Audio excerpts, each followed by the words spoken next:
and just start cracking the fuck up. I don't know when that is not going to be funny. Like I don't. Exactly. Yeah. That was so hilarious. I still, I can't get over it. I can't get over it. Somebody commented on the video that I posted about it and said that their 9-year-old son was listening to them while they were playing the video in the car. And the 9-year-old got so frustrated with the lady, just yelled out, "What language?" Saying the 9-year-old just started saying Japanese, Chinese, like just started naming language. Like if you got a 9-year-old frustrated with you, Right. like You know you we are were. bullshitting. Yeah. Yes. Yeah. And then I Yes. going through it and reading the comments on the video Hmm. and like seeing people tag me and they're like, thank her. I don't think she's like being disingenuous. I think, she really is confused and like show her some mercy. And I'm like, what? Like Oh I my get it. I goodness. get it. She was an older lady. Like I get it. And I want to talk She about knew that a she little was bit. lying though. Thank you. That's what I want to talk about. A little bit. Y'all do us a favor and let's work on getting the shares up to 100. Don't forget the team bracelets and the heart me's so that we can hit the FYP. For some reason, like TikTok is like really playing with my Your views. videos. Yeah. Yeah, like I'm not on the FYP for my main account. Like when I post a video, and Hmm. it could be my fault because I You're did not like stop posting posting them. video. Yeah, Yeah. so I'm trying to get back to that. But y'all help us out on that and get us on the FYP. I want to say what's up to the YouTube family. Everybody over there watching. Hope y'all had a great weekend. We back at it Sunday night. But so I get that she was an older lady, and like I saw one of the comments was like, "Thank, respect your elders," and I'm like, okay, Oh I made a no. video See about that? this shit months ago. Hmm. Where remember when my neighbor did that shit and he was an older man and I didn't cuss him out because what he did he deserved to be cussed out, right? But I didn't Hmm. because I was taught to respect my elders. But older people do stuff, right? That they be knowing they be being messy Hmm. and they don't expect you to tell them about themselves because respect your elders. And I teach my children that too, respect your elders when they deserve it. Like if they do Right. something to you, you have every right to speak up and say, no. Like I'm not about to Mhm. let you talk to me like that. I'm not about to let you treat me that way or lie to me or Right. you know Exactly. manipulate my mind. But Because she older like people, they could be manipulative, toxic, very they yes. could lie, they could just be all and out evil. Like I've come in contact with a few. So, Exactly. And they know that. Like they know that you're not going to like hand them the business the same way you would, someone your own age or someone mhm. younger, right? And so I think she kind of like leaned on that a little bit, Right. the way she kept like victimizing herself, saying, "Oh wow, wow." But what I wanted to talk about was the expectation of allowing people, who are older than us or people who try to pretend like they're just so lost in the sauce that they don't know they're gaslighting you. Because trust me, people who use gaslighting as a tactic fucking know they're doing it.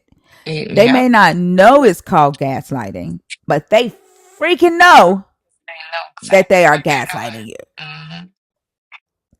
doing. Hmm. Yep. Like, and then like expecting us to be like to give them mercy. That's Hmm.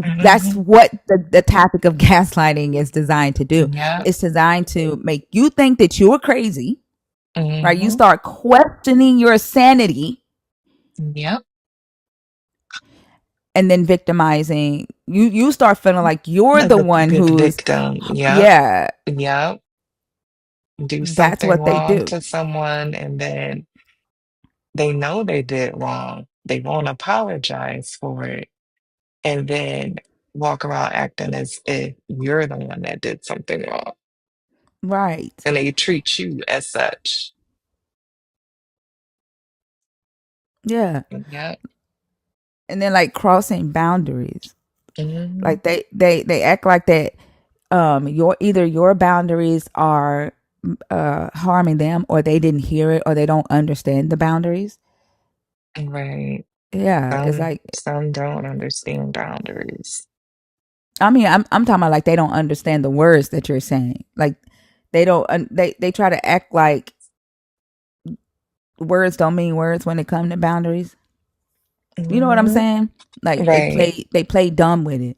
Uh let's see.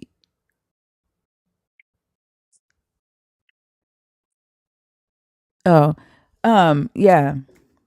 What's up, Shaka? But just thinking about that Hey, and the Louise. expectation. Huh? I was saying hey to Louise. What's up, Louise? What's up, Lowen? Oh, Hey, y'all. Lauren. Yeah, just thinking about that and the expectation of us to just allow it. It's like, oh, you know, it's happening. Like the people Hmm. in the comments that are believers, like they know it's happening, and they're asking for mercy for their fellow believer. Right. You know, and See, it like we're not supposed to expect any type of mercy because we're devils. But they beg for mercy for their fellow believer while their fellow believer is doing the harmful thing to us. And that's just weird to me. And I was telling Bash today on Verses and Vibes with Thinker and Bash that it reminds me of the angry black trope, the angry black woman trope, stereotype. right? Yeah. That we get as black women because we have been gaslit a lot, right? Um, in this society, in this world, and we are expected to just like pretend like we're not being um expected to believe that our reality, our experiences aren't what we actually experience. And this is where like respectability politics come in, right? Hmm. Where if you get angry as a black woman, then something is obviously wrong with you, because you have no right to have this much emotion. You have no right to express this much passion when you speak, right? Exactly. Yeah, it's like you're not experiencing what you say that you're experiencing. It's not that bad. Oh, they didn't mean it that way. You know what I'm Mm-mm. saying? Yeah. And so like when there's people in my comments and they're saying, "Why is this woman so angry?" Calm down, thinker. Why are you so mad? And it's like there's a video right now on TikTok where there's two women, two nurses, in the break room. One of them, I swear, this one is most likely a Christian. She's like putting her finger in the other woman's face, and the woman sitting down is like, "Don't put your finger in my face." So the woman puts her finger in her face again, and she smacks the woman's hand away. And the woman's like, "I'm calling the police because you can't hit me." And she said, "Don't put your finger in my face." And she does it again. And the woman hits her hand out of her face again. Right. And she's like, that just because I put my finger in your face doesn't give you the right to hit me. And I'm like, this is so Christian, non-Christian interaction. Hmm. But you know what I'm saying? Like, Yeah. I'm going to antagonize you. And if you react the way that is justified, I'm going to call the police. To me, that's Yeah. the angry black woman trope. Like, I'm going to do everything that I can to piss you off, to put my foot on your neck, to make you feel invalidated, to make you feel like Right. ignored. And if you react, I'm going to tell the world that you are no good. I'm going to tell the world that to ignore you any further. I'm going to say, look at her. She's uncivilized. Hmm. Look how she acts. Look how she responds to pain. Right. And Bash made brought up a good point. He was like, Kendrick just dropped an album. He's like, in the album, he just screamed at the top of his lungs. Right. A man can do that. A man can do that. And nobody's going to bat an eye and say, who is this angry man? Why is he so angry? Right. But if a woman does that, I then think we we're the don't leave problem. room for kids to do that either. I mean, we can be in their face and antagonize them. And then when they show emotion, we're like, no, you need to shut that down. I think we Yeah. should allow kids the room to express their emotions. Mm-hmm. But back to it, like I'm not a turn the other cheek person anymore. I used to be, but that does not get you far. Like you do something, I'ma tell you about yourself, and I'm not gonna hold it in because Yeah. the I only think thing they're gonna do is like make it seem as though you're the one that's in the wrong. Or they'll tell you, "Oh, you know what? It was just a little something," or that just happened so long ago. We need to get over it. Nope, nope. Because if you did it once, you'll do it again. yeah. Like that I think that's what the whole turn the other cheek why that was invented. Like, let's make them stop fighting us back. Hmm. Let's give them the spirit of of a pacifist. Passiveness. Yeah, Yeah. pacifist. And Okay, yeah. yeah. And teach them not to fight back. What's up, Justin? Deconstruction, y'all. Justin in the chat. Um, that's what I think, you know? And it only helps the powers that be to keep people from fighting back against the foot on their Hmm. neck. And I was reading The Invention of the White Race, and where it talks about Sir Francis Bacon and during the time of serfdom. And he wanted to give men power, give men some type of authority so that they would not notice who really had their foot on the man's neck. So they started teaching the men that they were the men of their house, the king of their castle, right? And Hmm. so while they were in under serfdom, under the ownership of a landlord, the man would have authority over his wife only, but the landlord would have authority over the man and the man's children, right? Hmm. Yeah. And so to make him feel as if he was a king as well and not, want to fight the kings who actually have their foot on the man's neck, they said, "You're the king of your own house. You are over your wife.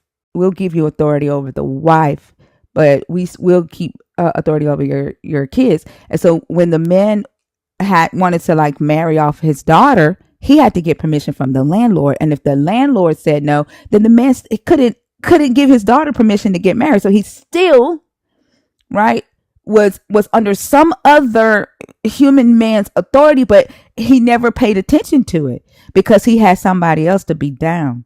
He had somebody else to Hmm. look down on. Thank you, Joshua. Everyone else that gifted. Yeah. Like, it's crazy. But I'm not turning the other cheek. Uh that's why I put up there I match energy. Hmm. I curse and I don't like whining. So you have been warned, Same. and if you ignore the warnings, right, that's on you. Hmm. That's on you. Exactly. Exactly.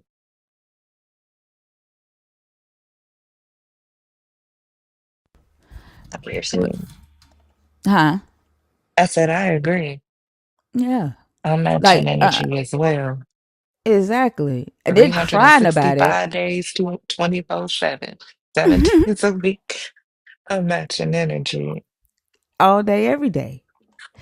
And then Quan put up a video where she was responding to a man talking about how aggressive they are. And he was like, "I'm so sick of seeing the oppressed uh beat down on the oppressor." Girl, when this Mm. motherfucker said this shit, he said oppressor, he said all of these lies are the oppressed just being assholes. What? Yeah, he's talking about like the LGBTQIA, the women Mhm. lives. Like, he was like, these are just, and it was a black man saying this, and he said that these are lives of just the oppressed, um being assholes, righteous assholes to the oppressor. And Quan responded to him, and Mhm. she played Tupac's interview where Tupac was like, you know, we started out singing, come by here, Lord. Like, he said we started out asking. Then we got a little bit more, uh,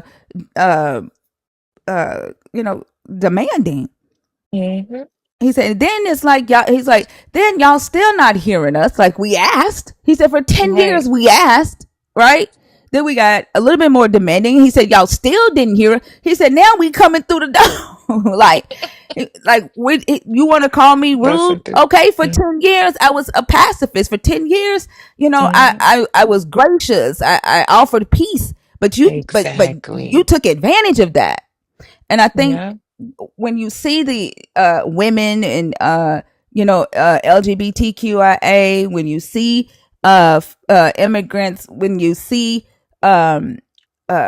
people of color, when you see black people saying no more, like fuck your respectability politics, right? Like when you see non-believers telling believe, like all of these deconstruction lines, we're like fuck that. Like for years we've been quiet. For years we've allowed you to mind fuck us and to bully us into your belief system. And now you want to victimize yourself. Now you want to self prophesy and say, "Oh, the Bible said that they Mhm. were gonna hate us in the last days." Right. Like if you'd Right. have just left us the fuck alone. Like literally, there's two men that I had to block. I asked them politely to leave me alone. They kept coming back. You're so lost. You're demonic. Because I'm telling you to leave me the fuck alone. Because I'm telling you that I don't care who you serve, who you worship, right? Because I'm telling you that your life has nothing to do with my life. Go live your life. Mhm. I literally said go live, laugh, and love whoever you want, but leave me the fuck alone. Fuck alone. Oh, Right. you're demonic. Like I had to block them because they could not leave me alone. Like that's ridiculous. I think I want to cry. Mhm. I don't care about their tears. I don't need. Mhm. I don't. And then he was like, there's free will. He was like, you're out there teaching people that there is not free will. I said, look, bro. I said, if you want free will to exist, just say it exists and then it'll exist. It will exist for you. Just say it exists and leave me alone. Go live freely in your free will. Like you in my DMs crying to me about free will existing or not. If you believe it exists, say it exists and go. And Exactly. yeah, the thing is that you need validation from me to say that free will exists, because if it don't exist, it does not explain why your God isn't doing what he told you he would do in this book. Right. It doesn't. But you know, those messages was wild. Were And wild. the ones that and the ones that be like on that give me thinker's phone number, don't fucking do that. There ain't nobody that Oh, you're gonna be able to message listen. on this app that has my phone number that's just gonna be like, okay, what?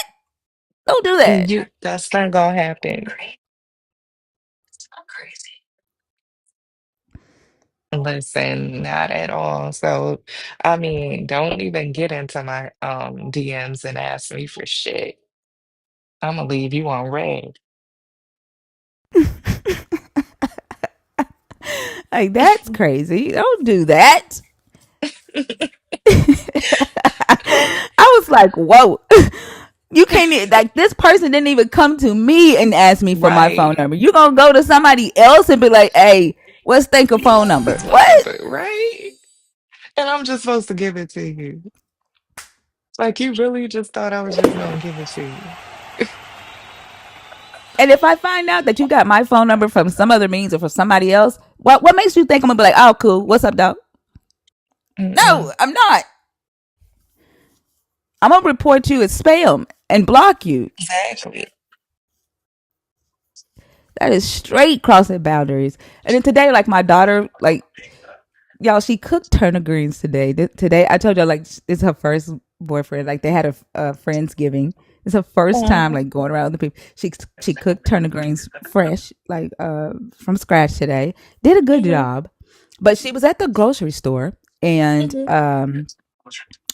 a guy, like he was in the checkout line, checking out. He sees her. He goes and follows her on the aisle, blocks her, right? Wouldn't let her leave. Talking about where your man at? What's your man name? He ought to be ashamed to have you out here by yourself. I never leave What your the side. hell? Like, would That's not let her leave. scary. A grocery store employee had to come and make him leave her alone. Wow. Mm-mm, And I asked her, I was like, mm-mm. I said, why did you answer his questions? And she was like, I don't know. I was like, he's not obligated. I said, just because he asked you a question doesn't mean he's obligated to an answer. You should have told him to get the fuck away from you. He's not obligated to an answer. People can be curious and ask questions all damn day. Their curiosity is not your problem. But they be asking questions like that. They want to know, are you alone? Right. Exactly.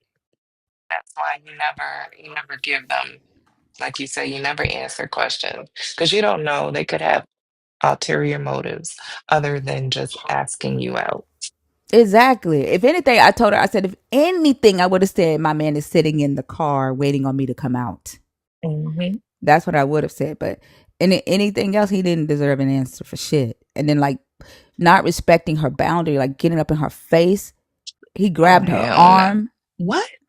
Oh, Yeah, he see, grabbed her no. arm like a food line employee had to come and make him leave her alone and walk her out. Like, that's fucking ridiculous. That's scary. That is so scary. Oh my gosh. It's ridiculous. Like, boundaries, they don't teach boundaries. Mm-mm. And they feel like boundary now they're more and more people are enforcing boundaries. Now it's like, oh, you rude. Okay, I'll be rude, motherfucker. Respect my boundary. Get away from me. I don't my your feelings about my boundaries is not my problem. It ain't my problem. Go deal with it. But yeah, we at 109 shares. Y'all ready to get the show started? Yes, yes, yes. All right. So keep in mind, y'all, it's still the same flow, one on one. If you are a believer or you're a Christian or a believer in the God of the Bible, if you are deconstructing or thinking about deconstructing, if you are an atheist or a friendly, please make sure that you're not coming up here to hang out. If you are a nerd, you are the only one that can come up here and change the topic and ask an off topic question. If you're not a nerd, don't and you're an atheist or a friendly, please don't come up here and try to change the topic. I'm going to test this out. This is what we ran last night with Justin and Dr. Bowen. We had some pretty decent, okay, conversations with it. We're going to see what it do. If not, then I'm going to go back to my regular format because I like having conversations with value where we can actually learn something, right? If these conversations get really circular and boring to me, I'm switching back. Yeah, I don't I'm blame I'm you. just gonna let y'all know. I know a lot of people ask for this, and I'm cool with it as long as we get value from it, right? Because I'm learning a lot about the mind of believers, and I'm learning a lot about the mind of non-believers too. But Mhm. let's go. If you're in the guest request box, make sure that you are one of the three. You're either a believer, deconstructing, or a friendly who's going to add some value to the conversation. What's up, Vicky? Let's see. I don't know. I don't know you. Are you What? there? That's the name. I don't know you. Um, I don't think they're there, so we're gonna you move want me to on. take them down? Yeah, Mm, that must have okay. been a friendly.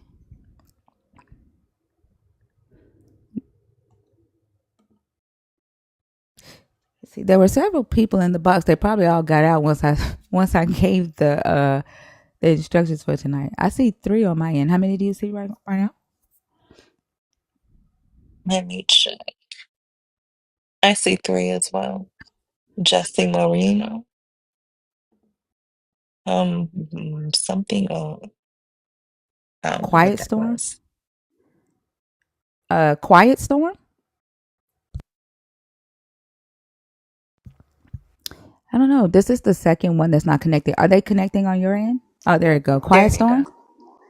Yeah, can you hear me? Yes. Hi, how are you? Good, good. I was just interested in your conversation.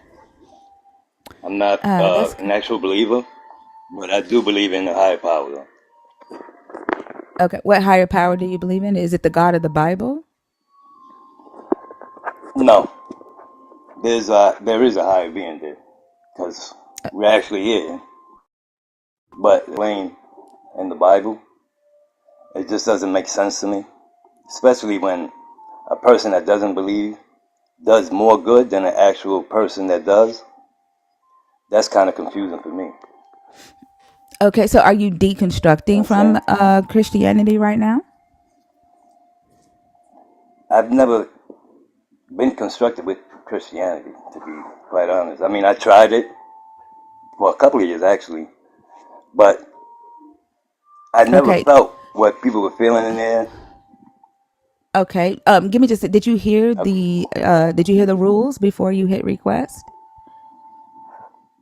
no, I just had jumped in. Did I violate Oh, anything? okay.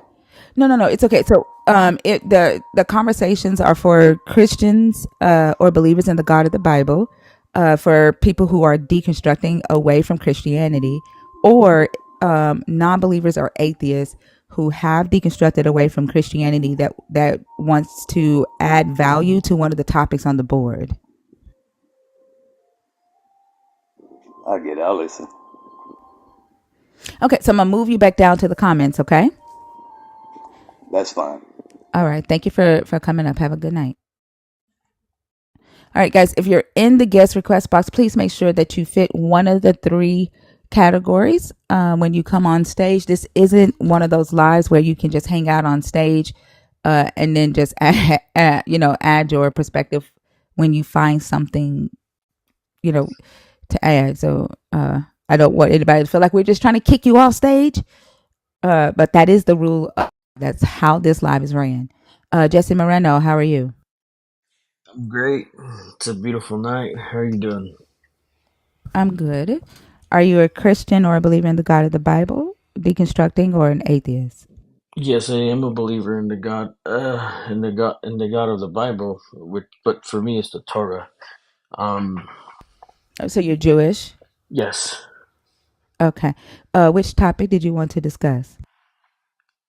Uh, Honestly, it's that God did not give human beings the free will. Why is it that Okay, you go ahead. believe that? Well, what definition of free will are you working off of?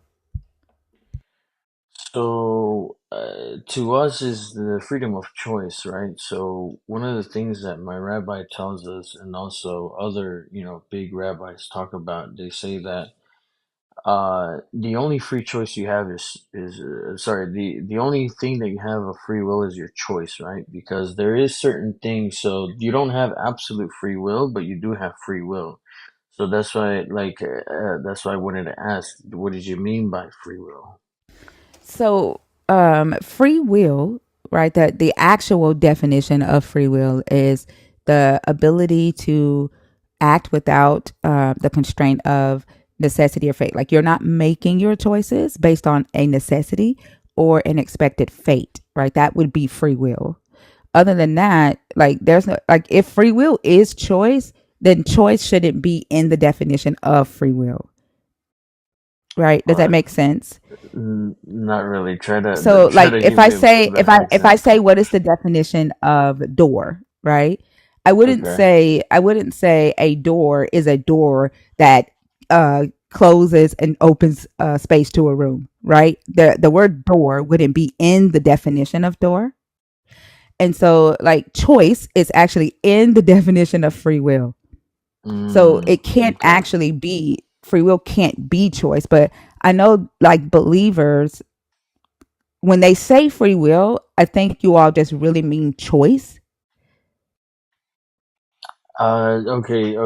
I see what you're saying. No, so basically, let me ask you something. So, I mean, yes, part of it is choice, but at the same time, it's like, you do have free will to choose whether you want to do good or bad, right? I mean, that's so. Our rabbis tell us something very interesting in the Talmud. It says that there's certain things that you don't choose, when you come to the world, like what if you're going to be a male or a female, if you're going to come from rich parents or poor parents, there is only one thing that you do choose, which is either to do good or evil. That's why in the Torah it says that Hashem says, I have placed before you life and death, blessings and curse. Choose now your path. And I suggest you to choose good, so then you will be blessed in your life. So the fact I tell people that the fact that we have the choice, and not just the choice, but also the power of thinking, right? And to choose our thoughts in a way also. This is what shows our free will, if that makes sense. Okay, so let me. Is stealing bad? Stealing is bad, yes, according to the Torah, yes. Okay, okay, and according to the laws of the land, correct? Yes, of course. Yes. You Okay, must follow and the laws of so the land. okay, and so if there is a mom, right, Mm-hmm. who doesn't have any formula for her baby, and Mm-hmm. she's tried her best to get the money to get the formula. Nobody can loan her money or won't loan her money. She's tried to make the money like to get the formula. Formula has gone up. It's like $40 a fucking can now, Mm-hmm. almost $50 a can, and she just couldn't get it. And so, Mm-hmm. so that her baby doesn't starve, she goes and she decides uh, to steal a can of formula to feed her baby. Right? She has to risk it because her baby's going to starve if she doesn't. Now, would you say that she had free will to make that choice, or were there necessities there um, that that forced her to make that decision to do what's considered a bad thing according to your book and the laws of the land? So yes, she had the choice to do that, right? And the reason I, I I, say I that, said free will. Did she have the oh free yes, will? she did have the free will to do that. The So there reason were is, no outside influences that influenced that decision. okay. So let me explain something on the reason why people steal. The reason why people steal is because they don't believe in themselves, Okay, right? stop, Jesse. Jesse, Uh-huh. Jesse, stop. Like I literally just gave you the scenario. Okay, Mm-hmm. she was in this spot to where she Mm-hmm. tried to get the money, right? And Mm-hmm. down at the last hour, she had to steal Mm-hmm. the formula to feed her baby. Were there outside influences that pushed her towards that decision? Outside influences. What do you? I'm not really understanding. I mean, the You don't only thing that understand I what an see. outside influence is?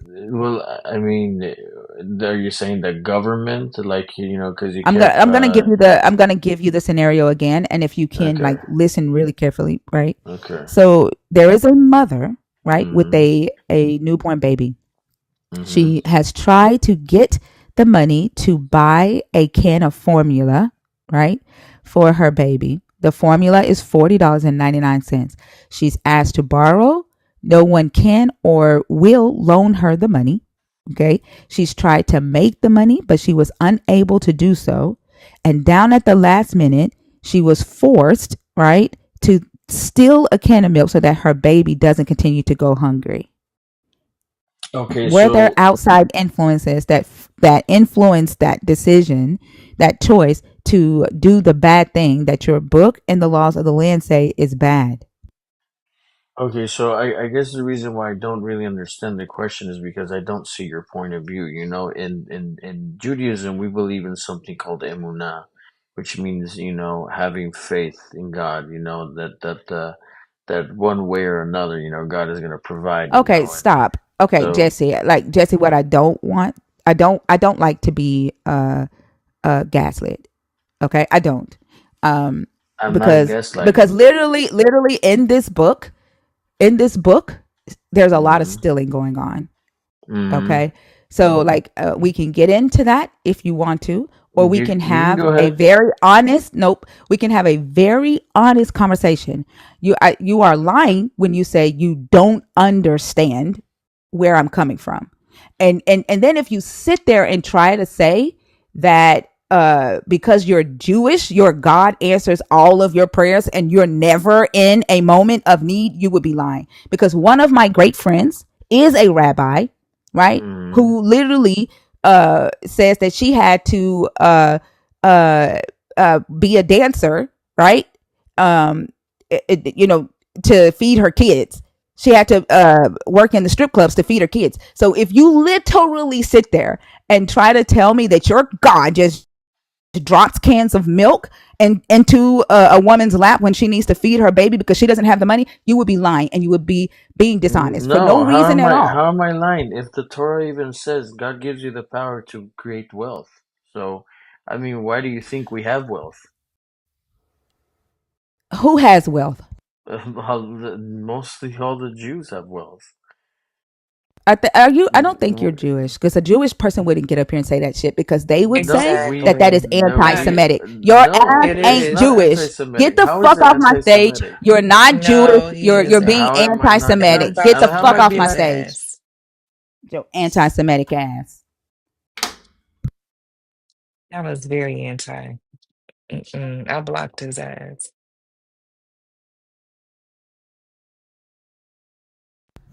And I guarantee you they were Christian. 9 times out of 10, hateful ass people.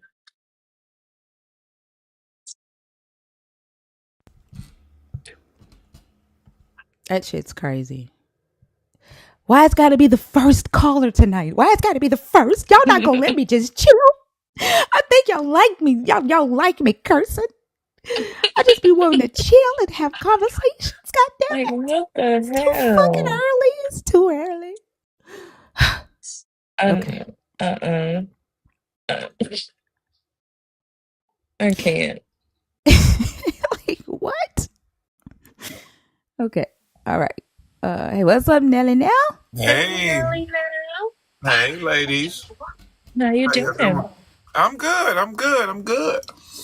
Oh, just been working my butt off. I've been listening every night, but I just been working so much, and I don't like to be on here if I'm driving, so I just listen. The amount of people on YouTube now talking about he was honest. He really was Jewish. Like, no Jewish person would be like, yeah, we got all the money. Like, no, the fuck they wouldn't. Mm.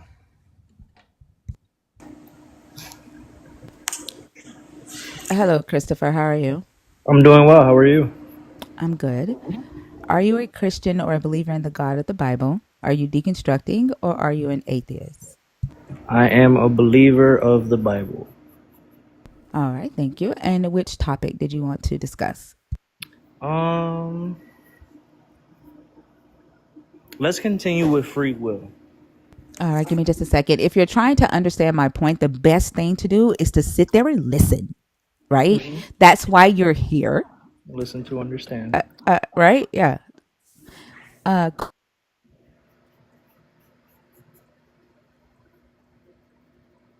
Go ahead, Christopher. Oh, okay. I apologize. I thought you were going to go ahead and get with the scenario. No, I don't carry over from previous conversations. Like, you're Okay, not him. You don't think like him, right? correct. So our conversation will most likely be very different, Okay. or at least I hope it is. Hmm. So, free will. Your definition of free will was what? I want to make sure I understand and perceive exactly where you're coming from when it comes to your definition of free will. It's the ability to make decisions without the constraint of necessity or fate. Necessity of fate. That was that last part. Necess- Necessity or an expected fate. Okay. So in that aspect, is that regarding consequences as well. So a consequence can be an expected fate. Would you agree? Correct? So then, yeah, I would say it includes consequences, Okay. but it says without the constraint, right? So that means without consequences, without necessity, right? Without ultimatums. Mm-hmm. Okay. So then I would, I kind of want to just be careful with this because I don't want to bring in ultimatums or anything that we just spoke on. When it comes to free will, and this is my belief, obviously, there's always a reaction to what you do, whether we understand it or not. And in the situation, in the scenario that you gave the other man, it was based. Christopher, Yes. do you remember me saying I do not want to? Uh, Go I don't. off Yeah, of. yeah. This is a different conversation. Okay. Okay. All right. Okay. My apologies. So I believe that free will is not choice, but being able to have a specific action that you're able to move in regardless of the circumstances around you, but that is up to you. It is a choice, but it's based on action. It's based on how you perceive and how you see things. That's free will, correct? Are you saying free will is perception? I would say to some it would be conceived as making certain choices under their perception. What's free about that? I mean, it's a free thought. You're allowed to operate and move based on how you feel, how you think, and what you feel. And then what? Like you're basically just saying that you can make choices freely based on the options that are around you. Mm-hmm. That's the same thing as choice. That's the same thing that believers say. It's just a choice. You're just making a choice, right, between the options presented to you by life. Mm-hmm. Are those choices attached to necessity or an expected fate or consequence? I would suppose in any arena it would have to be. So then the definition of free will is without the constraint of necessity or fate. So you're just describing choice. You're not Okay. describing free will. Okay. So I'm just trying to. I'll apologize if I'm seeing like I'm running around the corner or anything like that. I'm trying to get a good understanding of free will in the aspect of not having any attachment to consequences or fate in that aspect. Name something that you like truly think would have free will without any having to make decisions based off of necessity or some expected fate or consequence.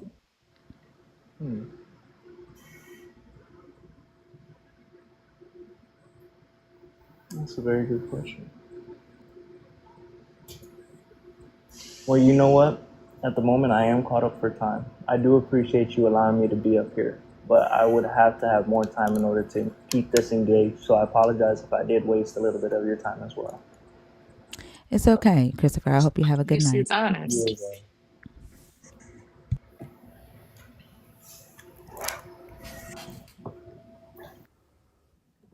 That question fucked him up. At least he was honest and he didn't, Yeah. try and gaslight. That, yeah, I appreciate that. The gaslighting will, I rather have what he did, right, than the gaslighting. Yeah, just bow gracefully and go on. Yeah.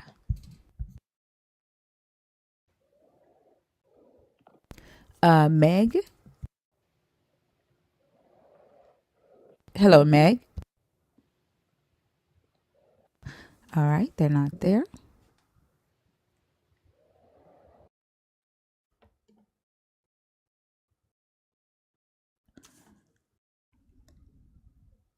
Hey, Riru.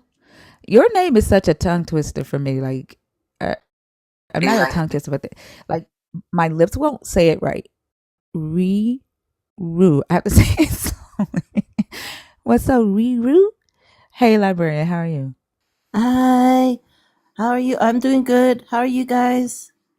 I'm doing good. I'm Which glad. topic did you want to discuss? Actually, I just have just a general question. I posted in the chat before, but I wanted to get your thoughts on it. Like, what does? So I think you're still in your first 30 days. So unfortunately, you can't ask an off topic question until your second month. Darn, that's Yeah, yeah. Unfortunately, like that's the rules of the community because the we don't know who actually paid for their subscriptions or are here because they want to be here until they're like in the second month, and they've like made an investment in it. Does that make sense? So we put that rule on everybody that's new. no worries. Like, I can, I guess, go over. I don't like the free will question. If I hear it one more time, I swear. Yeah, Um, it's but like the Christian God, I don't know how they're not evil. They are everything they are. I don't know what the argument would be for them being good. I've reread some passages. I've reread lots of passages just to make sure I was reading it right. And no, they're not. But I can also just drop so we can get some ops in here too. well, it's not just all about ops. Like if you like, unfortunately, because you're in your first month, it wouldn't be fair for me to let you like bypass I that. But like it's for anybody that have deconstruction questions or want to discuss one of the topics, right? It's not just for ops. gotcha. I'm sorry. The opposition, do not type in all caps in my comments. Like this is something else that I was thinking about. Like y'all will type and ask why am I yelling when you are literally Mm-mm. screaming in caps.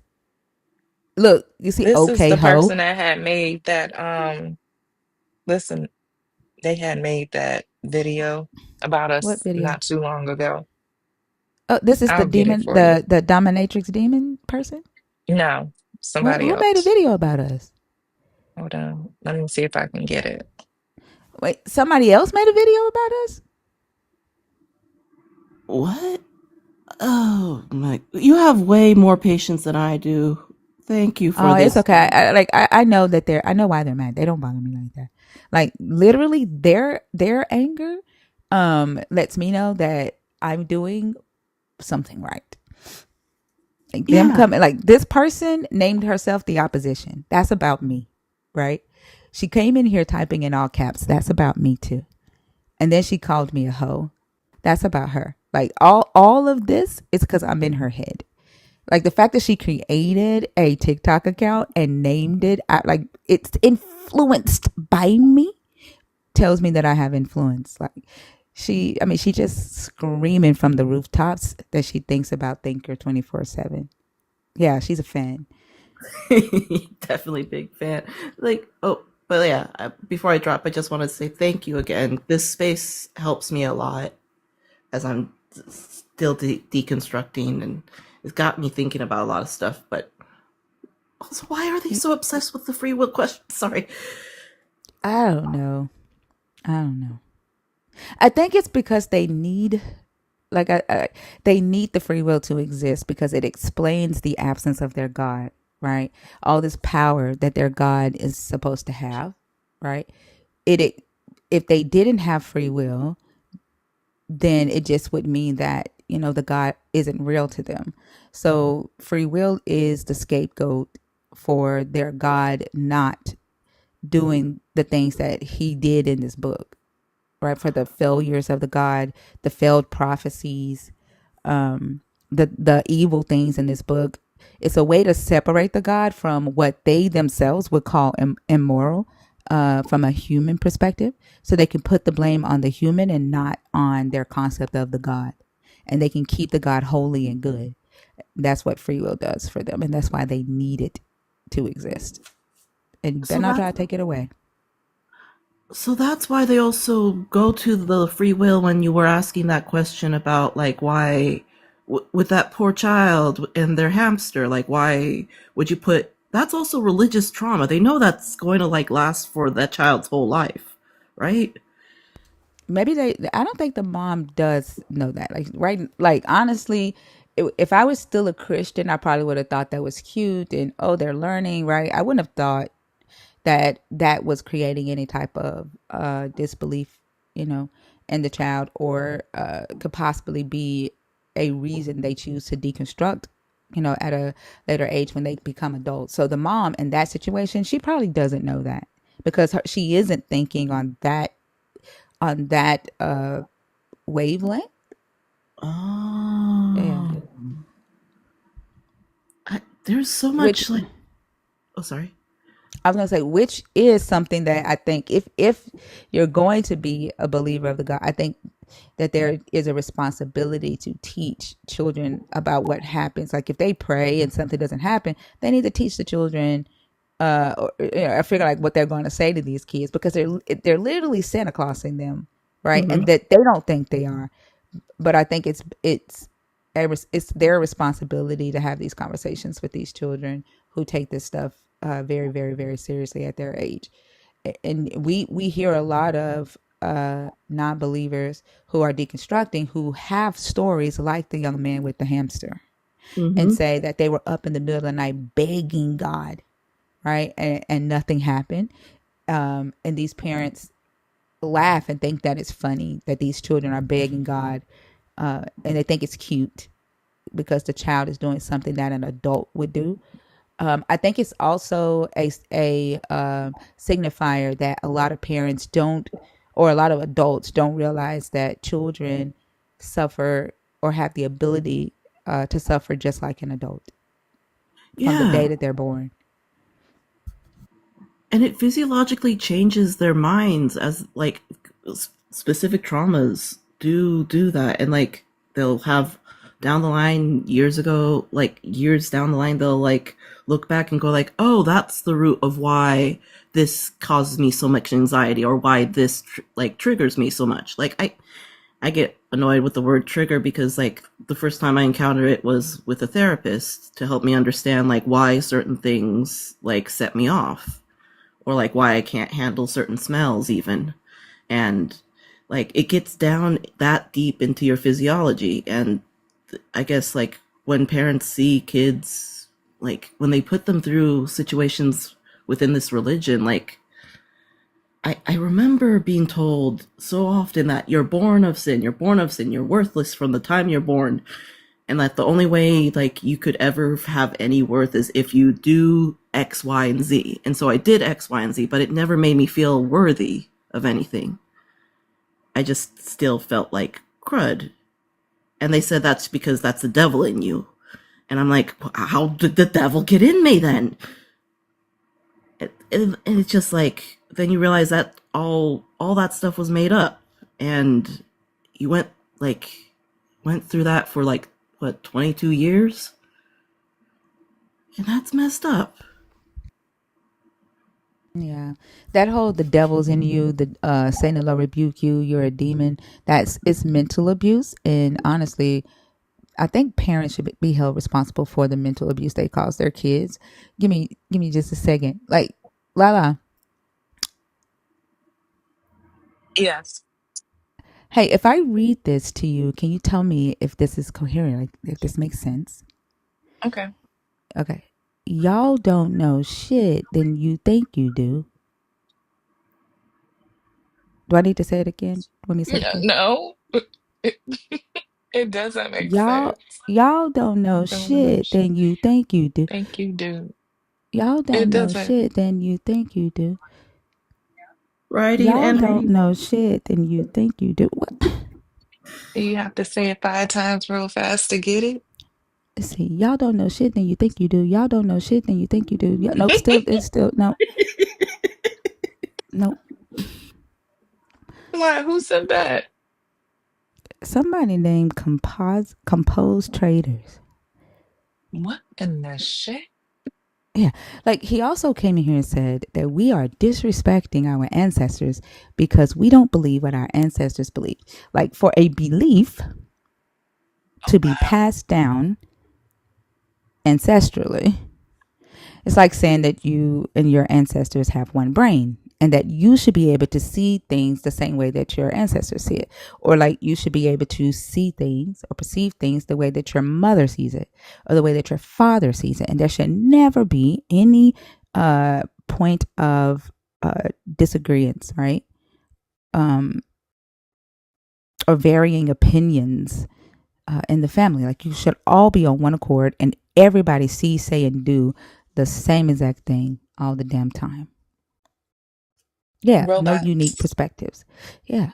It just ends up with clones. You get Mm-hmm. clones. Like how But you I guess, mentioned, huh? or like how you mentioned before, like Christianity just wants robots and slaves. Yeah. But I mean, I guess we just don't see shit like we think we do, and that's why we don't get it. But I yeah, had I put the think, video in the chat, so when you get and a the chance, you can see it. okay, when was this made? This is for It's all the made witches and several, warlocks online and off. but Not just there's for one that Lala, but came for before all you that. Moonwater Crystal. Would she put your name in the fucking video? But listen, there's one before that. Hold on. You Lala see Land it? Summon. My response. Hold on. A witch tried to devour Christianity as a whole. Oh, back when we were talking about church hurt? Mm-hmm. Oh my God. These people are nuts. These people are. Yep. And then, like, this was what, months ago? Yes, it was. And That's she just crazy. came back. So how much time do they Oh, wait. That was the one that had the pew pews in the saying they kill all the witches? That's her? I think so. I think so. I can't remember. Yeah, like I have to now look I at the looking at video her. again. Yeah, looking at her username, she had pew pews in her username, and she was like, she tagged me, and she was like, "Kill all the witches" or "Kill this witch." Remember, I had put it in Oh the yeah, yeah, Discord. yeah. Yeah, Yeah. that's her. Like she's not all there. She's nuts. Yeah, she's not all there. But this is the crazy thing. Like you want to kill me because I don't hope and wish like you. But I'm the evil one. I'm evil. You have murder on your mind, but I'm evil. Yeah, and just because you don't want to wish or you don't agree with what they believe in, kill, kill, kill. How does that lead them to like heaven? Like how do they reconcile that knowing that they put that out there that Jesus himself, if they exist, if Jesus ever existed, he's looking down going like, "Yeah, I died for this mofo." And like how does that not bring you shame in your soul if you do have a They soul? have no shame. Like literally, there's a guy on YouTube, right? He hears us talking about how a Christian is threatening our life, and guess what he says? We're lost. Like when we ask the question, how do you, as a Christian, have murder on your mind? And you threaten people for not believing like you threaten to take their life, or you put a call out to threaten their life, and all they talk about is how lost we are. Like today on Verses and Vibes, we read Genesis 26, right? And in Genesis 26, it talks about Isaac and how he followed his father's footsteps and lied to Abimelech, sent Sarah into Abimelech's palace, so that he could get into the Philistine land, right? And his father had done the same thing with his mom, Sarah, a few chapters before. Now, both times that Isaac and Abraham were in the Philistine land, the Philistines welcomed them with open arms, treated them well, even in the face of both Isaac and Abraham being deceitful and liars. Okay, so keep in mind, Isaac and Abraham entered the Philistine land deceitfully.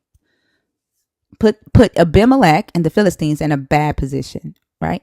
So then when the Abimelech is looking out his window, like it says Isaac had been in the land for a long time. Abimelech is looking out of his window and he sees Isaac fondling Rebecca. And he's like, I knew it. I knew that was his wife. I knew that wasn't his sister. So he goes to him and he's like, bro, you told me that was your sister. Now you out here fondling your sister. And then Isaac goes, oh, I thought you were going to kill me because she's so pretty. So I lied. And then Abimelech's like, here, take all my wealth. You can stay here. Take all my wealth. Surely God is with you. Right? Like, understand what's being said here. Right? You deceived me. Right? Now, instead of me fighting you back, Instead of me being angry, right, that you have deceived me, he said, Abimelech says, you almost made me commit adultery, right? You put me in a bad spot. Instead of Abimelech getting angry, what did Abimelech do? He turned the other cheek and he said, here, take wealth. Stay here as long as you need to stay here. And so while Isaac is there, after deceiving Abimelech, just like his fucking father, Isaac then builds wealth and starts digging wells in the Philistine land. Now, he goes and he finds the wells that his father dug, right? That his father dug and got into it with the Philistines over. And the Philistines, the story says that the Philistines had stopped the well up, right? Stopped the flow of water in Philistine because Philistines don't need water. Like, that doesn't make any damn sense, but we'll go with the story, right? So Isaac goes and unstopped Abraham dug, and then they dig more. And the whole concept of digging these wells in the Philistine land, and keep in mind, this is way before Joshua's fucking conquest, right? They're putting their foothold in somebody else's land, marking their territory with these damn wells and not asking permission. They entered their land deceitfully through lies, right? Then they started like digging holes and marking their territory. Then they get into it with the Philistines, right? About the wells, and they name one of them enmity. They name one of them contention. And as I'm reading this and I'm studying this, I'm like, it's very odd that they would name this well enmity. It's very odd that they're going back and forth over the wells, over the land, these temporary covenants that they're creating. Abraham created a covenant with Abimelech. The tamarisk tree and the well is symbolization of that covenant. They break the covenant. They go back to their deceitful ways. And Abimelech, the Philistines are just like, we forgive you. We forgive you. But the Philistines are seen as the evil ones because, you know what? They're blocking God's promises of God's people. Despite the fact that God's people are getting the promises through deceit and lies. Like, fuck that. Fuck the integrity of Abimelech. Fuck the integrity of Abimelech with Isaac. Fuck all of the good part, the morality, the deceit. As long as the God's promise is attached to it, that's all that fucking matters. So that makes Abimelech and the Philistines the serpent seed. They're the seed of the serpent. And that's how Christians see shit. And so it made me think about Genesis 3 and motherfucking 15. Because every time, like, Christians will come in here and say Genesis 3:15 is about the prophecy of Jesus Christ. It ain't. No, it ain't. Genesis 3:15 is about the Israelites and the freaking Philistines, the Canaanites. That's what it's about. And the constant contention between those two, and then it depends on how you see it. If you see the deceit that's attached to what the Israelites do to put their foothold to take claim to the land of the Israelites, right? Then you wouldn't see the Abimelechs as the serpent seed. You would see them as the woman seed because they're the ones that are hospitable. They welcome in the foreigner. They don't enslave the foreigner. They welcome them in. They let them grow. They let them become wealthy. They forgive. They offer peace. But if you see the Philistines as the serpent seed, then you're going to be okay with all of the deceit that your God does or has to do in order for this to make this promise come true. And I think and this is just my perspective, that you see shit backwards. And you are the ones that would be co-signing somebody saying to kill the witches and Mm-hmm. calling us Yeah. lost. Hey, think I'm gonna run in the store real quick. Okay, give me a sec. Okay. All right.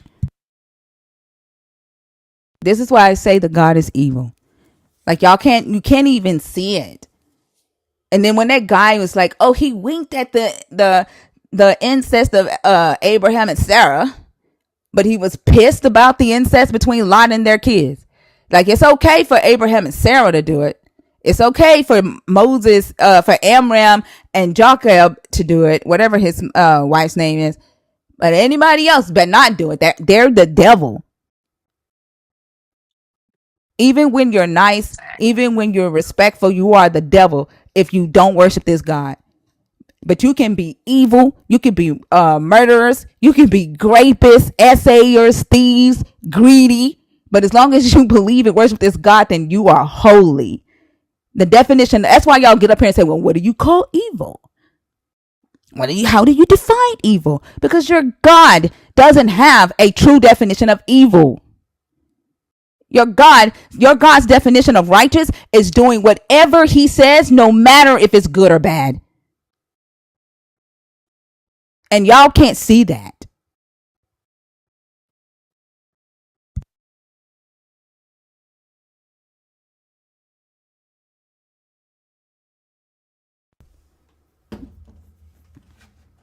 Yeah. You see it right now.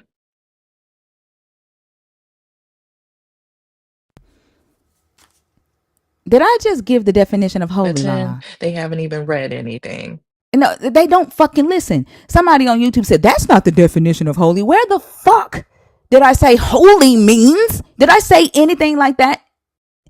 Did I start a sentence with They holy don't like to means? listen. They don't listen for shit. That's why contention and enmity is very synonymous with your God and the people in this book, because y'all don't listen. All y'all like to do is disagree, debate. Like, you're full of contention and you don't fucking know it. And then I was talking to one of my brothers today who is a believer in this God. And the one thing, like, he came home from church, like he came to stop by to see me. One thing he said was, believers have such nasty spirits. He said they some hateful people. And he is a believer. Yes, they are. Of course you don't care, Benjamin. You don't care. Like, your whole point of believing in this God is a lie. Like, it's a ego thing. Like, you look for it to be status. Like, honestly, I bet you are one who's looking to become get as close to white proximity as you can. You want to take over what white supremacy has done. I guarantee you're probably a Hebrew Israelite.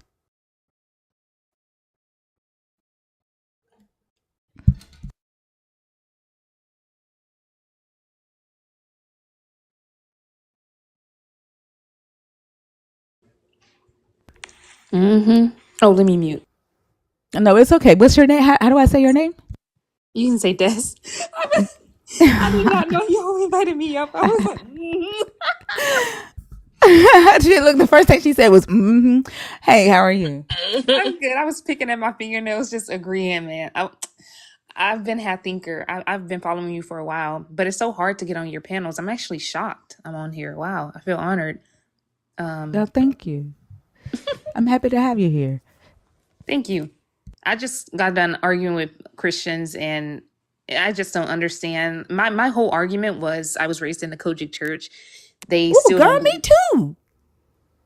See, man, we got some drama, okay? Yes. Ooh, Yes. it was rough. It was rough. But my whole sentiment is the Kojic church is hoodooism. I don't care what anybody says. If you take the Bible out of Southern Black churches, it's straight up hoodoo. They don't want to believe it. My family, no one And wants to is. believe it. Mm-mm. Like, even with the picture of Bishop Mason with the day on root, the doing root work, they still won't believe it, and they tried to like suppress that picture as much as possible. But yeah. I It's mean, crazy. Kojic stands for Church of God and Hoodoo. I can't. I meant Church of God and Conjure. I'm sorry. Oh, Church of God and Conquer. Don't Oh stop my hearing that. I gosh. love it. Because they do conjure the Holy Spirit. When I say, I'm like, Hmm. wow, they keep telling me and arguing with me. Well, why did our ancestors sneak away from the plantation to go and have secret church meetings and call it the invisible institution? Baby, they was practicing hoodoo. They were talking to the ancestors. I'm gonna tell you this right now. They were gathering up herbs and practicing their hoodoo in peace, away from Hmm. persecution.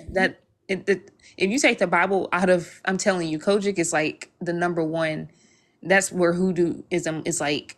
Everyone knows it. Being in the Kojic church, all the running around the church, filling yourself up with the Holy Ghost, throwing. The I don't know. foaming at the mouth. Moment, yes, throw. I saw my mother, and oh my gosh, I can picture it right now, just seeing her, so much foam coming out of her mouth, and I'm thinking she's Girl, so, how are we not traumatized from that shit? it's so Like, traumatizing. oh my gosh. Do you have children? No, Like, you don't have to. Oh, okay. I was gonna ask, like, did you raise your children up in that? I do, and I decided not to. I started to. I started to, and then I was like, no, fuck that, fuck that, and then I stopped going to church. I didn't want them. I didn't want them to be like on the altar being forced to like speak in tongues, being forced to shout, like seeing that them try to like cast demons out of people. Like I didn't want them growing up seeing all of that. It's very traumatizing. So what did they do? Put a Alka-Seltzer or something in their mouth to make it look Nope. like foam? Nope, you no. just got like you're on the altar for hours, Hmm. saying Jesus, Jesus, Jesus, Jesus, Jesus, Jesus over and over again. You get dry mouth, and then the slava just like builds up in your mouth. It's really white, like it's white like snow, and it just like I think we actually push it out of our mouths because we see everybody else doing it. Yeah, But yeah, it's just dry mouth. Oh they my say, god. yeah, and they say that you're getting filled with the Holy Ghost, and that's all your sins coming out or something. Like basically getting cleansed and stuff like that. Man, that's straight Hmm. up You hoodoo. ain't getting filled with no Holy Ghost, motherfucker. I need some water. Shit. Then they blame the devil for their bad mistakes. No, ma'am, you stole that man's husband because that's you and you like to do it. Stop blaming the devil for everything, if he even exists at this point. Because I'm starting to think y'all are just the Christians. Y'all are the devil. I'm sorry. I'm sorry to be disrespectful, but I can't. I'm over it. Why are y'all practicing calling a colonized religion? I just don't understand it, and that's what I have to say. Well, I agree with you 100%. Um, Yeah, Kojic was a motherfucker for me too, and I talk about it all the time. Growing up, being called the devil, demon, Satan, Lord rebuke you, just for having questions, right? And I there are a lot of people in here of other denominations that have similar stories. Not they may not have the foaming at the mouth, but they have similar stories. And the thing that I just don't get is how believers don't see the hatred that they spew um to other humans, and they call it righteous and holy, right? And I- they believe that they have a right to harm other people, whether they do it physically, mentally, or emotionally, and they feel like that they're doing it in the name of their God because they've been taught to love their God above other humans, and they have no problem doing that. And that's why I think that they can't see the harm that they do to humanity. Corporal punishment is one of them. I've never seen so many people opt in or just uphold corporal punishment towards children, and it's just insane. Like all the atheists that I know, most of my friends are either spiritual or atheists, and I have a couple of Christian friends that I still grew up with, but you can just see the difference in how they were raised. I have a friend that was raised non-denominational, basically almost, they don't judge in that church. I have a friend who grew up atheist. I have a friend, and just the difference between their family structures and how corporal punishment is implemented. More like the more religious you are, the more you're going to experience abuse from your family members. The more judged you're going to feel, the more insecure you may feel. I mean, there's studies on this and just how they treat the rainbow community. My sister's, she's of the rainbow community. She was banned from the church at one point. There was a point I was banned from singing because I had real lipstick on and my dress apparently was too tight, but I was like 12 years old. How can it? Wow, and it's just like all the actual abuse, all the persecution about being a witch and stuff like it's just so weird and it's very traumatizing, especially to children. And it is a cult. I will forever say it is a cult. Yeah, they don't see that. Like, me and my brothers and my sister, we talk about all the time how we didn't necessarily trust ourselves to make decisions. And like learning to trust myself, right, and the decisions that I make, whether I succeed or fail, was a hard thing to do. And then being okay with failing so that I could learn from the decision. But we didn't trust ourselves. We always had to call each other. Hey, what do you think about this? What do you think? What should I do this? Should I do that? Because we were always reprimanded for decisions that we made growing up, or heard how God's gonna get us for thinking one thing, right? And that thing might not be so. It might not be evil. It's just that it didn't fit the Kojic teachings, and so we were threatened with God, right, and His punishment. So it made us afraid to make any moves. Yep, I understand. I don't want to like keep yapping because I can yap. I just want because I know you guys want like anti. I mean, you want actual. I said anti because y'all the No, anti-Christ. no. During the week, it's I don't just do ops. During the week, so and taking a break from the ops, it helps keep me sane, because cursing people out back to back, it's a lot. So I love yeah. it. I watch your lives anytime that I can. I'm in school and I work full time. It's very stressful, but anytime I see your live, I'm like, yeah, get them, because it's not a lot. Black people are the most religious people in this country. I don't know if people know that, but Black as a community, we are the most religious in this country. And I just don't understand why you guys are not putting this together. We have a church on every corner, and I heard somebody tell me that the Black church has done more for Black people than anything. And it's insane. There are no statistics on that, by the way. Churches should be taxed, period. But it's just insane how you guys are not realizing that religion is holding us back. Religion is literally created every systemic issue that we face in this country. They wouldn't have been able to hold up slavery and hold up systemic racism if it weren't for that one verse in that Bible. That one verse. Slaves, obey your masters. Literally. And then you say, oh, because no. I have my own relationship with God, and Christianity as a whole. It's just the individuals. But individuals make up institutions. How are you guys not seeing that? You have to blame the religion. You have to. There's no way, because without it, I'm telling you, they would have had to try something else. But we know for sure if they didn't have that verse in the Bible, they would have had to think of something else to use. But it's powerful. Religion is one of the most, after love, is the most powerful thing on this earth. Has more power than our government. It's insane, and I don't understand why people are just not looking at that and saying, hey, us Black people, we need to get away from that. Like, we're the number one people who practice it, but yet we suffer the most. And no, we're not the chosen ones. Please stop it. That's how brainwashed you guys are. You think we're the chosen ones and you think we should be suffering. No, we shouldn't be. Like how diabolical is it? For like, this is the crazy thing. So there are two groups of people on this earth who say that they're chosen. One says that they're chosen and they're blessed, right? They don't say, oh, we have all the wealth, but they will say that they are blessed, right? They don't call themselves sufferers. Then you have other groups of people who say, nope, the covenant changed, right? And now we're the chosen, but we're supposed to suffer. How diabolical is that? Like, who did that to y'all and told you that to be chosen means that you have to suffer? It's crazy. I just keep laughing. I have to mute because I'm laughing. It's just crazy. Like that, and that's the thing that gets, and that's why Black people don't want to get away from it, because one, of course, HU double hockey sticks. I was afraid of it. That's the number one reason why I, as a kid, tried so hard to believe. I was very afraid that I was going to be burning or whatever. But I think the number one thing for Black people is thinking they're the chosen ones, thinking we're supposed to suffer. We're the Hebrew or whatever those people think. The whole, I don't know. Honestly, I don't really care. But that's what they think. They think one day we'll come out of this on top. Y'all want to be in a colonizer's position. I heard somebody say that and I was like, that's exactly it. They want to be on top. They want to be the big dogs.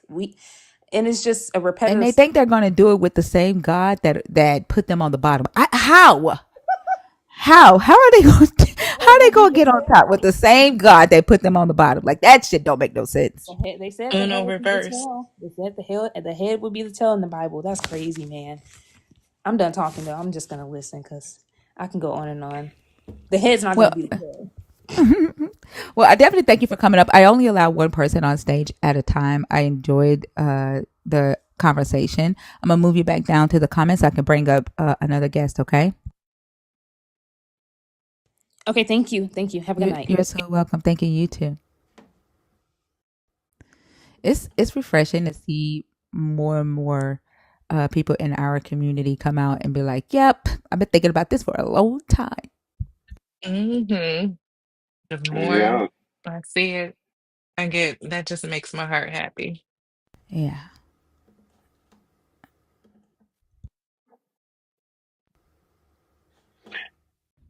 you know,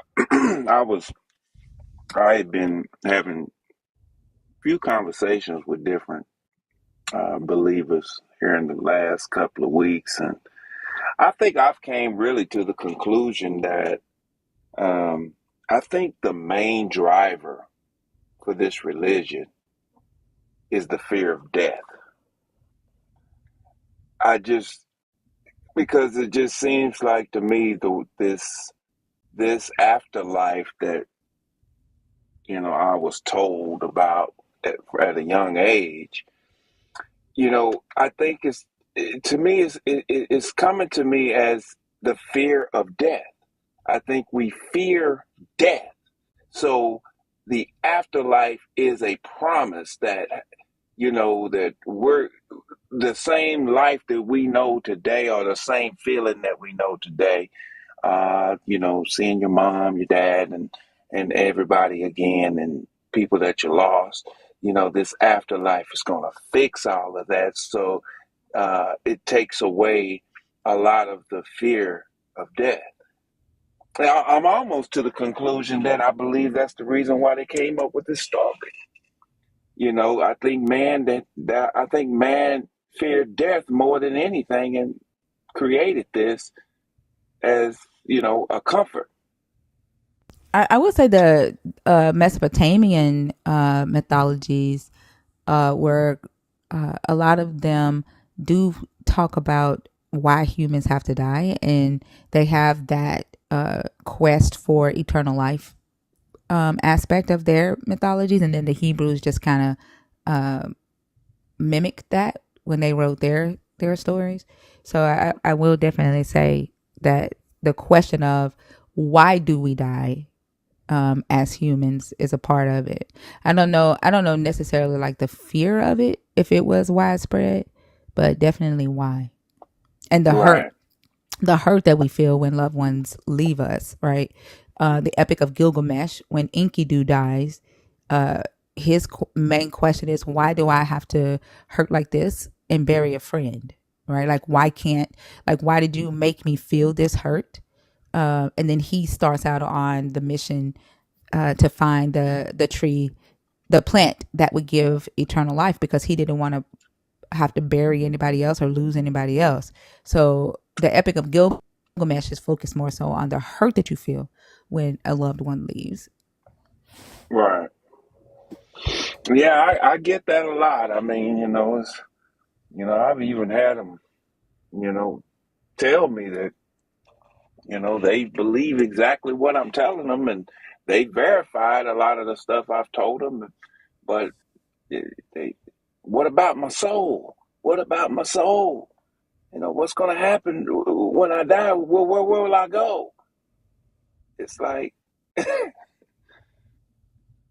it's, man, this is so mental. It's crazy. standing on the outside looking in now, it's like I can see the mental in it. It's I mean it's a mental mind fuck. Excuse my French, but that's It like it's almost as if their mind is closed off with, to even accepting or receiving that knowledge. And so like in the text it says that um my people perish for a lack of knowledge, right?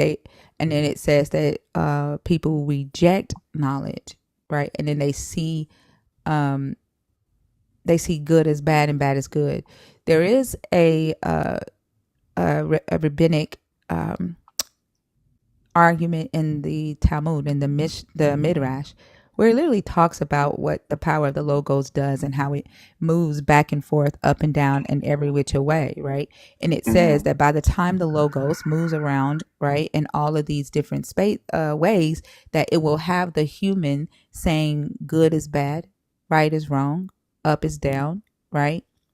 And that was the goal in this rabbinic literature. That was the goal and the power of the logos, and they knew that. They knew that back then, right? They wow. knew that back then, and so when you think about it today, and when we have these conversations with believers, and you're like, like for example, the woman last night saying that her family Bible is written in language, and to see believers Yeah, I heard co-sign that. that. Yeah. And to see believers co-sign that as if she said something that was coherent, as if we were the crazy ones for saying that makes absolutely no sense. Right. And then them telling me in the comments how wrong I was for not accepting her invitation to hop on a plane, go meet a stranger, to go see a book that's written in language. To them, that makes sense. And I'm just being difficult, right? When I Yeah. say no, that doesn't make sense. Like, can you mute for a second, Artie Tokes?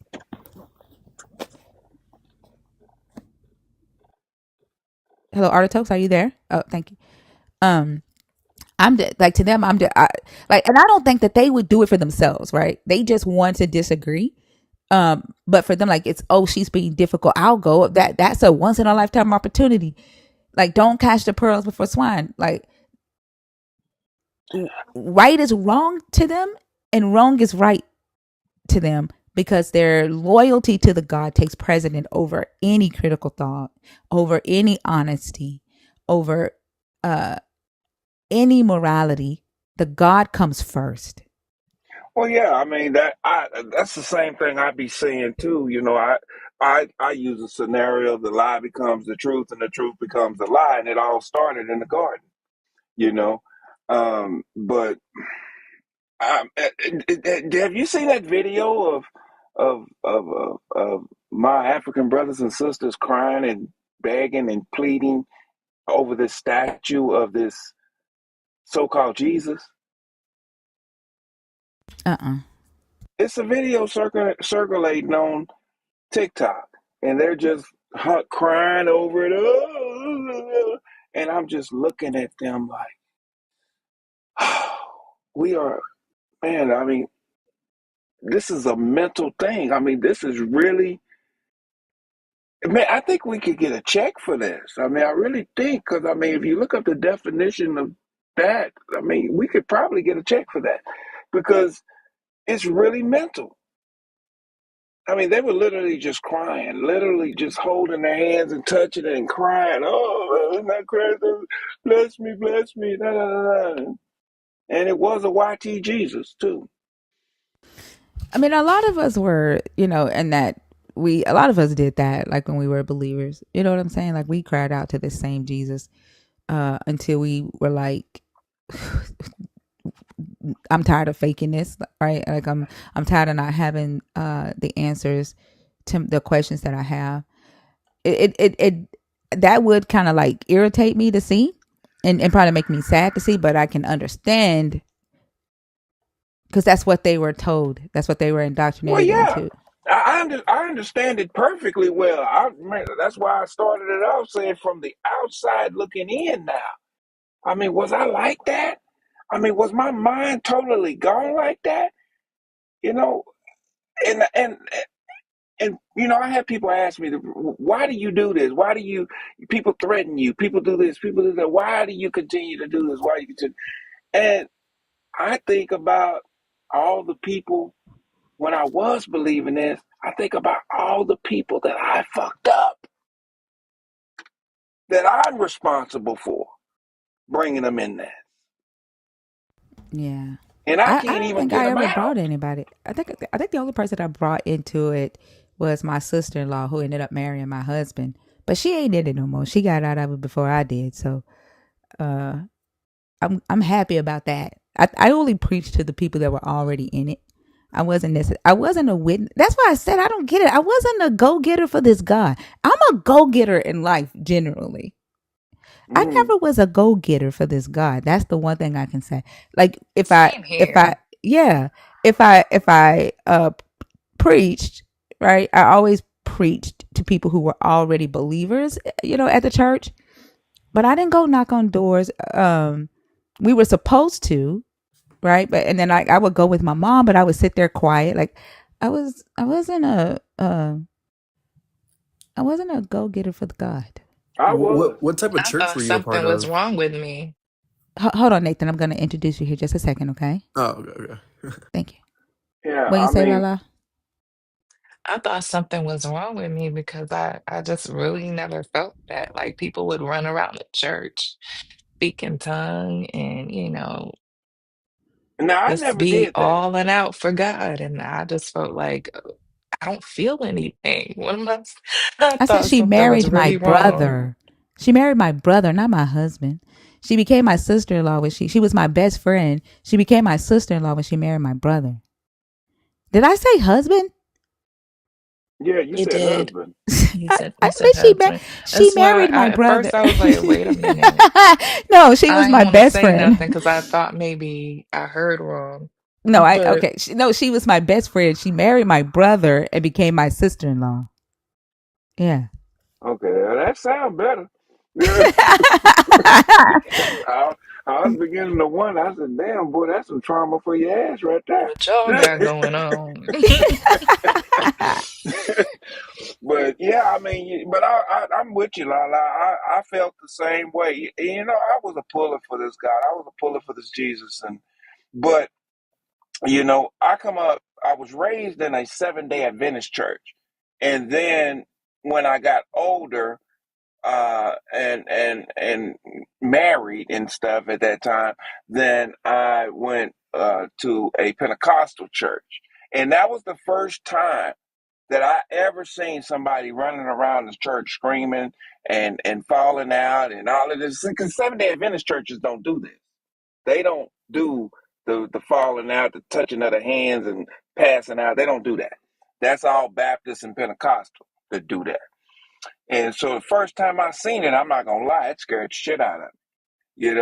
That I didn't know what the hell was going on, and it was when it was explained to me. Oh, that's the Holy Ghost, and and when you get the Holy Ghost, you're gonna know it, and then you're just gonna start. It's just gonna take over and all this stuff. Well, that takeover never happened for me. And I just thought I just wasn't good enough. I just thought that I need to do better. I need to believe more. I need to pray more. I need to what I mean, because I'm really trying to do this, but I'm a realist too. I'm not gonna fake shit. So I'm thinking they're being real. I need to really feel this. So I was into it. I was into it. And I don't know how I can't even count how many people I done rebuked. I just can't count that high no more.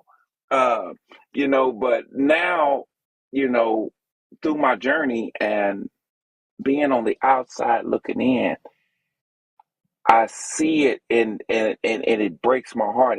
It hurts me to see my my people, the people that look like me, falling out this way, and I see the mental behind it.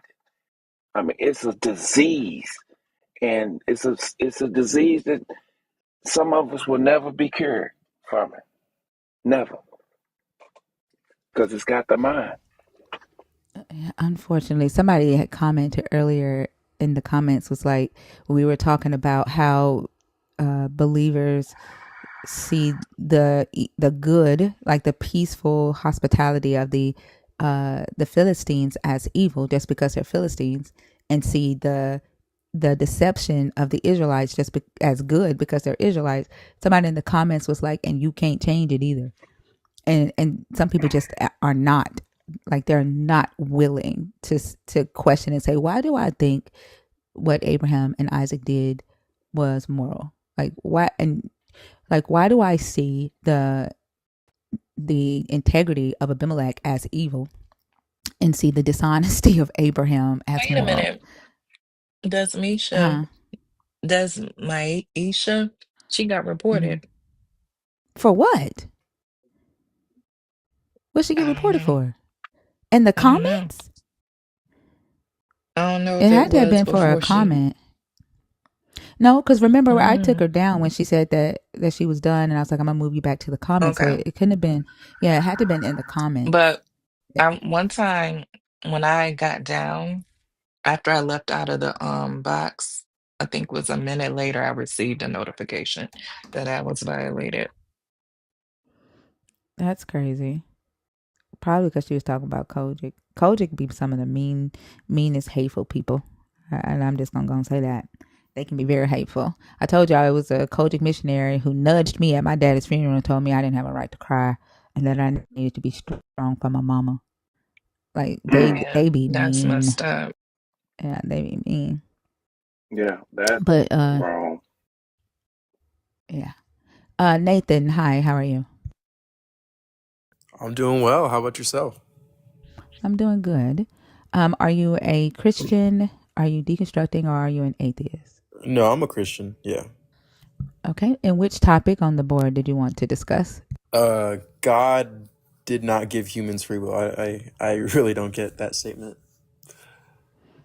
Uh, well, because if you look back at like just Genesis, it was against God's will for humans to, for Adam and Eve to eat from the apple, but they did. That kind of just shows directly that they had free will. No, it means that they had the ability to make a choice, right? They had the ability to do something opposite, but free will does not come with the constraint of necessity or an expected fate, right? And so a consequence would be an expected fate, would it not? So, so I just looked up like it says free will is the ability to choose to make choices independently Of what? of any prior events Or what? or It or says state any of the prior. universe. Yeah, exactly. So if there is a prior event, right, or some influence of the universe, right, was there an influence of, well, you wouldn't say universe, you would say God. Was there an influence of God when it came to them eating this tree? Yes, he said to not eat from the tree. He told them directly, But I uh, mean, do not even eat of after this they tree. ate from it, was there still in even let's look at the fact of the setup, right? So they were in Eden, correct? Yes, And they were inside a garden in Eden, correct? yes, All right. So the word for garden in Hebrew is enclosure, right? So they were in an enclosed garden inside of Eden. Now, yeah, yeah, inside of this garden, there were Adam and yes. Eve. Who else was in this garden with them in this enclosed garden? Well, there was all the birds, all the animals, um, everything that God made, basically. You're missing somebody. Oh, you're trying to mention Satan, right? If you believe that the serpent is Satan, then yes. So this Yes, yeah. serpent, right, was also inside of this garden, this enclosure with Adam and Eve, right? So Genesis 3:1 says that the serpent was more cunning than any of the animals that the Lord God had made in the garden, right? Okay, yeah. So the serpent was in that garden and your God put him there, right? Or allowed him to walk in there. Allowed him, yeah. Well, I mean, we can say either or, right? But your God knew that the serpent was in that garden with Adam and Eve, did he not? Yeah, God's all knowing. Yes. Yeah. Mm-hmm. And so your God also knew that the serpent was cunning or subtle, right? Absolutely. Yeah. Convincing. Yeah. Did your God protect Adam and Eve from the serpent? No, he allowed Adam and Eve to be subject to the serpent's. He gave the serpent free range or free will, in your definition, to Adam and Eve. Correct? Yes. Okay. So would you consider that to be outside influence, with that influences the decision of Adam and Eve, putting them in that position? So here's the thing that you're like, that's not directly God. I didn't say directly. I did not say directly. What I asked, right? Because we can go further. But what I asked was, would you consider your God allowing the serpent to be in the enclosed garden with Adam and Eve without protecting Adam and Eve, right? Allowing the serpent free range to even talk to Adam and Eve, knowing that the serpent was AKA Satan, that he had kicked out of heaven, right? Mhm. According to y'all's belief, Mhm. knowing that the serpent was more cunning, right, than Okay. any Yeah. of the Yeah. animals. Would you say that that is outside influence? What do you mean by outside influence? Because I'm getting kind of confused with all this wording. I'm sorry. Okay, so your God, right, Yes. knew this serpent was in this garden Was with cunning. Yeah. Adam and Eve. He knew the serpent was AKA Satan, according to your beliefs. Uh-huh. Okay. Your God is all knowing, correct? Yeah. So your God knew what the serpent's intentions were when he allowed the serpent to be in the garden with Adam and Eve. Yes. Okay. Your God knew that he had given Adam the command not to eat from the tree. Yes. Your God knew that Adam and Eve did not have the knowledge of good and evil, didn't have a moral conscience of their own yet.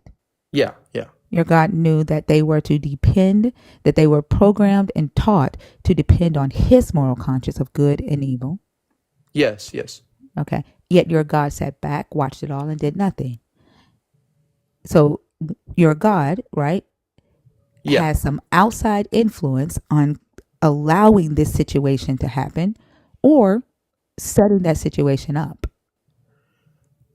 Okay. Okay. So what you're saying is we didn't have free will. We don't have free will because he allowed that situation to happen. Is that your? You don't have free will because the definition of free will is your ability to make choices without the constraint of necessity or an expected fate, aka a consequence.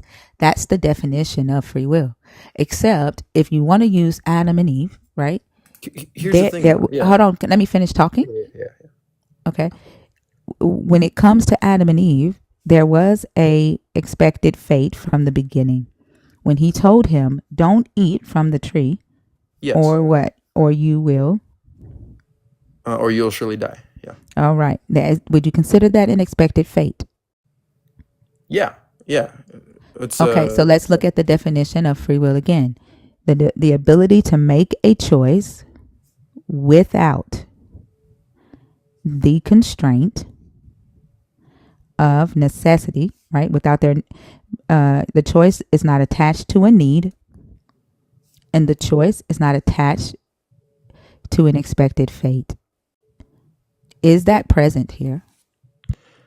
So, by that definition, it is. However, by the definition I gave earlier, I said it was independent from any prior events or state of the universe. What do you think independent means? Does it mean with or without? Without. Thank you. So independent of any prior event, right?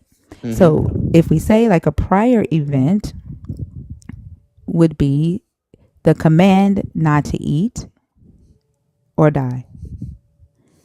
Correct? That's the prior event. Yes. All right. And then the next one was, or say it again, or Or what? independent. What was the second one? Independent of any prior Or state of event the universe. Oh yeah, or sorry. state of the universe. So without any influence of the universe, like the state of, like, and in your case, the universe would be God, because you don't see the you believe in God, right? You don't believe in the universe, right? God does Yeah, yeah. everything. Okay. So, or without the state of God, like God's influence, right? And God's influence here would be that he is all knowing. He allowed Satan to be in the garden, right? He knew that Satan was cunning, right? And Okay. convincing, right? So he's, both things are present in both definitions. All right. So I kind of want to like, because I think we're getting wrapped up too much in like the situation that they were in, and not to like the fact that they had a choice. So, I never said they didn't have a choice. I well, yeah, never yeah. said, hold on, Nathan. I never said they didn't have a choice. I'm not arguing that you don't have a choice. That says you don't have free will. That's not the same thing. So are you saying because there's a punishment, we don't have free will? So let's go back to your definition that you gave. Yes, independent from any prior events or Okay, stop right there. Was there, what was the prior event? Don't the, eat from the tree, or that's not really an event though. It's just a command. It's just a did law. it happen? Did it happen? He said that he said that Well, there was is an it event when he something said that, it. what is the definition of an event?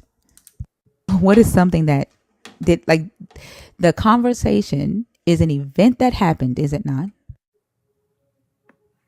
The conversation was so okay. Hold on. We keep going back to this, but like, so you don't have a choice. So I want to just clarify this. You don't think I we have a never said that. I never said that. You have the ability to make choices. You don't have free will. I never said you don't have a choice. okay? So free will. So we only follow God's will. Then is that what you're saying? If you choose that, Well, if there's no free will, then it's what would be the opposite of that. We're robots, basically. That's the opposite of free will. Robots. well, I mean, honestly, you still have a choice. Like, because you can make choices based off of the options presented to you, right? That doesn't make you a robot. That means that you can use your critical thinking to make the best choice that you feel is best for you. Now, if you choose not to critically think and you choose to make your choices based off of someone else's um, will for you, then that would make you a robot.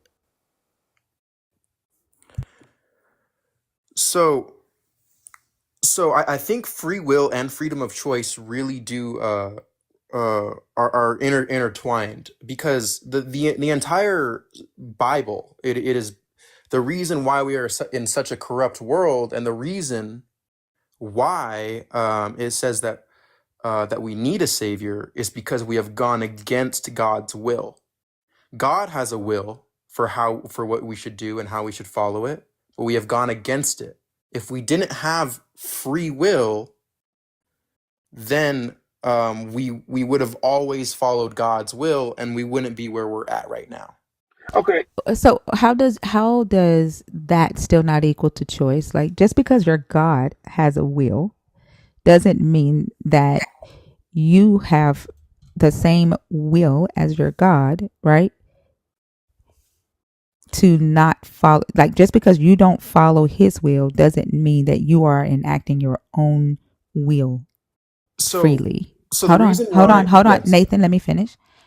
That doesn't mean that you're enacting your own will freely. What you did was make a choice to not follow your God's will.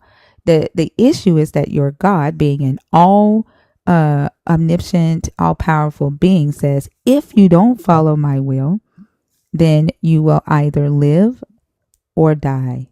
You will either be blessed or cursed, heaven or hell. There is influence, right, from your God in Yes. this choice that you make. So it's not free. There is a cost to it. Awesome. So here we're getting into influence. This is kind of where I wanted to direct it. So I think I you're think we've been talking about influence this entire time, friend. so so with influence, there's a difference between influence and controlling somebody. All right. If someone pointed a gun at me, I would be forced to do something, right? But if someone was nudging me at something, like influencing me, I still have a choice, right? If someone's threatening me with a gun, that's not that's like life or death right there, right? Nathan, Yes. do you remember me saying that you have the ability to make a choice and use your critical thought, right? You can use critical thinking to make the choice based on the options that are presented to you by in life, right? Like that's not taking away your choice. I never said that you don't have the capability of making a choice. What I said was is that you don't have free will. You keep Okay. arguing choice. I'm not against the you saying that you have a choice. I don't know why you keep arguing that. Because that's what the definition is, the ability to make choices. So okay, so let's see. Free will is the ability to make choices, Yes, choices. That's the right? first And of the so and words. so right. And so your the thing that you are calling free will is a choice, correct? What do you mean by The that? word you're saying that they had a choice. Adam and Eve had a choice, To right? eat or not? Yes. Thereby they have free will. The word choice is in the definition that you're using, right? Yes. Choice. Yes. hmm So you're just saying, hey, we have a choice, right? That's all you're saying. Yes. We have a choice. There is more to the definition. You're choosing right now not to recite the rest of that definition, are you not? Well, no. I'm just bringing it back because we're focusing on the other half so much. I'm also No, bringing I back don't. I the don't. first part. We're talking about the entire definition of free will. You're choosing to focus on the part that aligns with your perspective. You need Okay. choice to be called free will, when really you're just saying I have a choice. For some reason, you need it to be called free will. All right. The ability to make choices independently of any prior events or state of the universe. This Mm-hmm. is it's still deeply rooted in choices. Would you not say that? I am okay with you having a choice. Like I never said that you don't have a choice. It is deeply rooted in choices, but there is also a another aspect of that. The choices have to be independent, right? Without those other two parts of that definition, and you don't have that.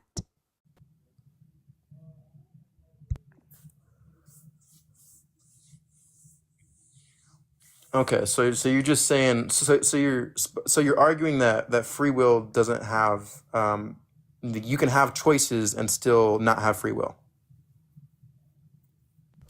That's what I got from this, right? Absolutely. We just have different definitions of free will then, and I don't No, think we don't. No, we don't. I just literally used your definition of free will. We don't have different definitions of free will. You are choosing to only accept the first part of the definition. You are choosing to reject the second part of the definition. And those of you that are also believers like you are choosing to agree with you, although you have not made one coherent point about that. Like you're arguing choice. You have a choice. You well, can we're choose to serve this yes. God. Nathan, Yes. hold on. You Yes. can choose to serve this God and you can choose not to serve this God. However, both of those choices have an expected fate. Both of those choices are based off of a prior event. They're not independent of anything. The choices that you have, like your religion is literally based on the original sin concept. And your choice to serve this God is influenced by what happened in that garden with Adam and Eve, a prior event. Your choice to worship this God or choose this God is attached to what will happen after you die. It is not independent of either. And so I don't know why you want to reject the definition you brought to me and say that it's different. Okay. Okay. Hmm. I have a question real quick, Nathan. What's up, man? My question is this. Name one choice that you can make in this world that does not have a consequence or a fate. That does not have a consequence or a fate.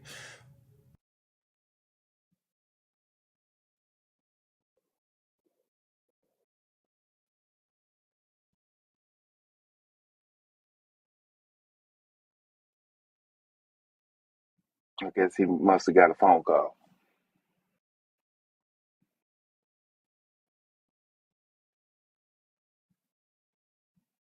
Nathan, are you there?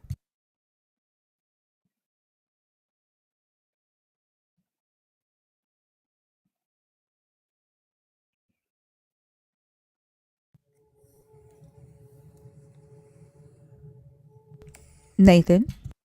Hello? Am I still there? Mm-hmm. Are you playing Hello? Oh. are you playing meditation music? No, no. So what was the question again? The question is, name one choice that you can make in this world that does not have a consequence or a fate. Wait, y'all don't hear that There's meditation music? I hear it. a hello? Yeah, are you I playing do. meditation music? No. What does that sound? Is it my fan? Is that It what it could be is? a fan. It could be a Oh, fan. okay. Um so nothing really, because there's always whenever you do something, there's always gonna be something that happens. Okay, so by you answering my question, you said nothing. There's no choice you can make in this world that does not have a consequence or a fate, right? Yeah. So therefore, free will does not exist. Well, no. I don't necessarily believe that, because okay, so I like to think of it like this. Nelly, I think you brought him back to the like. I thought we had made some leeway. I think that question brought him back to be able to argue it from. You know what I'm saying? Like, I think it set him back because now he's It gonna want to probably did. argue choice again. Yeah, he's So gonna want to no. argue choice again. Well, yeah, I actually am. I'm just so I like to think about it like this. All right. Usually, whenever people say that we don't have free will, uh, so what you're saying is because our actions do something, our actions have Let me make it consequences. real simple for you. Yeah. What I'm saying to you is read the definition of free will and then give me an example of a choice that you can make that would align with Hold that on for a second, Lala. definition. What does he mean? Hold on for a second, Nelly. What does he mean? Are you sending yourself to the lake? Is he threatening you? What What? happened? What? What happened? Is he What? threatening you? The person that tagged you about the lake. Is that what is he saying? Are you sending yourself to the I lake? Did you see that? I just did. I have no idea. I don't know who You that don't know who that is. person is? Can No. you screenshot that? Can you screenshot that and then block his ass?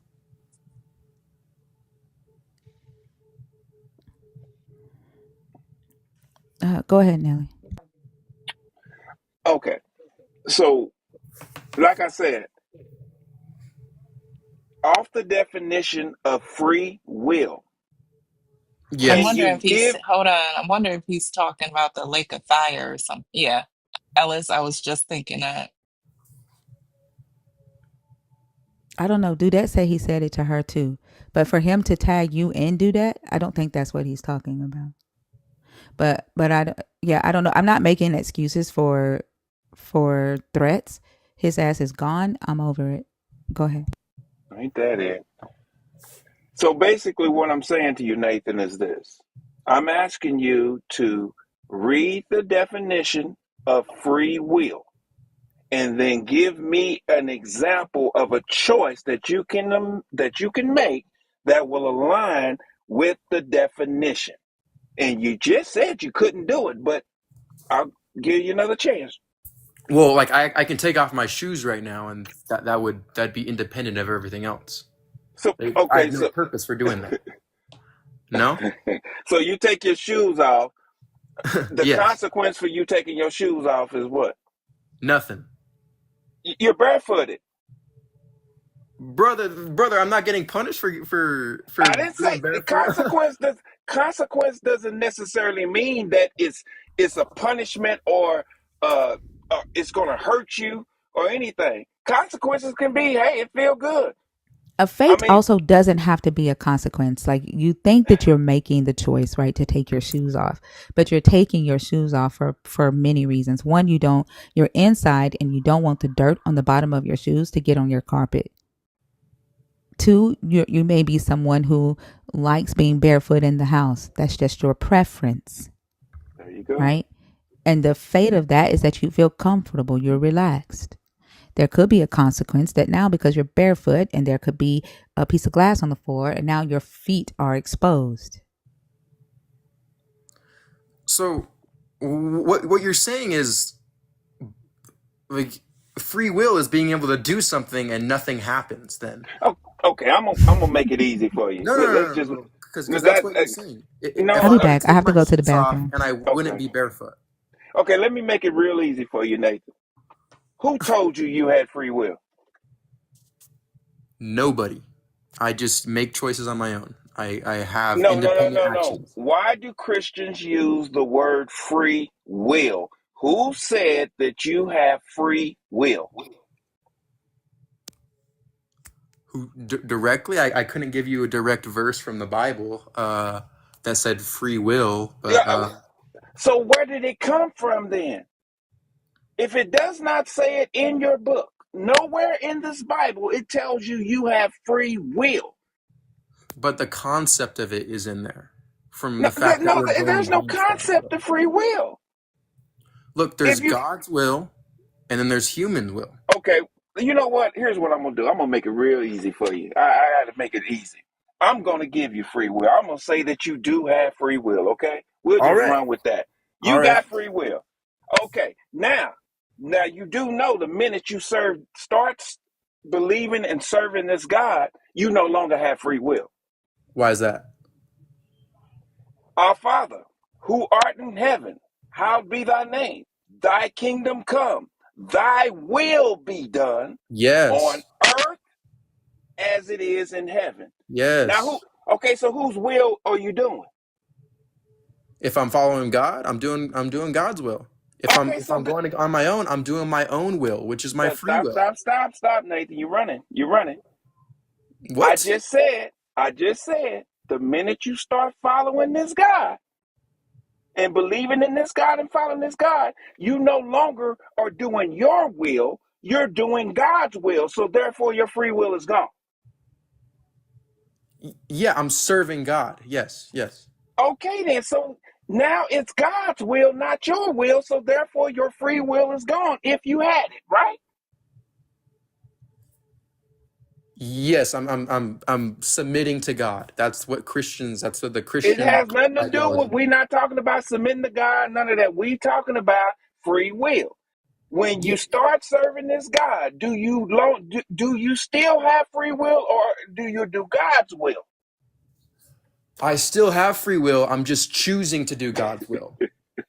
That's what it Okay. is. I have a choice to do God's will, or I have a choice to do my will. Okay, does You're God have free you're, will? you're just you're yelling, Hold on. but it Let me doesn't ask a make any question, sense why you're yelling. Nathan.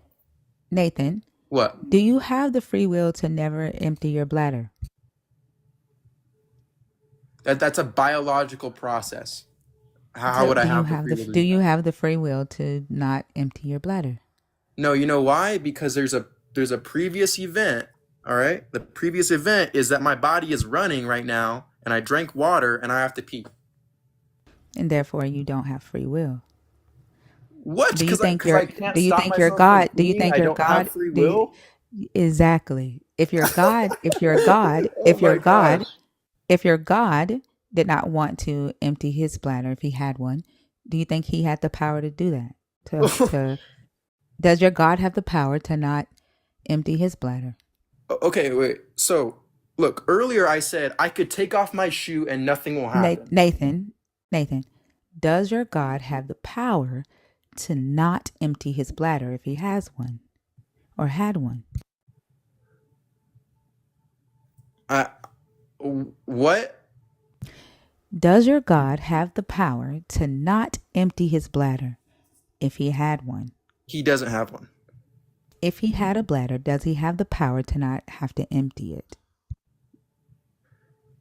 In this weird scenario, I guess he's all powerful. He could do whatever he wants. Yeah, because there would be no necessity attached to that, and there would be no fate attached to that because he doesn't have a biological makeup. Therefore, your God has free will. You do not. No. In this scenario, you said that he did have a biological makeup. He did have a bladder. No, he's not limited by time and space. Even if he has a bladder outside of time and space, he doesn't have your biological makeup. Remember, Okay. you are created in the image of your God, but your God doesn't have human flesh. That doesn't mean your God doesn't have a bladder. It doesn't mean your God doesn't have a face. According to Isaiah, he definitely has a face and a head and eyes and a mouth to speak, right? He just doesn't have your biological makeup. Okay, but I don't get how me not being able to stop myself from peeing means I don't have free will. That doesn't make any sense. Because if you did have free will, then you would be able to will yourself to be able to hold your urine as long as you need to hold it. That just sounds silly. Do you like? It I feel does. like you're in an echo chamber. It does sound silly. You're It in an echo sounds chamber silly here. for you. We're in an echo chamber as we disagree with someone on stage. Do you know what an echo chamber is?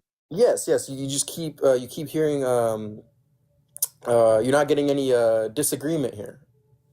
Are you not disagreeing with me, Nathan? Are you agreeing with me?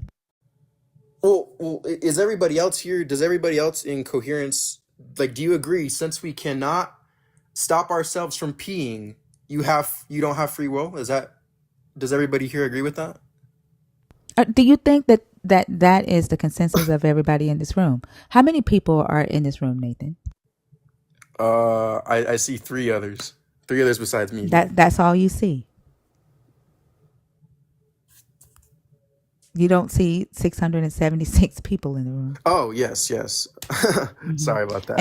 And you think that everybody, all 676 people in this room, agree with me? You know what? You're right. I know. I was kind of getting frustrated. You're not in an echo chamber. I'll take that back. I mean, the very fact that you are on stage and you and I are not agreeing, you and Nate don't agree, should be a symbolization. Should be a signal that this is not an echo chamber, right? We don't agree. Yeah. That's true. I'm sorry. I sometimes get a little worked up whenever I'm doing. I'm sorry. That's my bad. That's my personal bad. All right. Can I get back to the shoe? Because Sure. yeah. So whenever I gave the example that I can just take off my shoe, right? Like I'll do it right now. I just took off my shoe. Nothing happened to me. Like there was nothing that needed me to take off my shoe. Nothing necessitated me to take off my shoe.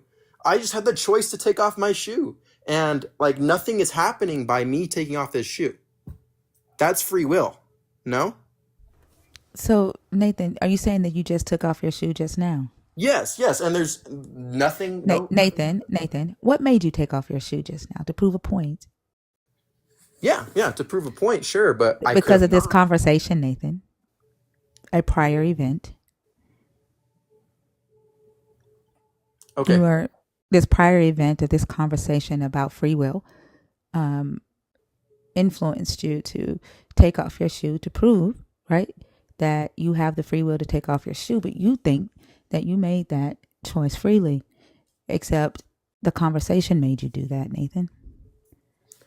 Okay, cool. So now I want to bring it back to something else. Let's bring it to something a little more extreme, because I feel like with these philosophical things, you need to bring it to extremes to kind of like help out your argument to see if it lays up. Let's bring it to like an addict, right? Somebody who's an addict. All the prior events that he has faced has made him should make him absolutely stay addicted to the substance, okay? Now, let's just say this addict gets off of the drug, decides he doesn't want to do it no more, and ends up recovering. He recovers. All right, he's now free of whatever substance he used in the past. That drug, that previous event, that told him in every way to keep using that drug. but he used his free will and he stopped taking that drug. Isn't that free will? Wouldn't you say? Nathan, do you know when you're talking to a former drug addict?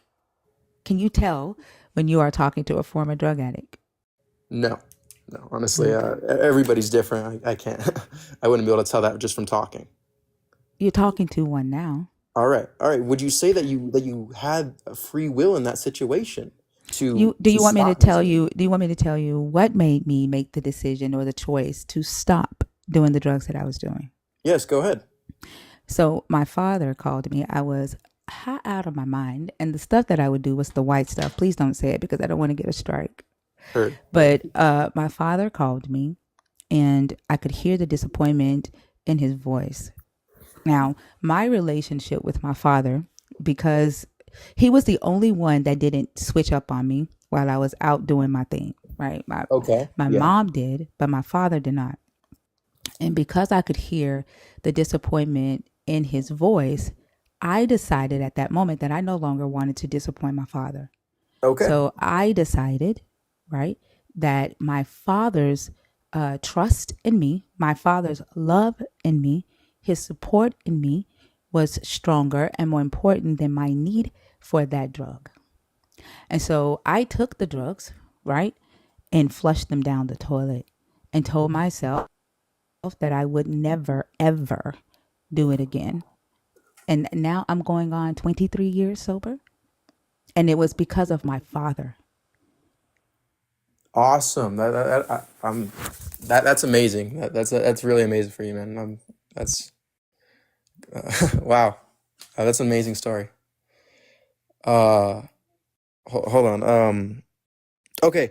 So that's perfect. That's perfectly what in lines what I'm gonna with my argument. So that's not him controlling you. I didn't say it was him controlling me. Yeah, It was yeah. the prior events. It was his support. It was him not switching up on me. It was my mother switching up on me as I was going through the things that I was going through. It was the prior events of him being a great father that influenced that choice. He did not control me. I think by just purely placing the definition as prior events makes it so vague that it could be anything.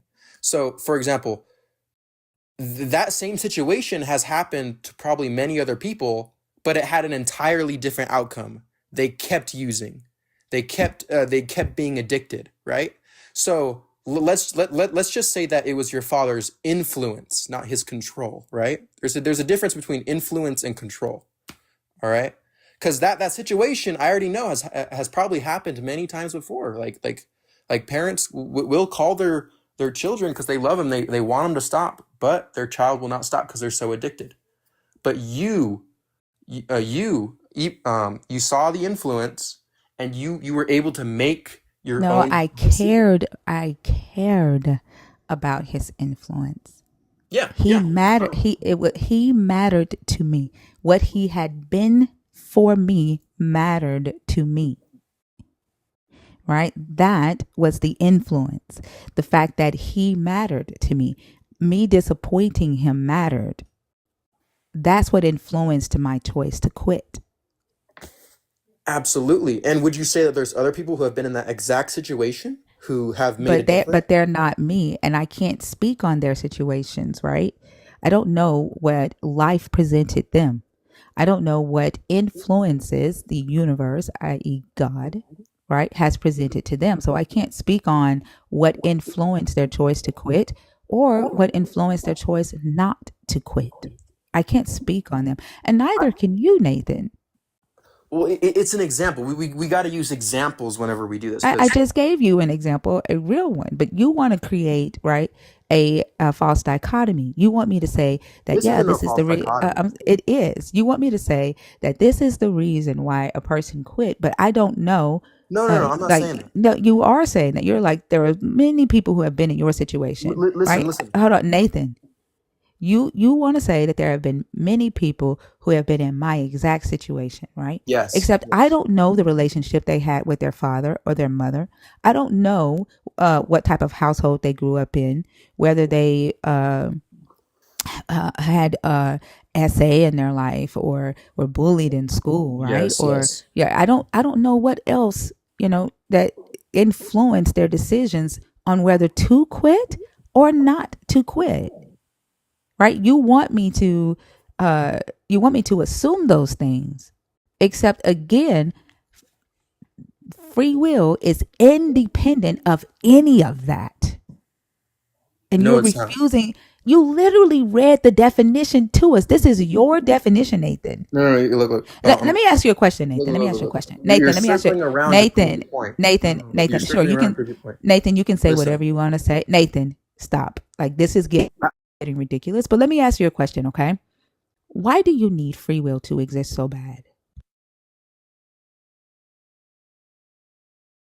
Can you answer that for me? Why must it be free will and not just choice?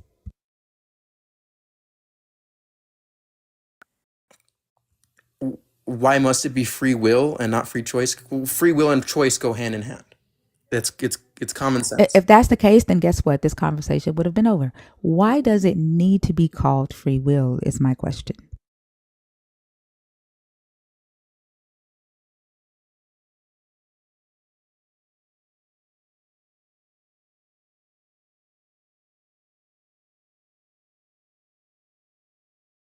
Nathan, are you there?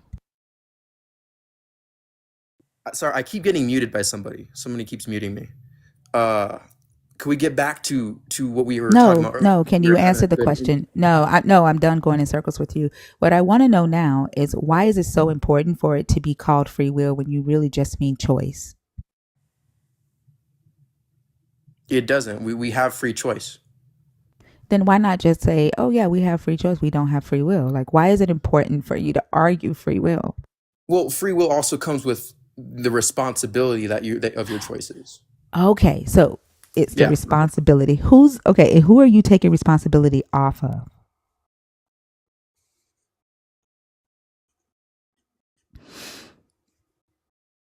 I, I keep getting muted. I don't know why. Someone's muting me. I don't know, y'all. Don't mute him as long as he don't talk. He's good. Let me ask the question this way, okay? Do you not, when it's just choice, are you not responsible for your choice? Like, does a responsibility not come along with choice as well? Yes. So you got free will. Both free will gives you the responsibility. Choice gives you the responsibility. So there's something else that's missing here. So They're synonyms. They're synonyms. no. Listen, what I'm trying to find out is why you need it to be called free will and not just choice, right? Like, why is this argument, this debate still going when we've already established that you just mean choice, right? And you said that free will comes with responsibility, but so does choice, right? So there's a different reason. There's a No. deeper reason. No, choice just means the action. Free will is the responsibility and the action, I So would you say. don't think that there are any, you don't take any responsibility for your choices? Is that what you think? Like, if I were to make a I never choice, said that. so does choice come with responsibility or not? Choice is an action. It's Does the it action come that with we do. responsibility or not? It's an action. Does it W- come with responsibility or not? I understand what it is. Free Does will it come with makes me have the responsibility? responsibility. The action is choice. It's like me running. Do I get exhausted while I'm running? Yeah. Yeah. Okay, like you could say that. Yeah, it's just because running is the So, is the action so of doing it. Nathan, are you saying that if you did not have free will, when you make choices, then there is no responsibility for your choices? Is that what you're saying? Exactly, because I would be Hold doing on, God's will only. Nathan, if you didn't have free will, right? Yes. I just want to make sure there. Let's say, like what I'm saying, that humans don't have free will, right? So, do you think that I'm saying that there is no responsibility for human choices? Do you think that that's what I'm saying? So without free will, whose will would we be doing? We would No, be no, no, no, doing no, no. Let's talk. God's. Let's We talk. would be Let's doing talk. God's. Wait. So Let's then it talk. would be No, his fault. I just cooked you right there. You trying to use all these fancy. Nathan. This is why you get muted. This is why you get muted. Okay. You don't let me Now, talk. Nathan. Okay. Now, if I were to make a choice, if I were to make a choice today, I don't believe in your God. Okay. So if I make a choice today, who's taking the responsibility for my choices? You Do are. I, do I, exactly. Because I don't believe in free will. So when I make a choice, I take accountability for it. If I make a choice, then I take the credit for it, right? To me, there is no God. So the responsibility for my choices reside in me. Okay. Okay. So Not your God. Nathan, with free can I will, you're saying, can I please Nathan, talk? let me finish or I'm going to take you down. With your idea of free will, you take on the responsibility. And I think what because you do believe in a God, you need the responsibility to be on you and not your God. Like I'm okay taking responsibility for my choices. I do that a lot. That's why I tell people, "Yep, I did D-rugs." I'm very transparent about my life, right? I've succeeded, I've failed, I've made good decisions, I've made bad ones. Like they're on me, not on a God, not on a Satan. But you're trying to protect somebody, Nathan. Would it be your God? Are you done? I just want to interrupt you anymore. Yes. Okay, cool. So what you're saying is I need free will to protect my God. Is that what you're saying? So that he doesn't have to take responsibility for the things that happen in your life because you believe in him, right? Like you believe he has power, right? You believe that you're supposed to be following his will. So when you don't do the things that you believe your God wants you to do, it's not your God's fault, right? It's not your God's fault for the things that happen in your life. It's yours. You can also blame the devil, right? You could also blame other people, but you rarely, rarely, rarely blame the God that you believe in, who has all of this power, and you rarely, rarely, rarely blame yourself. The responsibility then goes on everybody else, and sometimes you, but mostly Satan and everybody else in your life. Okay, cool. So please just give me like 1 to 2 minutes to explain my argument about that. Um, so basically, it's not that I necessitate free will, okay? All right. It's just if I didn't have free will, then I would be only doing God's will, okay? My will, since I have free will, I can have an independent will from my God. All right. So if there was no free will, then it would be God's fault because I would be like a robot, only doing his will. All right. So the fact that I do have free will just means I can make a will independent of his. All right. Like that's the entire story of the Bible. People have free will. I'm done. I'm done. You can go ahead and respond. I mean, again, the free will is you separating your actions from your God. Like, it's not God, right? I'm not following God, right? Because my free will takes the responsibility of that. That's like sin. Sin is almost the equivalent of the free will. It's the sin that works in your flesh that makes you not obey the God, right? It's your free will in your flesh that makes you not do the will of the God, right? And because Mm-hmm. of this free will, right? Which if Mm-hmm. if you say this, like honestly, you're saying that your God do want robots, but you're refusing to be a robot, right? And instead of you taking accountability for your choices that you make to not be this God's robot, you blame it on free will. Are you done? Yeah. Okay, cool.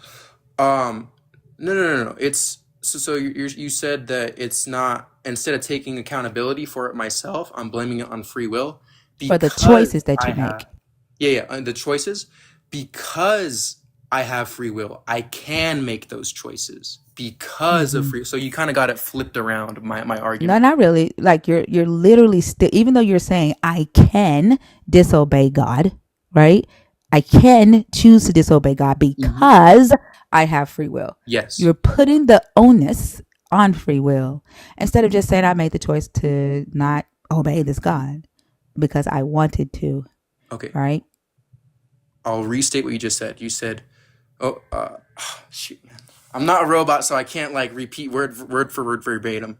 But you said instead of blaming it on the choice, right? Mm-hmm. Uh-huh. I'm blaming it on free will, correct? Yeah. That But was not my you still just mean choice. Like you don't, the definition of free will is Can I finish? independent. Hold on. Right. Please let me We're not finish. arguing. No, we're not arguing the I just want to definition finish my of dialogue real quick. Nathan, I stop let you go talking on for while like a Nathan, minute. my voice matters more on Please. this platform. When I talk, you mute. We're not arguing the definition of free will and choice anymore. We're arguing responsibility and why you need to call choice free will. That is the topic. Why do you need to call you're saying free will is choice, and then you're saying you have a choice. Why do you need to call it free will? That is what we're arguing. And it's the responsibility. You saying that you have free will, you're putting the onus on free will for you just making a choice. It's your sin. It's your scapegoat. And it also excuses your God. Nathan, why doesn't your God get involved with the evil that's done on this earth? Could I tell you? Mm-hmm. Could I tell you? All right. Yeah, go ahead. It's because he doesn't want robots. If we all did his will, Mm-hmm. this world would be perfect. All right. Mm-hmm. So when I say we have free will, I'm not saying that I sin because of free will. It's because of my will. Okay, my will is just different than his. All right. Mm-hmm. I have a decision. But I asked why he doesn't get involved. Because he doesn't want robots. He wants people that will So actually he's genuinely love him. respecting your free will. Yeah. He wants people that to genuinely love him. To So genuinely that love him. keeps him perfect, right? That keeps him a good God because he's respecting your free will. That puts a wedge between the evil and your God. Your God can't do anything about this fucked up world. It's not his fault. It's free will, right? Free will is stopping him, right? No, nothing's Free will stopping. takes the responsibility. Like what's stopping your God from getting involved in with the evil, like stopping the evil on the earth? Nothing's stopping him. He's just Why doesn't he? choosing to. Nothing's stopping him. He's just choosing. It's a choice that he's making Why? What choice is he making? to give us free will. So free will is the thing that's blocking your God from destroying the earth. I mean, destroying It's the evil on the earth. it's not blocking him. It's a choice. So I could Well, I mean, choose it's still, you to can say not it's a do choice. something Regardless, he's not stopping the evil on the earth because of free will, correct? because he wants us to have free will. But because of free will, regardless if he Because wants it he or not. wants us to have free will. Yeah, regardless if he wants it or not. Free will is the thing that's stopping him from doing it, correct?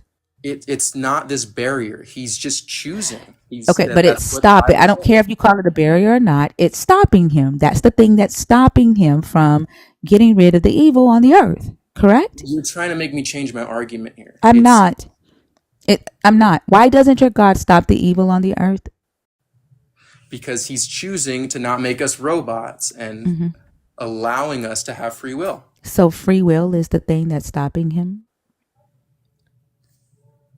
There's nothing stopping him. He's just making Okay, a choice. I'm going to ask the question again. What's stopping? The word stopping is in my question. Yes, What's stop it. stopping your God from getting rid of the evil on the earth? The choice that he made And what choice was that? to let us have free will. So free will is the thing that's stopping your God from getting rid of the evil that is happening on the earth because your God made a choice to allow Yes. free will to. Okay, so free So, will, right? yeah. So there it is. Okay, Nathan. No. There, I want you to know. I want you to know that it's not just free will. It's the choice of free will. Nathan. So there it is. That's why you need to call it free will, right? Even though you just mean choice, because it puts this space between your God and this fucked up world. And to you, right, it explains why he doesn't get involved, why he'll allow bad things to happen, why he doesn't answer your prayers the way that you think that he should or when you think that he should, right? It's the answer to your prayers. Free will is the answer to all the questions that you have. It's just free will. not to all not to all of them, but it's okay. So I've just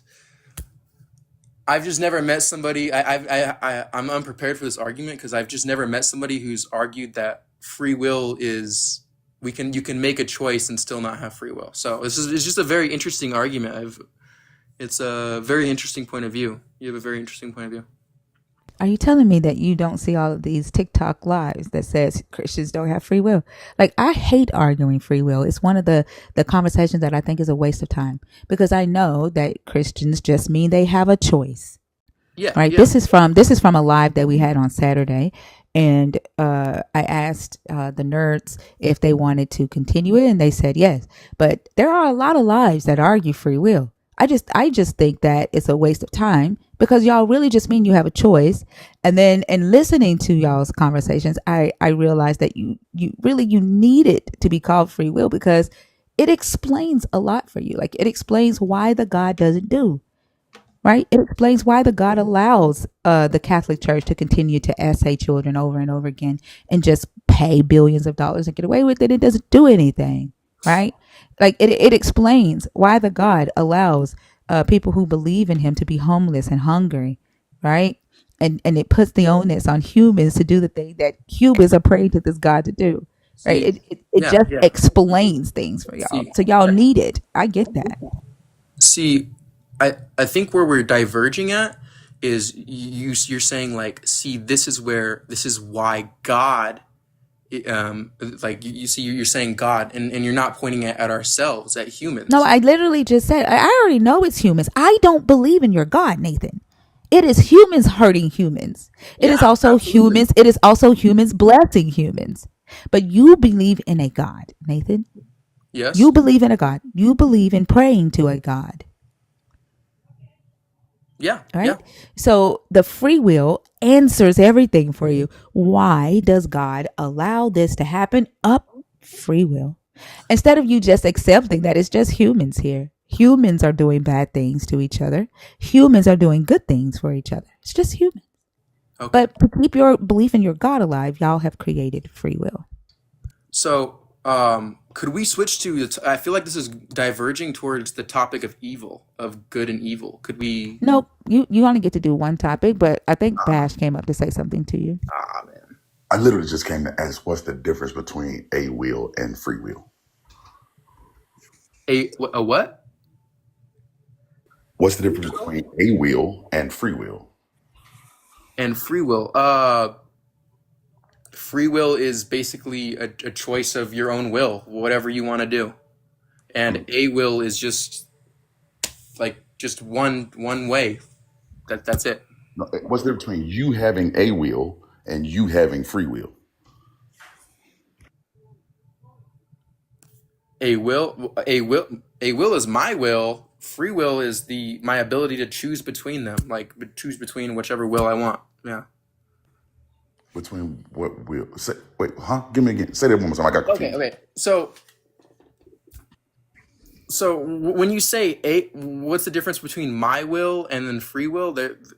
It's kind of a complicated. Like that question doesn't make any sense.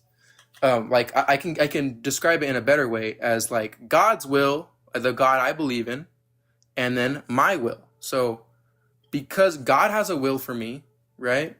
And I have my own will for myself at times. Free will is the ability to choose my own will besides somebody else's will. Okay, wait. So you have a will. Let me just make sure that I'm understanding this. Yes. There is this thing called a will, and then there is this separate phrase called free will. Okay, what does the free mean? What does free mean? Choice. Free doesn't mean choice. Will means choice, perhaps. Free doesn't mean choice. What does free mean? I believe it means choice. I'm kind of firm on that. Can we just look up the word free? Where in free means choice? Free. It probably could be a synonym, honestly. Choice is a synonym of free? Honestly, yeah. Can we look this word? Choice is for the word free? Did slavery, like the slaves, did they have a choice? No. After slavery, after like Listen to a now, black definition. people A have a definition. choice. Definition. What does that? What does that say, love? I can't read it. I'm sorry. Please. It says, not under the control or in the power of another, Okay. able to act or be done as one wishes. Yeah, a choice, your own choice. No. That's not a choice. That's just not under the control of another. Choice is complete. That's an action, right? Remember how you said that? Choice is an action. Free And is a yes, condition, right? yes, Free yes. is a condition. Also But what without did it say at cost, the end? Did you read the end of that? also without cost or payment. I read the whole thing, Nathan. I mean, I know you don't like to deal No, with no, full no, no. definitions, but I At the do. end of that, at the first one that you read, because he was There it saying is. Done as one wishes. I already done that. I done read the as entire one wishes, as one wishes. or Able Which to. or is able Able. able to act. yeah, Able to Choice. act. It's Able. an action, Yeah. right? Not a choice is an action. decision. Not Not a a. It choice. means that you're not confined, right? Not or no longer confined or imprisoned, right? It's an action. No. It's not even action. It's a state of being. It's the ability to. It's the state of being free. It's not an action. I don't do free. That's true. That's Like, true. No. yeah. When he say able to act, like the Oh yeah. action, like Yeah. You're able to act. Yeah. So free is a adjective. It's a condition that you're in. Yeah, yeah. Okay. All right. So it's not a choice. I'm not in the condition of choice, right? I'm in the condition where I can make a choice, perhaps. But free itself is not the choice. It's the condition. Do Okay, we yeah, agree? I could agree with that. We're kind of getting into semantics of it. It could just Well, it semantics just means the definition of words, and I literally came up here to ask you the definition of word. yeah, but you're just arguing about free in free Yes. will. There's a reason. Remember what I asked. What was my very first question? What is the difference between a will and free will? So the definition of free really means something here. Okay, yeah. Okay. You Okay. actually got me here. You actually got me here. Yeah, yeah. Okay. All right. So So I would say will. So will is I don't know. I'd feel like let's that look would up a just wheel. be Let's look up a wheel. yeah. Let's look up will. Let's look up will.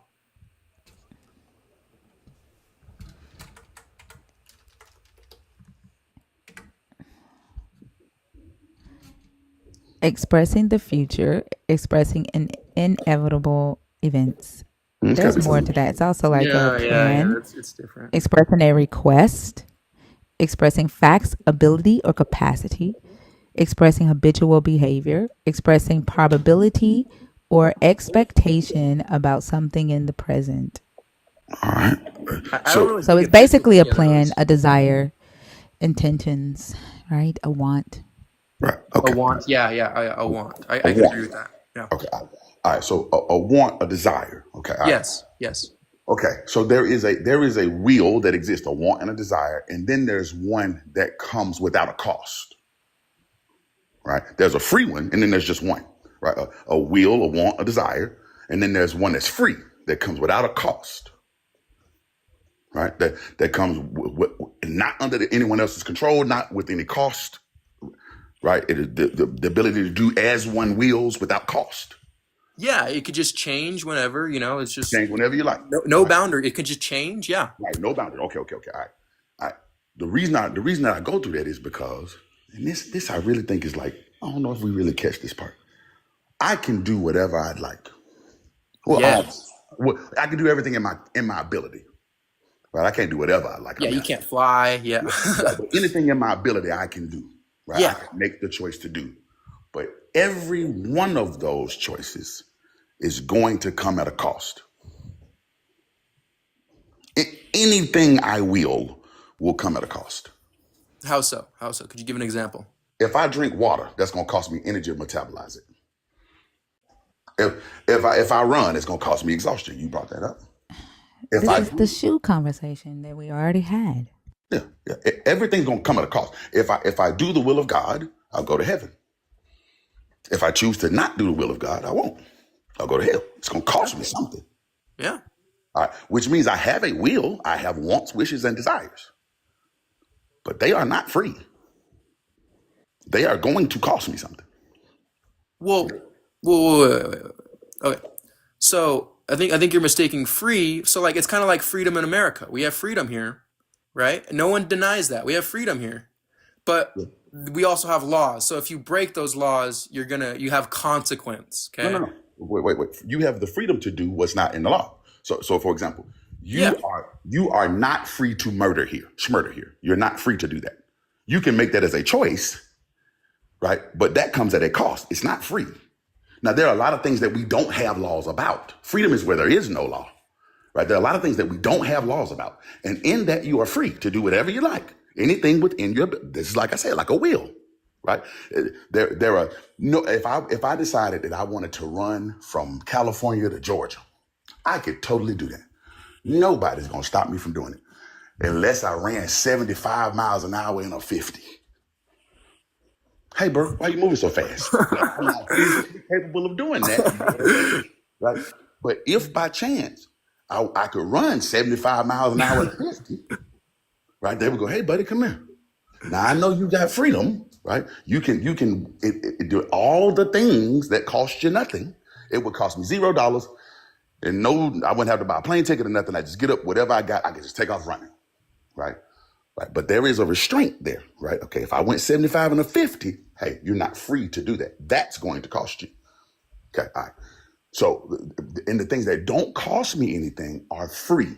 They're free, right? But in this paradigm that we're setting up with a God, things have a cost. You're saying that hell. Yeah. You're saying that hell is the cost. Right? Well, heaven could be the cost. Heaven could, just because, I mean, a cost doesn't necessarily mean something negative.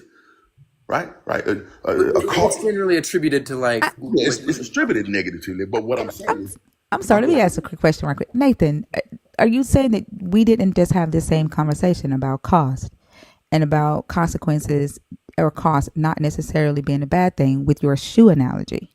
Like all of this is brand new to you right now. With the shoe analogy, yeah, but me taking off my shoe, there's not really, it doesn't affect anything. I Yeah, get more but what he's saying here, that yeah, there's but like a direct Nate cost. took you through that, right? Taking off your shoe, I think I said you're comfortable. Nate said you could step on a nail, right? You took off your shoe because you wanted to prove free will, right? Like we went Yeah. through all of this. I'm just wondering. right now, like the way you're acting as if this conversation, like we didn't spend an hour and a half with you, saying these same things. Like, Oh, do you think that you right now are acting out of free will to act brand new on that? it's no. It's just we're talking about like law, like we're bringing like law, and I feel like that's an actual like punishment than me just taking off my shoe and nothing happening. So that's Yeah, but the shoe analogy was your idea, right? But yeah. what I'm trying to figure out right now, like this whole clean slate, like you're like, yeah, like do you think that you are responding that way out of free will right now? Yeah. I You suppose do. so. I don't You really do? get the question. Oh, I, that's okay. I'm doing everything out of Bash. free will. Okay. Hold on. Bash. huh? Would you say that he's responding that way out of free will right now, or is there a prior event that's causing him to be more agreeable with you than he was with me Two things. over this? This is costing him something, and their process of events. Okay. This is costing him your respect. Thank you. So this has a cost. This could be your will, right? And you are free to make this choice, right? But this choice is going to have a cost, and the cost is her respect. Okay. Okay. Wait. But let me get to why I brought this up. I'm gonna shut down. I don't want to take too long. Okay. So in a place where a will has a cost, well, if something has a cost, I cannot call it free. But here's the thing. I want to get to your robot thing, but I just wanted to put Yeah, up. that's what interests me. Yes. Let's talk robots. Yes, let's talk it. I love this. All right. Eventually, you're going to go to a place where your free will be to do the will of God. Right? Yeah, honestly, yeah. Okay. All right. Okay. Speaking of shoes, I'm going to put you in a, because I know you don't want to be a robot and you want to keep free will. Okay. Do you wear high heels? No, I do not wear high heels. Okay. Fair enough. If let's say I needed to keep the world safe, and the only way to keep the world safe was for you specifically not to wear a pair of high heels. If you put on a pair of high heels, the entire world is going to explode. Okay. I know Gotcha. it seems like this is hypothetical, but just follow Yeah, me. I understand. I love it when people bring like I love bringing things to like the extremes because it just shows consistency. Right. Yes. Okay. So all I need you to do is not put on a pair of high heels. Do you? I mean, you like? Are you a shoe guy? I'm a shoe guy. Are you? I couldn't really say I'm a shoe. No, I'm not really a shoe guy. I'm a big shoe head. So, Got so you. let's say I put you in a room full of literally any shoe you can imagine or want. Right. I mean, every Jordan, every whatever you name it, it's in there. Right. Oh yeah, yeah. And just in the middle of it was a pair of high heels. Right. Should I worry? Man, the world about to blow up. Should I be worried? No, no. I like that. Why shouldn't I be worried about that? Hey, I have a lot of choices. Why would I pick the high You got heels? a lot of choices. Okay, you got a lot of choices. And you were able to exercise your will, right? You were able to exercise. You could wear whatever you wanted to wear. And I just happen to know that your will doesn't include wearing these shoes, right? Right. Which means I could have totally made you with free will and not gotten a sin out of this. Right. The world would have been safe forever because I know that your will does not include these shoes. Again, do whatever you want. Do whatever you want. You don't have to be a robot. You can do whatever you like. It literally comes at no cost. It has no cost. Do whatever you will. Because I know that your will does not include wearing high heels. Okay, so how does this relate? I'm kind of struggling to see the connection here. I'm just about to get to it. Okay. Got you. Let's go. For this reason, I agree with her that we don't have free will, or if the Bible is true, then we don't have free will. Okay, all right. Because them exercising one thing in their will cost not just them, but the whole world. Now they could have still had free will if he had just made the tree of knowledge of good and evil made out of like shit balls or something that their will wouldn't have wanted. Their will would not have wanted that, right? They could, if again, you don't wear high heels. If I put you out there and it was a pair of shit high heels, I mean, literally made out of donkey shit high heels, I know you're not gonna wear that, but you still get all the will you want, and it costs you nothing. But if I put one thing out there that you do and it costs you everything, then your will is not only not free, it is the most expensive will known to eternity. Awesome. Could I reply? Yes. Could I please reply? Okay. So now let's imagine that those high heels made you have the ability to fly. Okay. All right. And then it had you be able to do something that you previously weren't. All right. Because what the serpent said to them before they ate of the apple was that you'll be like God. All right. And anybody would want to be like God, right? Like just have all that being. Okay, yeah. But they wanted to be right. They wanted to be like God. Think about my example. This is why I asked, do you wear high heels? Do you want to wear high heels? No, you don't want to wear high heels. You see what I'm saying? You see what I'm saying? Right, okay. All right. So if I put something there that you do not want, I know that you can exercise your full will for free. You see what I'm saying? Right? So all they had to do is put something out there that they didn't want. Right? Then your will is completely free. Right? You can wear every shoe in here. Do you want to wear high heels? No, I don't. Okay, great. Then do whatever you want to do. Oh, did he go? I don't know. Where did he go? No, let's wait to see if he comes back. Okay.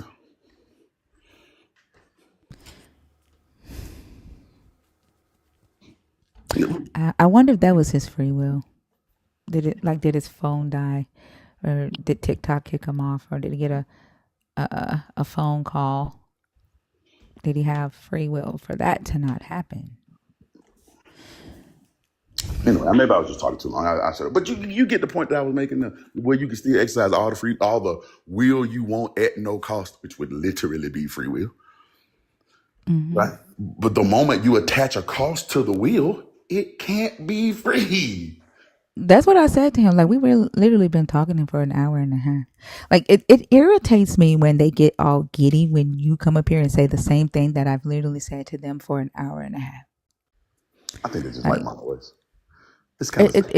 I mean, they definitely like your voice because it sounds like theirs. They think Like I'm and that's why I was asking, like, do you think, like when I asked him, like, do you think that the way you're acting now, like your ability to receive what Bash is saying, is of your own free will, right? I don't think he caught that he's able to accept the words that are coming out of your mouth because of the misogyny, right? Like the history in our world. Like he couldn't accept it from me. He kept interrupting me when we talked, right? He, regardless of me using his definition of free will, he wanted to like just disagree. He just wanted to be disagreeable, right? No matter with me keeping my monotone the whole time, right? It's just being disagreeable. Even in the comments, like the same accounts, who I assume now are men, who was saying that I was wrong, are saying, "Oh, I get it now." When you're talking, I see it now. When you're talking, right? Like it like that's just to see it like over and over and over again, it gets really frustrating. One, because I was ready for his ass to go because he was trying to move into a different topic before he came up.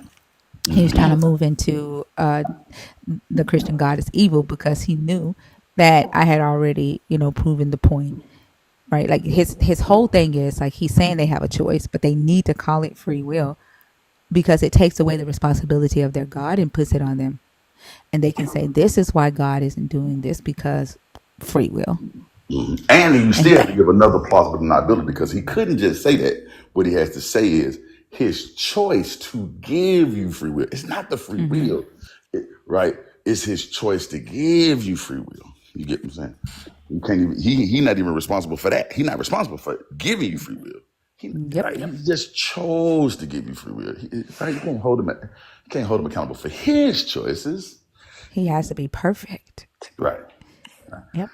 I don't know if he's coming back. I don't know if his phone died. I don't know. You want to move on to Yeah, somebody yeah, yeah, yeah, else? yeah, yeah. Okay. All right. Hold on. If you're in the guest request box on purpose, can you please comment so that we can pick you and not a accidental request? Help us out so that we keep the conversations flowing smoothly. I appreciate you so much.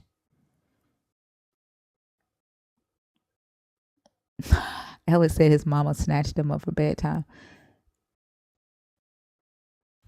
God did not make Adam and Eve listen to animals. Hey, real quick question though. You heard about what happened to TD Jakes this morning? Yes. I don't know. Yeah. Yes. They said he's okay though. It like the people online are saying it was a heart attack or a stroke, but um the media is just saying like it was a scare, like it was a minor scare. So Okay. I don't know if he had a heart attack or a stroke, but they say he's fine. Okay. I'm a little worried about the trouble. And when I saw it, I was like, oh my gosh. Yeah. Uh, huh? Same here. No matter what I feel. Yeah, that was scary. See that. And it took a minute for people to respond. That's when I got worried because Right. because Yeah. at first, like at first, people in the audience were responding like he got caught up in the spirit, right? Like people was just like kind of praising, and then they were like, "Oh wait, something's wrong." You know what I'm saying? Then they kind of came up, but in the meantime, I was like, "Man, is he all right?" Like he had already kind of started talking a little slower in the meantime, so I was worried. Yeah. Yeah. And then he was sitting on a stool too, so like you could tell that he wasn't feeling too well. Yeah, yeah, yeah. Anyway, I'll be all right, man. It kind of pissed me off because they even start getting louder. It's like Yeah, something could be wrong and y'all loud as hell. No one can think straight. everybody calm At down. least they did call the ambulance and got him to a hospital. And they didn't just sit there and pray and speak in tongues. That I got to give them credit for. They got him to a hospital. I'm glad they did that.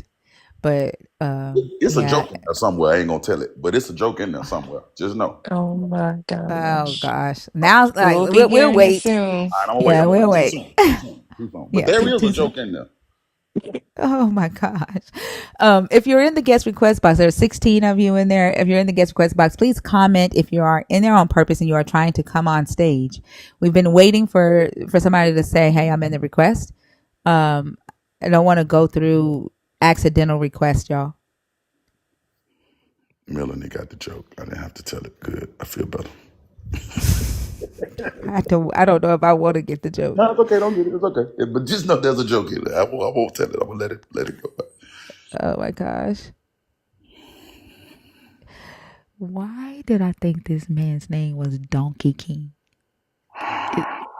His his name is Don King. One, yeah. Don King Talk One. I don't see you in the guest request box. I'm so glad that I'm so glad that I did not bring him on stage and be like, "Hi, Donkey King." No. I'm so glad you didn't do that. Because my neck muscles would have been able to take it. Oh Muscles on my the side of my god. neck can't hold back that hard. Goodness gracious. Are y'all awake out there? Like the ones that's in the guest request. Like, are y'all up? Like I see y'all in here, but y'all are not commenting. Like I'm not gonna bring anybody up on stage unless I know you're in the guest request box on purpose.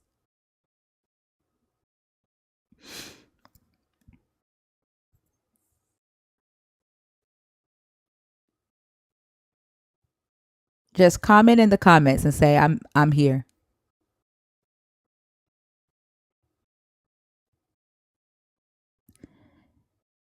My It's mom gets okay. Like if you're coming up to if you are a friendly or an atheist, you can come on stage. Just be adding value to one of the topics, right?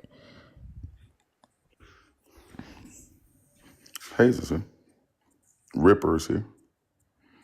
I don't see Ripper. I see Haynes. I don't see Ripper in the guest request.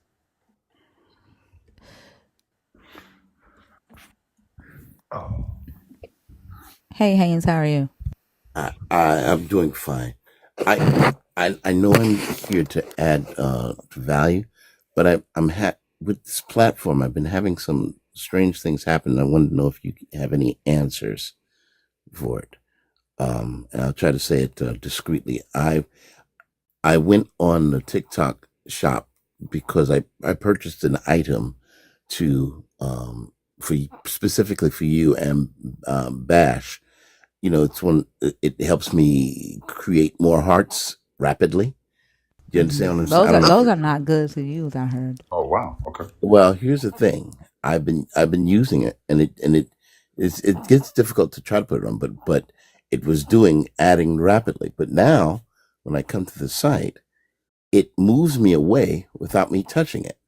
Like, in other words, I'll be listening, and then all of a sudden, it switches channels for no reason at all. There's nothing wrong with my phone. I'll have it on a stand or the thing, and then all of a sudden it goes away. I don't know if you heard anyone say anything like that. No, So I typically don't recommend for people to use those because it can get the live banned. that's interesting.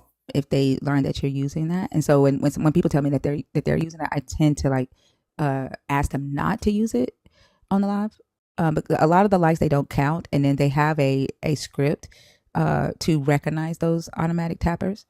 And so just to not get yourself banned or shadow banned as a bot account, like be very careful with using those. But I've not heard anybody mention any technical issues with it. But if you put your phone down, sometimes this is just this happened to me the other day. Sometimes it'll be like, oh, such and such is going live and is looking for a guest, right? So if you have an automatic going on there, it may just hit accept and take you to another live, right? Or if you don't hit reject, it may automatically take you to that. Oh, how's it going? Oh, he said it just did it. He's in the comments. He said it just happened. And so like I have no idea I don't know if it's attached to that thing that some of y'all are using. But anytime somebody has come to me and mentioned it, I always ask them not to use it on the live. Okay, yeah, that's something I Yeah. don't want to use it. No, the intent was exactly what as advertised to support with Yeah. Hmm. only and it was And I specifically appreciate that. it was specifically for you and Bash. I only bought it for that purpose. But Hold it up to now your it's phone right now. Hold it up to your huh? phone. Hold it up to your Huh? phone. Just hold the thing up to your phone. Hold Hold hold the the thing up to me. just hold the tapper up to the screen. Just don't let it Okay. tap. Just hold it up there. Tell me All when you right. want. Is it up there? I'm holding it and I'm not Loose Holy touching. Ghost. All right, it's fixed. It's fixed. I fixed You're hilarious. You know what? Bash. You know what? And do you know I absolutely did that? I Oh my actually gosh. yo, Oh my yo, that gosh. was good. You got me it. good. My All bad. right. Man. I appreciate it. Wow. But yeah, but to add value to the topic, absolutely. Um the Old Testament condones slavery, and it's such a difficult task in this deconstruction, in the sense of seeing. And when you come out of the matrix of, because I don't know if I told you, my last church thing was Church of God in Christ. And when you watch some of the, I'm going to use the word antics that happen, the singing, the when I was a guitar player, musician, and for the church, I still am, but not for the church itself, but being told to play in a particular key when someone was tuning up, that kind of thing about there's so much stuff that is just, you know, um, you can see the ripple effects of slavery or being under subjugation, even now, even the dance. Because I always thought it was interesting that when people were dancing in the spirit, which I was one, I never did. I mean, if I did, it was I mean, I'm not a dancer in any stretch of imagination, but why is the dance in the spirit always similar? In other words, if there's no one doing that, like, tap dancing thing where, how they just spread their arms out, and you never see something that's out of context of what is normally done. So it's like strange. It's like, how do you dance in the spirit in the black church? And it's always the same, or people are doing variations of the same. You don't see someone doing a handstand or backflip or something like that. So there's a lot of practicing. I saw kids, now I know you said, well, that's not actually Old Testament condoning slavery, but because it did condone slavery, and I think our experiences in this country because of slavery, there are things that, that we still are affected by. And churches is a big deal, in terms of keeping that, perpetuating that, and it's very sad. But yeah, but I want that was my addition. I don't know if I added anything to it, but my main thing was to let you know, because it's so annoying, because I'm listening, and then all of a sudden the channel switches. So I don't know if that's like punishment for me utilizing that device, but it's like I got to keep on going back with intention to get back to your channel. And that's all I have. Well, I hope they fix that for you, bro. TikTok has been kind of glitchy recently, so I hope they fix that for Okay. Okay. But I'm going to be here. If I'm here, I'm here on purpose. you. Thank you, buddy. Okay. Appreciate you. Okay, bye. Thank you so much, Haynes. I hope you have a good You're one. welcome. And thank you for your Okay. support. Absolutely. You got it. Okay, bye. Random plug, guys. We are only 85 subscribers away from 1,000 on Verses and Vibes with Thinker and Bash. We are going through the Bible, word for word, giving insight and commentary every Sunday at 12 Central, 1 Eastern. That's 10 Pacific. Go over there. Hit the subscribe button. We're only 85 people away. We'd appreciate it. All right. Ajax, get your ass in the guest request and come up here real quick. Come on, look, hurry up, sweetie. Come on down, sweetie pie.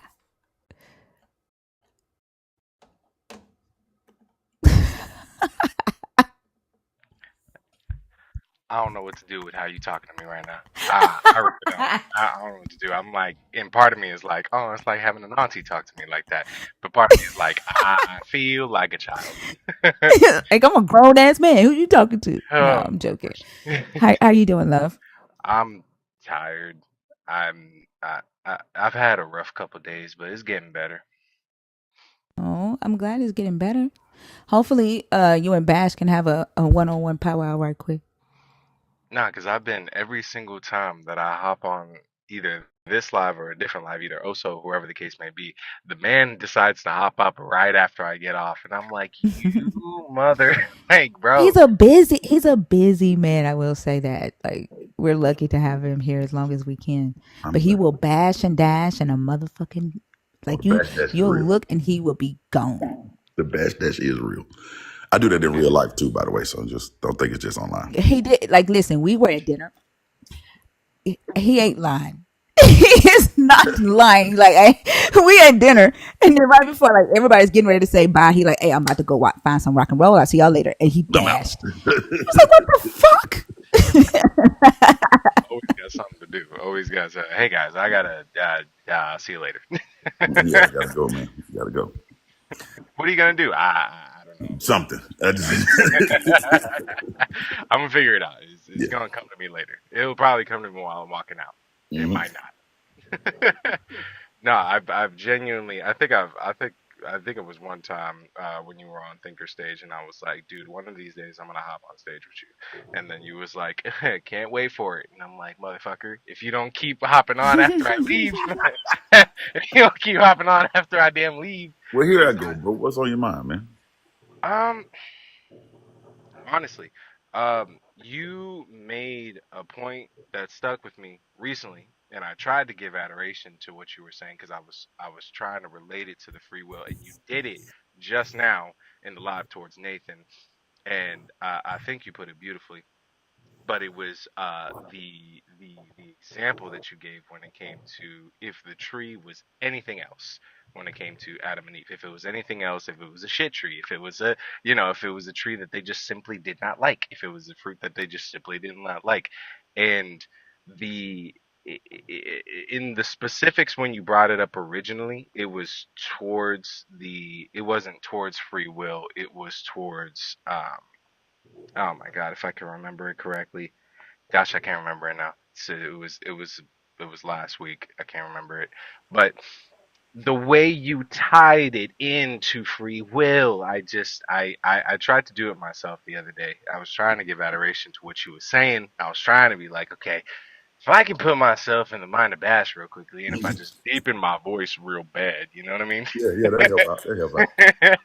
Maybe I could put myself in a mindset, but I couldn't do it. But if you could for me, um, just so that I can put the two together and kind of uh uh bring your analogy or bring your example to um justice, if I were to reiterate it myself or if I were to say it again, um, would you be able to do that for me real quickly, just so I can, just get the full effect Yes, while yes. I'm here? The concept comes from the difference between what is will and free will, right? And again, free will is a will that doesn't have a cost. It's simply stated, right? It doesn't have a cost. So a person could operate. A person would operate in free will if their choices had no cost, right? If there were specifically no fate. Mhm. All right. So in other words, as long as they were eating off any other tree in the garden, there was no fate attached. They just were eating off trees in the garden, right? Cost them nothing. Right.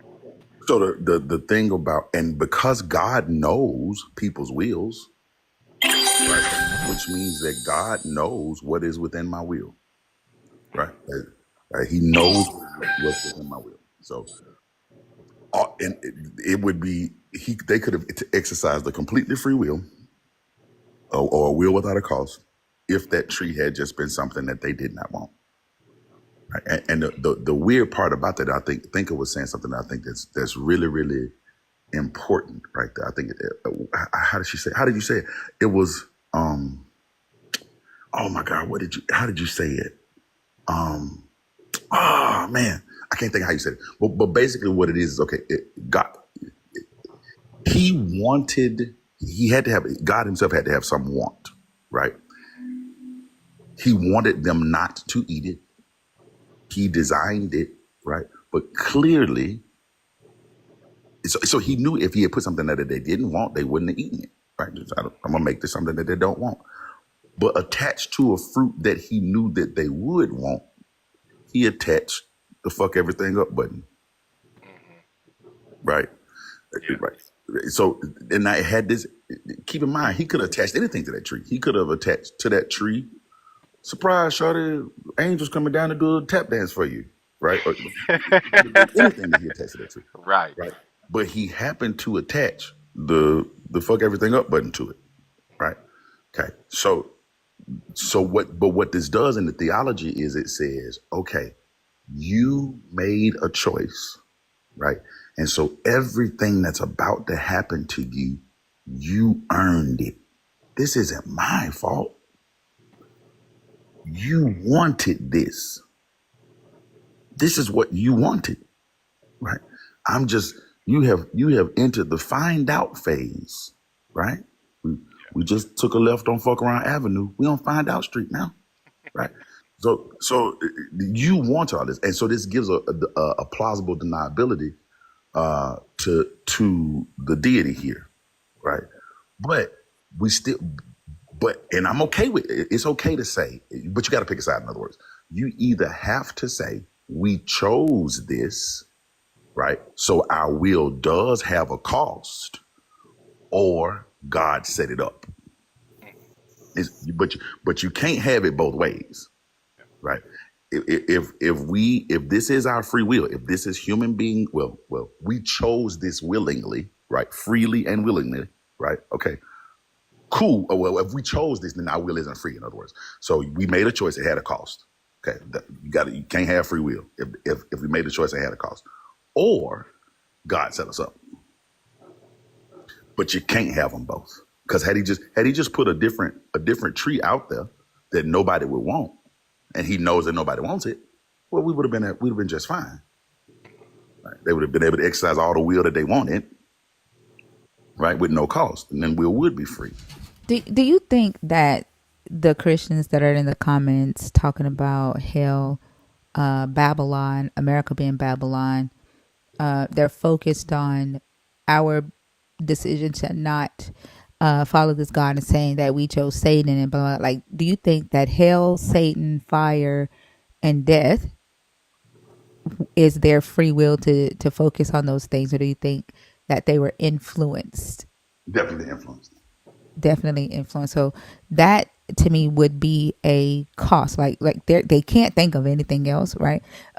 A person that constantly thinks about or is in constant fear of dying or punishment, right, can't really be in peace, can they? No, absolutely not. I think that was I think recently, like when me and Fee were talking, and I kind of denounced the whole thing after the conversation. It's that notion in your head, and if you look even deeper, like when your only reason for sticking around, when your only reason is the fear of the cost, then you're not really quote unquote believing for the right reason. You're just ignoring all the blatant. You know what I'm trying to say. I hope that relates. You're hedging Help. your bet. Real. You're just hedging It, your bet because you don't want to. It's Pascal's wager basically, right? Like you're hedging your bet. You're saying this might not make sense. mhm. Right? I might not necessarily believe it, but I'm going to hold on to whatever shred of belief I may have left because I don't want the presumed consequences if I'm wrong. I would even Right. say that their fear of the consequences would make them agree with somebody saying that they have a Bible that's written in language. Now Like that that they don't have a choice. They think that they're agreeing with that type of thinking. out of their own free will, right? But Yeah. their fear of this God, their fear of the punishment makes them agree with that. You know what I'm saying? Like they don't. Yeah, I don't think they realize that. yeah. That's I coercion. noticed that. I noticed that most of the time whenever I've passed on through the lives, and I'll see that it's like the the reality of why people stick around is that fear, and they won't agree to it, and they won't admit it, and they'll just I think it was a good example with Nathan, because Nathan quite literally it was the Bash and Thinker y'all both said the same exact thing, maybe delivered it differently, and we can attribute it to that and why he received it in such a fashion where he wasn't so, uh let's say, for lack of better words, angsty. But it was like deny, deny, deny, deny, deny, deny, deny, and that my point stands with that. But then, I also wanted to bring a kind of side note, like that kind of was fucked up because it was the same thing. Kind of annoyed me. I don't know if Thinker, you see me talking in the chat, like, Brody, she said the same thing. What are you doing? Mm, It was, Hey, you yeah. guys, real quick, can y'all get these likes up to 200,000? There's over 700 people, almost 800 people in here. Also, remember, Thinker has a gift goal of the hand hearts. And don't forget to subscribe to her YouTube, Arc Thinker, ARCH Thinker, Verses and Vibes with Thinker and Bash, also every Sunday. Thank you. if y'all don't Thank do it, I'll you. be in your cereal. Yeah, I saw a lot of people in the comments like calling it out, but I don't think he knows that there is something that makes him, go that way. Hmm. Like, yeah, like Yeah. it's interesting to see what the free will, like, it's interesting to see what it would make them do to defend it, as almost like defending their God, but at the same time, the free will is the thing that, eh, like, excuses their God. For one, the Davidic covenant, right? Um, the God gave Nathan an unconditional promise, an unconditional covenant. Normally, the covenants that the God gives is a conditional covenant. Like, if you do this, then I will do this, right? But when he told Nathan to make the covenant with David, it was unconditional. I will do this for you, and there was no only if you or your offspring, if Solomon, follow my law, right? Right. And so the God ends up reneging on that covenant when Nebuchadnezzar comes in, completely destroys the Davidic monarchy for good, hauls them off to Babylon. Some of them escape into Egypt, right? And so for like maybe 300 to 400 years, nobody is talking about Yahweh. Nobody's worshiping Yahweh like that. Like, there's a period of silence, right? But then when they come back into the Levant area, then the story becomes that David, on his deathbed, told Solomon that God will be with you only if you keep his commandments, right? So then it changes from an unconditional covenant to a conditional covenant. And it answers the question of how could God go back on his word, right? To never bring about his anger on the covenant. It's crazy that you think your book is blasphemy. Like, this is literally in your fucking book, but like it goes on. It changes um the responsibility of the God reneging on his covenant to the humans, right? Now it's the humans' fault that God went back on his promise with David because Solomon disobeyed, right? So here it is, free will. Free will keeps the God honest. It keeps the God good, right? It keeps the God powerful. It keeps the God all knowing. It answers everything for every failure, right? That the God has, or everything that the God is not. And I think the Davidic covenant is a great example of that. And I think that's how people. I think amongst all the things that you mentioned, it almost gives this God a sense of responsibility, it almost gives them a sense of responsibility for all these things. Like you almost, like for me, for example, the day that I had denounced Christianity, the day that I did it, the moment that I was sitting there and I said the words that I said, it felt like all the responsibility and all the things that I was putting on this God and all the excuses and all the things that I was trying to make sense, the moment that I let that go, the moment that I let that go, the moment all that, it all went back to me, and then I felt more in control. It's a weird set of circumstances when you, yeah, it's a weird set of circumstances to sit there and be under a condition of either. I'm trying not to go off topic. I'm trying to stick because I keep bouncing around. But you're absolutely right. That's what I'll leave it at. You're absolutely right. That makes a lot of sense. Yeah, and then we maybe like we talked about it in sub only a couple of months ago, but we could dive deeper into it on sub only one night, or if we get slow tonight, and I can show you a little bit more like what I'm talking about, like the Yeah. fact that I'm quoting directly from the book, right? The God gave David a an unconditional covenant after the Nebuchadnezzar comes.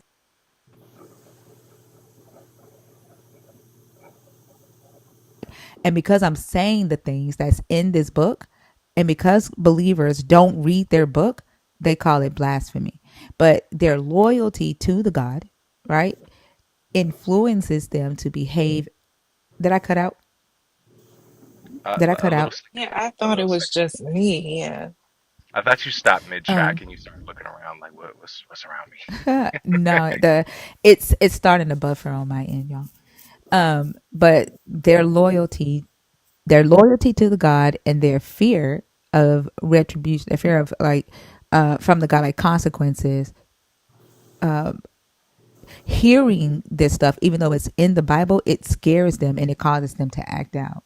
And they think that they're doing that out of their free will to follow the God, but it's actually the influences of the fear and the loyalty. Mhm. And regardless of what this book say, like that's why they even deny what's in the book. Like the beliefs that they have, like they'll deny what's in the book because it doesn't line up with what they've been taught about the God. They'll even deny their own God's words because of that fear and that loyalty. That's the crazy thing about it. Like it's an interesting thing to watch. I hope it doesn't get slow tonight. I hope you keep up everything as it is, or just if it gets better, thousand plus people watching.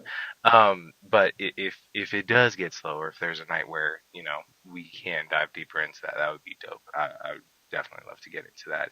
I almost this is kind of a question that's kind of stuck in my head ever since hopping in here. Before you switch, let me tell you, because now that you're a nerd, and are you on the Discord yet? I'm not on the Discord, no. Okay. Once you get on the Discord, you can go to the Google Drive. There are recordings of our sub only lives. So there is a recording where I did go over the Davidic covenant before and how the Israelites handled that, and then how the scribes and redactors fixed the issue of Yahweh breaking that covenant. So there is a recording. End women's suffrage. I don't give a fuck if you think that this is an echo chamber. Like you're literally having a heart attack in the comments. Stop fucking typing in all caps before you get blocked. Like that's fucking ridiculous. It's not And funny. like It's not yeah, funny. It's real. but yeah, you can go to the Google Drive and there is it's titled how like how they fixed biblical prophecies, something like that, like the fixing of biblical prophecies. There is a recording of that sub only. There's also Google Doc notes of the research behind that. You can go there if you want to. You don't have to wait until we have a slow moment. Just go to the Discord, go to the Google Drive, and then search how they fixed biblical prophecies. I would absolutely love that. I would I would love that'll just to help out with because it kind of whenever going through studying and going through scripture, it almost feels aimless. So I'm not.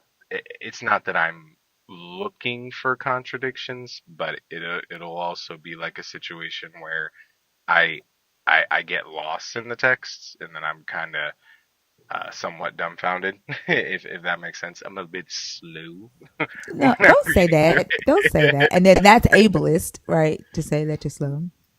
Right. And do that will message you in a minute and be like up one strike. But yeah, no, don't when you're studying, don't intentionally look for contradictions. So I swear they're just gonna fucking pop out. Cause like as you're studying, you're gonna be like, wait a minute. Didn't I just read that this happened like 2 chapters ago? Like they're just gonna pop out to you. Mm, So like it's best to study with a question that you have in mind and then set out to seek the answer to that specific question. And then as you are studying that question from a biblical perspective, right? Now, yeah. how I do it, I don't deal with theology. Theology and interpretation, that's for a religious person, right? That's for someone that's looking for modern day inspiration from the text. I'm not. So when I'm studying it, when I'm answering a question that I have, I study it from a literary analysis Yeah. standpoint, and then a cultural, historical, cultural analysis. Um, so I don't necessarily read the Bible in order outside of what we do on Verses and Vibes or Thinker and Bash. Mm, Although I have read it in order before, but as I'm studying it for a specific reason at a time. Does that make sense? yeah. Yeah. Yeah. And Yeah. it better, yeah, it'll better help you also pinpoint where in history do you need to study to either validate or debunk a claim that's in the book, because the book is filled with claims. Yeah. So as you're studying, let's say you're studying the fall of the Davidic monarchy, then you can say, okay, when is this story saying that this took place, right? Mm, And then you can go, okay, what does Nebuchadnezzar's record say about when Nebuchadnezzar came into Jerusalem and hauled people off? What are the records in Egypt for the people that flew to Elephantine Island, right? right. You can go outside of the book and see what was actually happening in that area in history, and either triangulate or to validate the claim or invalidate it. And sometimes the claims are uh, part true and part false, and so you can look at it as like historical fiction because they have embellished some things, but there are things that actually did happen, and the people that they are talking about actually did exist. Like there's a record of it. You know what I'm saying? Yeah. So for me, it's easy for me to study that way. Yeah. That seems better. I think we had a conversation kind of where I started. I tried to do like my struggle with studying in the first place because it'll be like I tried to do multiple things at the same time and then I got overwhelmed and then I couldn't organize it all. But I'm more conversation is where more I'm starting to understand how I can not flood myself with a bunch of crap and then try to make sense of it all in one foul swoop. It takes time. So I'm starting to realize that Yeah. more and more. I use Bash for that on Sundays. I'll be like, hey, I got something I want to run by you. And then we talk it Help out. me. Help me, please. Yeah. Ah, He's a very a wealth of knowledge, right? And so right. if it's a thought that I have, I'm like, hey Bash, can I run this by you? So Yeah. yeah, conversation helps me a lot. Yeah. I do have one final question before I run out of here.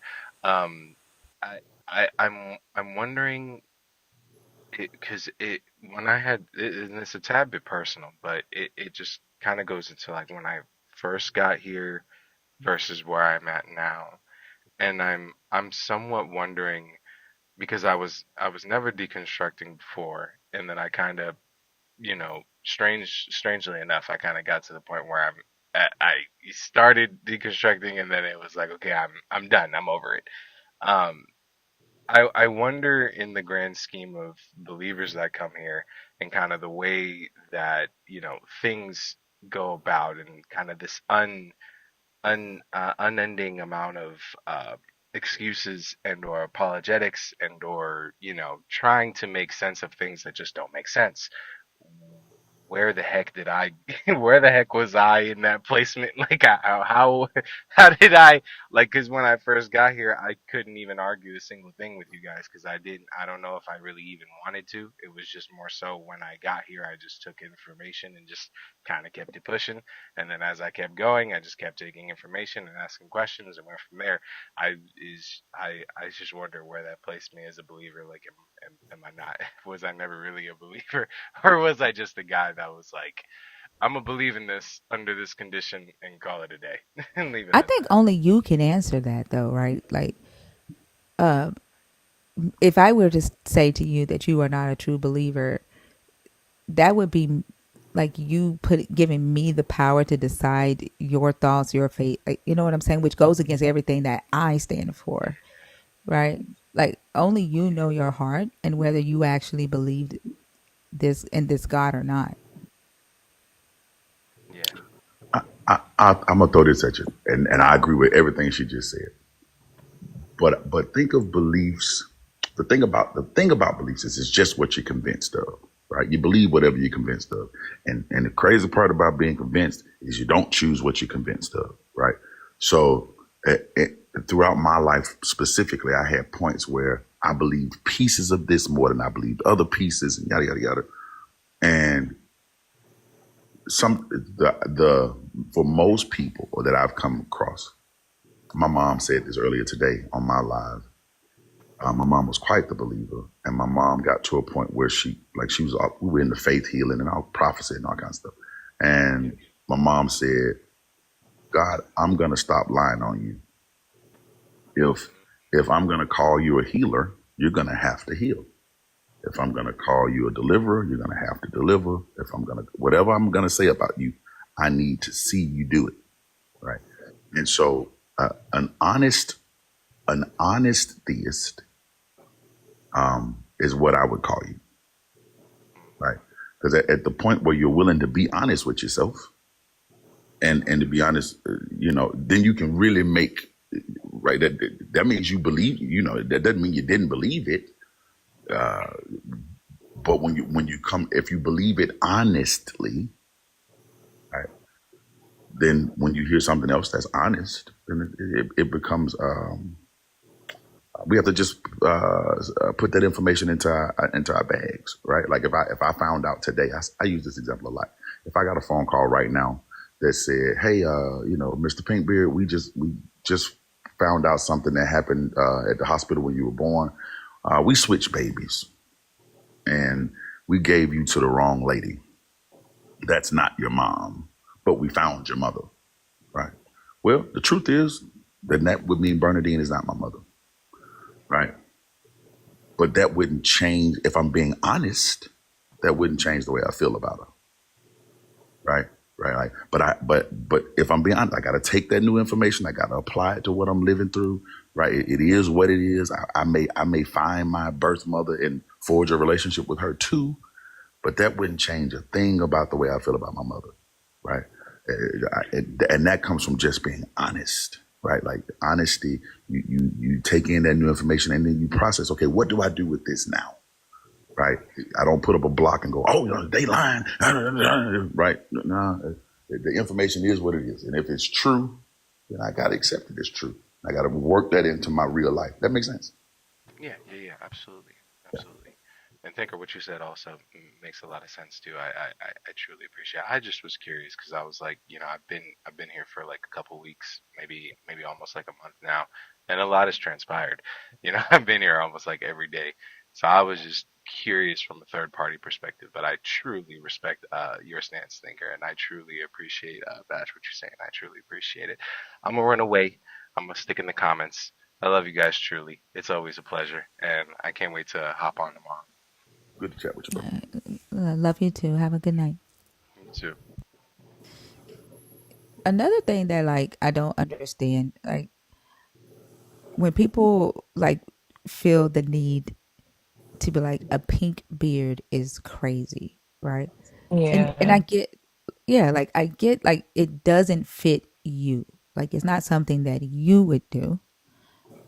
But why like for society to feel like everybody has to think that the same things are beautiful, right?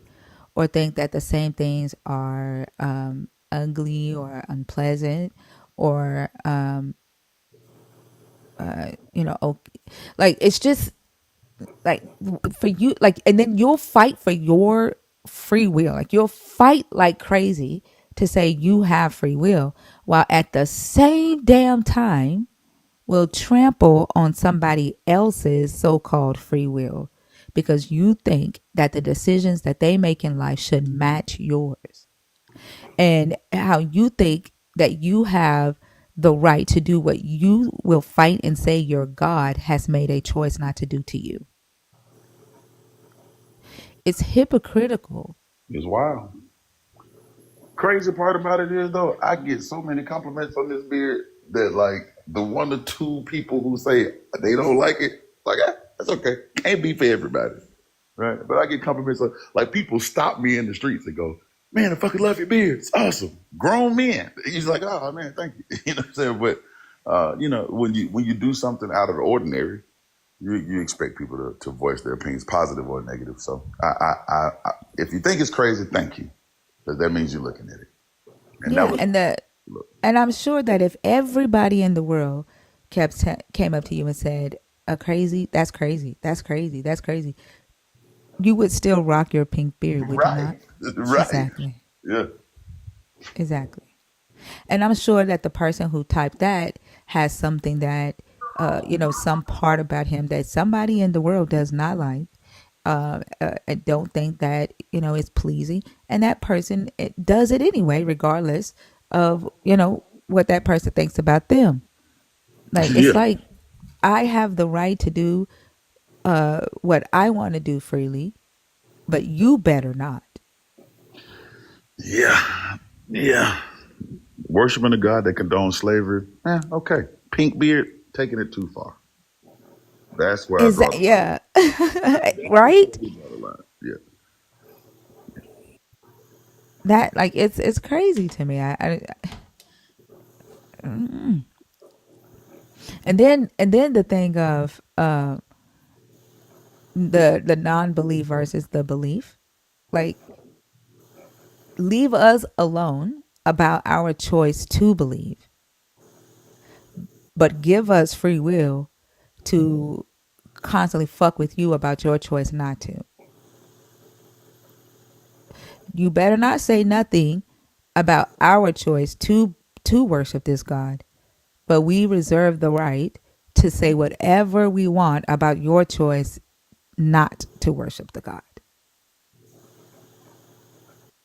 It's the lady pointing her finger in the other lady's face and then calling the police because she got the finger smacked out of the smacked. yeah, yeah. It's crazy. Yes, Anthony, slavery does still exist. There are actually more slaves on the planet now than there's ever been in history. It was 38 million counted the other day when Mezzo was on his live and somebody asked, and he pulled up the stats, 38 million around the world that are enslaved around the world. And America was a part of that 38 million number. So wherever they are enslaved in America, America is not free of slavery. And it's probably counting those that are in private prisons that are enslaving inmates in states where it is still legal to do. And they just arrested a couple. This was a couple months ago. A couple in West Virginia that had adopted 5 children to make them slaves. They just yeah, yeah. Yep. Uh-oh, it says something went wrong when I tried to add a guest. Hold on.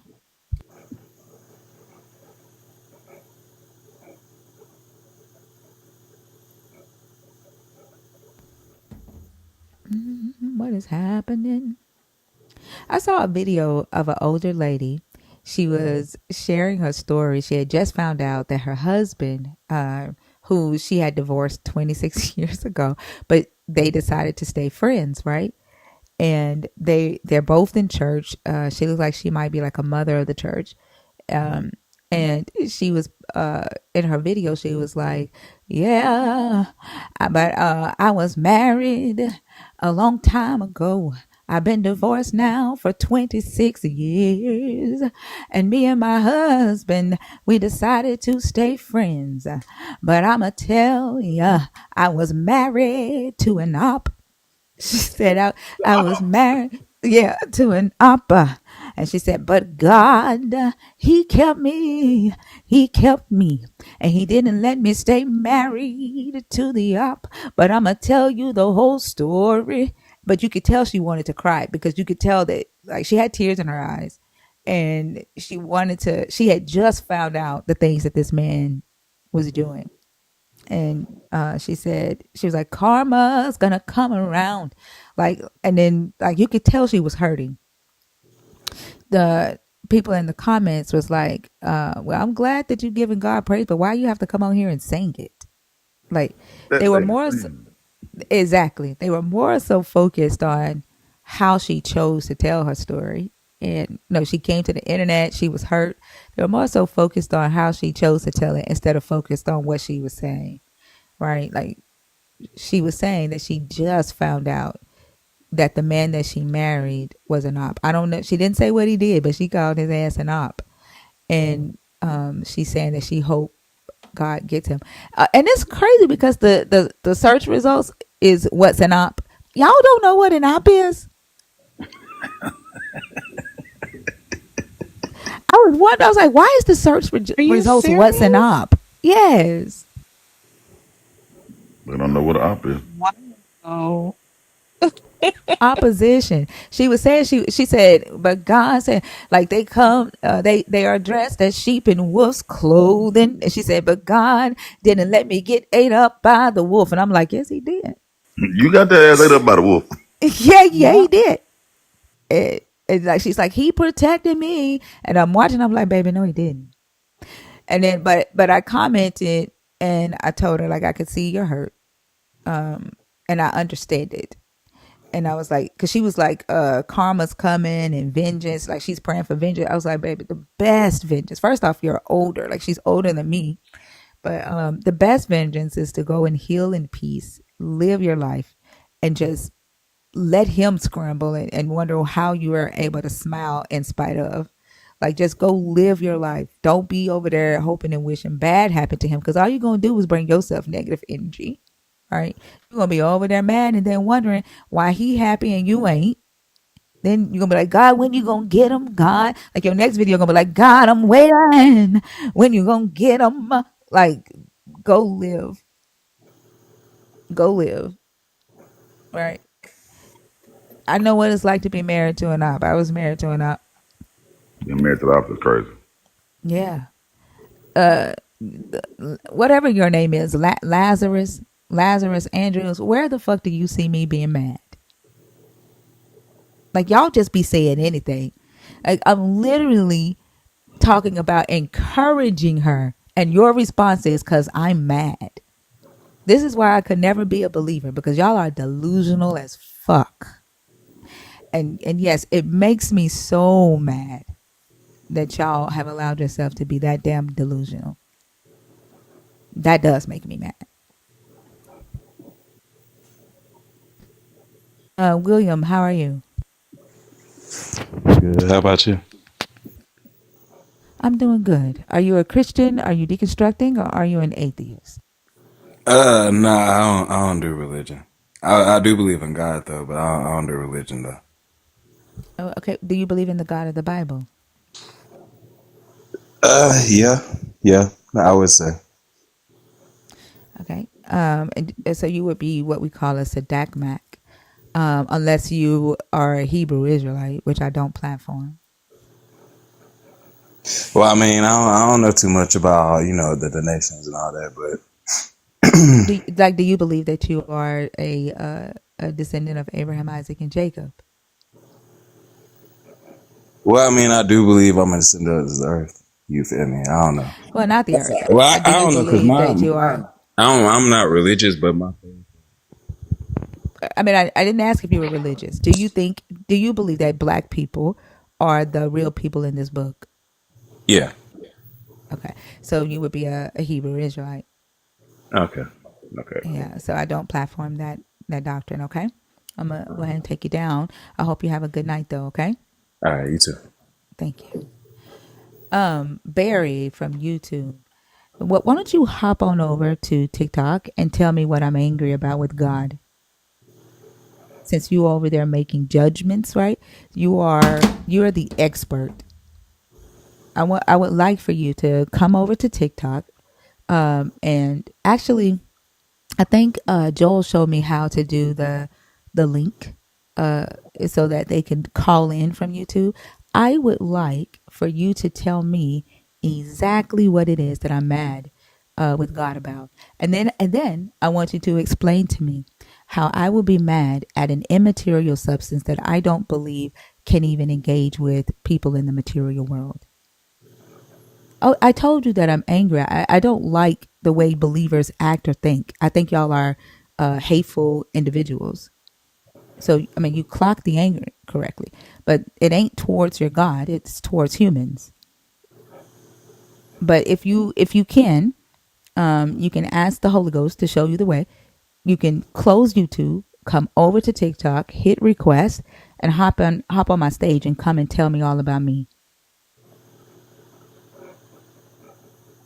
Can you do that, Barry?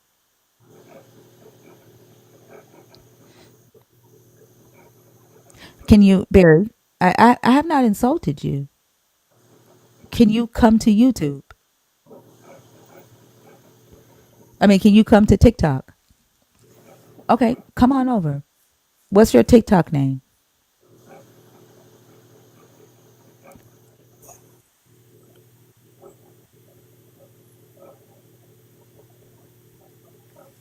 How you gonna have her back, Brittany, from YouTube?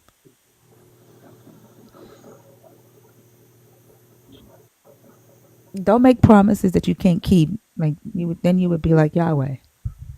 You're making empty promises.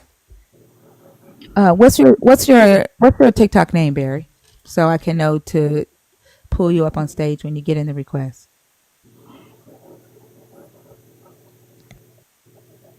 Auntie Kimmy, just so you know, Sadak Mac Biftosh means.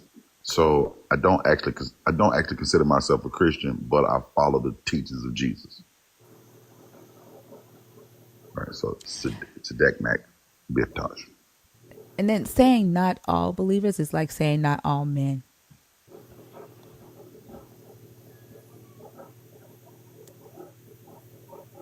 Barry, are you there? What's your name on TikTok? You don't have TikTok because of certain things linked with TikTok. Why is it that the believers from YouTube always talk shit on YouTube, and then when I invite them to TikTok, they don't have TikTok? Why is that? Give me a second, Barry. Let me get the link for you for Discord. Do you have Discord, Barry? Do you have access to Discord?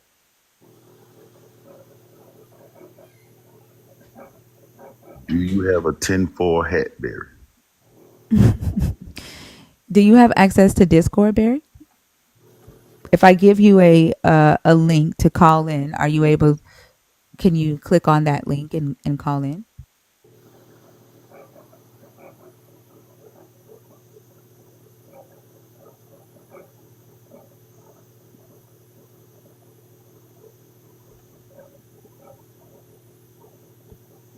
Are you there, Barry?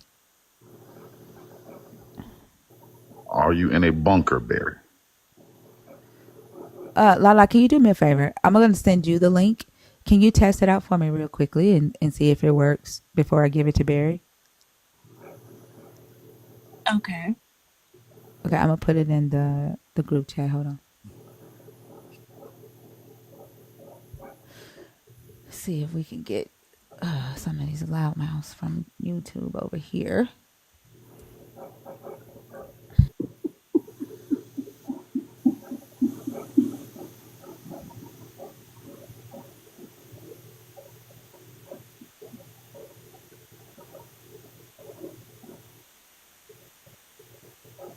I think I have a little melody in my head. I'm gonna go hum it for a second and come back. There you go. You better come I'm gonna back, come back. I'm gonna come back. I got a little Bash. melody out of my head. I've been this how I write. It be like this. I already know we was talking about that the other day. Yeah, yeah. It just hit me, so I need to go play it. And I come back. Okay. Let's see. Where is it? The voice channels.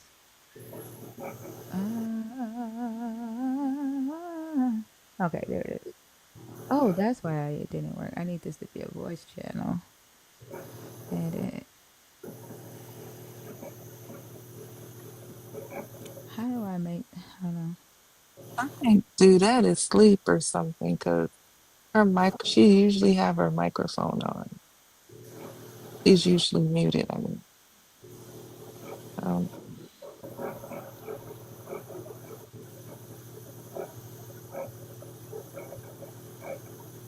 Okay, here we go. yeah, I think she's asleep. Oh, she's sleep. You want to take her down? Yeah. All right, this is voice. Uh,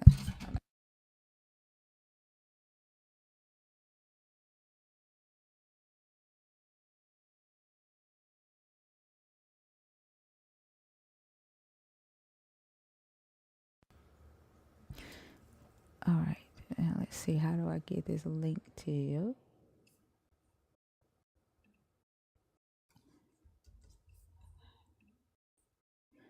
All right, there's the link. Okay, see if that works. Okay. Y'all bear with us just a second. I appreciate y'all's patience while we figure this out.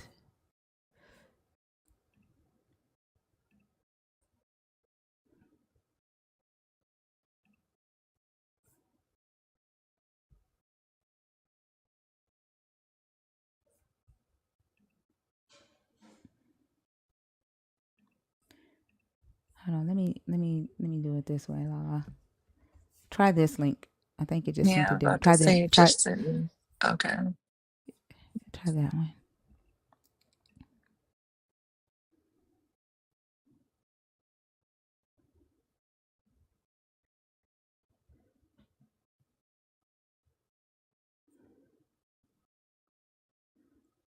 Who the hell is talking about science right now?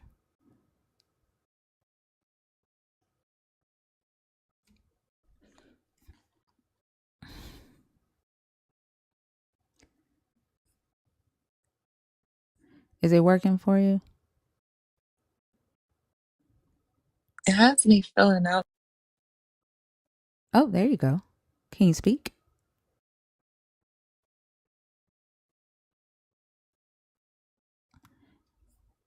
You're on mute. Can you speak?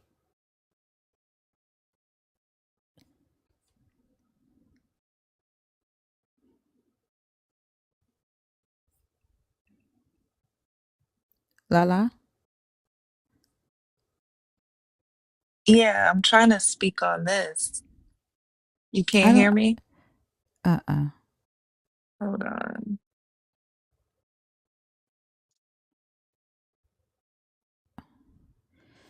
Let's see.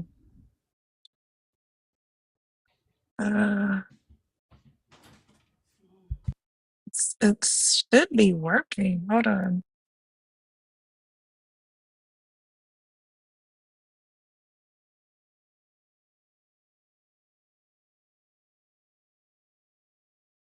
It's not working. It's okay. We'll figure it out. I don't know why it's not. Yeah, it's not working on my end. I could Okay. see myself lighting up though. That's Yeah, weird. I can see you. I don't know. I'm gonna copy and paste Joel's messages to you. Can you listen to them? And then I'm gonna bring a guest up. Can you listen to him and see what we need to do? Okay. All right. Thank you. Birdie, I'm gonna get it fixed so that you can come on here and you can tell me about myself. So don't go anywhere, okay? All right. If you're in the guest request box and you're on TikTok and you're in the guest request box on purpose and you want to be on stage, can you please comment so that we can bring you up on stage until Birdie is able to call in through Discord because I really want to know about myself.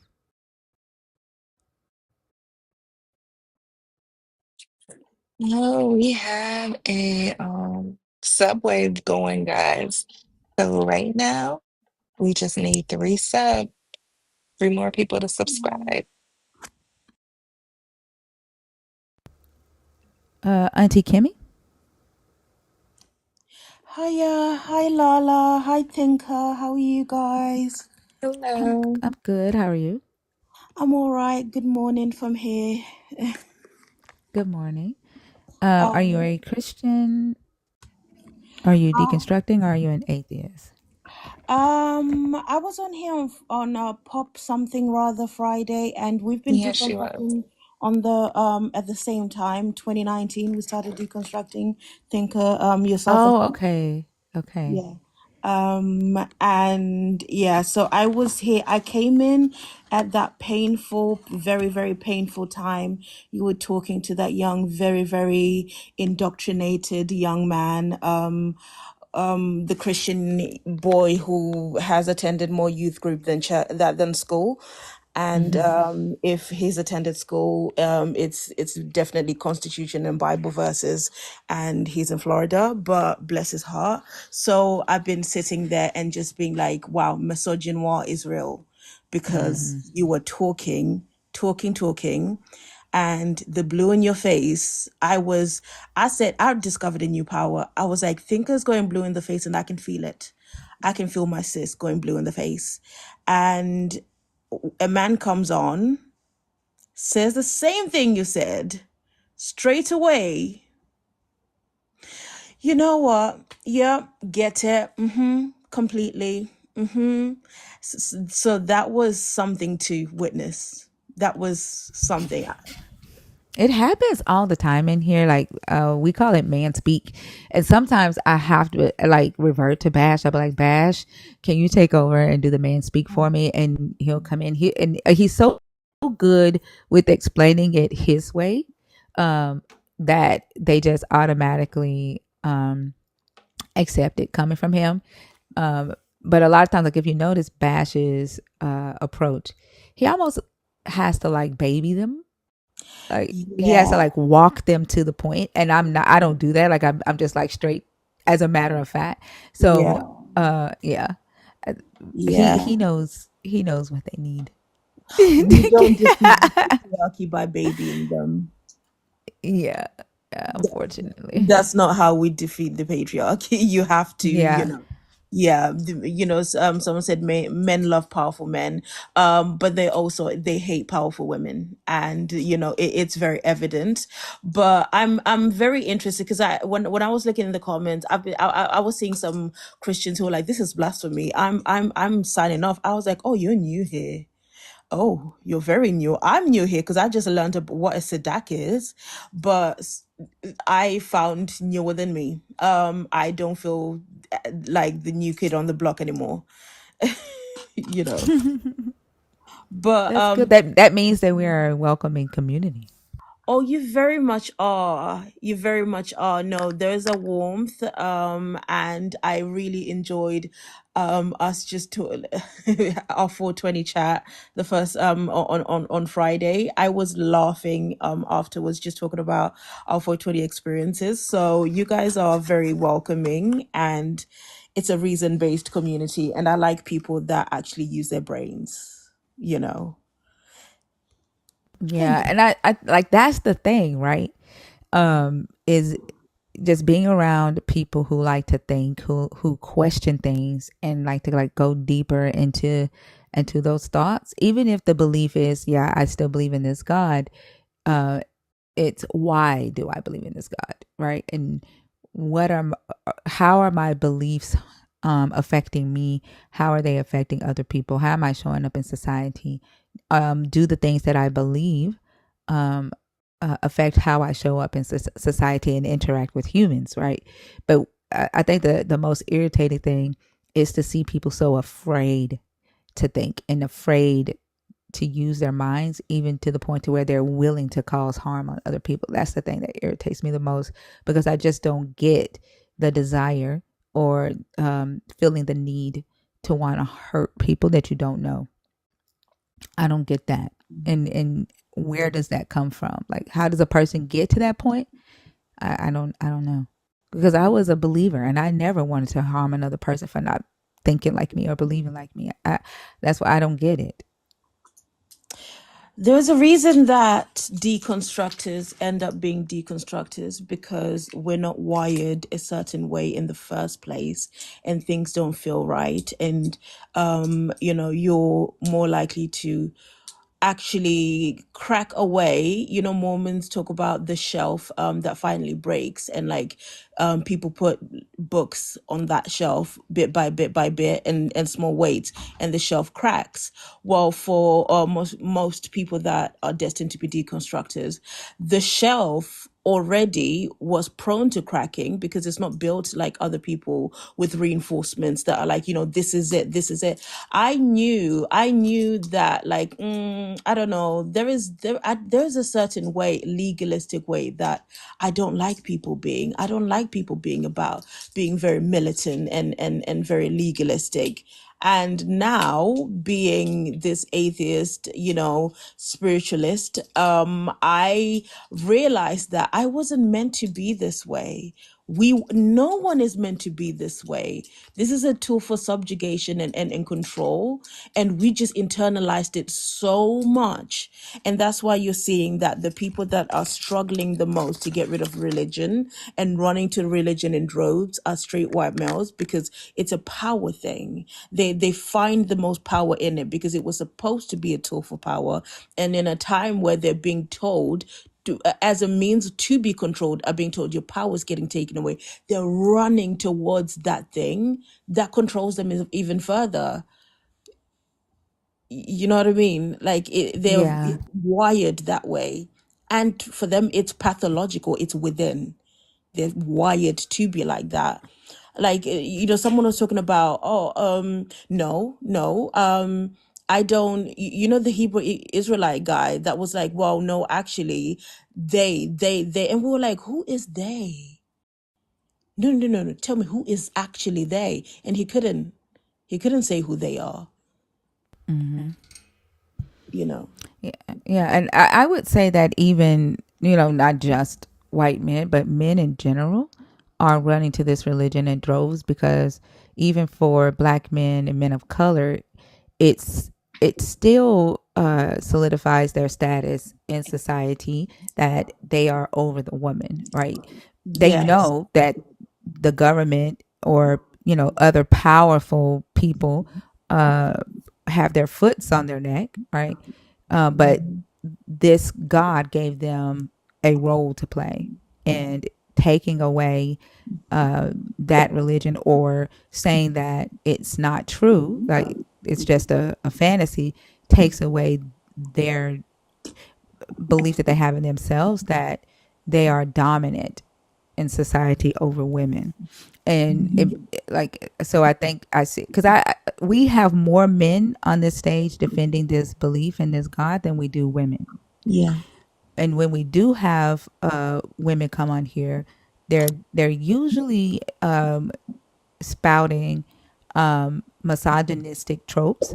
Um, they speak like the men speak, and they say that they're okay with it because they do believe that men should be over them. And then sometimes they even go as far as spouting white supremacy tropes, Hmm. regardless of their race. Like, and so, like, the other day we were on Christina's live, and there was a woman that was a Hebrew Israelite. She literally defended. She said that Dinah getting raped was. She said that her brother's going after them was righteous judgment. So when I brought up the fact that Jacob, their father, did not agree with her brothers going after the Canaanite king and his people, she said, "Well, you don't know if she wanted it, right?"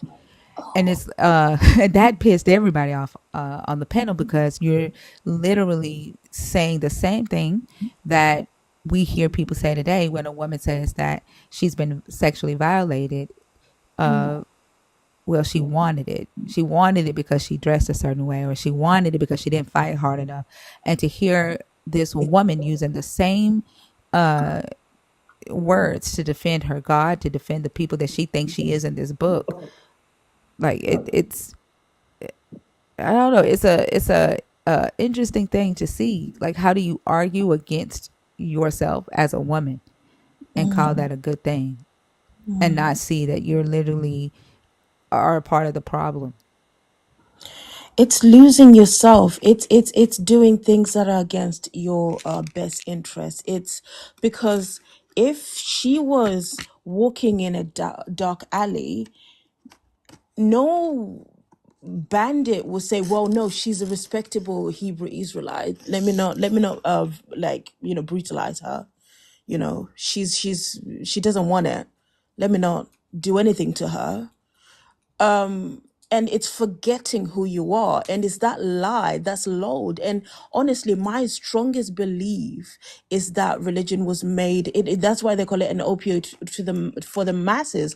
What does an opioid do? It literally dulls you down, dumbs you down. It lulls you into a false sense of security, lulls you into a slumber, and you're not in fighting form, you're not in critical thinking form, you don't question what's happening to you. And if you start to question, will then make someone lower than you, would then make, and you actually are not questioning the real thing. Like, I've seen Christians be like, the Christian evil is God, the Christian God is evil.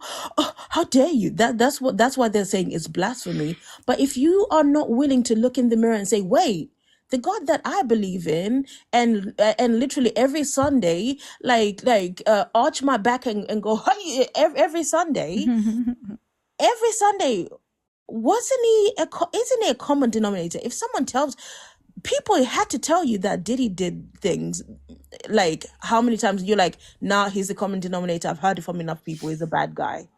But since the beginning of time, people forget about the Moses story, they gloss over the slavery.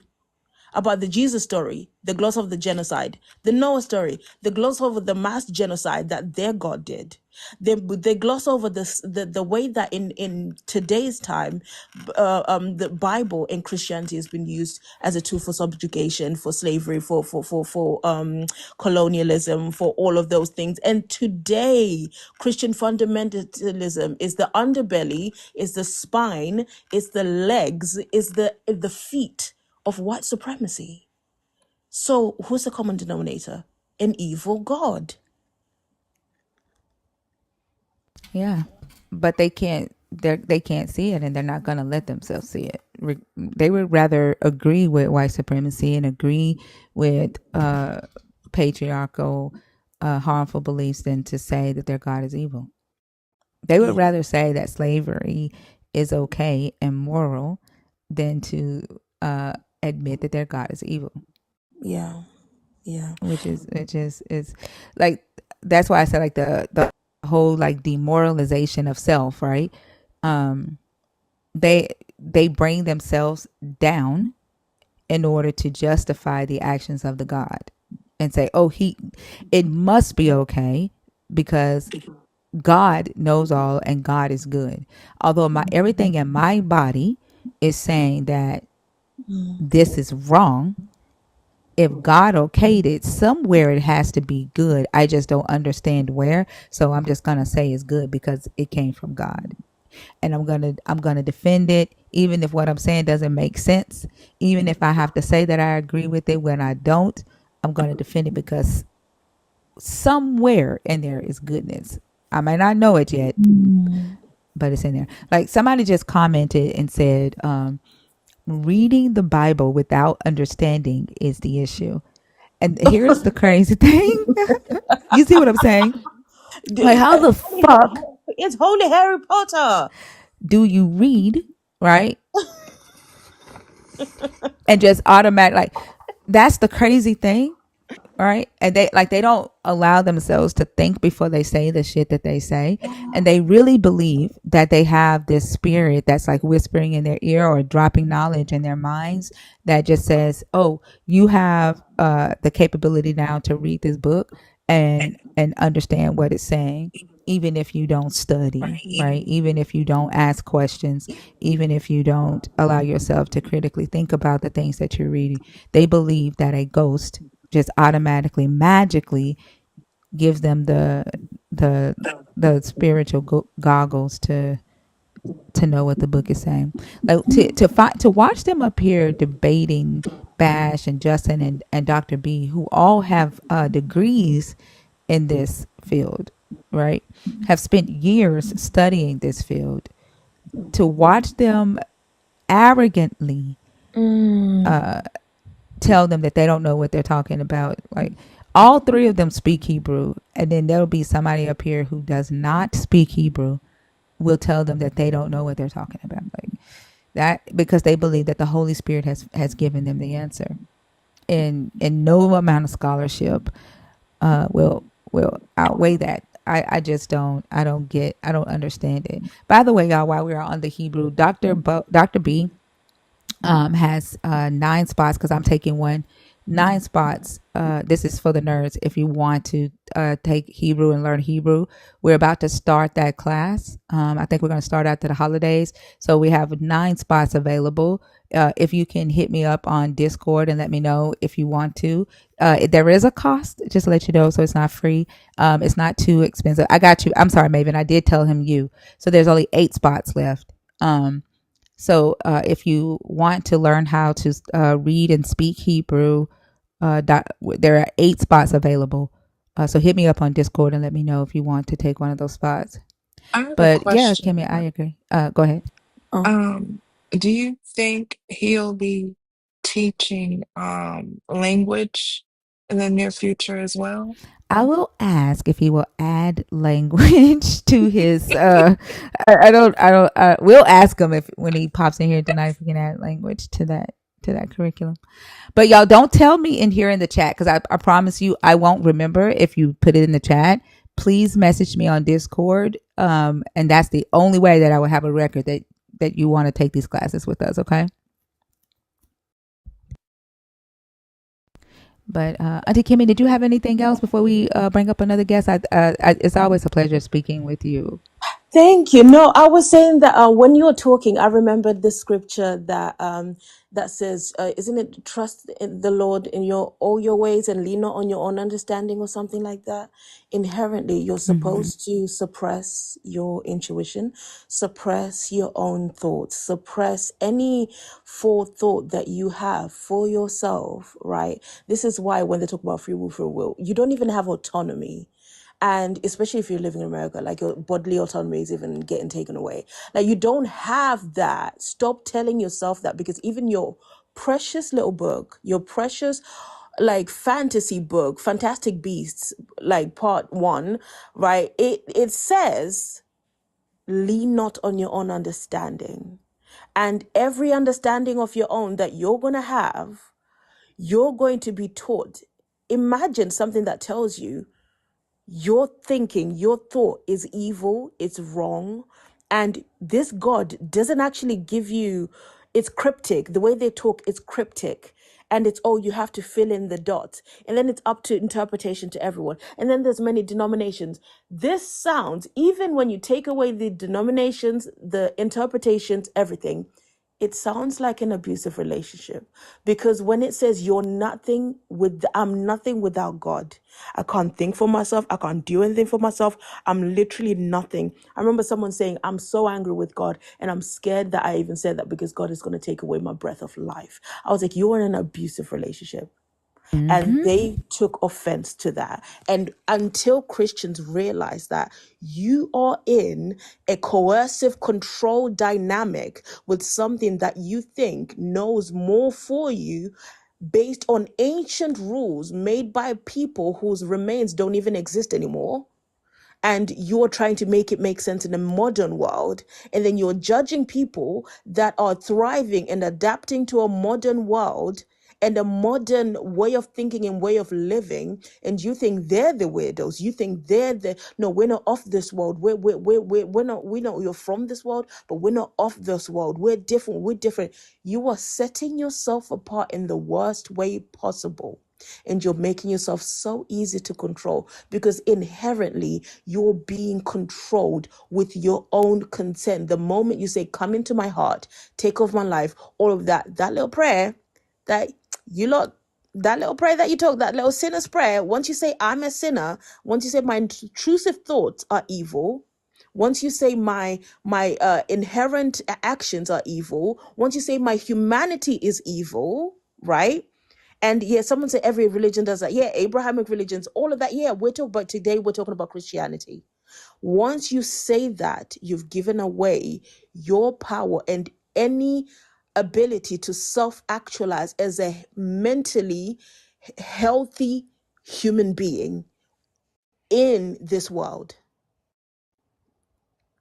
you know. I agree. But it's always lovely to speak to you. And by the way, there was a bot that followed me. I said, "This ain't Thinker." That has Thinker and whatever and has your videos. I was like, "This ain't Thinker. It's Yeah, you, it's a right?" lot of them. See, Yeah, I knew yeah. it. I knew it. I knew it. Yeah, I don't fall for that. But it was so nice to speak to you and speak to you, everyone. And I hope every Christian that is hearing this, you are somewhere in your deconstruction journey. The yellow brick road is made of a million bricks. So every conversation that you hear is one brick, and you may be cognitively dissonant, like, oh my gosh, but subconsciously, baby, it's coming in.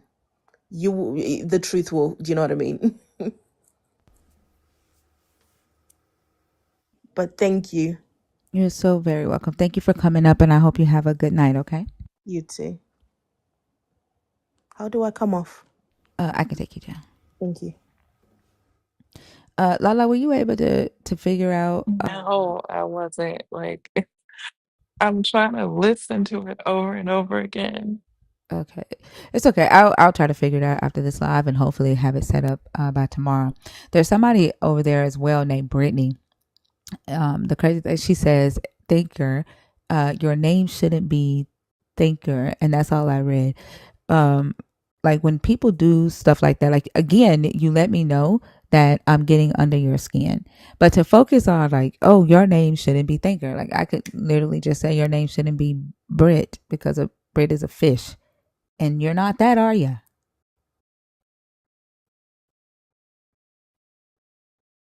Like you're literally over there mad because people are talking about them not believing in your God.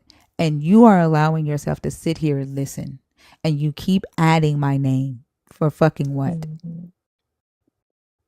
No, he said that basically, let's see, you have to find a way to get the sound from your computer to TikTok. You have to run all the audio into the Discord. I'll figure it out. So we ain't gonna be able to do it today then, because I have no idea what he's talking about. And Run all the audio into Discord. I don't know how to do that. I don't know. We'll figure it out. Let's see. We can bring up somebody else. So until I can get them a link over there, that I'm not gonna respond to the YouTubers. Because one thing I don't like is for people to talk shit in the comments and they not have an opportunity to come on stage and actually talk to me one on one.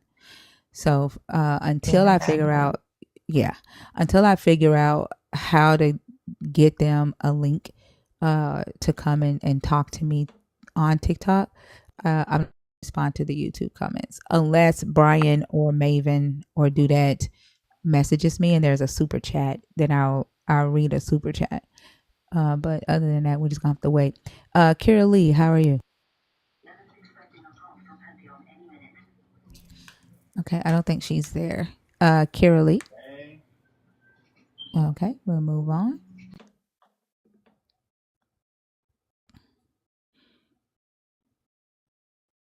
I wonder how many people are already off on vacation for the Thanksgiving holiday.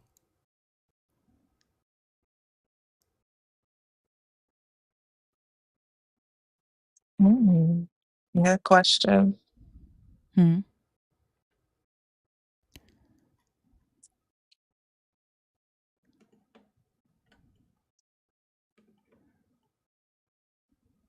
Okay. Rena B already is. I hope you enjoy your time off. I used to take the full week off as well. Rest that whole week.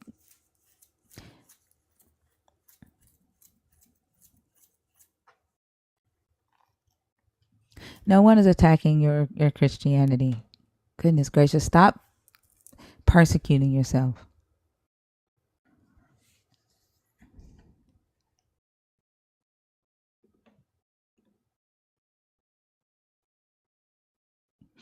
Okay. You said I'm a stylist, so I have some people to glam up. Yeah. You're gonna be busy all the way. You're gonna be busy the night before, all the way up until.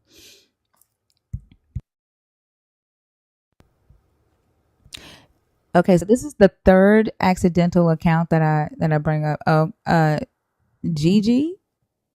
Is it Gigi? Oh, Shantizzle, shut the entire fuck up. Like, why are you even back?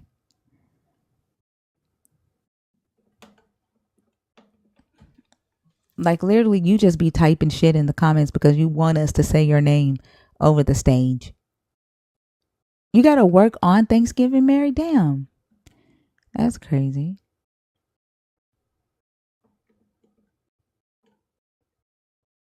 That because they love persecuting themselves.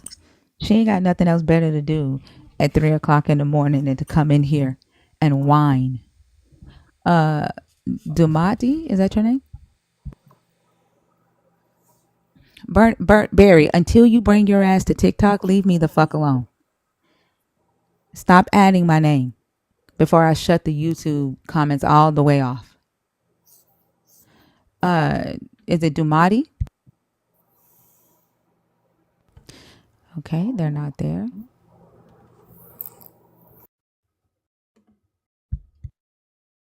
If my opinion does not change the fact that every knee will bow, including mine, then guess what? Who gives a fuck? I'm still going to give it. I mean, all you're doing is complaining, right? If nothing that I say will change that fact, then why the fuck do you care about what I say?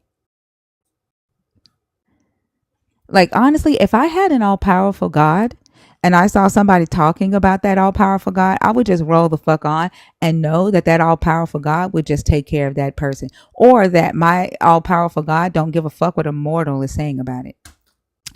But every time y'all come in here with all this whining, y'all let us know that your God is human and that your God is you, that you don't actually have an all powerful God, because you, as a weak mortal, have to defend it.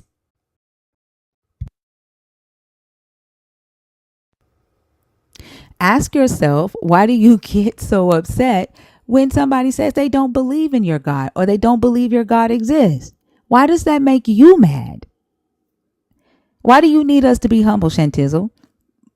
Because you feel humbled. You feel humbled by these conversations. Therefore, you feel like you need to bring somebody down to your level. Like, for you to say that we need to be humbled, that means that you have put us on a pedestal. You put us on a pedestal that we haven't even put ourselves. And the pedestal that you put us on, you think somebody else needs to knock us off. When all you got to do is say these people don't matter to me and move the fuck on with your life. You are the one who needs to take us off that pedestal, Shantizzle. You have the power to do that. The pedestal that you have us on is in your mind.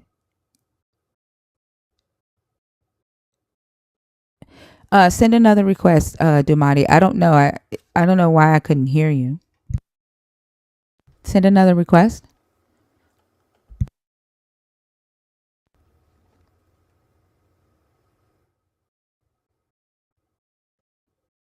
You can't even talk with people who don't agree with your God without whining.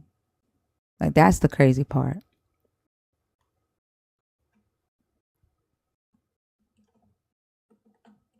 I bet when y'all pray, you whine. Dumani?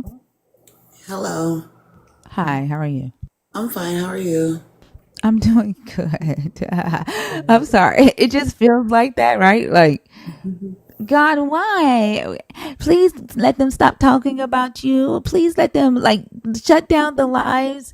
Please take Thinker down because she says things that make me feel uncomfortable. She keep talking about you. She keep telling people that you don't exist. She keep telling people that she don't believe in you. Like that's what it sounds like.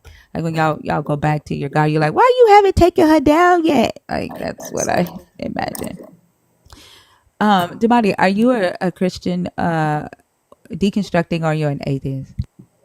I'm deconstructing. Okay. Which topic did you want to discuss?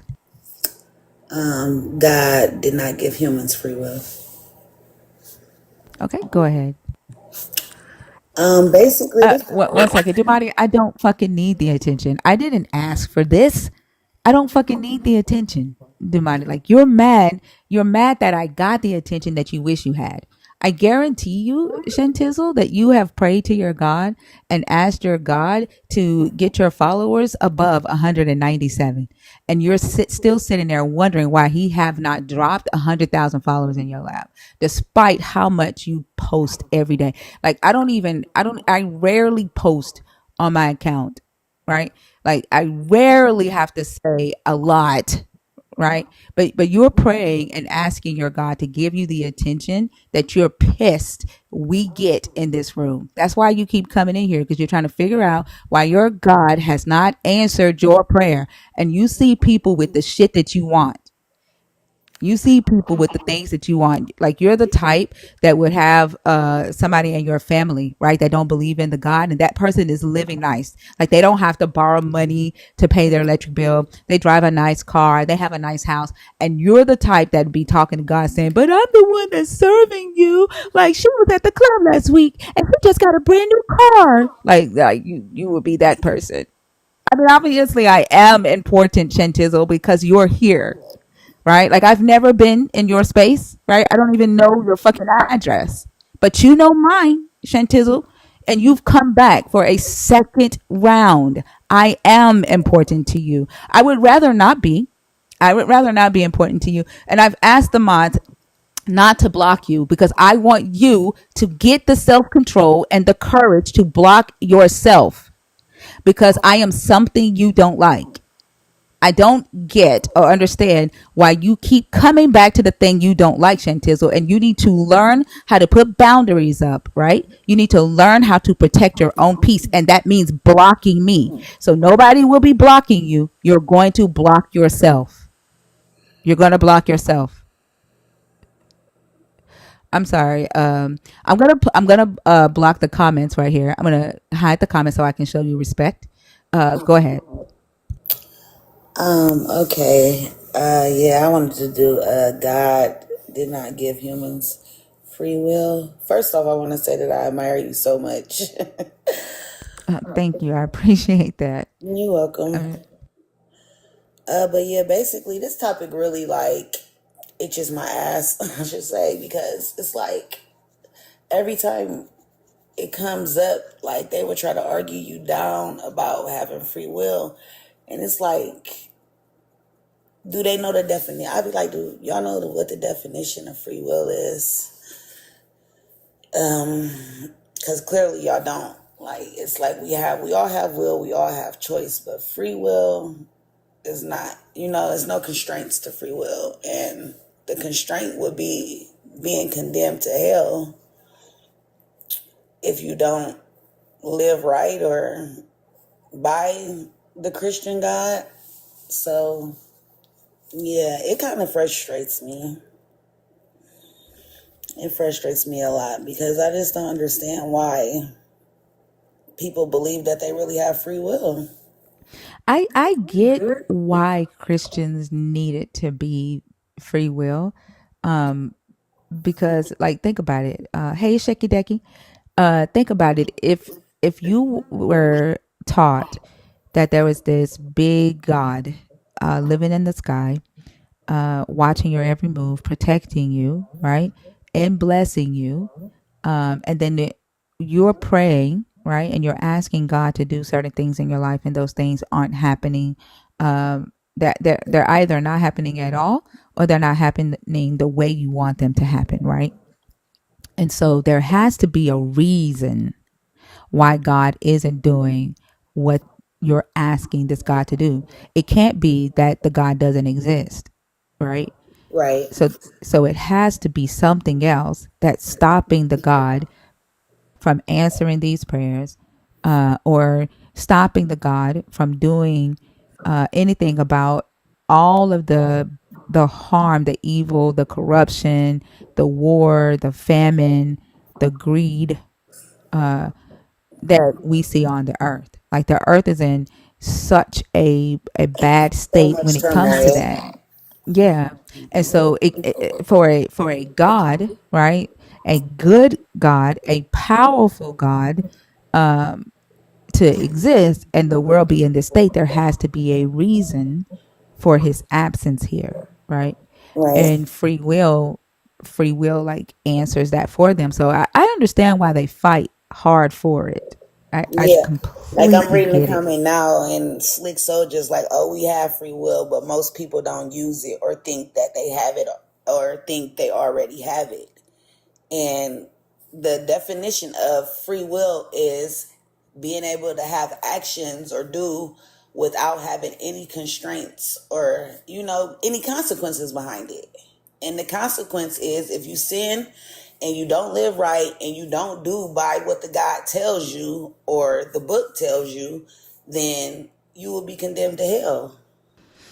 I don't even think that they realize, like, when they say that they have free will, that in their heads free will is, I have the free will to do bad things. I have the free will to cause bad things to happen in my life. But when good things happen, it's not, they don't take accountability for that. There's free will doesn't answer for the responsibility for that, right? So if they actually believed 100% that they had free will, then they would not be giving this God credit for the good things that they do or the good things that happen in their life either. They only give credit to free will when bad things happen. Um, and so they don't really believe they have free will. Like it's it's a scapegoat for the absence of the God. Right. I really don't get it. It's like a frustrating topic for me. It really is because it's like you can say the definition and say it clear as day. And it's just like, I don't see how the denial is so strong and so real. It's scary. Like that we live amongst these type of people. I'd be like, oh gosh, like I'd be nervous. Because it's scary. It really is to be that much in denial about life. It's just like scary. Yeah. That's why I said, Mm, like, when I was a Christian, I can't remember being, that deep off into it. And like I said, my family is very, very, very religious. mm-hmm. And like for the past couple of days, I've just been wondering, are they this delusional? And I don't think that they would deny facts. Um, and I think that might be why, I've never had to defend this God on this level. I don't think my family is into denying, uh, biology or science or anything like that. Right, But the real answer is I don't know, right? Because I've never had to like talk to them about Egypt, about whether the Israelites were really enslaved in Egypt, and the logistics behind 2.3 million people leaving Egypt in one day, or 600,000 men for that matter, right? I've never had to discuss the reality of those logistics with them, and so they've never had to defend that with me. And so I hope they're not this delusional. Um, the but I delusion don't is know. real, and then it'd be like they sit there and they blame the devil for everything. And then when I always wonder, like when I was young, why I always felt so uncomfortable in church. Like I never, like how when you was a child, how antsy you would be. Like it wasn't like an enjoyable thing, really. When I don't know, I only can speak for myself, but it wasn't enjoyable when I was a kid, like going to church. I just like always wanted to just like hightail it out of there. Like, oh my God, I can't wait till this is over. It was never like a comfortable thing. Oh, I dreaded Sunday, you know? So it's like I don't get it. And then it's like they always blame the devil or Satan or Lucifer for everything. But it's like, okay, if you do your research in the Bible, the Christian God killed like I say about 3 million people. I mean unalived, I'm sorry, excuse my language. Unalived about 3 million people in the You can say Bible. killed. We say killed in here. We don't Oh, have to. okay. Yeah. Well, There are words that the algorithm would flag, like, grape. It's a right. grape. Um I think that's it. Yeah, and we say LGBTQIA, but like, we're not gonna say unalived or schmurder. Um, yeah, not in here. Other When you go on other lives, then follow their rules. But in here, you can say the right word. Okay. Well, yeah, like my thing is he like killed like 3 million people in the book or ordered certain people that was I don't know, like had the spirit to do so. And it's like if you do your research, how many people did Lucifer unalive or kill? You know? So it's just Hmm. like you have to ask yourself these questions, and it's just scary that people don't like they don't open their minds up enough to just ask themselves these questions like why. Because they've been told that you don't question the God, right? Like, there's a scripture in the Bible, like, how can the potter, I mean, can the clay ask the potter, why did you make me? Right? Like, you can't question the God because he's all knowing. He knows better than you. His ways are higher than our ways. His thoughts are not our thoughts. So how dare you, question the God? That's why they're Right. scared. Yeah.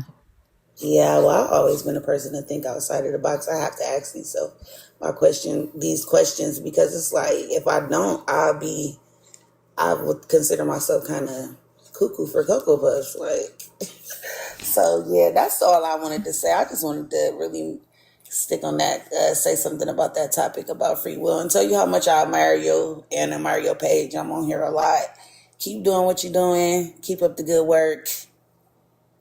Kill Thank him. I you. mean, get it, girl. Do your Thank you. best shit. I ain't mad at you. Thank you so You much. I know? appreciate that. And you're Thank you. welcome.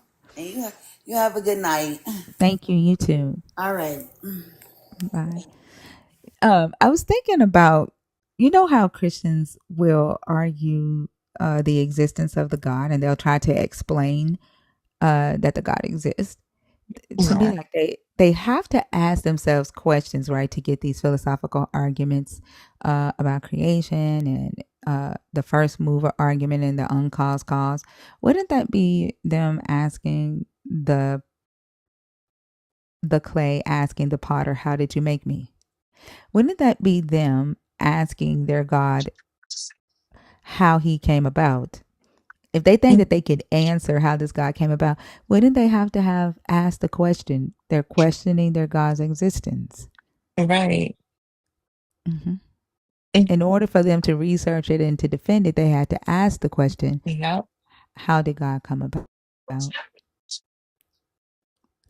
And I'm not going to do that. They're not supposed to do that. You're not supposed to question them. That's crazy. Hip hop, if I bring you on stage, like, I'm gonna tell you this, I don't give a fuck about you being Jewish, right? I don't give a fuck about you thinking that what we're doing in here is wrong. I'm not, if I bring you on stage, I I'm not bringing you up here for any of that, because I'm telling you now that I give less than two fucks about what you think about that. If I bring you on stage, you are coming on stage to discuss one of the topics on the board, okay? And if you are a Black Hebrew Israelite, I'm going to take you down immediately. So just to let you know that.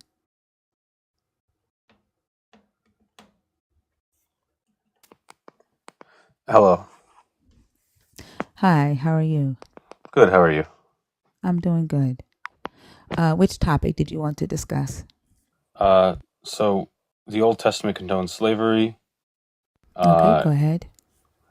so the Old Testament or the Tanakh really does require a lot of interpretation, and I really do suggest that you consult a rabbi to have it explained to you I've in already told detail. you. I've already told you in the comments, right?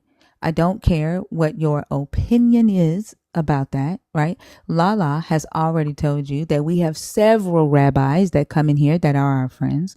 We have several biblical scholars with PhDs from John Hopkins that are co-hosts, that have masters degrees in this study, right?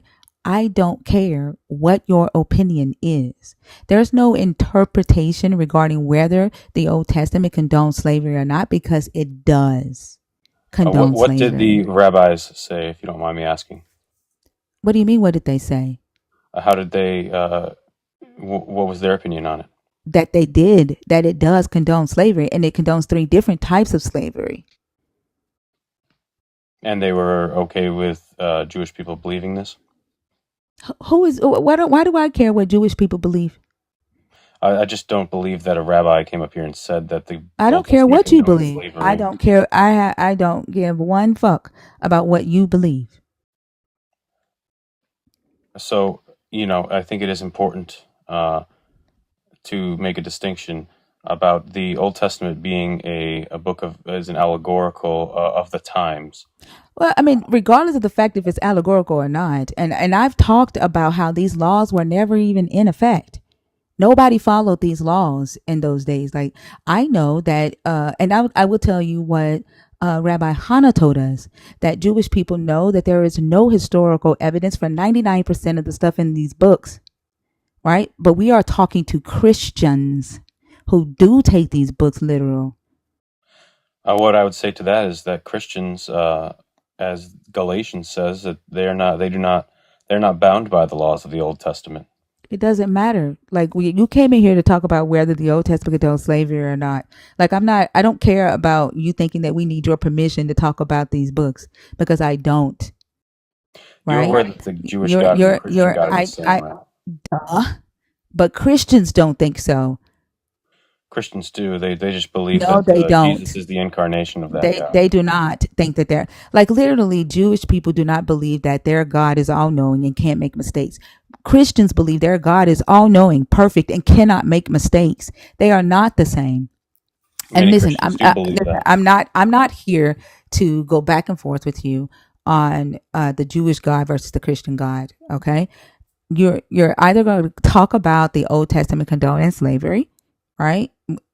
Um, or like, I have no idea what you are doing here. Okay, well, I just suggest that you speak to more rabbis on this. I have no desire whatsoever to speak to rabbis. I don't give a fuck about what you think we need permission for. The fuck?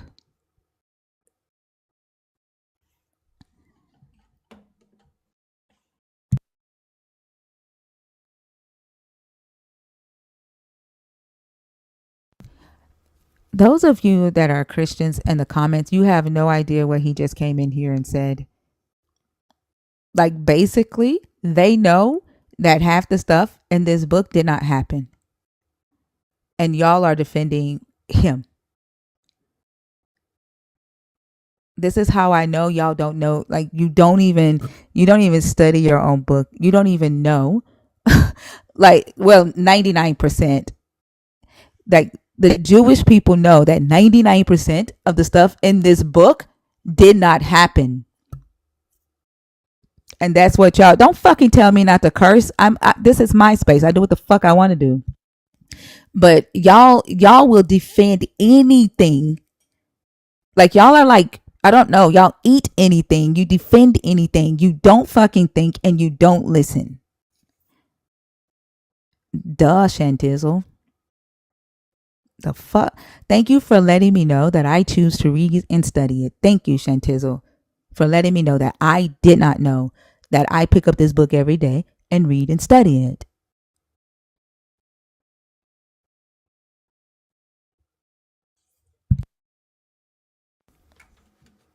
Y'all will get up here and argue with me if I tell you that the Exodus didn't happen. But y'all would defend somebody telling you that the Exodus didn't happen because he's disagreeing with me about whether slavery actually was condoned in the Bible. And he's not saying that the Bible doesn't say that slavery is okay. He's saying it's allegorical. And then y'all get mad at me for saying that nobody actually followed these laws. Nobody followed these laws in the Levant area. They are hopes, they are wishes. It's people writing and saying, this is how we wish it went.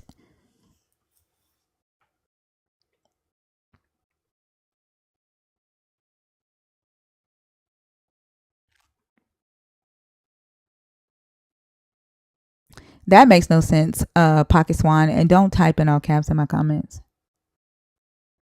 It's crazy.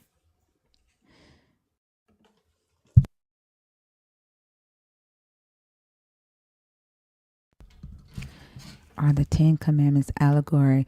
So let me ask you, Buddy Henniger, do you think that thou shalt not kill? Do you think that Yahweh, right?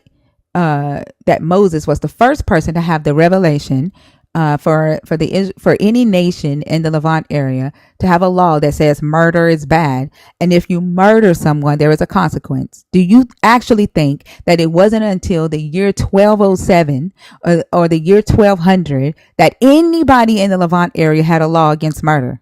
Ask yourself that.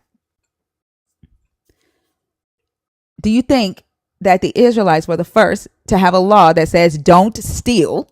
You think no other nation, Babylon, Assyria, Egypt, Tyre, you think no other nation, the Hittites, no other nations had a legal code that said don't steal, here are the consequences if you do? Do you literally think that was some moral revelation that Moses got from a God?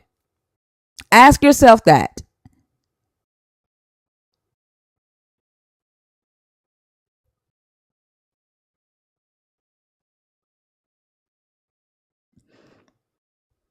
Can you respond?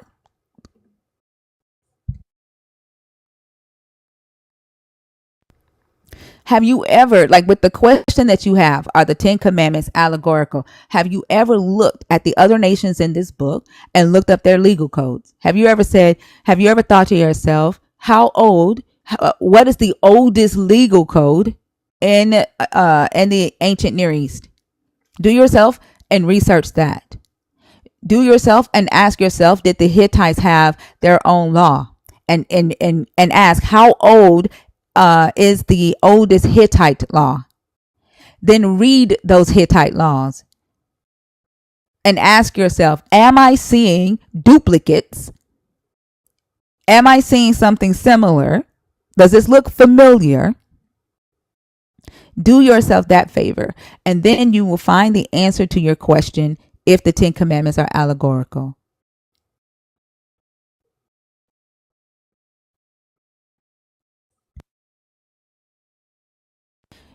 The catch is you have to allow yourself to seek the answers to the questions you have. You have to allow yourself to do that with all your free will that you have. That's the catch.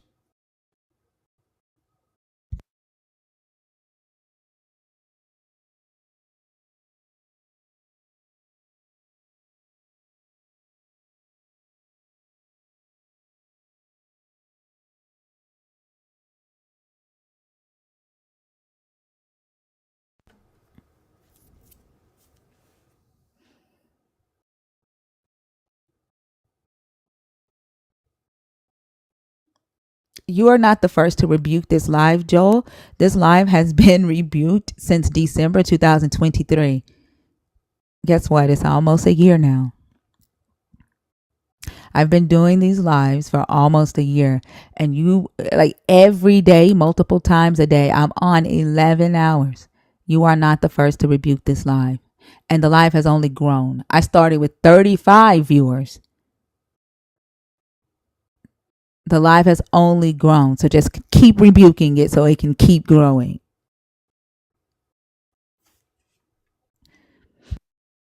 I own my own company, thank you. I don't need to work for nobody else. You can download my app if you like. It's in Apple and Google. I own my own company.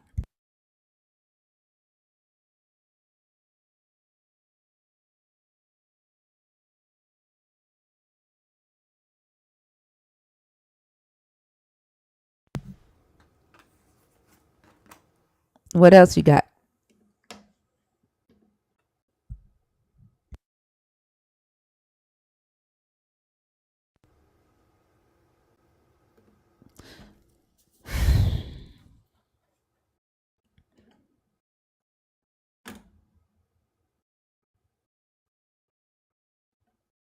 What else you got?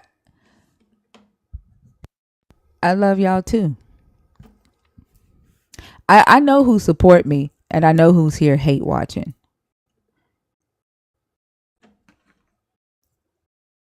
I'm gonna tell you, like when I first started my company, and I was nervous to pitch to investors, and the things that people were saying, like when I first started like raising money for my company, and my son, my oldest son, who was still a teenager at the time, told me, if you don't have haters, then you ain't doing something right.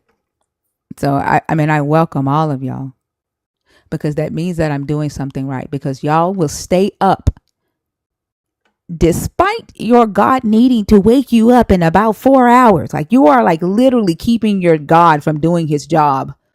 Like, and then you're going to blame him for waking you up late because your ass had to stay up and hate watch me.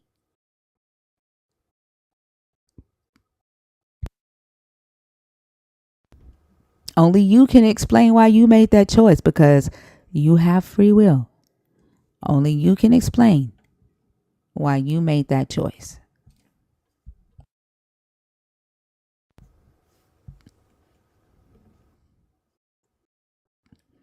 And then y'all need to ask yourself, why does it make you so mad when people don't believe in your God? Like I need to understand. I really need to understand that.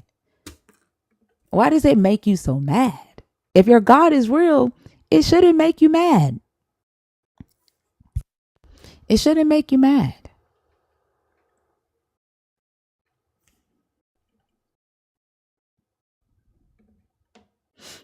Like if somebody, let's say you were married, right, and somebody tried to tell you you ain't married, you don't have a husband, like are you gonna get mad and try to prove to them that you have a husband?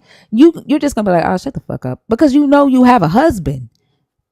Like you're not gonna try to prove to somebody that you got a husband when he's sitting right there in fucking front of you.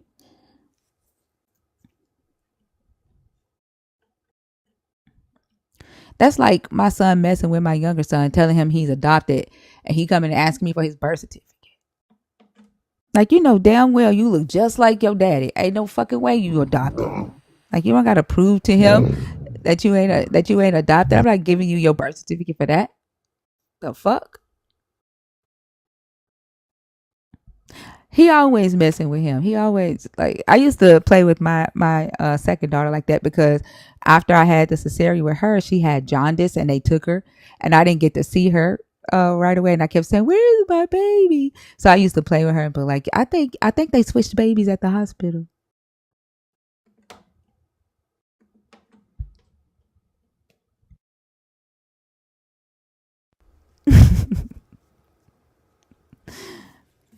I don't know. Like everybody that I pull up on stage is not there.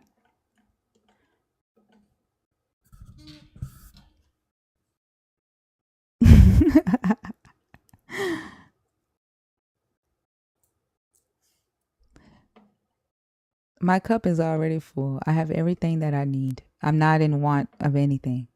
I have desires. Let me take that back. I'm not in need of anything. I have desires. Every necessity is fulfilled, and that I have peace in.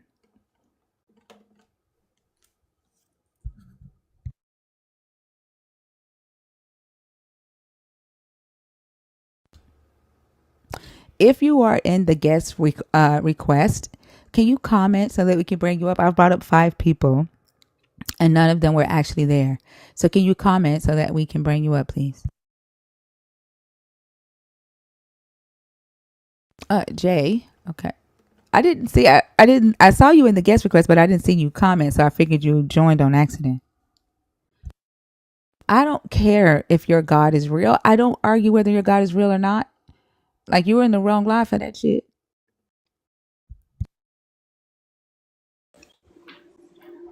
Hey, Hello. Jay. Hey, can you hear Hey. me? Yeah. How are you? I'm doing well. I did not know I was in the box. Oh, that's what I figured you joined on accident, but then I saw your comment just now. Oh, okay. Yeah, I was just saying if nobody won't come up, I will come up and I'll pick a topic, and it's Oh, it's gonna be. okay. I can, if you want to wait, I can take you down. Yeah, Um, you could definitely take me down, but I did okay. not know that I was in there. Okay, no problem. All right. All right. All right. If you're in the guest request box on purpose, can you please comment? TikTok is throwing a lot of people in the guest request box with against their free will. And then some people have fallen asleep. So comment and I can bring you up on stage. Bash must still be writing that song.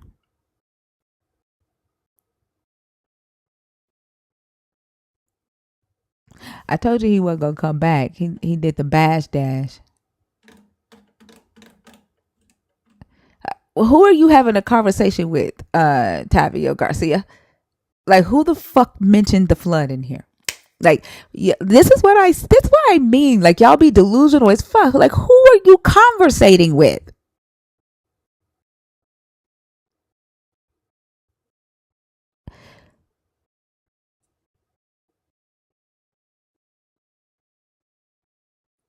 Like, the best thing to do if you're having a conversation, like a back and forth with somebody in the comments, tap their name and respond to them so it'll at them. So it don't look like you're like having this whole debate with yourself. Because nobody is talking to you about the flood. Like, nobody on this stage has mentioned the flood.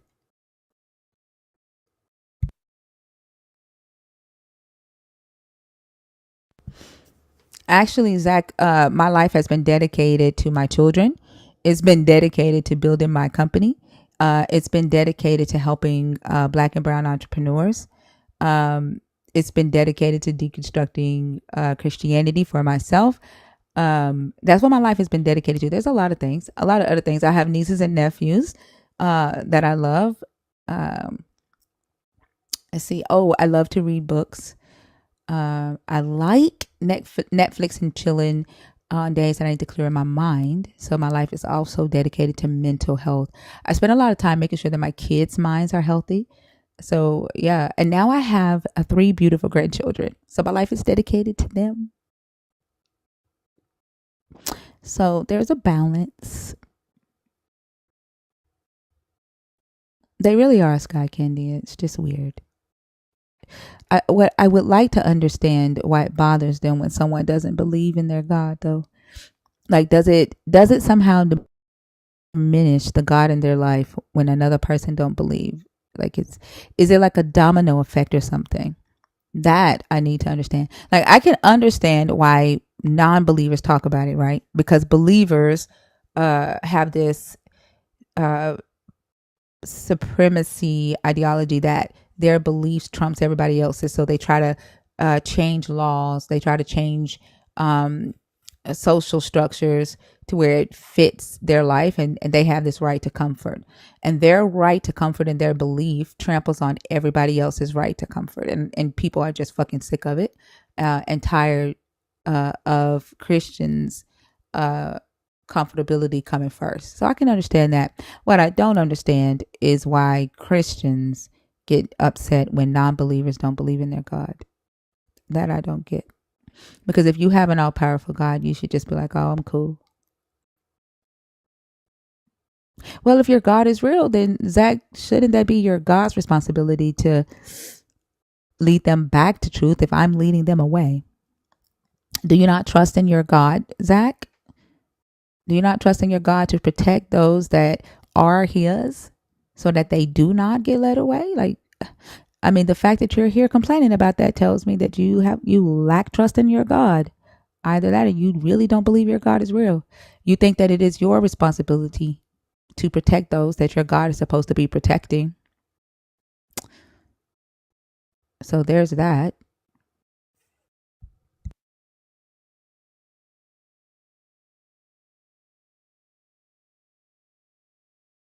So Zach, tell me this. So if your God is going to do something, what the fuck do you think it is that you're going to do about me hosting these lives? What's your responsibility uh here?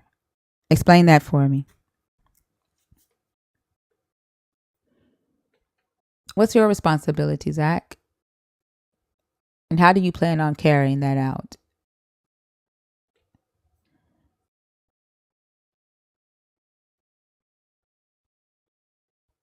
He can't plant a seed unless we allow him. I mean, in a minute, all it takes is a second for do that to mute and block his ass. Like what I would like to know is what you feel like your responsibility is in this space. Like how are you going to stop us from doing what we're doing in here?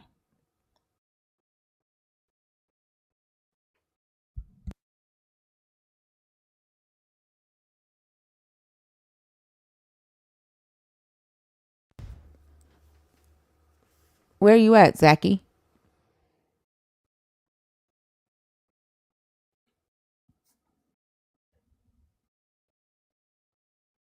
There you are with the threats.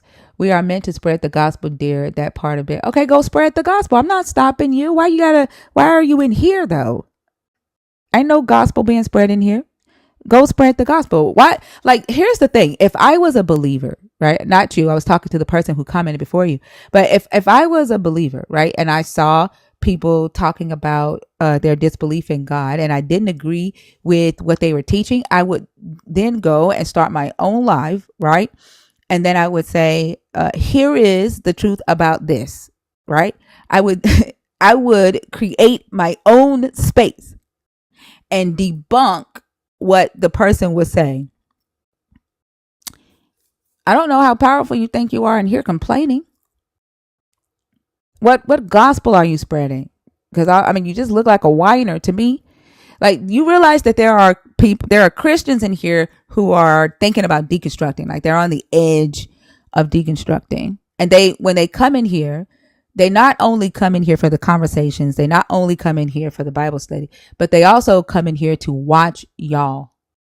And the several times that they've joined our stage to tell us why they decided to deconstruct after attending these conversations is the behavior of the Christians on stage or the behavior of the Christians in these comments. That was the thing that pushed them over the edge. Y'all, Zach, I was not talking to you. I was talking to the person who commented before you. I literally said that. This is my second time saying that. But y'all don't realize that y'all are the ones that are pushing existing Christians over to deconstruction. It's the way you act. It's you saying one thing and doing and being another. You don't realize that. And the reason why you're in this space, you say that you're here as a responsibility. I would say that would be it. That would be it. You're in here to let existing Christians know that there's nothing to it. Because you can't control yourself. That's why. I'm going to clear the box out because no one in the box commented and said that they were on stage. So I'm going to clear the box out. And if you are in the box on purpose, request again.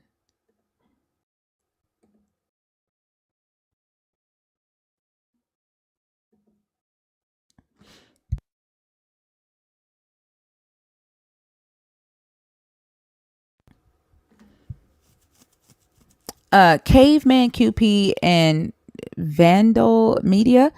I just cleared the box out, but y'all are in the box. Did y'all request on purpose?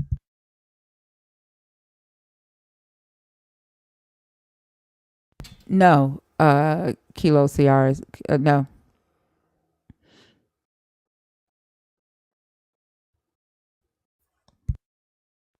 No. No. I'm not bringing you on stage.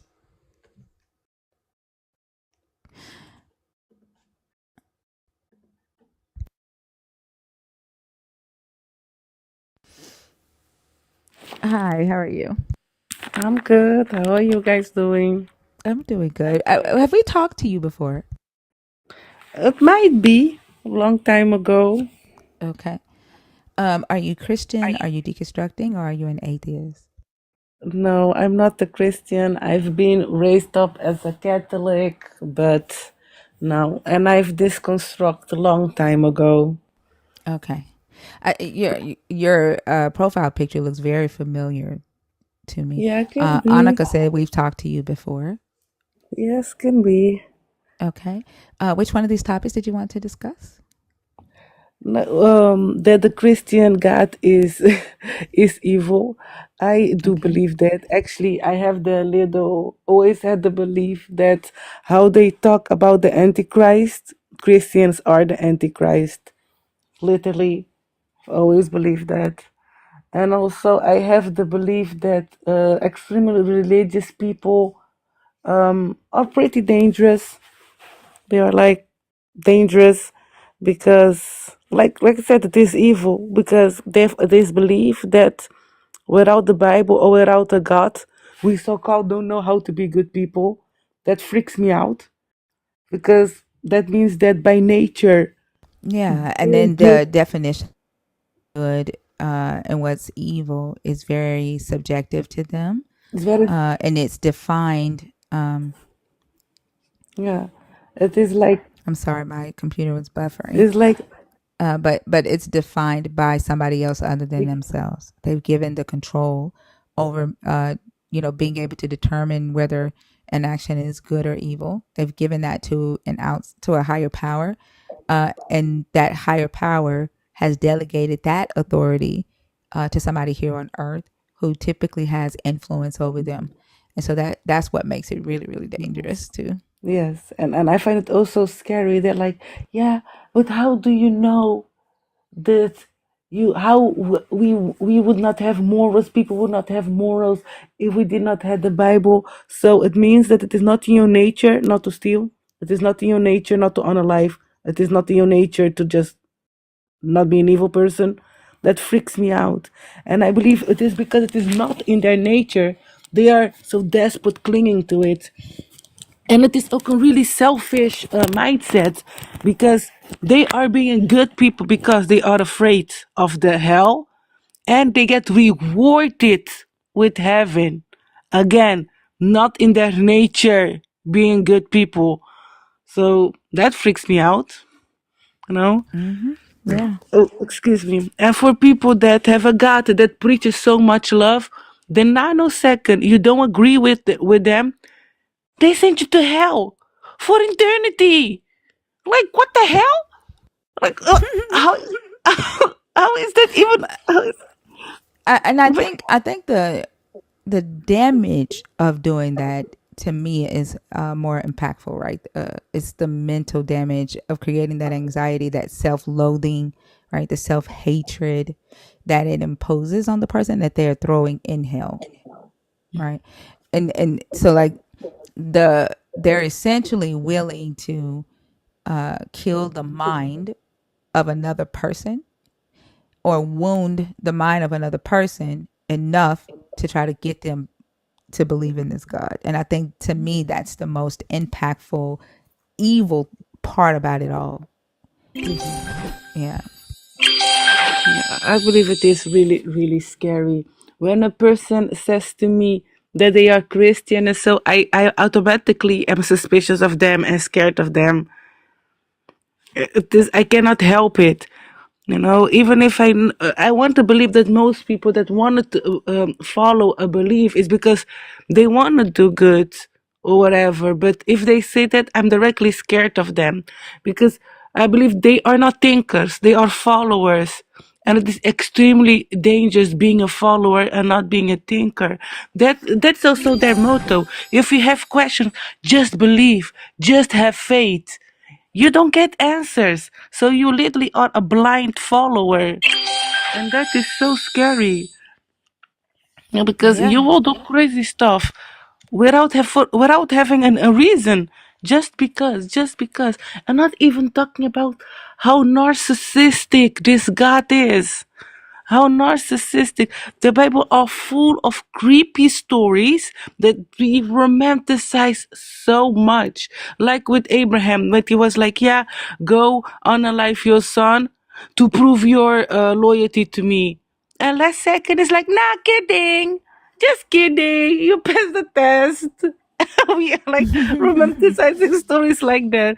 And when you ask parents about it, oh, if the God wants to, yes, I would. They're also the people that have the mentality, yes, I give birth to my child so I can take her out of here. You know that the M word is illegal, literally. We are not allowed to unalive people. And they still have mentalities like that. No, I believe religion is so. I actually believe that religion is the longest experiment done on human that is going around. It's like the I biggest think it's way placebo past effect. experiment stage. It's a tool. At It's a this tool. point, it's a tool. Yeah, it's way past experimentation. They know the power in it, which is why they spend a lot of money in making sure it doesn't die. Doesn't die. It is the biggest placebo effect. It is the biggest placebo effect out there. I've seen it. I have also so much vote for it because I have seen it. People going there, like now I am clean for 5 months. I go on meetings and so. And the biggest thing they use that is God too. I'm happy that my group is like, oh, you have to choose a higher power. If you don't believe in God, choose what is better for you. But it is also the books. It talks about God. We have to choose a power beyond God. It is such a powerful tool, like I said, they use. But I have seen so many people go talking about God, going to pray, and 2 months later they have a relapse. Where the F was God then? You know, but it is such a big tool used. And if you listen to the story of the meeting, it was like created around 100 years ago. It was no group that helped people with alcoholic problem. So it was literally a man with a doctor that created their own group. And of course, the church was powerful back then, so it is used until today. Even the book looks like a Bible, you know. And it is so yeah, Alcohol Anonymous. And the 12 steps is also much with the Bible in it, with the God in it. And it kind of pisses me off, you know? Because again, Yeah. it is using that placebo effect. I can understand that we need something that is bigger than us as humans to find strength in it when we cannot do it ourselves, you know? But it is so dangerous, you know? I've seen it over again, over again. My uncle was also in this church. My whole family was in it. The priest would literally tell him to put 80 euros in an envelope and give it to them. 80 euros in an envelope. Like, huh? And look at him, back into the alcohol. No, so those Wow. things are so dangerous. The weapon, it is literally used as a weapon. And yeah, I still go to the meetings though. But every time I hear the word God, I replace it for me. I replace it for my strength because at the end of the day, me staying sober is no God is telling me to stay sober. It's me that battle with this shit every day. You know, so I would replace the word God to something that is bigger than me. I have, as my higher power, I've chosen nature, I've chosen food, I've chosen my surroundings. You know, but yeah. It is a really powerful quote. It's literally a quote. Mm-hmm. Yep. Yeah. No. So, you said how many years you said you are sober now? Oh, 5 months almost. It is. I Oh, just okay. started it. Well, Yeah. congratulations. Thank you. Yeah. And you said that you lean more on like nature and doing other things that you like to do. That I like to do exactly. Yeah. No, because I don't believe that it is a God that will help me stay sober. I absolutely not. No, I've seen it in my own eyes. Things going wrong over and over again. I believe that the power of belief is powerful. Yes. Belief, love is really powerful. So if I want to believe in something, for the first time in my life, I'm gonna believe in me. I Because love until it. now, I make it out until here. So now I'm ready to believe me, trust in me. And I find it, why the fuck should I praise him and reward him for all the hard work I am doing? Is Damn that it. part right there? And that's Jesus. the thing. Like when you're like, man, it's been 5 months. I did it. It's been 5 months, and you're able to show yourself gratitude for that, and it just makes you want to Exactly. go to 6 months. Then it makes you want to go to 7 months, right? And then the Exactly. the the more things that you get involved in, like you're out in nature, you're picking up new hobbies, right? Like you're like, man, I can create this, or I can get involved with this, and you just get busy and busy. Um, Doing things, and the next thing you know, you're 5 years down the line, right? Exactly. Yeah. No, no. That is what I'm doing now. But I believe also, like, religion is a way to keep us perfect little slaves. To be like ungrateful to ourselves and grateful to somebody that literally like has power over us. Like we have to be grateful for our parents. We have to be grateful for our bosses at work. It's a little bit that slave mentality. You do the maximum for the little, for the most tiny reward. Because if we believe that we have power in ourselves and we are much more worthy, we will not settle with the bare minimum. Even the rule is we are here to suffer. Why are we here to suffer? If you already have the mentality that we are here to suffer and we're gonna only get rewarded after we are alive, nah? Because if you are a good person, God is not gonna reward you right now. You get the paradise after you are unalived. So still the bare minimum. So why would you not stay with the Except bullshit if you're partner? unless you're an unbeliever. If you're an unbeliever, he'll come out of the woodworks, right? And he'll do something to make you a believer. That he won't stop SA, right? He won't like get involved in the evil on the earth. But he will pop his head out behind the burning bush if he catch an unbeliever walking by Mm. and show himself. Like that's their belief. Like when they come in here and they're like, God's gonna get you. Like he they don't have any expectation for him to get those that are doing harm on the earth, but they definitely have an expectation for him to get those dangerous unbelievers. But Yeah. it was something that I was gonna say. Like when we talk about like giving ourselves credit for the things that we do, um, I think that's really important. When it comes to, we don't only just want to take accountability for the things the decisions that we make that cause us to experience, hardships in this world, but we want to also give ourselves credit for the decisions that we make that either fixes it or cause us to have pleasant experiences. And I think they're equally important. And a lot of times, what we hear believers say is that it's not right to give yourself credit because you're taking praise away from the God, Mm-hmm. right? They feel like it makes you feel guilty for saying I did this thing, Mm-hmm. right? Yes. So it works on guilt and shame, um, and Exactly. It's to you take your you can power take away the from you. yeah, like you It's can to take take. all the blame. You can take all the blame. Every sin that you did, that's you. But if you do the correct things to get yourself out of whatever harmful situation you got yourself into, you better not take any credit for that. That was the God that did that for you. Exactly. Exactly. Lately it pisses me off so much, especially when I'm like, yes, I'm already fast. Oh, thank God, thank God. No, thank me. Jesus, how hard work And I've been doing. And that humble thing, be humble, be humble. How much more I'm coming to myself, a little bit, I believe that humble shit is a kind of bullshit. Yes, be a good person, be grateful for what you have and what is done, but humble to what? Just praise yourself, be happy, be proud, because I believe it is to keep yourself small. It's to keep yourself like silent. Because if you are big, if you celebrate yourself and all that stuff, again, a person that is like grateful to themselves, they would not allow people to walk that much over themselves.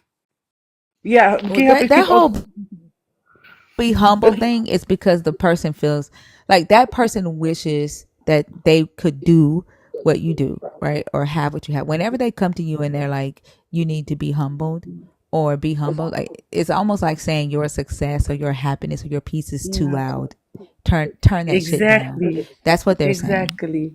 And Yeah. that is the sport. And I believe that is all to control. Because if you keep yourself smaller, there is more space for them to move around and to take what is not theirs. I really believe that religion Mm-hmm. is done that, is to keep us controlled, is to keep us small. If you are proud of yourself, like if I'm gonna compare now in relationship, the pride I have now in myself, the pride I take now for myself, I have boundaries. I have self respect now. Mm-hmm. There are things that I Mm-hmm. will never allow just because I don't want to hurt people feeling or I want to be a good person. No, me being that, I've caused actually more harm than good. I've caused harm to myself by not having boundaries. I've caused harm even to other people by seeing stuff happening and shutting my mouth because I did not want to cause problems, and that is all in the name of want to Absolutely. be a good person.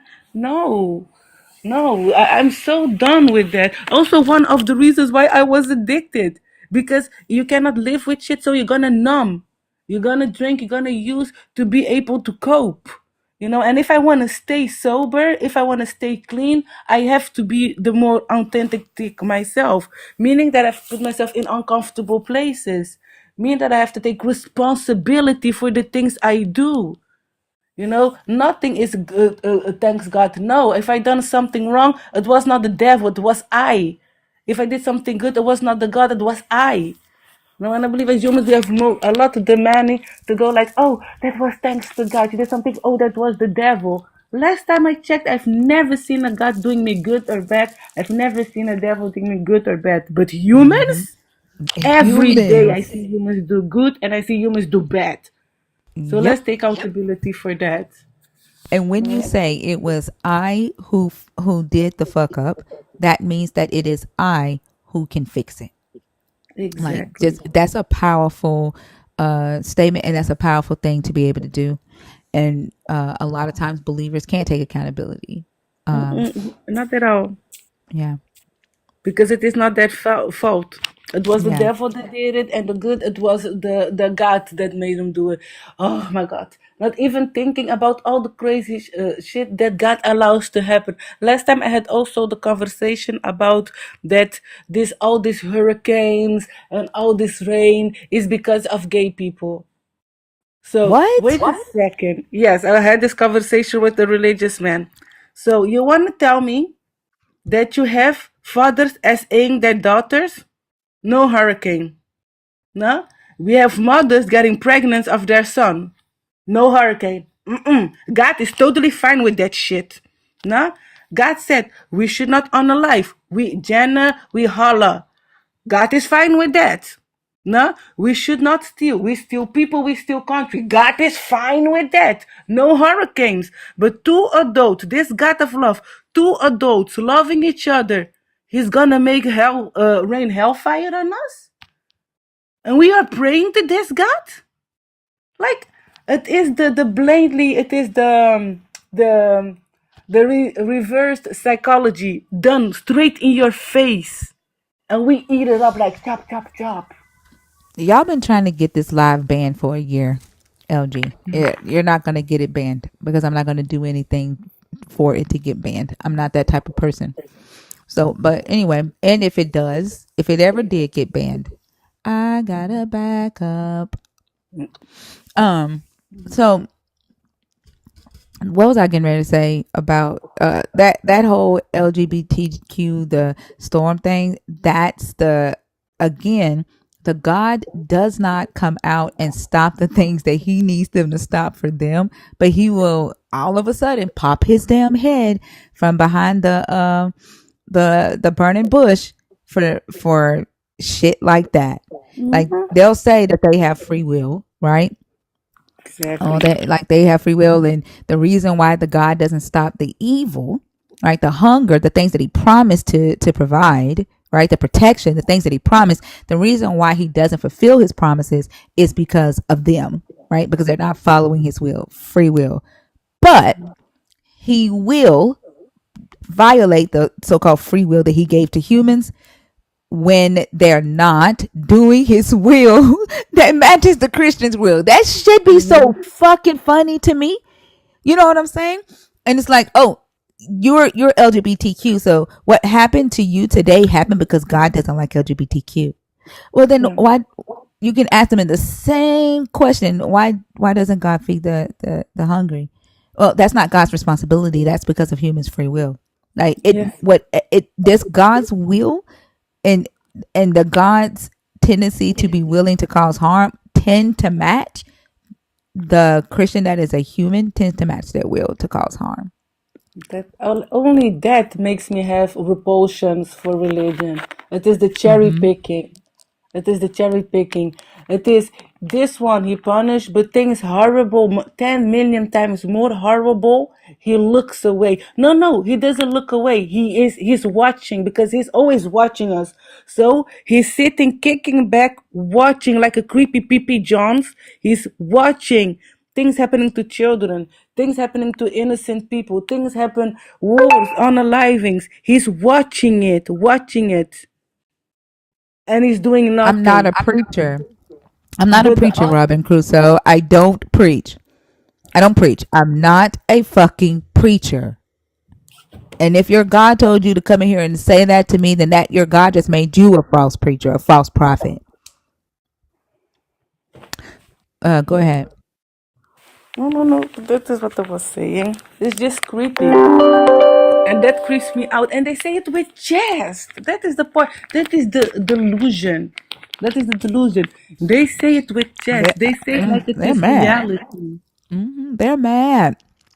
Mad that I don't believe in their God. Y'all are Because that mad. is no control. They are mad because when you are a believer, you follow blindly, like a slave, like a sheep. But if you are a thinker, you will not follow blindly. So they have no more control over it. And the reality is more and more people are becoming non-believers. More and more people are becoming thinkers. So meaning that they are losing power over us. Here's the crazy thing, right? Like the people that are deconstructing, they were already thinkers. Like it isn't anything that we can say and do in here. They needed to to have permission, right? And in here, like I don't tell anybody that they should deconstruct. That's their decision, right? Like we have some people in here that are still Christians, right? That are our friends, they're mutuals, and they come in here to learn, right? When the person comes in here and makes the decision to deconstruct, that was already there in their mind. They just needed permission. And so my goal is to make sure that the permission that they feel they need is available, whether that is knowledge, whether that is confirmation with other people, like conversations. That's what the Discord is for. Whether that is them seeing Christians be the things that they already know Christians are, right, and that they don't agree with. These decisions are made completely by themselves. I don't convince nobody that they should deconstruct because that ain't my place at all. I know. I know. And that is the power. And I believe also that is what happens because for the first time they feel like they have a voice. They have a Yeah. right to think. They have gotten answers that the Bible, this person said, yeah, there is so much evidence. There is no evidence besides the book. There is no evidence besides the book. There is no artifacts besides the things that you put, the crosses that they make and put it on the wall. There is literally no other proof. Nothing. We have proof for even dinosaur bones. We have so much things, but from there, from the pharaohs, we have so many proofs. But from God, we don't have none. None. They don't That is care about that. Like they'll in their head, the lack of evidence is an evidence of non-existence, right? is the And that's freedom. like it's true. The lack of evidence doesn't necessarily mean false, which is why you have to go, steps further to try to validate the claim. But I think it's more powerful, to my friend Alan. I think it's more powerful to allow people to arrive to that conclusion on their own, because the thing is, like, to tell somebody, hey, you should deconstruct, and they go, okay, they're still a follower, right? And they're still dangerous. Um, a lot of times when you have, uh, communities and you just switch out one follower for the next, that person can always be compromised and cause harm, right? Um, to the community because they're not they're still not making decisions for themselves, and they're still not saying the thing that I'm being asked to do is it going to cause harm to somebody else. So I think it's more valuable when the person arrives to that decision on their own. Exactly. No, I agree 100% with that. I have the same belief. I have the same Yeah. belief. I've also said the belief if you can beat them, join them. I found that is an extremely dangerous mindset because how can you join a group that first of all you was against it, you did not believe it. I believe it is Mm-hmm. a different that now you see the point of view. You're like, oh, that is logic. Now I've learned something new and I feel safe there. Let me see what it is on the other side in place that you go there and you're like, oh, they cannot beat me, then I will join you. No, because then it makes you a slave. It makes you a follower again. You are then the weakest link in it.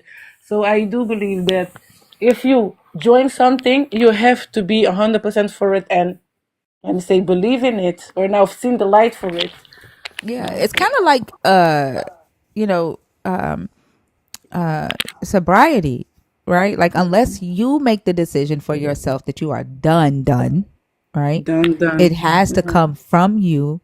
You have to be the one to do the work. You have to be the one to go through all the withdrawals. You have to be the one committed to retraining your body, to retraining your mind, to filling your time with other things, right? Being responsible Exactly. with your money, right? Like you have to do all of those things, and you have to be the one committed to that. If someone else is telling you that you need to stop whatever you're doing and get clean for them, right? Then You're they not become right. your crutch. And the moment they let you down, the moment they're not there, whether that is this God, whether that is a sponsor, whether that is a parent, the moment they let you down, the first thought in your head is, I'm going back. I'm going back. I'm gonna pick up the bottle again, or I'm gonna, Yes. go buy some ooh again, right? Because it's gonna hurt the person that just hurt me. It cannot be because of another person. And you have to be the one that say, I'm doing this. I'm making the decision to do this, right? Exactly. Although like with my dad, I didn't want to disappoint him anymore, but it was me making the decision. It wasn't Yeah. him saying you need to get clean or else, right? Yeah. Like that ultimatum didn't come. And so that's why I don't think like it, like if you have like a belief in a higher power as you go through it, that's great. That's great. But you have to take accountability and responsibility Accountability. for your deconstruction. And any type of change is hard, right? Like we as humans, we fucking hate change, Mm-hmm. especially when it comes to a habit, right? Um, like it's hard to do. When you're able to do that, you man, it has to come from you so that when life happens, because life is going to happen All the time. all the Exactly. time, you have to be able to stand in the midst of life happening so that you don't turn back to that same damn thing. Create new tactics to get and breathe through life, right? So Exactly. that you don't try to turn back and get through that and reach for the thing that you used to reach for, right? Like it's a The lot quick of fix. work. Yeah. No, I understand it absolutely. This time around is because the second time around I'm stopping. The first time was because of work. I did not want to stop. I was literally counting the days. But this time I really wanted. I was sick and tired living the lifestyle. I had hit rock bottoms multiple times. This time before I stopped, I hit also another rock bottom. Was actually not even the worst. Was literally I had a fist fight with my mom. And it was because, and I was actually doing great, huh? But site I was Mm. using, but I was doing great. My money was up, my mental was up. But then, of course, each time I'm doing good, my mom has to come around and kick me off my pedestal. Is the thing she always does, you know? And this time I'm I defended sorry. myself back. She swinged, Okay. I swinged right back. But that time I was a little bit drunk, and I've come to light. I've seen as long this is gonna always be an excuse for them, you know. And the next time she comes at me, I have to be sober because I'm not gonna roll myself in a ball again, run away. I'm gonna knock her ass out. So that was also one of the reasons I have to be sober, and especially because my family was coming to me. Yes, I'm gonna learn you a lesson. You never learn, and then you learn this and that. And I was like, okay. So she went cry at the family, and they wanna come hit me too. So I have to be sober all the time. I cannot anymore walk a little bit drunk on the street or in my own head because I have the puff puff.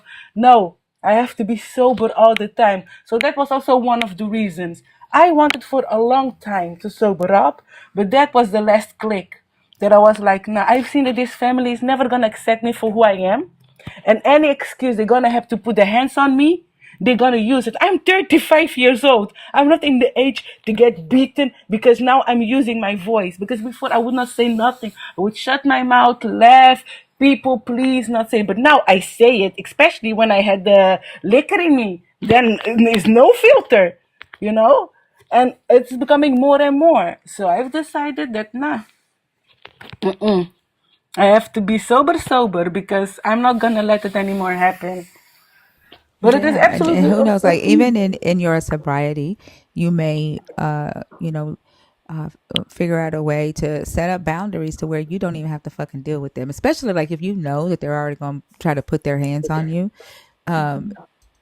because that could turn bad to where one of you get hurt and you end up losing your freedom because that it got too heated. Like even just thinking ahead of time and be like, what boundaries do I need to establish to make sure that this does not happen, that they don't get close enough to me to where that they can even lay a hand on me. You know what I'm saying? Protect Yes, your peace. What 100% yes. protect, No, that's what I'm protect where you doing. are. Yeah. That's what I'm doing. Before, like with Christmas, I would always go, even if I did not want to go. Weeks beforehand, I would be miserable. The only thing that would make me happy is that I would be drunk or so. So whatever that said, I did not give a shit because I was high. But now I decided this is the first Christmas I'm not gonna pass with my family. I'm not gonna do it. Before guilt, feeling this responsibility, I would have gone. I wanted to see my nephews, I wanted to see my little nieces. So I did it for them, even knowing that if something happens, I could protect them. Now I've already told my family, I'm not gonna spend a Christmas with you guys. I'm gonna go to one of the meetings. I'm gonna go a day to the spa. I'm gonna go to the cinema. Already I have planned what I'm gonna do for Christmas and New Year's because I I'm not gonna love do these things it. again. Yes, I'm doing new things because I want to be this person. I've always been so-called the weakling of the emotional, the crybaby of the family. Oh, you're over emotional. Me being over emotional is what makes me human. Is what makes me feeling. Is what makes me not being a Yes. fucking bully like they are bullies. Mm-hmm.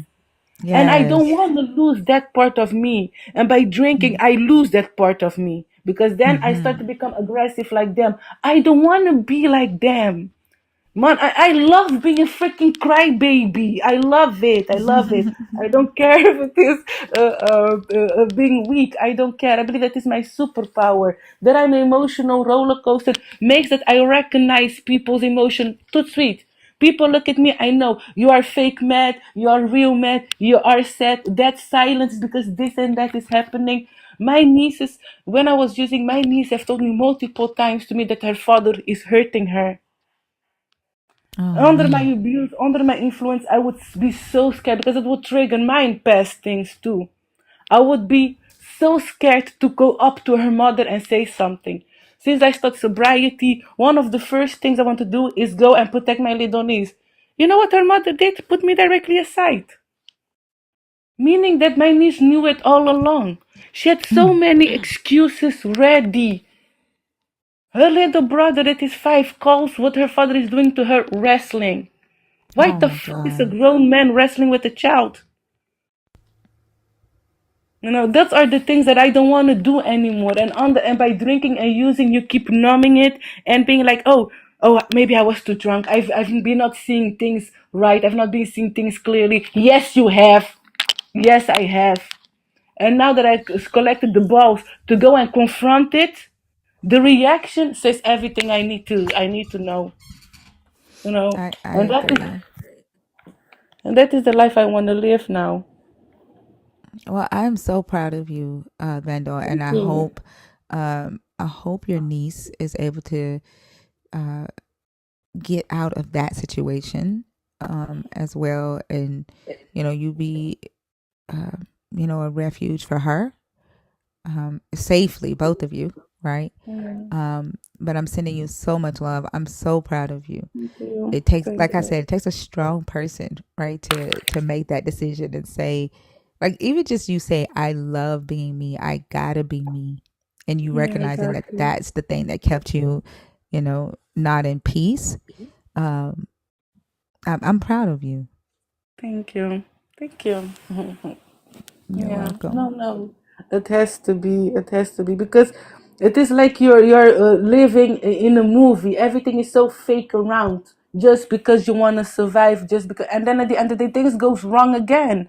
It never keeping the peace. It always is not peaceful. It causes more harm.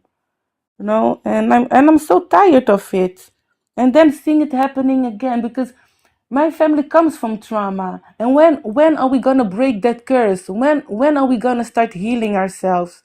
That is the part. And I believe when one starts doing the first step, the rest starts following. Even if at the beginning everybody's gonna hate, everybody's gonna fight it, but after a while, it is gonna change. Especially the younger generation, they don't need per se to get the trauma we had, but not doing nothing is gonna continue happening because that her mother Unfortunately, is. there are a lot of adults who think that because they had a bad childhood, that the upcoming children should also have that same experience. There are a lot of Mm-hmm. broken adults who don't see the value in making sure the newer generation of children don't experience the same thing, and that's the sad thing about it. That's the sad thing. Um, and so I hope that the young children in the generation that come after us and the generation after them are the ones. I think that they may be um, the gas that speeds it up. But I wish that I was more optimistic that it's going to change within the next 2 or 3 generations. But I just I want to think be I think optimistic. I yeah want to be I optimistic because I believe this generation already doesn't take so much nonsense as our generation took. Our generation Mhm. like loves therapy. Everything and anything they go to therapy. I'm not saying that therapy is like only 10% of the healing, but it is already a part of healing. Like my generation, my mom, therapy was for crazy people. Like we are not batshit crazy. Come Yeah, on, yeah. stop it. We absolutely need it, and it is really easy to find a good therapist. It is really good difficult because find a therapist is not just because it's professional. You have to find someone that matches you, somebody that you trust, and 90% of the work is still all on you, you know but still it is good, like breaking old habits. That is the one. Because keeping in the no. But I have hope for the new generation. They are much more open-minded. They don't stand so much for nonsense like we. They talk, they speak up for themselves. I have hope for them. Yeah, I definitely have hope for Gen Z. That's why I said I think they may be the gas that speeds it up, um, and that would be awesome. I want to be optimistic so bad, but I just know that they're the powers that be uh, are gonna fight like hell to keep this powerful tool in place, and so I think just expect that. Don't expect it to just like fizzle out without any of that. You know. No, it That's why I will not said, yeah. stop 100%, but I'm hopeful that little by little it will. Hmm. I believe little by little it will, because people are tired. People are tired of this system. People are tired of being suppressed. People are tired to pay so expensive for rent, food, and all that stuff. People are just too tired. People are tired. And that's why I believe I have hope that people will not just sit down and just take it. Especially that now the young people, they can read the history. Now you don't even need to go to the library to find history. You have it on the top of your fingers. So the like here on TikTok, we talk about our stories, we share our stories. It is so much easier to learn. And of course, young people, their brain is really easy to manipulate. You know, because my little brother, he's 40 now. Sometimes he's a little bit red pill side, but then he switches back to the side that we were trying to raise him because he's the only boy between girls. So we have a little bit raised him to be open-minded, respect ladies. So now I just have to let him be and him see, where he's going. And sometimes he goes left, but when things goes really wrong, he always makes the right choice. He always defends the little, the youngest, the weakest. The big and strong, he doesn't care about. It's like, whatever, you take care of yourself. But for the weakest, the little one, he's always ready there to protect. Last time, he lives in Luxembourg. He was in an expo, and there was a stand for Israel. He went to them and said, "Free Palestine." The security came and kicked him out. You know, things like that. And I'm pretty proud of him. But now my sisters and my mother was screaming at him, "Yeah, you cannot do that. That person was just working. He has nothing to do with that. You were with your friends, na na na." And I was like, one part that they are right. That person is only working. He cannot go up to people and scream, but I'm proud of him that he has his opinion and he stands for it. When I was 13, never in my life I would have the balls to do that. I would never have the balls to go and stand up and speak up my mind like that. I Yeah, would and have I not. think like where we see that, as a positive, there's also the young people who agree, with their parents, right? Who have also those same balls to speak up for what they believe in, which sometimes does not agree with what we're saying in this room. So that's why I say like it's good to be optimistic, right? And I'm very optimistic for the younger generation. It's just not allowing ourselves to have blind spots and not see the full picture of it, because there are young people and we talk to them all the time that come in here. They're very unapologetic about their beliefs in this religion, in this God, um, almost to the point of willing to be dangerous for it. So just I'm very proud of Gen Z, and I can see the next generation, which I think is Alpha.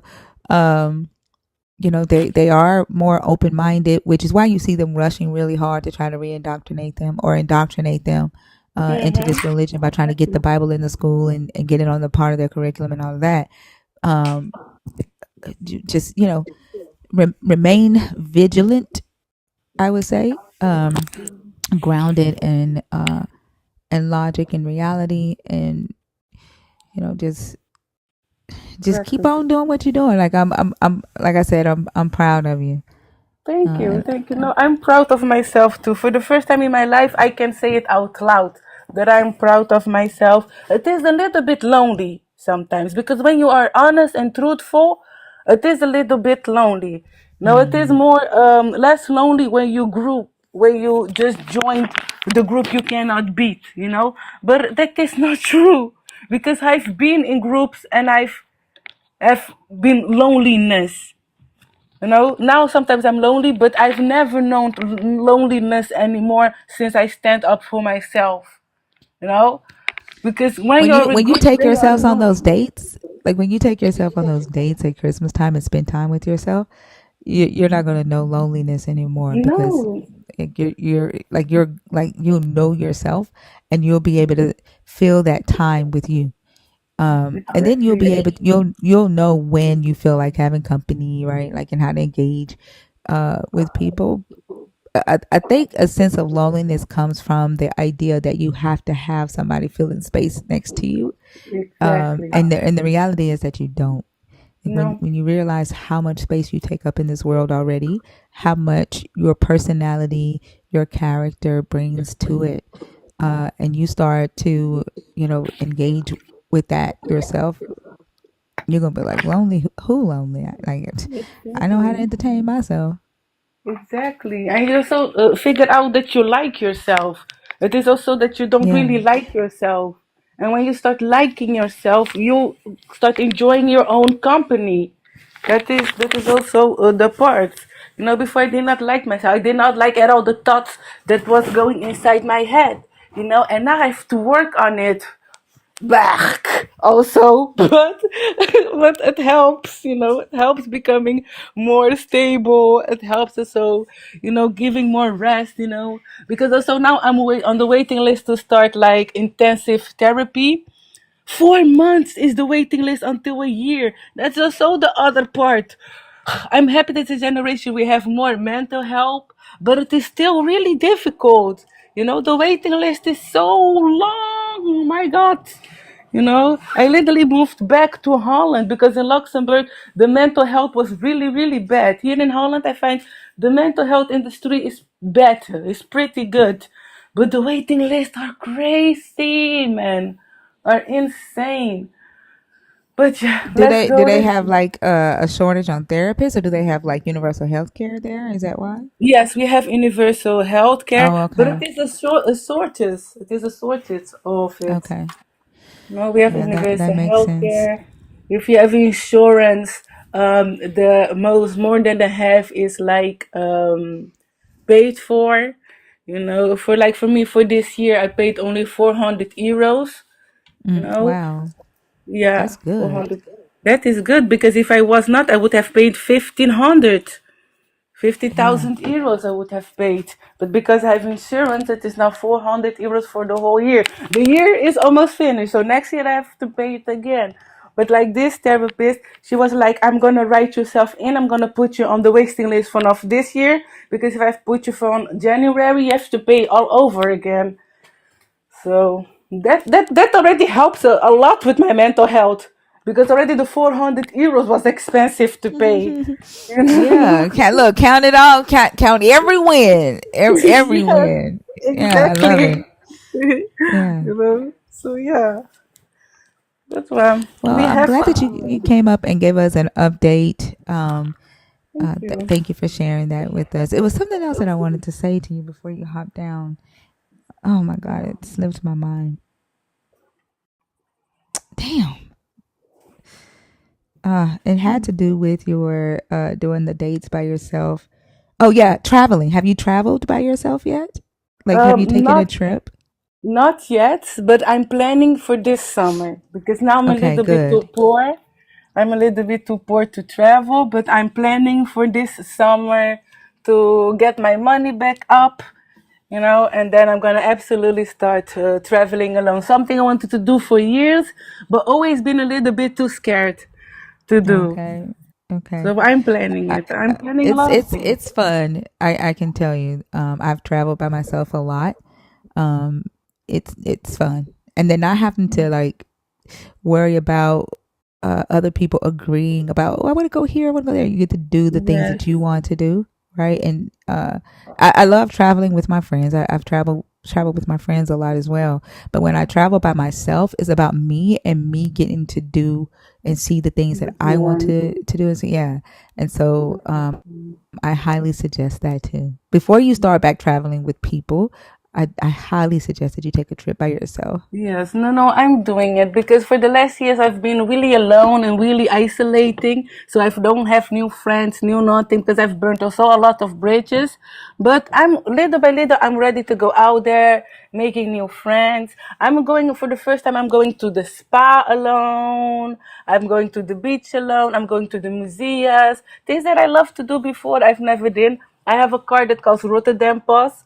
And with that pass, you can go to museums for free. You can do a lot of things for the half of the price. So I try to do it. I still a little bit in the old habit being at home because I'm really a homebody. Especially now that the rain is back. I I think prefer to that's stay just our indoors. age right at that point. That's just our age. But the crazy part about it is though, like once you get to know yourself, right?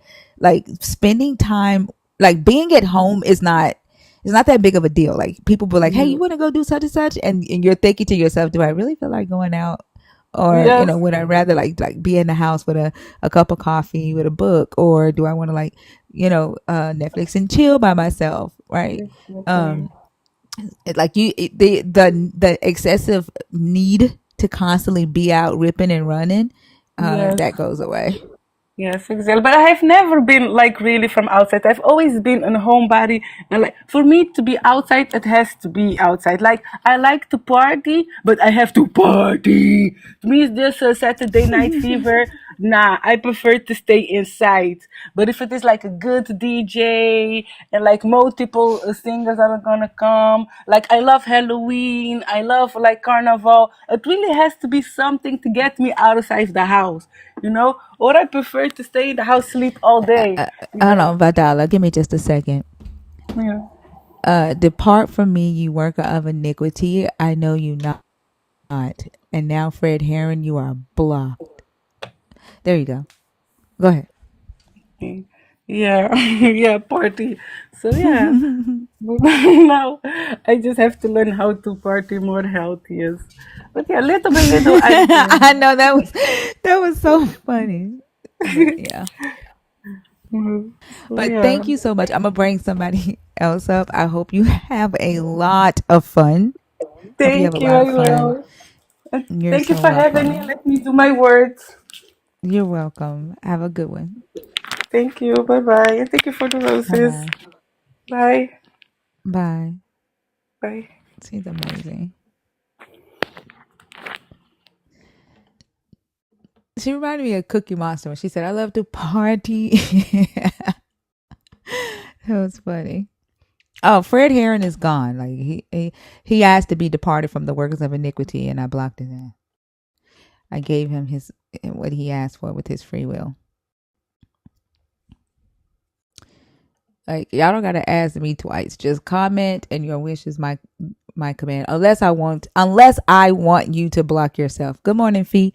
If I want you to block yourself, then you can beg me to block you, and I won't do it.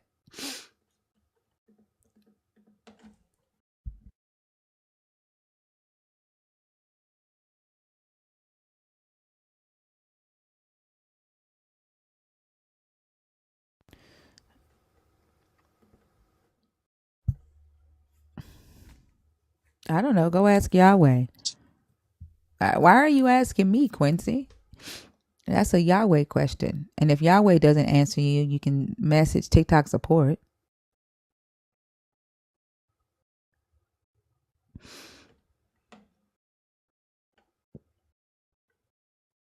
I swear y'all Christians are like high school ass bullies. Y'all were like the fact that you think that you need to bully somebody into believing in your God. Like you're pathetic. You're pathetic. Kat, how are you? Kat, are you there? Unfortunately, Adrian, you don't have free will, so you can't do that. I could give less than two fucks about which way the earth rotates, Quincy. Again, you need to go ask your God that question.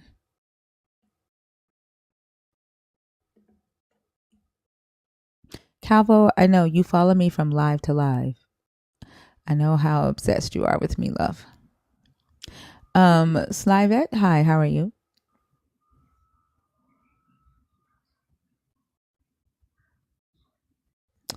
All right, not there.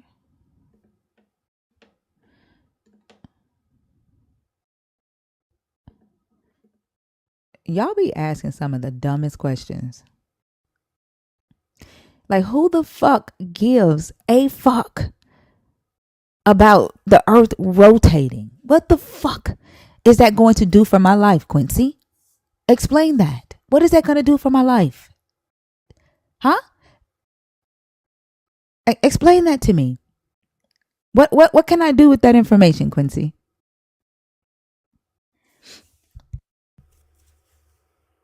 Is that going to make me have more confidence in myself for knowing that information?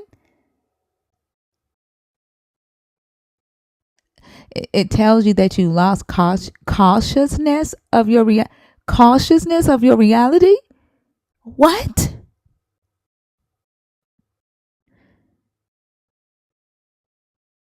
I'm back to Matrix 1? Are y'all in a video game? Yes, you need zero? Are you in a fucking video game, Quincy? Like this sounds like this. It sounds like coherent logic to you. Like, do you think that you are making sense? Like, do you think that you are having a conversation that you could just go and sit down in a coffee shop and just start talking to any random stranger in that coffee shop, and they would just pick up and start talking to you about the shit that you are talking about right now?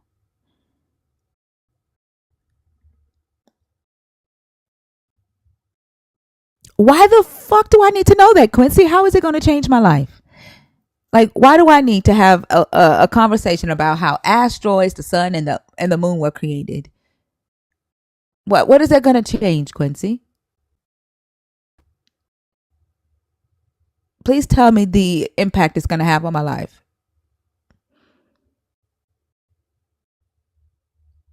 What impact is it going to have, Quincy?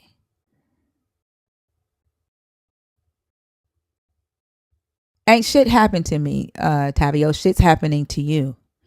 Don't project on me.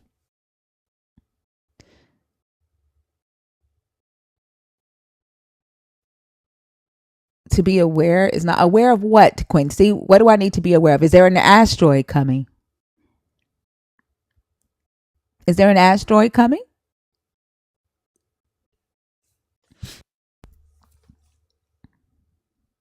Y'all are some haters. For you to type that shit, that you just reek of being a hater. Is there an asteroid coming, Quincy?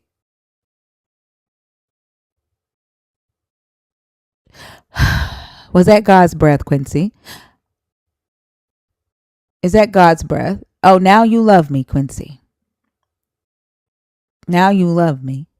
Like, you woke up, Quincy, came into my comments, and the first thing you said was, you don't be teaching nobody nothing up in here. And now you want to type you love me. Like, are y'all okay?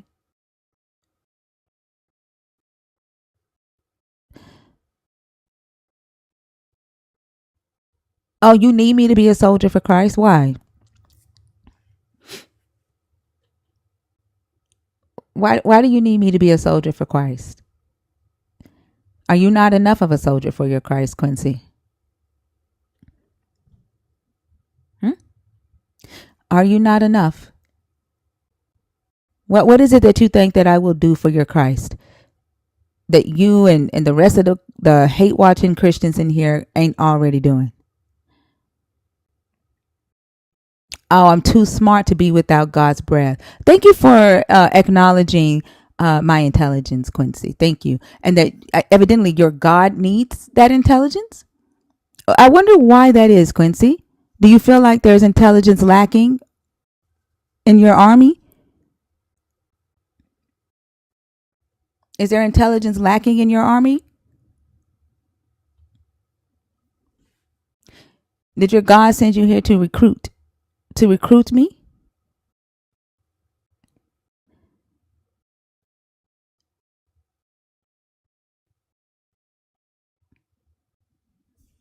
I mean, you just came in here, Quincy, and said you ain't teaching nobody nothing. Now all of a sudden is, oh, you're too intelligent to not be on God's side.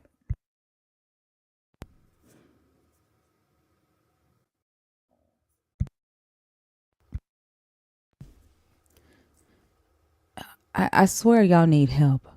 Like, there's no way in hell, right? That let's say you were recruiting. Let's say you were recruiting for Christ. There's no fucking way that if Christ sent you, I'd be like, yup, sign me up. None. Ain't no way.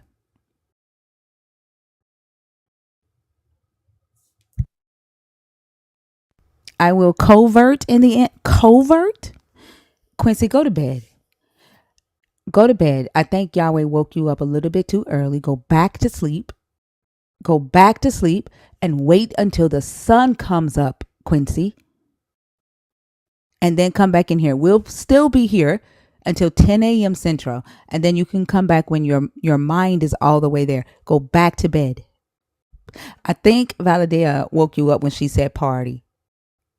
Go back to sleep.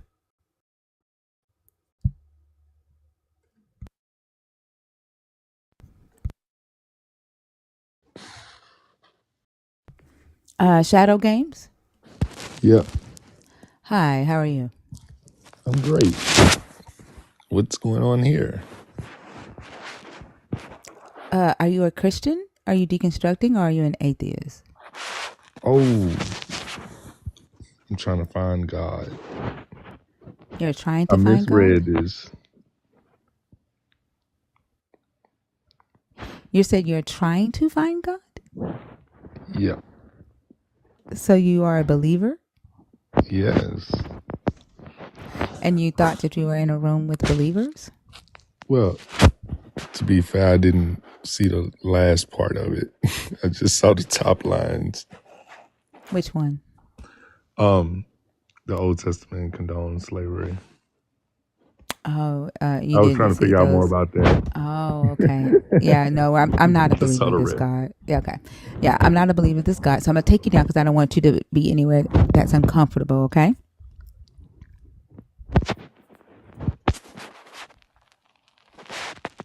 You there? I don't know how to. Oh wait, I see it. It's okay. I'll take you down. I hope you have a good Yeah. day. Okay.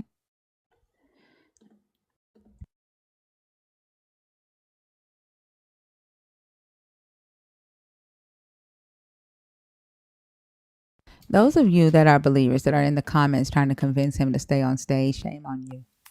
How the fuck is somebody that's not a believer going to have more respect for one of your fellow brothers and sisters who are trying to find God and you want to throw him into what you call the fucking lion's den? Like, shame on you for that. Lily, how are you? Doing fine. What about you? I'm doing good. Are you a Christian or a believer in the God? Are you deconstructing or are you an atheist? I'm none of them. I'm a naturalist. Okay, so I am going to take you down because you have to be one of those three to be on stage, okay? Right, whatever. All right, thank you. Have a good day. Now, why he sound mad? If he sound like a Christian. Like why he sound mad if he's not a Christian? He's not an atheist. He's not a believer. Like, damn. But homeboy woke up pissed off.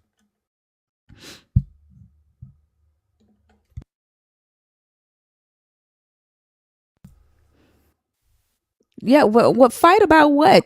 The earth? Were you planning to pivot somewhere? Were you looking at new places? Oh God. Sweet baby Betty, did you mean to come on stage?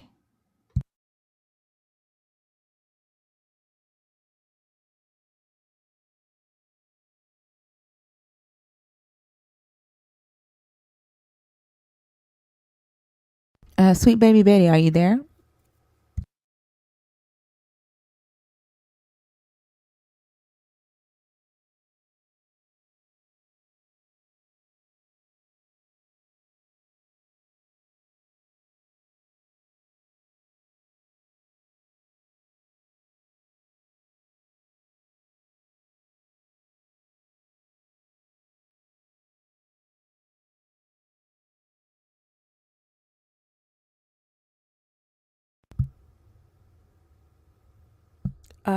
Is it Minami Bantu?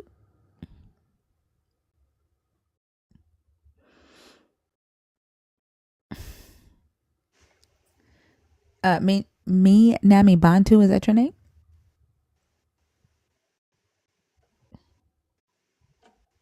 Hello? Okay. So is everybody in the request box in their own accident? Hmm.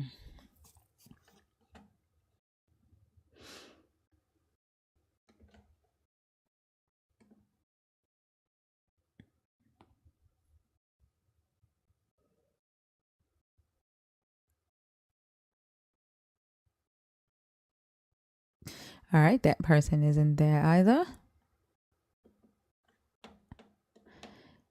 Didn't this happen last Sunday where there was like almost 900 people in the room and The Christians weren't. They were scared to come up. If you are a nerd, feel free to come up. Michael, how are you? I'm doing all right. How's your day going? It's going good. Are you a Christian? Are you deconstructing, or are you an atheist? I'm an atheist. Okay. Now, if you are an atheist, if you come on stage, I do ask that you are adding value to one of these topics. So I only do one-on-ones. I don't do panelists where atheists can hang out and question Christians. Oh, okay. Yeah. Did you come up to like hang out on stage? Is that why you hit request? Um, I also wanted to add on to like one of these. Okay. Which one? The Old Testament condones slavery. Okay. Go I ahead. also wanted to say that Christians will also use like homophobia from the Old Testament to as an excuse to be a bigot. I agree with you there. I agree, which is weird because they'll say they're not bound by the Old Testament, except that in the Ten Commandments, like they hang on to that just so they can be bigoted. But as soon as you bring up slavery to them, they'll try to dodge it or say that, oh, that we're taking it out of context. Mm-hmm. The Jewish guy that came up said that the slavery was allegorical. Like, although I know that the laws never, like, they didn't use these laws in ancient Israel, that this is just like, these are stories that were written like after the fact. Although I know that, I'm trying to figure out what allegory he's trying to say that is. Like, what is it allegorical for? I've never heard any scholar say that they're allegorical, but more so what the writers were saying, that Yahweh, this is what Yahweh wanted, even though it was never implemented in Israel. Yeah. So, yeah. So I don't know. Well, I mean, they did have slavery in Israel. Let me say that. Was it these laws? No, but they did have slavery in the ancient Near East and in Israel. But I'm trying to figure out like what he mean by allegorical. I don't know. Yeah, I think so. I think it was damage control. I think so too, because I don't see what allegory that he means by that. But yeah. Did you have anything else, Michael? Well, tell me about your picture, Michael. Tell me about your picture, because I almost shit my pants when you Sorry. and I looked at it and I had to like take a deep breath. The picture is from a zombie video game that I really like. Oh, okay. Sorry. That's okay. I looked at it and I was like, whoa. But okay. All right. Did you have anything else that you wanted to add? I could, but probably not. Okay. Well, feel free to come back up anytime. Okay. Okay. Have a good day. All right. You too.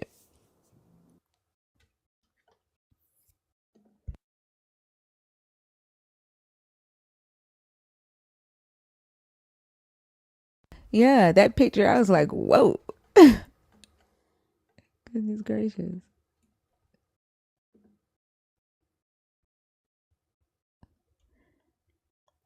I swear, the Christians are such haters that one of them commented and said, who the fuck cares about a picture?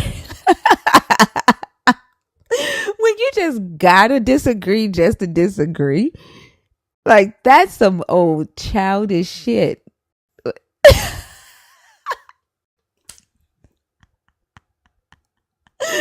Oh my God. Like, who the fuck cares about a picture? Like, god damn.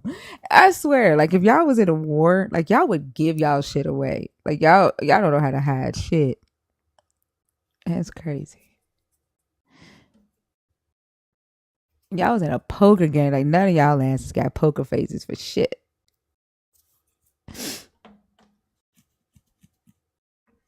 Exactly. Crashing the fuck out. Like, they are here agreeing with language called language. Disagreeing with pictures. Like, goodness gracious. And then, like, one of them commented, was like, I just choose not to speak. But your ass been speaking in the comments all fucking night. Like, you've been here the entire time. Like, I've been live 6 hours, 18 minutes, and 17 seconds, and you've been here the entire time, and you're going to comment and say, I just choose not to speak. Like, what the fuck are you here for then? Like, you've been speaking with your fingers in the comments. Like, that's a lie. I cannot possibly scare y'all that much. Like, there's no way in hell. Right? Ain't no way in hell I scare y'all that much. X to Papa, how are you? X to Papa? Okay, they're not there.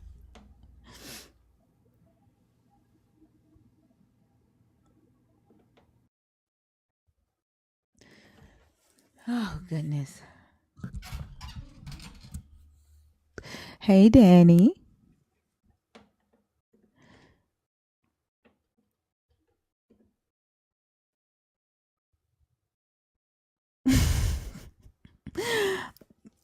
Oh, you think I bullied them? Cool. Good. I got you, Six Man. I see you. Let me run through all of these before I bring up nerds. Paris? Paris, are you there?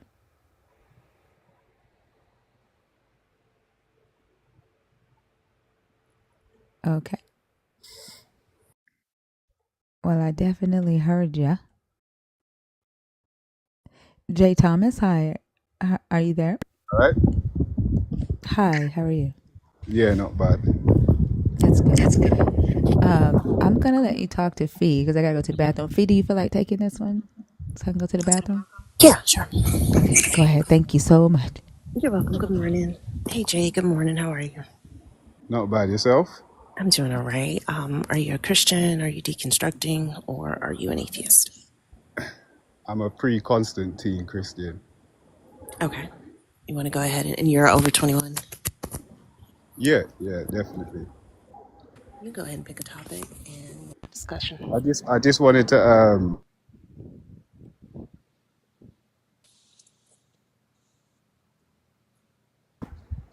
Sorry, can you hear me? My phone Yeah, I rang. can hear you. Yeah, Hey, Dr. Bond. I just wanted to know where you get God condones slavery in the Bible. You mean what is that prompt based on? You're muted again.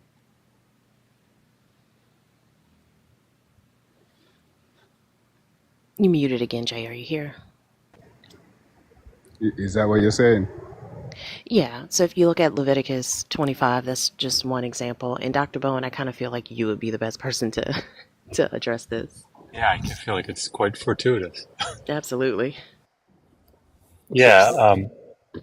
So to sort of, in a nutshell, the law collections that you see in the Hebrew Bible in Exodus 21, Deuteronomy 15, Leviticus 25, all three of them endorse the social institution of slavery, both debt and chattel. So I think that's where the prompt is coming from. Can you read one of them? I mean, I can quote them for you if you like, but Yeah. so Exodus 21, 2-6. Just for you to get. Um, it talks about, actually, I don't have it in front of me, so I'll just have to summarize them for you. But Exodus 21, 2-6 is do the, you want me to pull it up and read it? oh, sure, yeah. Okay. Give me just a second.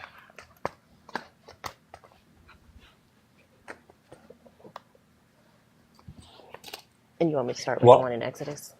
yeah, that'd be good. While she's doing this, are you not aware of these passages, or you just want them quoted for the sake of the discussion? No, I'm not aware of the passage that you're referring to. I might have read it before, but maybe you have a different understanding than I do. Okay.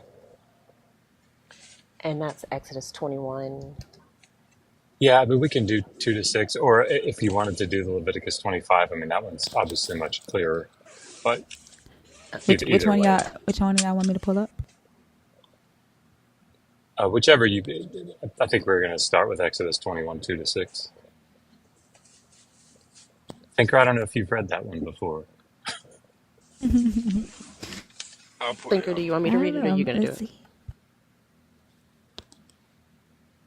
Oh, she's got it on the screen. Perfect. Oh, y'all want me to read it for you? Uh, Please. okay. When you buy a male Hebrew slave, he shall serve 6 years, but in the seventh he shall go out a free person without debt. If he comes in single, he shall go out single. If he comes in married, then his wife shall go out with him. If his master gives him a wife, and she bears him sons or daughters, the wife and her children shall be her master's, and he shall go out alone. But if the slave declares, I love my master, my wife, and my children, I will not go out a free person, then his master shall bring him before God. He shall be brought to the door or the doorpost, and his master shall pierce his ear with an awl, and he shall serve him for life. By the way, good morning. Not that Ken Holman. Yeah, Okay. good morning. So So what? Go ahead. that's basically a Hebrew buying another Hebrew. Hmm. Yeah. And it's not nothing like the Atlantic slave trade or the Arab slave trade or the Spanish Inquisition. It's not like they was treated bad or they was looked down upon because of the color of their skin or what nation they're from. It was just somebody being like a servant. Okay, so I know that they want to sort of fade into the background here, but can you tell me about the woman and the children described in these verses? You mean the wife? The woman and the children described in the verses. All right, let me Wait, there. It's on the screen. hold on. Okay, yeah, sorry. Yeah, I see it. I see it. See it. So which verse am I looking for the woman? Right You here. know, But if this, this is kind of, I don't want to say this is sad, but I mean like it's 4 verses. Like if you can't find it in those 4 verses, like I don't know what to do here. Yeah, where it says if his master gives him a wife and she bears a son or daughter, the wife and her children shall be her masters, and he shall go out alone. So can you explain that to me? Well, there's nothing to explain. It says what it says, innit? Is that what you would do if you were explaining that to a kid or something? You'd be like, yeah, it says what it Yeah, but says. because you've got it in the wrong context, you've got it in a Please slavery way. give me the context that makes this okay. So, all right, say there's a man that's a poor man, doesn't have a house, he lives on the street, and you buy him as a slave. Yep, Now you've taken him to your house, yep, and now he's got somewhere to live. He's got food to eat. You've given him a wife. The yep. kid is gonna be his, gonna be the Whose? master's. Why? It's not every question I'm gonna know why, but I if you mean, look at but I the mean, it's like the central question here, right? Because those people are called chattel. which also, people, it's important to know, Jay, that this isn't somebody that's poor. That the Israelite says, "Oh, let me help you. Come in, let me help you get a leg up." No, this is someone who has gotten into debt. They either took out a loan and they defaulted on that loan, and because they defaulted on the loan, the Israelite creditor came in, collected by collecting their persons. yeah, but you still have to look at it in context. It's not what you how you I'm see slavery super today. excited to hear the context in which owning another person as property is okay. But if you're in debt so if you're in debt today and you don't pay your I'm not mortgage, talking about the guy, right? We can talk about the guy if you want. I'm all right, talking about all right. the But you woman. mentioned the debt. You mentioned the debt. The That's debt's fine. regarding I'm the guy. interested. I'm interested in the woman and the children that were born to the debt slave and the female slave that was Yeah, given to him yeah, by the master. Why yeah. But is it? This is the very specific question that I'd like an answer to. What is the context that makes it okay for the woman and her children to be the property of the master? Remember the text says the master gave the man the wife. Is that not So what it says? she was a slave before. Yep, yep. So she was a slave before, and the master said, Okay. So "Here, so debt slave, I would yeah. like an additional slave.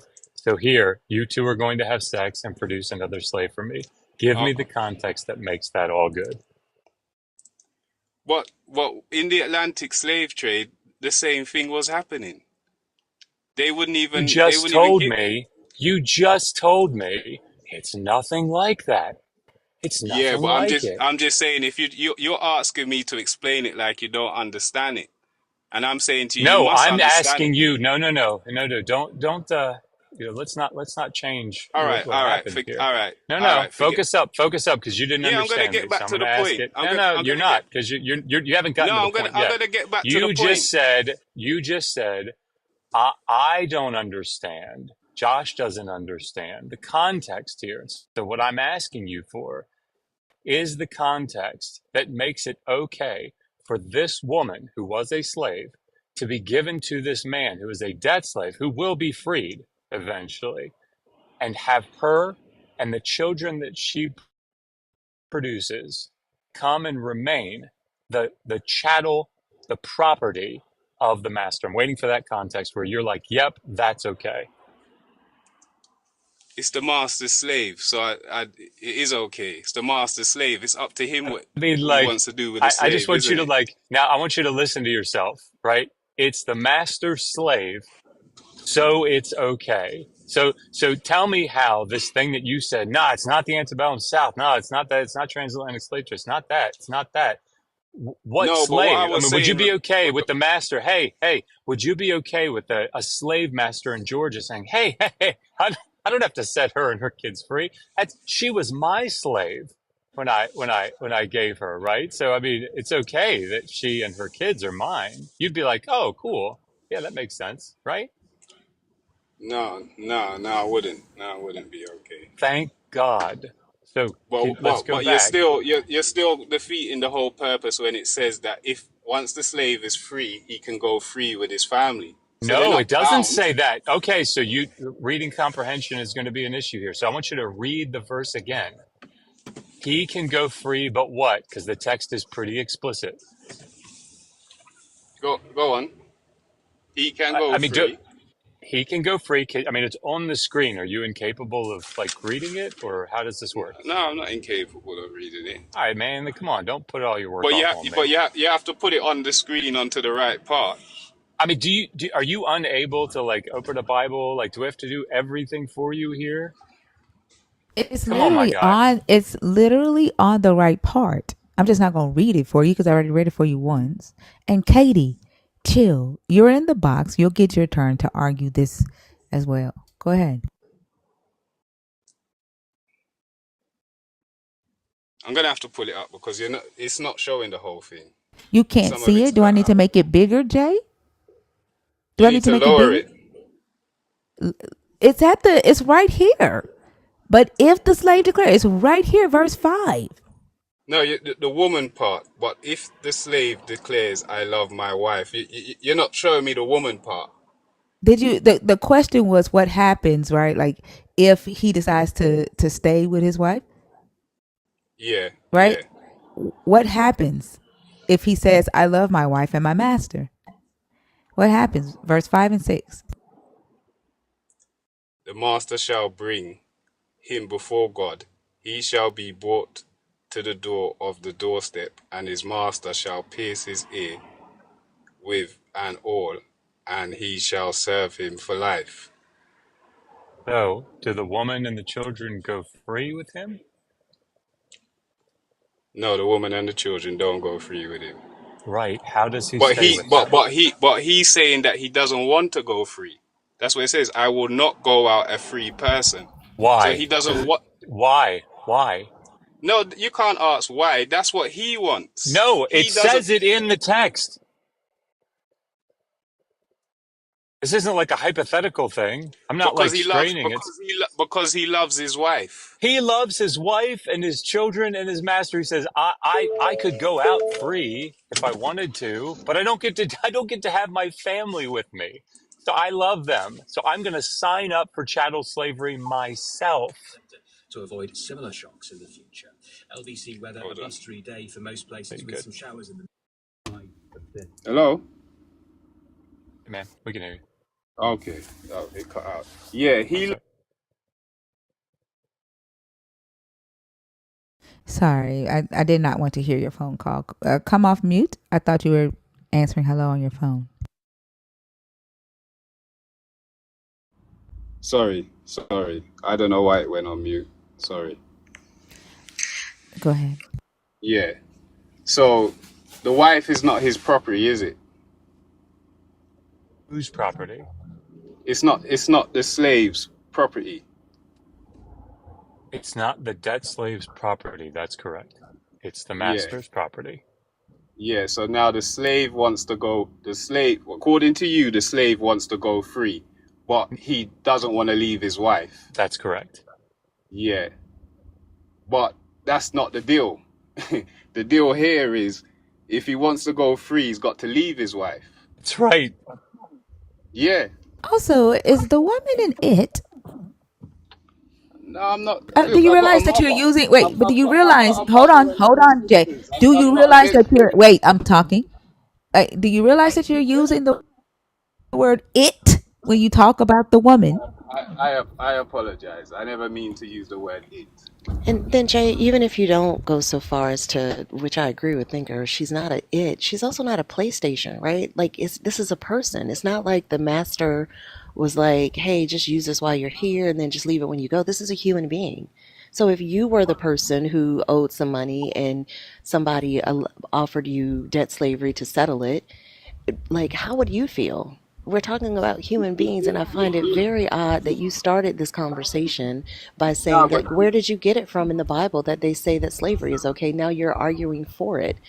no, That but it's not the same slavery that we know today. This is Jay, this is the same nation of people.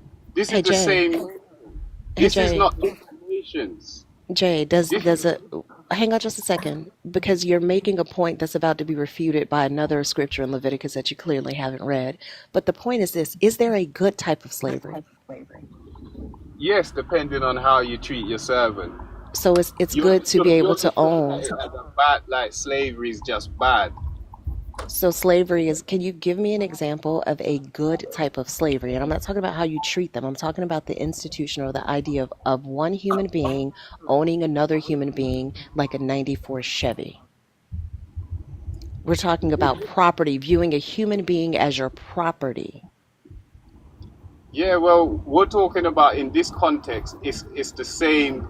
It's the same nation. It's not a different nation. So you're not gonna be called nigger. You're not gonna be Don't, called colored. You're please not gonna use, be sir, please, discriminated against hello, because of the hello. color of your skin. Okay, let's use some TikTok friendly language. And then Thinker, I think is, yeah, you pulled up the right verse. Let's read this one because it's I'm exactly just like that. confused. Like I just need to understand just a little bit more. That are you saying that if black people owned other black people as property, that would be okay? No, because Okay. All right. No. No. being No. black No. No. is Wait. not. Wait. Wait. So if white people owned other white people as property, would that be okay? You're using the wrong context. You would have to say, is it all right for a Shh. British person to Hey. own an Hey. Irish Hey. person? Hey. Can you No, you answer the have to look question? at the Can you context. answer the question? If white people No, I owned other can't white answer people, because being black and answer my being white. question. Hey, listen. You're talking to the host. You can either answer my question or move on. Okay. All right. No, but with the question you're Hey, answering hey, don't make hey, any sense. answer the question. If white people owned other white people, would that be okay? No, it won't be It won't okay. be okay. If No, it won't be okay. if native people owned other native people, would that be okay? Yeah, it will be okay. Why would that be okay? Because a Native American and a native You cut out. What'd you say? just because you're a white person, just because you're white, you could be white and be Italian. You can be white and you can be Okay. Spanish. You can be So is white it and you okay can be for? Greek.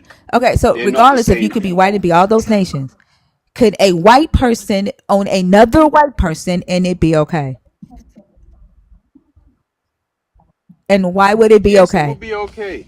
Yes, it will be okay. Because it's more likely they're gonna share Like what? similarities where they're Like gonna what? get along.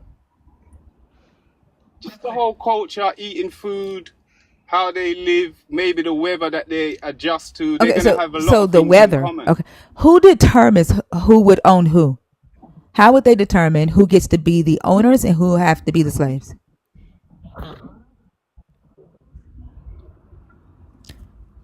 Could you What repeat would that? Sorry. determine who would be the owners and who would be the slaves?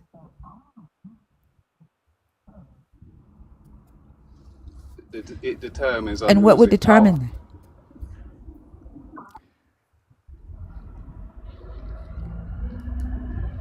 What would determine the power? Hello?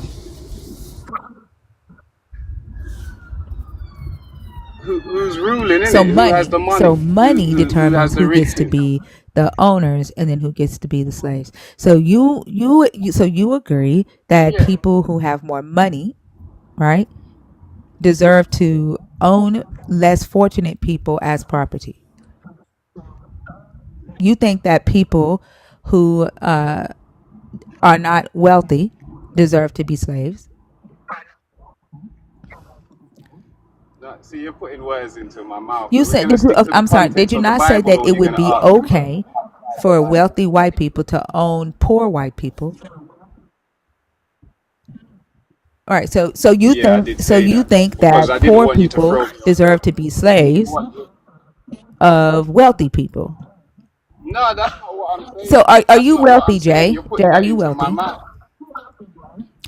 No, So I'm if not there is wealthy. a black company that owns a part of Visa.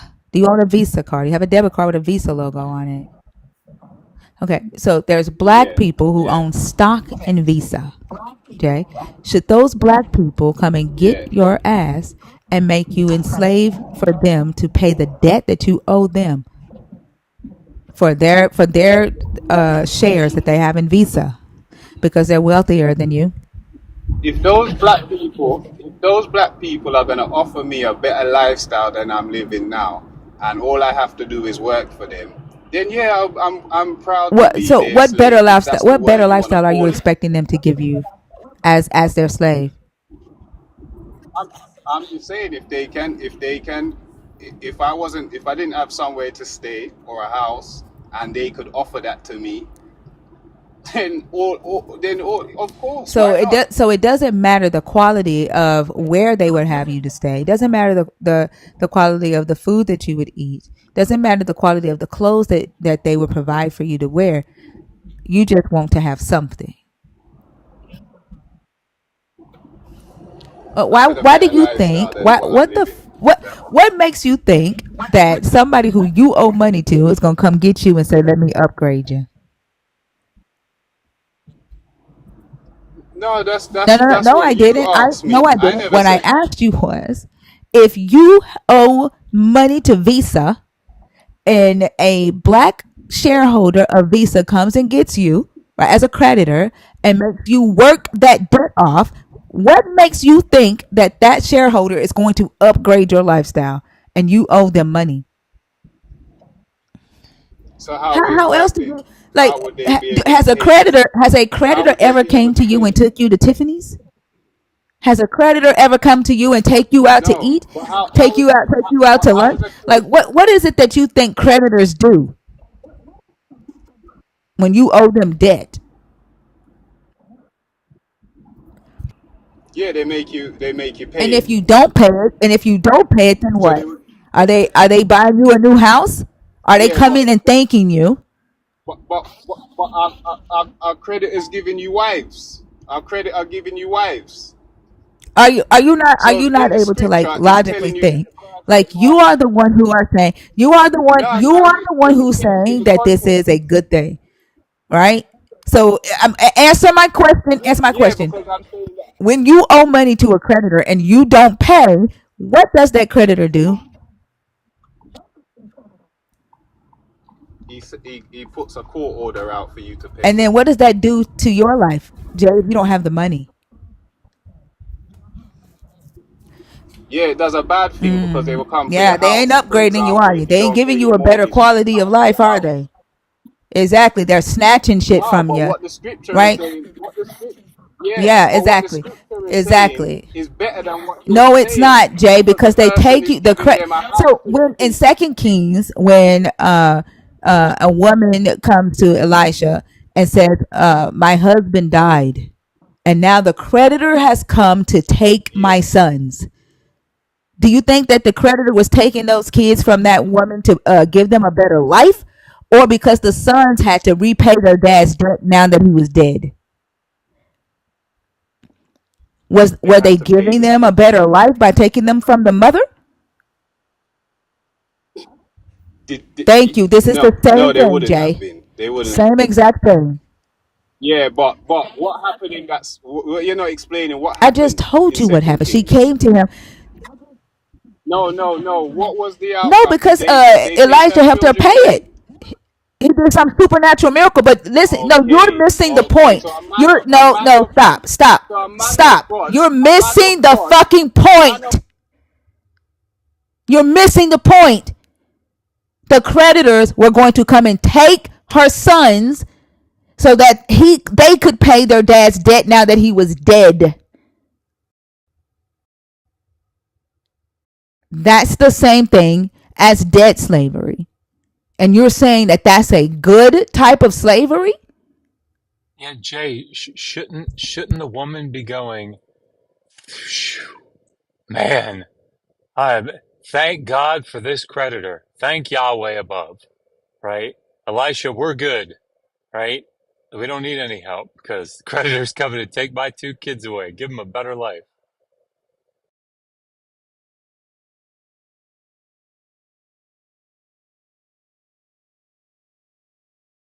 I swear, some of y'all are just fucking disgusting. I'll take conversations I never expected to have for 1,000, Alex. And I think it's interesting how we've started at there's no slavery in the Old Testament, and now we're taking the mention of slavery out of context. But how can you know the context if you didn't even know that the institution of slavery was mentioned in the Bible to begin with?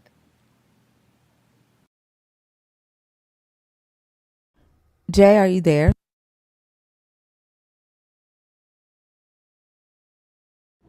Sorry, I never said. I don't know why it keeps on muting. I never said I didn't know slavery was in the Bible. I asked for a scripture because I wanted to know what you was talking about, the context. I didn't say I didn't know. The Israelites were slaved in Egypt. The Israelites were slaved in Babylon. The Israelites were slaved in Assyria. So it would be impossible for me to not know that slavery existed in the Bible.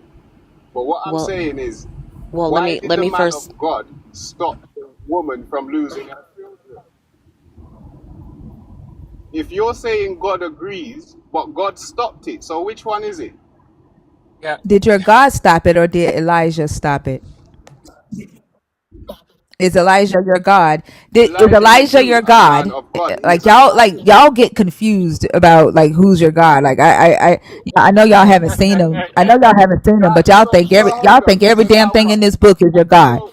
The So burning bush is your God. The angel is your God. The two men with hold the on, God is hold the on, God. Like, hold on, is Elijah your hold God? on a minute. Did your God stop it or did Elijah stop it? Elijah is a God stopped it through So Elijah. Elijah, right, told the woman to go and get the skin bottles, whatever they are, and fill them with oil. And you're Yeah, and you're calling that your yeah. God because of what Elijah did.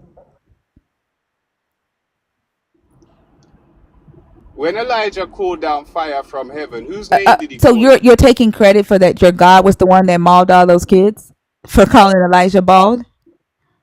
Your God made the decision to kill a bunch of kids. Your God, Sorry, so your sorry. God made the decision, right, to kill a bunch of kids for calling a grown ass man bald. Yeah. That's the value of life that your God had on young people. No, that No, was no, no, you Elisha. can't. That No, was not Elijah. either your God is involved in all of it, or none of it. So either it was Elijah that helped this woman to pay the creditors, right? Or it was your God, and it was also your God when Elisha killed all those kids.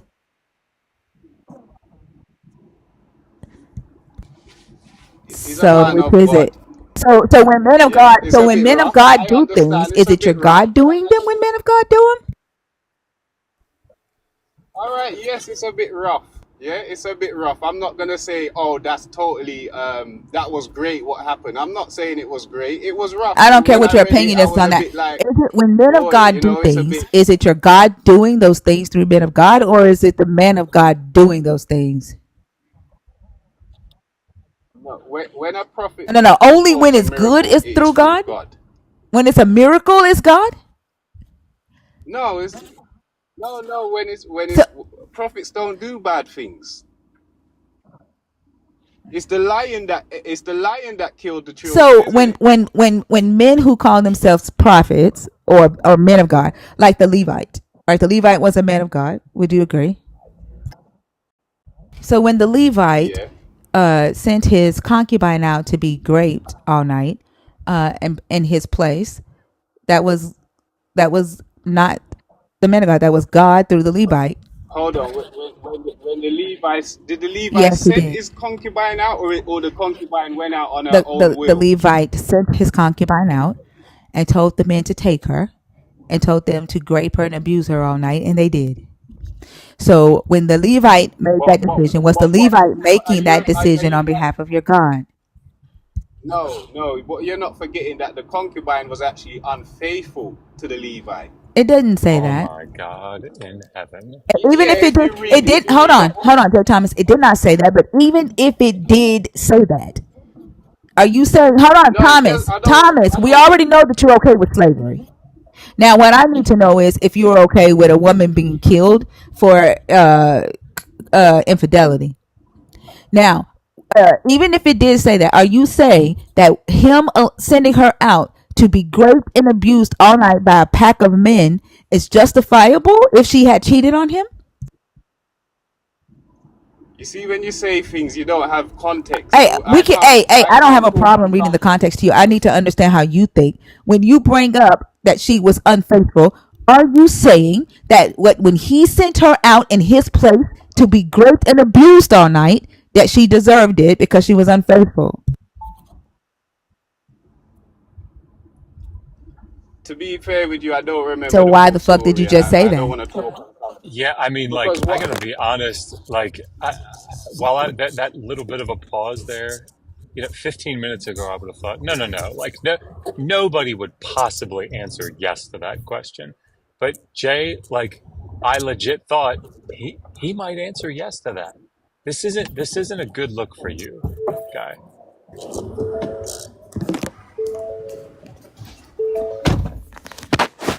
Are we gonna read the context of what you're asking me? Because like I said, I don't remember the full story, and from what I So do tell me, remember, I'm pulling it up right now. Um, Tell me what what needs to be true for her to have deserved that. no, because there's gonna be Yeah, a what would be reason the in the reason? What's story. the reason, right, that she deserves that? All right, if you did commit adultery according to the Old Testament, I'm sure it was a sin. So in the Old Testament, women were to Punishment. get raped and abused if they committed adultery.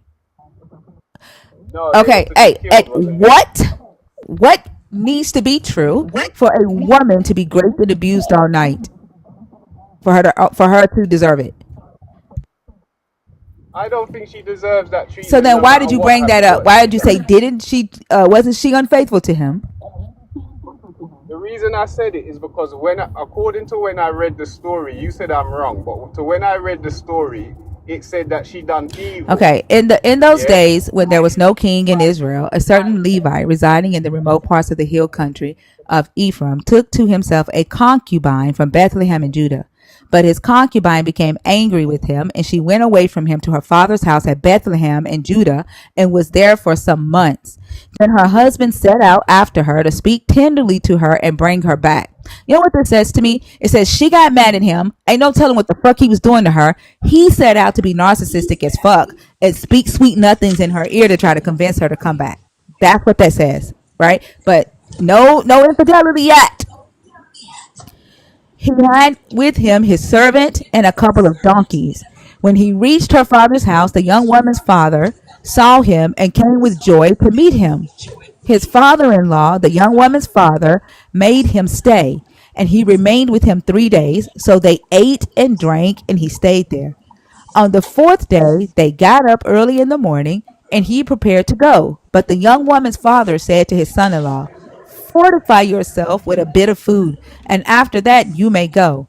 So the two men sat and ate and drank together. And the young woman's father said to the man, "Why not spend the night and enjoy yourself?" When the man got up to go, his father in law kept urging him until he spent the night there again.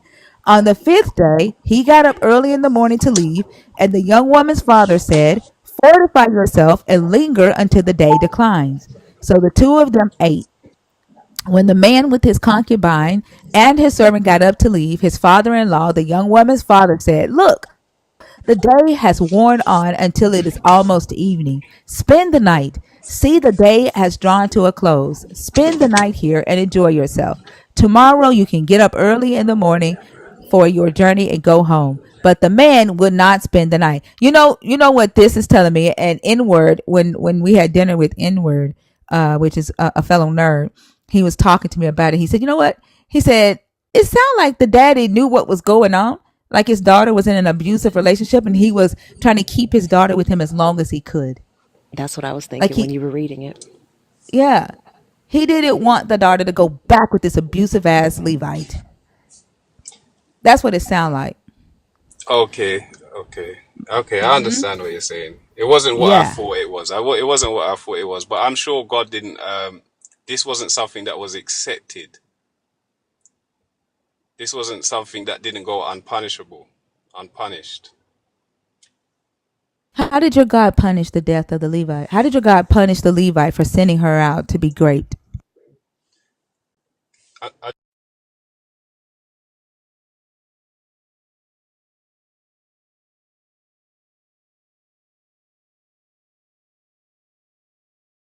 And by the way, a concubine to this Levite is a slave.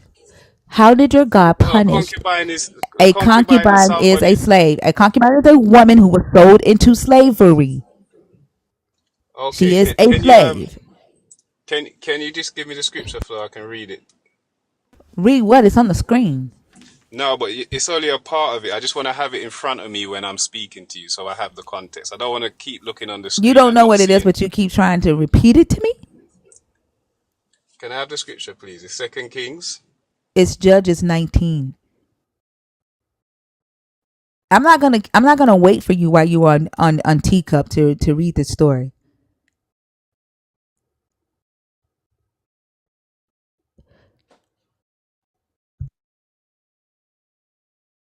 You got about 60 seconds, friend. We're not gonna sit here in silence while you catch up on some shit you just tried to explain.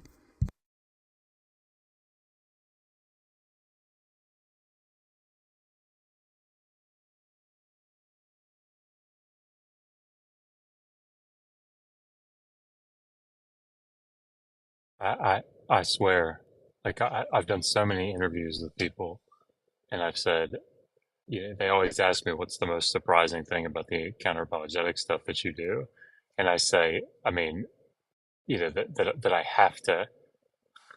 have to try to convince somebody, not that slavery was endorsed in the Hebrew Bible, but that it's wrong, right? And now I'm beginning to think that this is a feature, not a bug. Like it seems like it's Yeah. every conversation now. Once you get them to actually read the text, then they all end up with, wow, maybe it's not, maybe not all slavery is bad. That's because they bring their understanding or their belief that God is good. So anything that they read in this book that they inherently know this is not good, like this is kind of fucked up, then that's when the context word comes out when it doesn't apply because the words say what the words say. Like it is what Hold it on. is. You see, when you told me that she wasn't playing the whore, you told me she wasn't playing the whore, but in the scripture I just read, it says she's playing the whore. And what So why you? scripture? What scripture? I just went. What scripture? Because it's right here on the fucking screen, and I ain't tell you shit. I read to you. What scripture?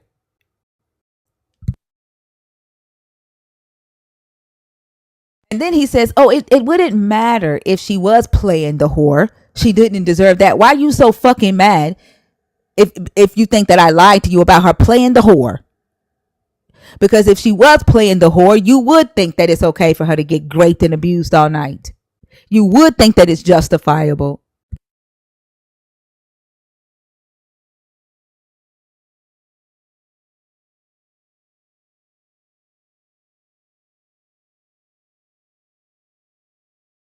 Remember the story, and you tried to tell me, It's oh, on the fucking screen. yeah, Judges 19. In the day, but his concubine became angry with him. Verse 2. Judges 19:2. What the fuck are you reading?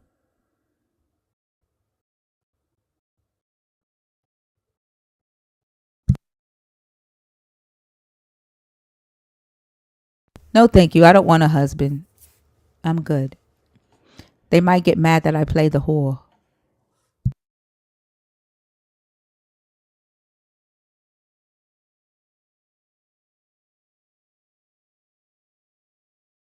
What are you reading, J. Thomas?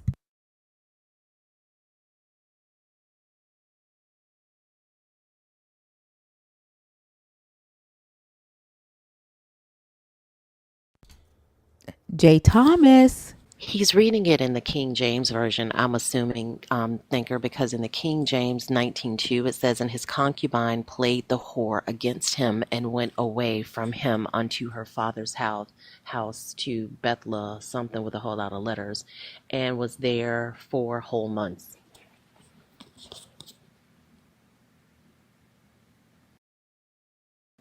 And Jay Thomas, if you can't see us, we cannot hear you. We only see a teacup on our end, and if you're talking about her playing the whore, we can't hear your commentary.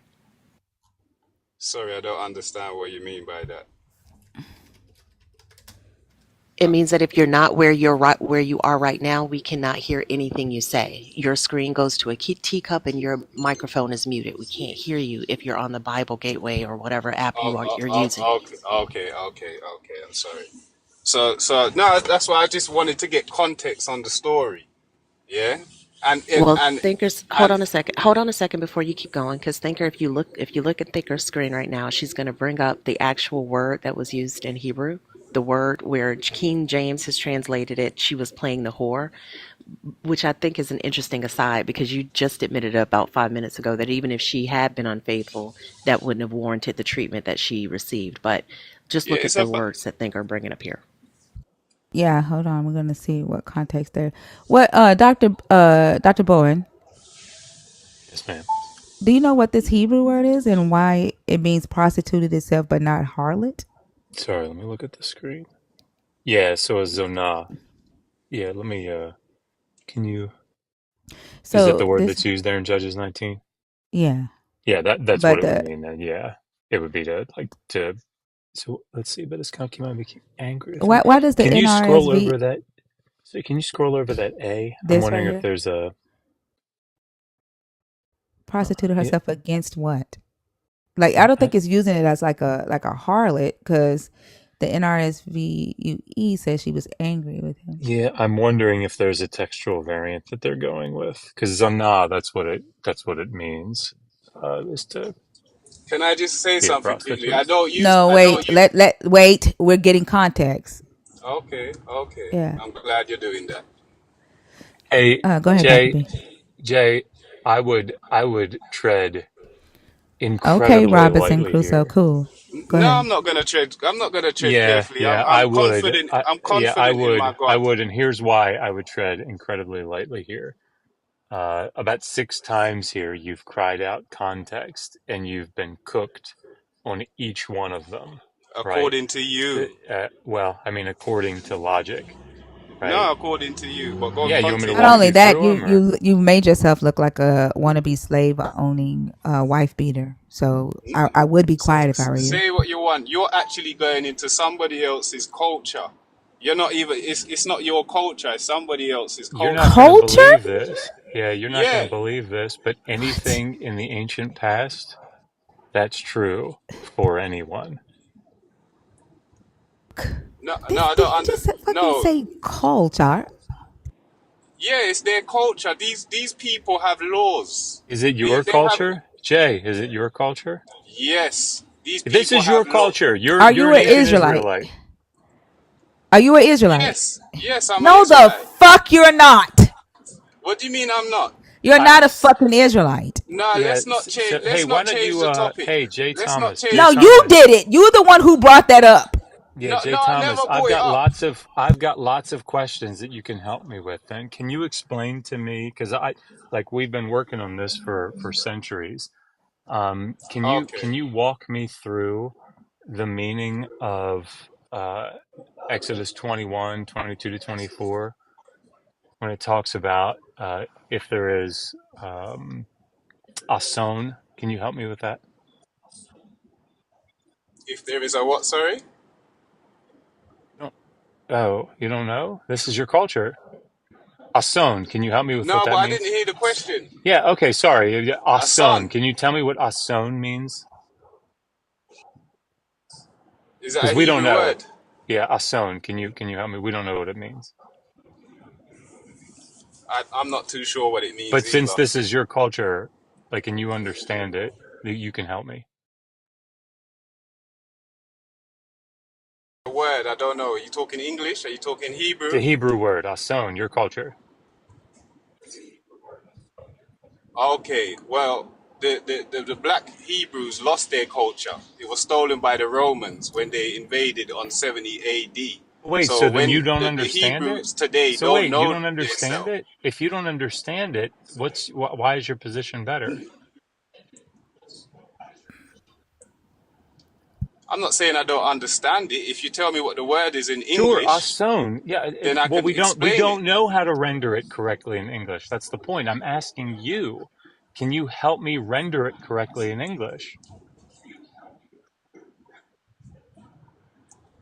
So is it something you've read in Exodus? Oh, Dr. Okay. B, I hold on. don't I got something understand more what you're. important to I talk don't about. understand what Hold you're on, Dr. asking B. me, mate. I Just want to don't. let you know that we do have 10 people ready to sign up for your Hebrew class. Oh, I put the beautiful. announcement Okay. out tonight, and so we have 10 people ready to go. Awesome. And hey, maybe we can have Jay come in as like a guest Can speaker or I just say something I'm too. not here. I'm not Yeah. here. I'm not here to debate whether I'm a Hebrew. I'm not here to debate whether I'm a Oh, Hebrew no, or Well, I I wasn't mean, Israelite. asking you on I That's a just debate. want to topic for know. another I day. just want You've to know got if you three. can tell me. I just want to know if you could tell me. You, I just want to know if you could tell me no, what you. ethnicity or nationality I could. was your great great great great great great great great great great great great great great great great granddaddy Jacob. He was a Hebrew. What He nationality? was an Israelite. When From he was where? an From where? Israelite, Where did he come from? When was his homeland? his homeland is Canaan. His homeland is Canaan.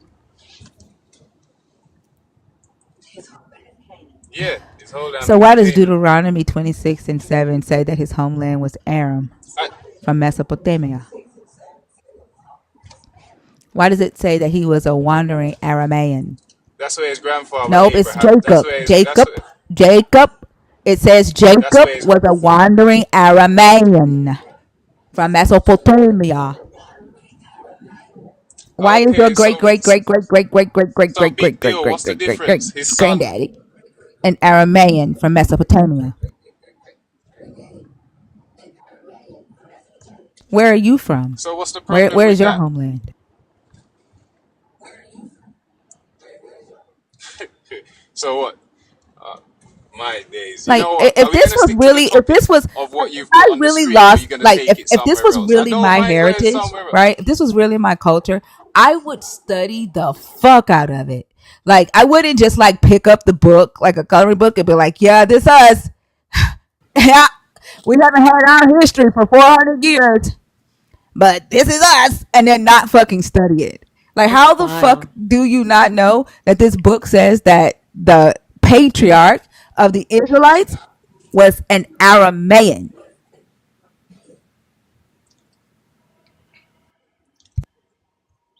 All right, he's a patriarch, and I don't know. I don't know where he was born. Big deal. Big deal. I still know. I still know who his brother was.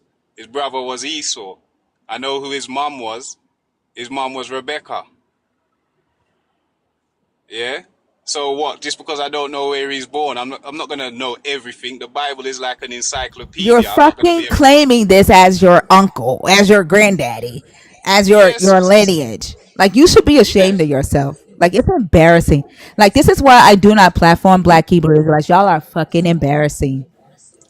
It's There's embarrassing. other Like Israel. you can get you literally have a lot of history, right? That your ancestors did leave behind, and you are here trying to claim a fucking fairy tale as your history. Fuck off my stage. That was wild.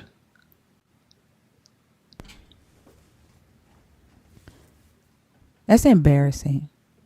Where did Very. Dr. B go? He dropped down. I don't know if he hit a he did a bash dash, so I don't know if he like hit a bad spot. Hold on, I'm still trying to figure out why they used the word Zaina and why the NRSVUE translated it to angry. And I think Elevation had an update about her kids' school or their kids' school. I saw that in the comments. Okay, hold on.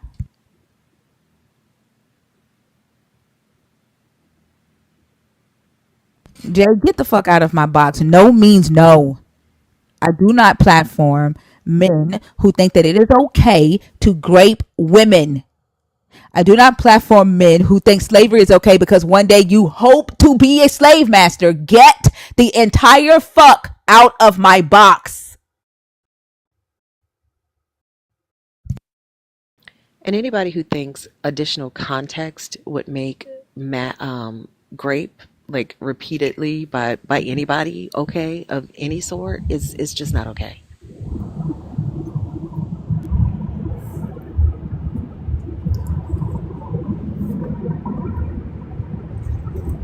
Hey, Elevation, how are you?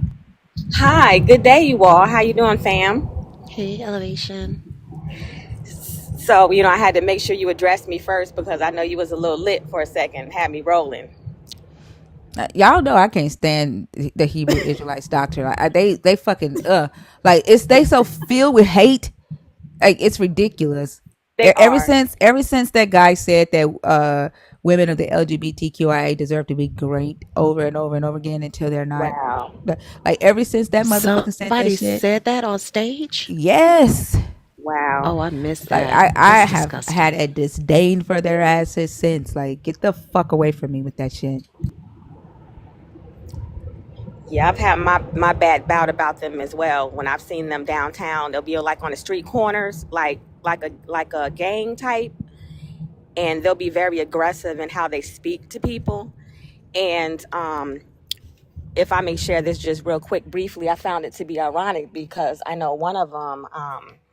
I had my child with me, and I was like, I'm not about to sit here and listen to that hate that you all perpetuate. And I said, furthermore, I said, you all are sitting down here talking about how we need to get together. I said, but all 10 of y'all won't even get together, buy some land and start a community. And I said, not to be disrespectful, I said, but, some of you all have typically, do you have a record? I mean, because normally that comes from a hate or frustration as well, not because you're really trying to teach people.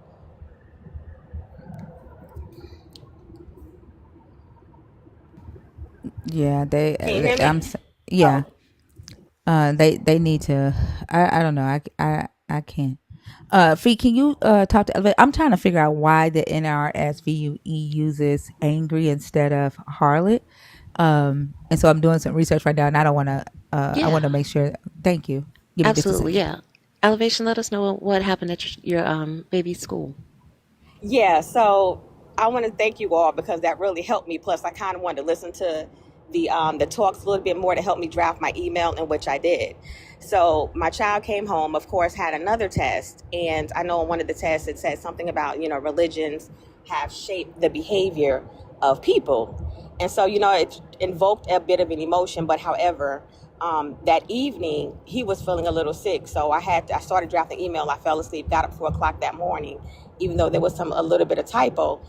So anyway, I ended up having a teleconference with both the administrator and assistant administrator, and I had expressed, the deep concerns and how I'm trying to, teach my child how to practice self-accountability, self-governance, self-control without being solicited, outside of being solicited with, how we've been taught that religion is the thing that trains people per se, or the indoctrinating aspect of that. So they listened to me. They was like, "We thank you for expressing your concerns. We will send you because you know how we talked about, well, let me start with this. You had mentioned, you don't really want to exclude your child because that will make them more curious, remember? Mm-hmm. And so there was a movie that they wanted the children to look at, The Prince of Egypt. So I had expressed how, I had told my child that they could be a part of their classmates, however, that they were informed that it was only for entertainment purposes. So after I had shared with them, and I got to share this with you too. So I have a very close friend. She's like an honorary aunt, family member to us. And they were telling me that their grandchild went to the YMCA, and the child who's a third grader got into a physical altercation with a YT fifth grader who's kept referring to, my honorary nephew as a Jamaican, which the child is not. And that the YT fifth grader said to the honorary nephew, "When I get a hold of you, I can do whatever I want because Trump is in office." Oh, wow. Yes. Oh, wow. Right. And Oh, I my said, goodness. so she says they, of course, when something like that happens, they have to inform, the parent or the guardian or what have you.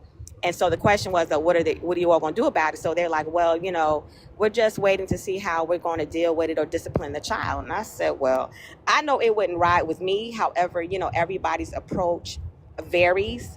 But I found that to be alarming. I said, because anytime you have a child of that particular age, that race, or what have you, to make such a comment, I said, for me, it wouldn't be something that I would take lightly. Okay. Then, of Absolutely. course, and then, of course, the mentioning of the fourth grader, which you all had mentioned, on the podcast about the fourth grader who hung the second grader, Mm-hmm. I remember us talking about and that. like all of the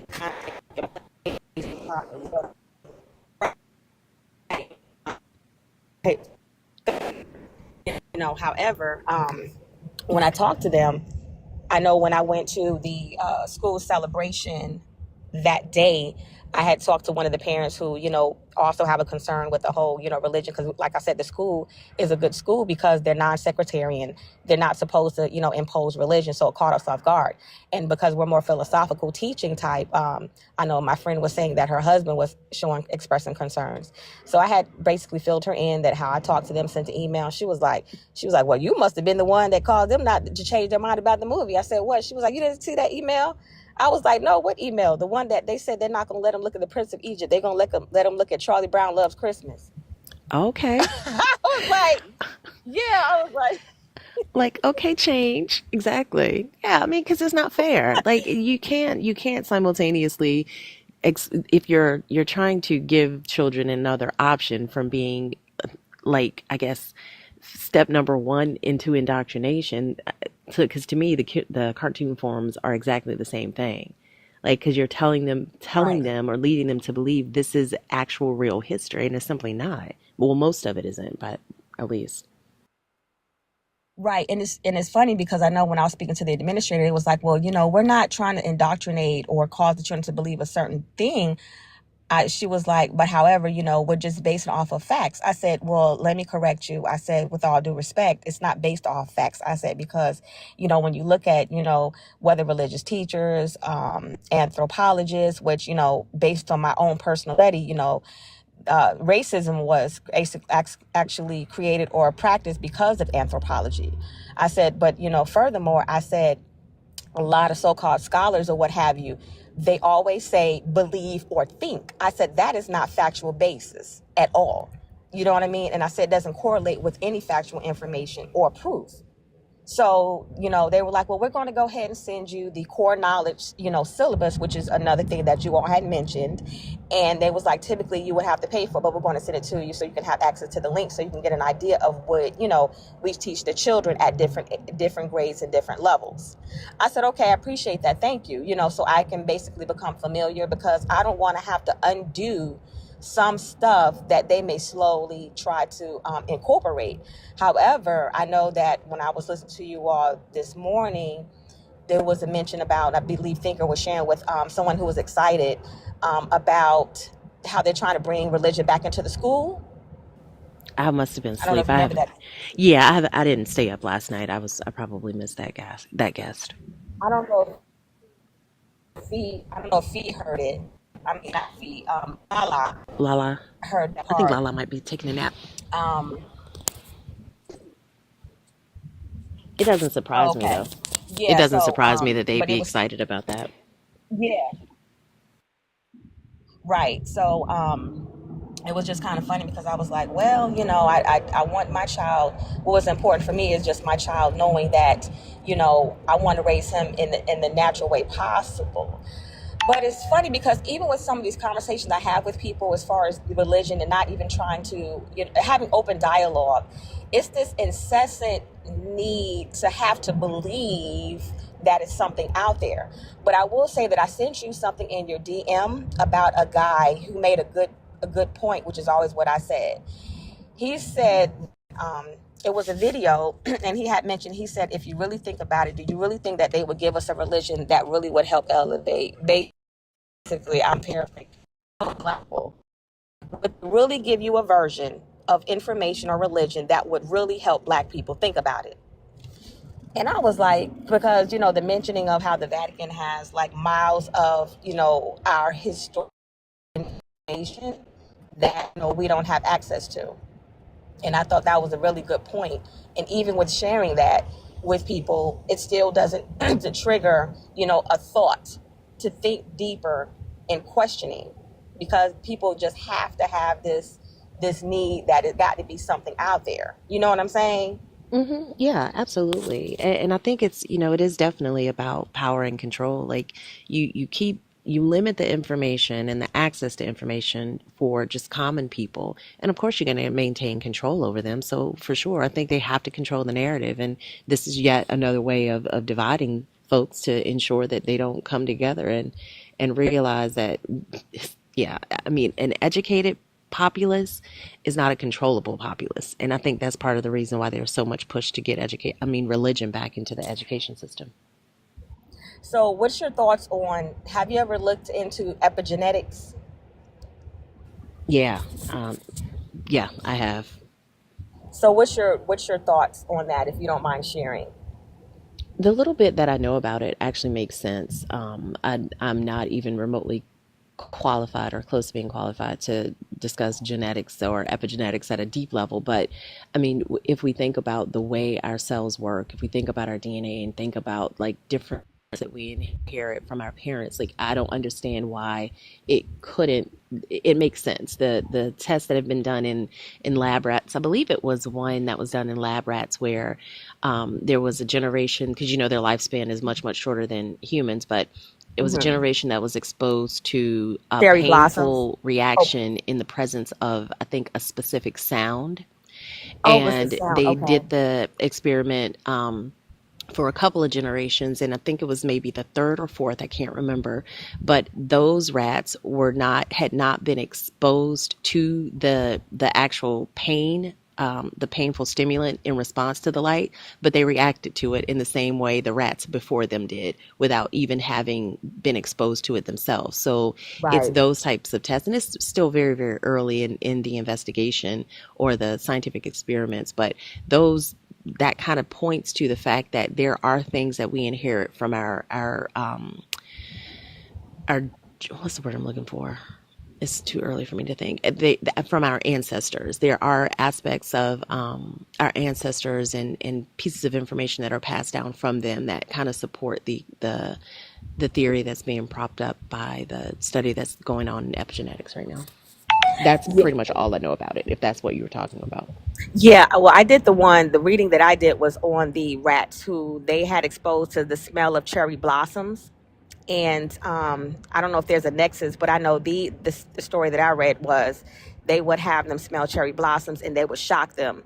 So the next generation, they would run away from it as soon as they got, a sniff of it without even having to be Right. shocked. Yeah, and I think it was another lab that did something like that with the light or something. It's been several studies that have pointed to the same thing, though.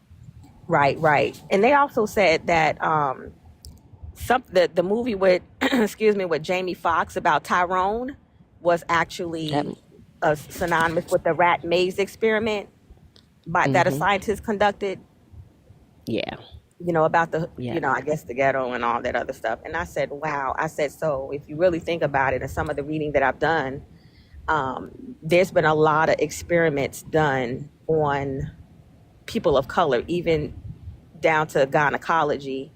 And I know that I had purchased this book called Medical Apartheid that was written by Mm-hmm. a sister, and I couldn't even get through like the first chapter because it invoked such emotion of frustration. My brain was not able to handle that. Yeah. And I think that's the frustrating part where these things actually happened and there's such a push to say, "Oh, that's not going on anymore. It's in the past, let it go." It's Right, not in the past, it's in us.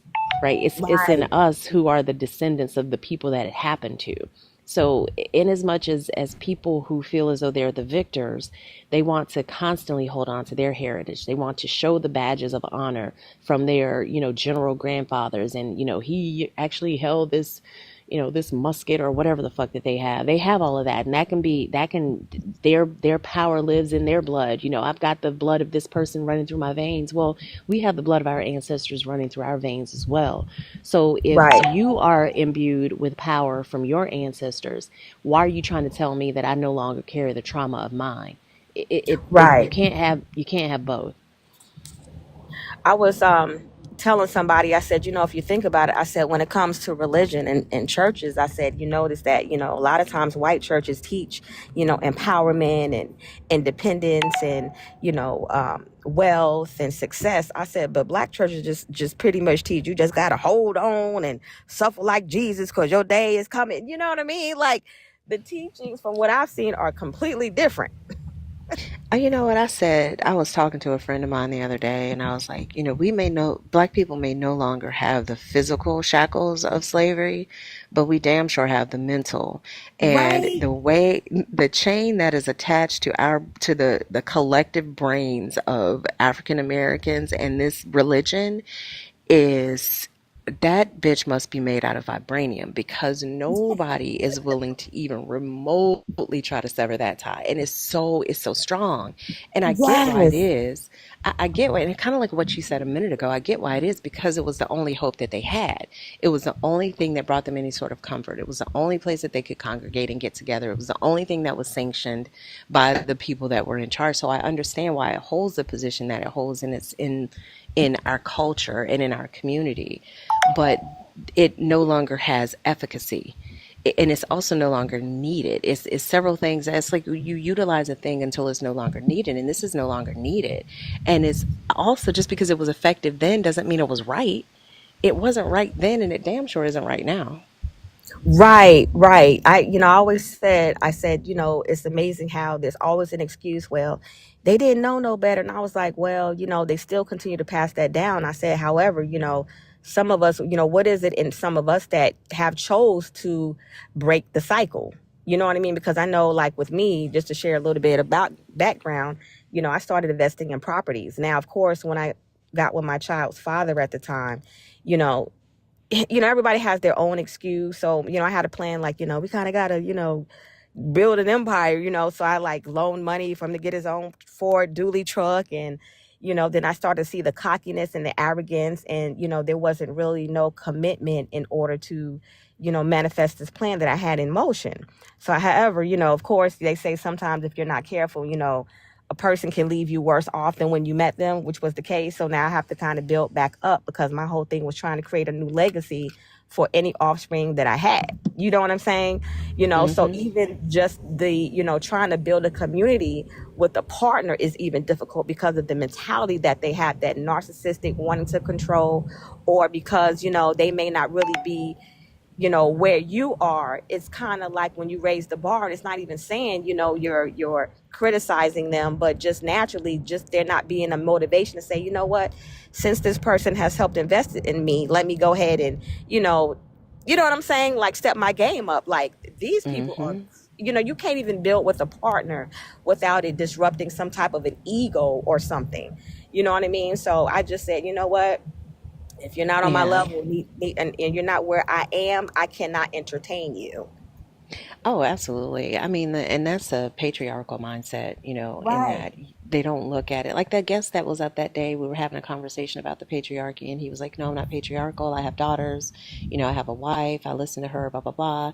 And I think Dr. Bowen asked him a question, and he came back. He was like, "Yeah, I listen to my wife, just like at work, my employees, I take in their advice and blah, blah, blah." And I'm like, well, why would your partnership with your wife be likened to a supervisor employee scenario as opposed to a business partner? So it's still this, I'm the man, I'm supposed to take the lead, I'm the man, I'm supposed to be, Right. all the baked in misogyny that just leads to problems for everybody involved, honestly. Right. And I think for women of color like ourselves, it just tends to be a bit difficult, like a double-edged sword. You know what I mean? Because we have it from all different angles. If it's not sometimes from each other, it's from, our own black men, and then sometimes the white men. So I'm looking like there is, where's the mental peace? Where's the safe space that we have? You know what I'm saying? So it's very difficult, because even sometimes the men in the family can't even offer that, which is also horrible.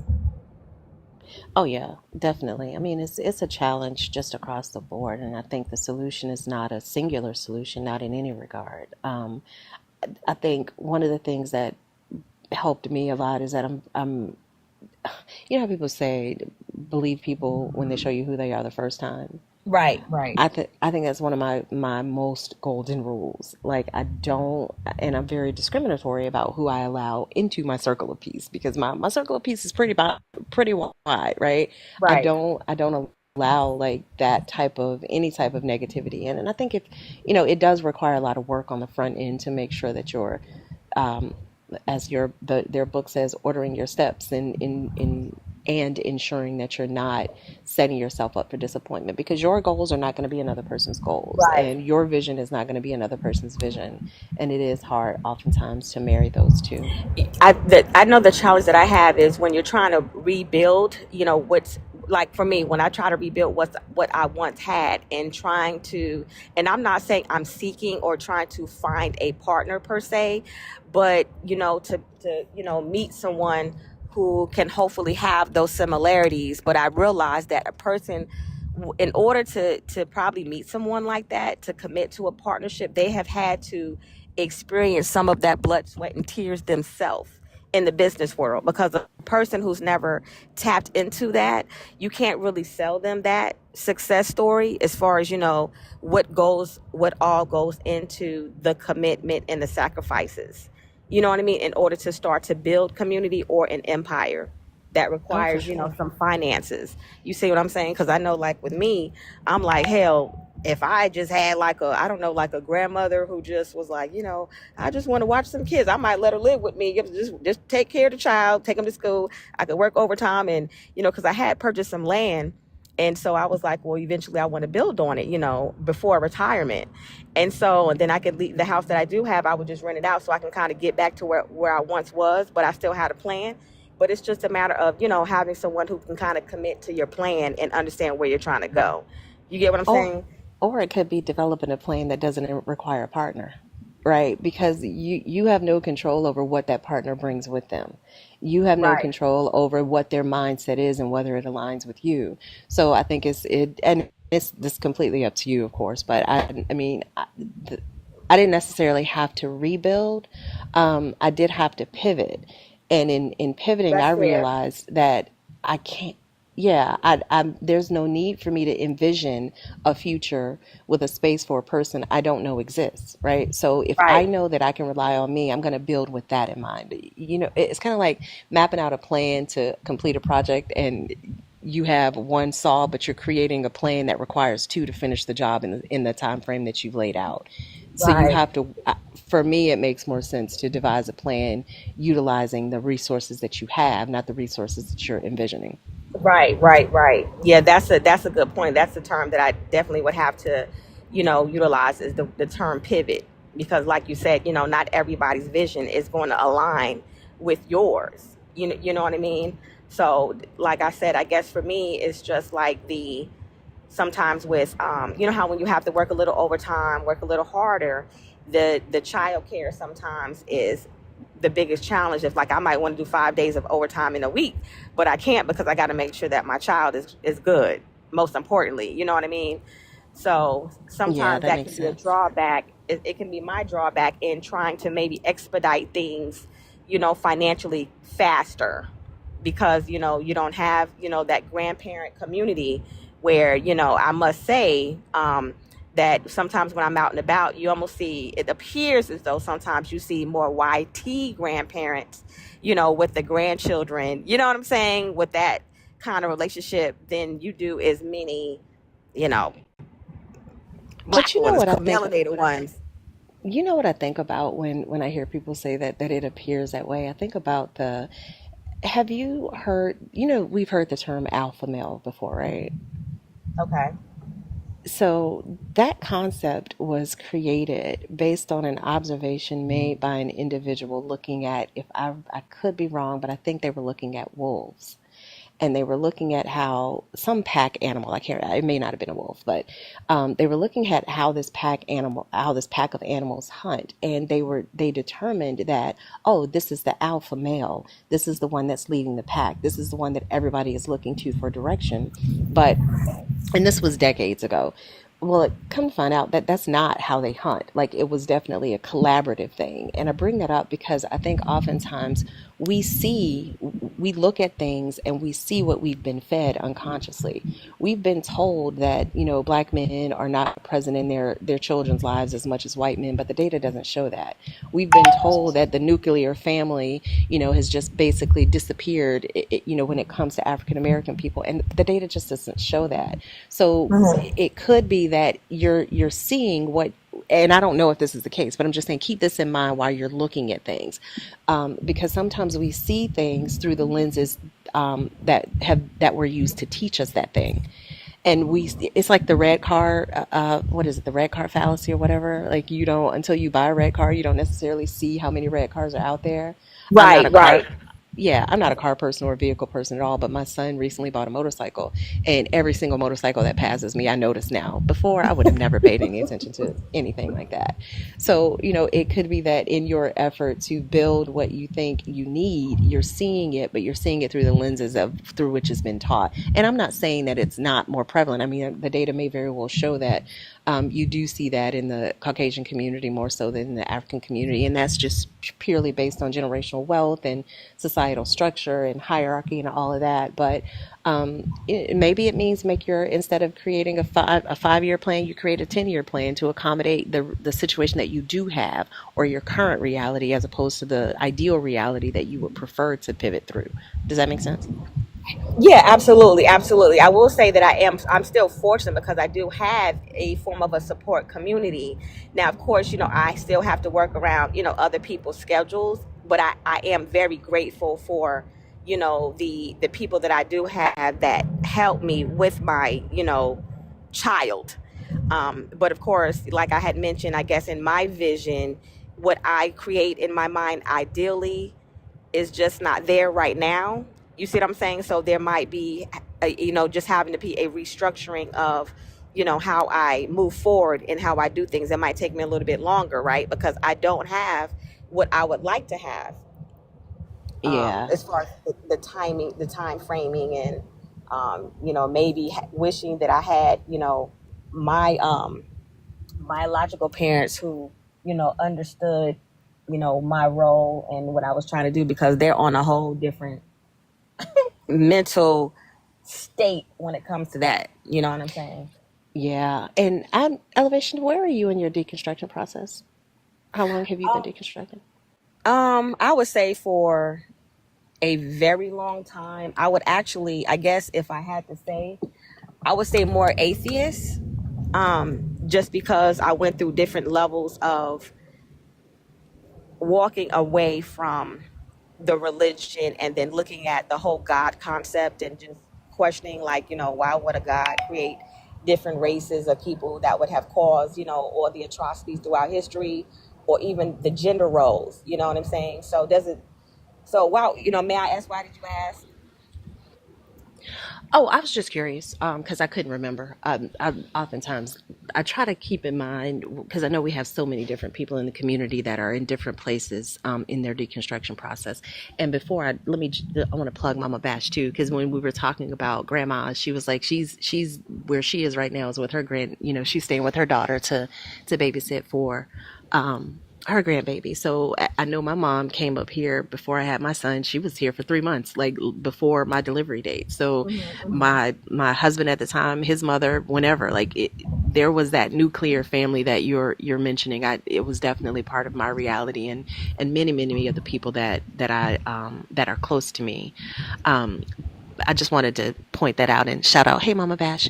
But I asked about the deconstruction, where you were in the deconstruction journey specifically, because I feel like religious deconstruction leads to the deconstruction of so many other baked in systems that we oftentimes don't even realize. I told my sister this the other day. I left religion, but I didn't fully go through the deconstruction process until many years later. And it was even many years after that before I deconstructed like my patriarchal mindset, the idea of how I saw relationships, the way I understood, I didn't realize that the framework through which I viewed relationships, partnerships, romantic dynamics was so heavily influenced by religion. I didn't see that, so much so that I married a whole ass person that I had no business being married to. I mean, I learned lessons, so no regrets, but I learned a whole lot of valuable lessons. But had I deconstructed that mindset, I never would have married that individual. I would have been able to be honest with myself about the realities that I was dealing with. So that was the reason that I asked that question, because Okay. I think that religious deconstruction leads to so many other ways to deconstruct systems of belief. Well, I will say that it becomes the continual layers that I have peeled back. You tend to find yourself a little bit more having a lonely journey, as I may say, because the I guess community but what become more challenging. However, that's why I was glad that I was able to find, this page and then link with you all. And I also actually joined a free thinking society, which, are a bunch of atheists who have different views, which I think is very good, because they're, to me, being around them, they have been a bunch of intellects. So the conversations are on a multitude of different levels that are informative and educating at the same time. And it's without judgment. Now, I will say that, is it many of us? Absolutely not. You know what I mean? So, when I go on certain days, it's kind of like, you can count on like one hand how many people look melanated, of course. But however, they're still very nice, sweet people, and we have those uncomfortable conversations about race, which I find the beauty in that. You know what I'm saying? Because there's no, is no one's getting offended, and people are being honest and forthright as far as experiences and seeing stuff and saying it is wrong, and I know when I started my, I guess, atheistic journey, I started listening to Matt Dillahunty on YouTube, the Hmm. Valkai, Forrest Valkai, Hmm. and just a number of them, and even reading books. So, like I said, my journey went from, different type of religions to being Afro conscious, I guess, so the conscious community, to being, spiritual, and then now, deconstructing and just going down to being atheist. So I definitely have had a journey that has definitely empowered me and allowed me to parent my child better. So I will really say that Yeah. it has definitely paid off. Yeah, and I agree with you. My I think the timeline, our timelines were a bit inverted because I did the searching for other religious stuff before I started. I landed at Atheist Experience of Austin, Chorus Valkai. There's another creator on YouTube that I would follow, and it was those conversations with believers that kind of woke me up a little bit. But prior to that, I had done okay, I'm just spiritual. Okay, Unitarian, Universal Unitarian, like Right. all of the searching that I was doing externally to find my identity that could only have been excavated internally. I think that's all of part of the process. I think ours was just a little bit flipped, but you're right, where you don't see how deeply ingrained these belief systems are. You don't see how you're just kind of going through the motions. The first time that on the Atheist Experience of Austin, the first time I heard a person come up that was Jehovah's Witness, my heart literally started beating fast. I started Yes. sweating. I got so scared. And I was scared because every conversation that I had listened to, kind of like these conversations that we have with believers, every Right. conversation that I had listened to prior up to that point, I'm like, well, yeah, well, I never believed in the Trinity. That makes sense. Yeah, I never believed in hellfire. So, yeah, the Jehovah's Witnesses weren't that wrong. But then when that Jehovah's Witness came up and they started talking about the doctrine that I was indoctrinated in, I realized that I had secured those beliefs in a vault that I wasn't willing to open yet. And when I Mm. realized that, I was like, hold up. It's like, are I realized, I'm like, okay, Felicia, you are still being intellectually dishonest because you're reserving a piece of what I felt like was my identity. And it was sacred. Like I couldn't ask those questions. But once that vault was open, oh girl, it was gone. It was on and popping from then. You And like, know, yeah. what's funny is I grew up in the Jehovah Witness religion myself, and my grandmother was one. So because I had looked up to her, revered her, she was my girl, I had joined it myself. And I remember telling Hmm. her one day, I said, Grandma, I want to go back to school so I can take care of you and help you out. She says to me, you better not worry about going to school. You need to be worried about serving Jehovah. I said, Yep. oh my God. Okay. So Oh I yeah. said, now, mind you, I'm looking at her like she's already struggling. Now, she was one of those where she would say, do you think that I should I just want to sell my house, because she lived in New York. She's now passed, but however, she was living in New York. So she was like, I just want to sell my house. I just wish Jehovah would send somebody to say, hey, you want to sell your house? And I was like, oh, okay. So then she calls me and she says, hey, so and so, I got a letter in the mail of an offering to sell my house. I think it's a scam. I said, well, how did you want it to come? You said you wanted someone to just come up to you and say you want to sell your house because you were sick of the house. So you can't. How do you did you specifically ask how you wanted it drafted or approached? Like, you didn't do that. So I just, and like I said, Yeah. I It doesn't always make had any love for her sense. because I remember growing up. Yeah, and I was like, that is really sad. Now, you don't want me to go to school, better myself, further my education, you know what I'm saying, get a master's or whatever, because it's kind of like I need to worry about serving Jehovah. And that's the type of mindset. So you rather struggle, work 2 and 3 jobs, try to make ends meet, instead of just having a grandchild who's like, hey, just come on down here with me. We'll figure this house thing out. You know what I'm saying? And then when I stopped Hmm. practicing the Jehovah Witness religion, of course, they label you disassociate, disfellowship, or whatever. So for me, it was disassociation, because I remember going on a date with a guy real quickly, and I shared it with somebody, and they turned me in. So I had to be in this back room with these 3 elders crucifying Yep. me from like 7 to 11 at night. Now I'm like, okay, so 3 men, you could have done, and it could have done anything to me. Nobody would have known. Okay, telling me how And I was nobody else is in the Kingdom Hall when they have those meetings either. They have the right. meetings outside of the meeting time, so it's basically just this empty, dark ass building, and you're in the room with Yes, three grown ass men. Yeah, it's weird. It's a and weird I was. case. I'm not gonna It's lie. And it's sad because like they don't even have their wives or women just hang out somewhere, you know, and not saying that they would have said, they probably wouldn't have said nothing either anyway if you were great, you know what I'm saying, about all three of them. But I was like, no, I think that was the straw that broke the camel's back. I said never again, never. And then I met somebody who was like, you know, they introduced me to like the Afro conscious information, and I think that was the catalyst where I started to pull away and started doing some deep diving into Mm-hmm. questioning why things were. But I do know that with witnesses, if you do entertain a debate or discussion, and has to be with pointing out the discrepancy in their information, because they do not invite any outside information at all.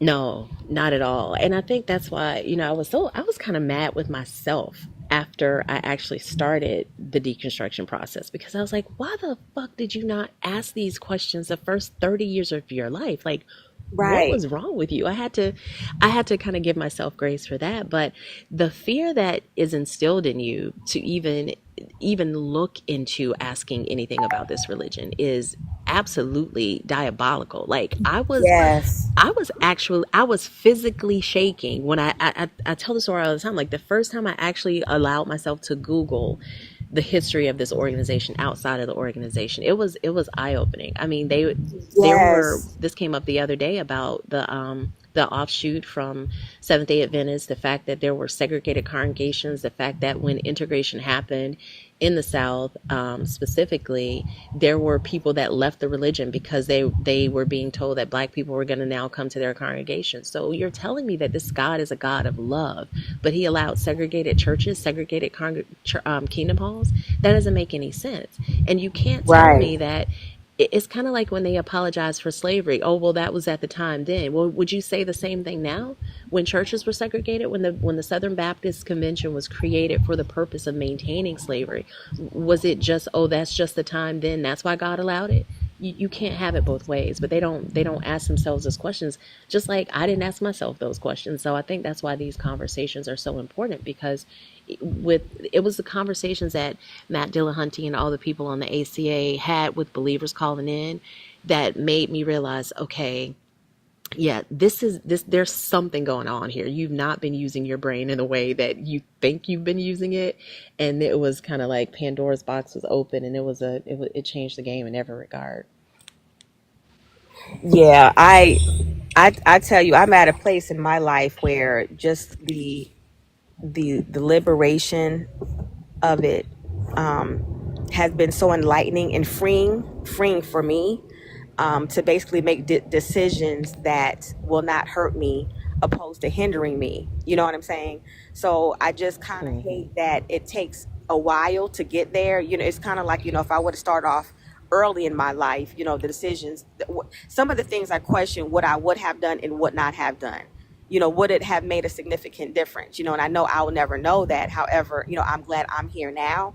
But it does sometimes frustrate me because I'm like, well, how often could I have saved myself some heartache and pain, or, you know, some of the choices that I made with dealing with certain people because of not knowing better, or not, you know, being around somebody who had a similar mindset that I have now, you know, which the only change that I can make, you know, I want to be the change that I want to see. And then that, you know, sharing that with my child, because I am ultimately responsible for him. You know what I mean? Yeah. You know, And I get that. I get I get that hindsight is 2020, right? And I think that there's benefit in looking back on past experiences with our modern day clarity. But I think it can be dangerous if we keep our eyes fixed back on and analyzing, oh well, I should have took that step, or I could have taken that step. If you had the capacity to do it at that time, you would have. Like if you had the knowledge at that time that you have right now to make that decision, you would have. So we make the decisions that we make with the knowledge that we have at any given time. So yes, I do think that reviewing our steps or our past decisions is absolutely beneficial, but I think sometimes it can be crippling, because if our eyes are fixed behind us, we don't see what's in front of us, and we can't utilize the lessons that we've learned from those past mistakes or missteps if we're not looking in the direction where we're going. So give yourself grace. Like you don't know what you don't know, just like any of us don't know what we don't know. And we can only utilize the data that we have at that time. Realizing that was the linchpin that gave me the ability to forgive myself for not asking these questions, and for, for not speaking, not in like cut my sister off when she got disfellowshipped. I still talk to her because I wasn't going to be that person. But for even, writing the letter to my sister telling her she needed to, fix her life and come back, like for doing all the things I had been indoctrinated to do. I Yeah. had to figure out a way to forgive myself for that, because I did not know any better. I literally did not know any better. So, but once I knew better, I made better decisions. And that's all any of us can do. I mean, this whole experience in life, like a lot of people like to act like they have it figured out. None of us know what we don't know. And they like to say that they know what's going to happen. No, we don't. None of us know what's going to happen. Right, right. We can do the best that we can with the knowledge that we have, and recognize the fact that everybody is different, everybody's journey is different, and the only thing that we can do is the best we can, and with as little with as little harm to others and ourselves as possible. That's honestly the best thing that we can do as a society, because we have no control over any of this shit. Right, and you're exactly right. I guess, and not that I try to live in the past per se, but it still doesn't negate the fact that it doesn't come up every now and again, because I think about how our families have been dismantled because of this. You get what I'm saying? Hmm. And how, as much as I would like to know more about my heritage and ancestry, just so that way, I can give my child something to say, these are my people, this is my native heritage, or what have you. When I tried to ask some of the living great grandparents at the time, it was like, they had no information, because, religion had basically took place of that. You see what I'm saying? You see Hmm. certain other races and cultures, and they have pictures of, even if they're black and white, of their great somebody, this and that and the third. But here it is. I told my grandmother before she passed, I was like, that the picture that she had in her garage was a black and white picture of, it looked like an ancestor that I really would have loved to have. But because she stopped talking to me, because I had walked away from the Jehovah's Witness religion, we didn't have a conversation anymore. You get what I'm saying? When I kind of started telling her that I Hmm. started questioning, the position, I started looking up Charles Taz Russell, how he was a racist, the whole, masonry, Masonic stuff, and, how they talked about symbolism, but yet, over there, and I forgot what state it is, he's supposed to be buried, the cemetery is like a pyramid. I think he's buried under a pyramid. You Hmm. remember that? Yeah. Yep. I found all that out when I left too. Yeah, so I was like, a lot of his information was influenced by Egypt. You know what I'm saying? But Hmm. yet, you're going to tell the people that they're not allowed to, be exposed. And I said it was just very bizarre to have that. Then the whole Brigham Young and Mormons, and thinking we were cursed black when we were thrown on the planet Earth. And I was like, oh my God. Yeah. It and the ridiculousness of it all becomes so 4K clear in hindsight. You don't see Yes. how insane it sounds. Like, just the idea of going to once a year, getting dressed to go sit in a room and pass a plate of crackers and some grape juice around. You can't eat it, but the person next to you can take a bite of it. But that's only if they're going to heaven, because you're going to be on earth, and every person who has ever lived throughout the Right. history of time is going to come back alive. Where the fuck they going to go? That's what I'm trying to figure out. Where are they Yeah. going to go? And who's gonna run Wasn't the it septic system? Like, what are we gonna do then? Like, there are so many logistical questions that I right? have about paradise on earth that nobody was ever able to answer. It was insane. Right. Oh my God. I swear our stories, it's just very coincidence, because we have a lot of similar experiences Yeah, completely. yeah. It Because I know they said it was a year, not to cut you off, it was a year that I guess you had to be born. And after that year, then you couldn't be part of the faithful, discreet slave class. And Yeah, I think it was, you I don't remember know what that? year yeah, because like if a younger person came to the memorial and was like, yeah, I'm anointed, they'd be giving them a side eye, like, yeah, you're not old enough to be anointed. I think it was like 1914, Right. wasn't it 1914? Or the I last want to days say, started in I thought 1914? I don't know. I thought it was 1973. I don't know, that year for some reason is in my head. Oh, that I was would when have to. I that would was have. their that was when their first, I think, their first prediction of Armageddon. Because my I told you Okay. Okay. my aunt had a house. She still has this house. I mean, it's all kinds of fucked up now. But she took out a second mortgage. She pulled like all the equity out of her house and just spent and did all kinds of ridiculousness because they were told that the world was going to end. And she was like, "Oh, well, I'm not going to have to pay this back because the whole banking institution is going to be gone and it'll be paradise on." What the fuck? What's wrong with y'all? Like, Yep. what are we Yep. doing? What whole ass adult would mortgage their house because somebody told you that some white man in New York went in a room, communed Yep. with some spirit that nobody could see or hear but them, and came back? That's what we're doing? Yeah, it's wild. There was one guy. I have a coworker who family was in that too. I mean, he's no longer a witness himself, and sometimes we'll see each other and we'll randomly joke. He'll be like, "You been to the Kingdom Hall?" I'm like, "Nah, I need to go," so I could just go in there and laugh. He was like, "You stupid." So we'll make little, like we'll make these little jokes. So he was telling me that one of the YT men of the faithful discreet slave class left because he started questioning himself. Mm-hmm. And I was like, what? I may DM you one of the guys because I know one time it was a whole bunch of YT men. It was only one Negro that I seen. I forgot what his name was.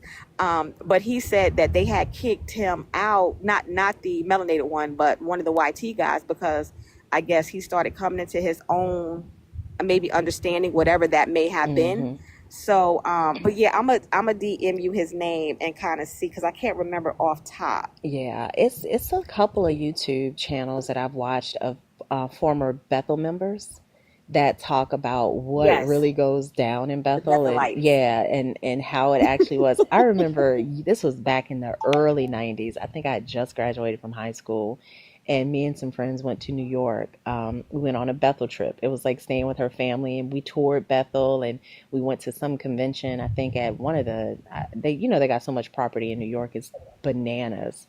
They own Yes. all of that shit. It's crazy. Yeah, so all of that, it's a different type of, like, I don't know, it feels very robotic there. So strict, and it felt cult like. That was the first time I could say anything about the organization felt cult like. But I didn't recognize what the feeling Yes. was when I was there because I was just way too young. I was probably like 19 at the time. But yeah, it is an interesting experience to have. And you're right, like, it's not just regular Christianity. It's this offshoot cult, very strong, high demand, high control, but people don't realize it because you're still in society. You're not like segregated from society, so you don't realize how cult like it is. Right. And I think a lot of the young people, like how they get married really early, like very young, when their brain is still developing, Hmm. has caused a lot of, relationships to not work out because they still haven't found themselves or they've been exposed to something, and a lot of times, I know one of them used to say to me, well, we disfellowship and disassociate because we want you to desire to come back. And I was like, what? I said, it does the complete opposite. I mean, you shun a person and don't speak to them. I said, you think that really wants them to want to come back? Because I remember this one lady, she looked at me and turned her head. And I was like, okay, Hmm. well, Yeah, that was one of the last not arguments, but one of the last heat warmed, slightly microwaved warm conversations I had with my dad about the practice of disfellowshipping, because I told him it was manipulative. He's like, it's not manipulative. It's protecting the congregation from any influence, blah, blah, blah. I'm like, no, it's not. It's manipulative. You're cutting off yeah, people. You've already told us we can't be friends with people outside of the congregation. You've already told us we can't be close with right, our family. You've already told us we've got to replace everyone in our lives with folks who are loyal to this guy, right? So those relationships have been shattered. And now you're telling me you're cutting me off from those people. So what support system do I have as a human being who is a member of a social species? And you're telling me that that's not manipulation? What is it then? right. Wow. I Yeah. tell you, this has been the journey has been a hell of an experience. I can tell you that. It has, but you know what, Elevation, for me, I know I say this from a place of privilege and safety. I wouldn't change a thing. And I wouldn't change a thing Right. because I was fortunate enough to not have like the essay and the abuse and the meanness and the callousness that a lot of people have experienced in religious institutions. But I think what Yes.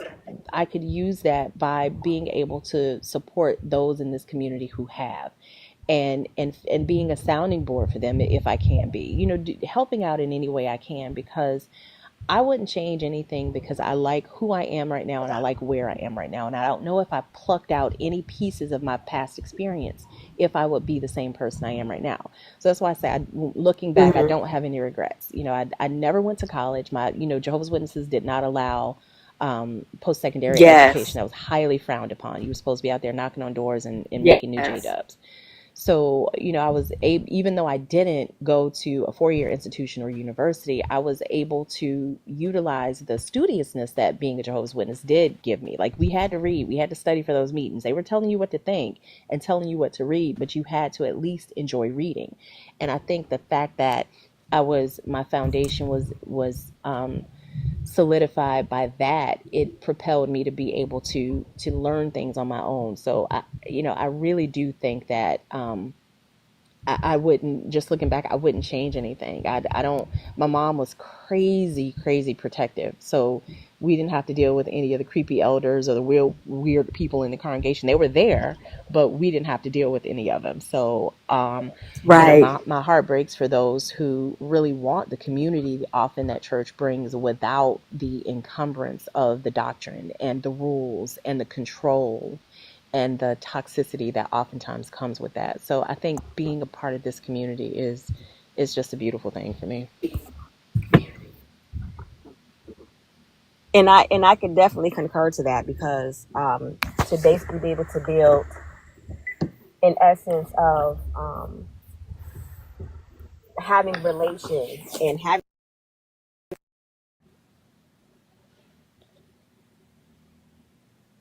You teacupped elevation. Oh, can you hear me? Hello, can you hear Yeah, I me? can hear you now. Oh yeah, I was Yep, saying how I'm very fortunate that that this community here, the topics of conversation, is really more or less for us. Even though it's always interesting and informative when you all have these discussions with believers, it's so valuable for people like myself who have deconstructed, people who are atheists, and people who are questioning, because this is really an educational platform beyond. It's just really wonderful, and just everybody, you know what I mean? Because it definitely helps to grow deeper and further in what the journey is. exactly. And I also want to point out, hey, Dr. Bowen, I just noticed that you were back up on the panel. Do you want to chime in? Oh, when you guys are done, I was just gonna go way back to the Judges 19 thing.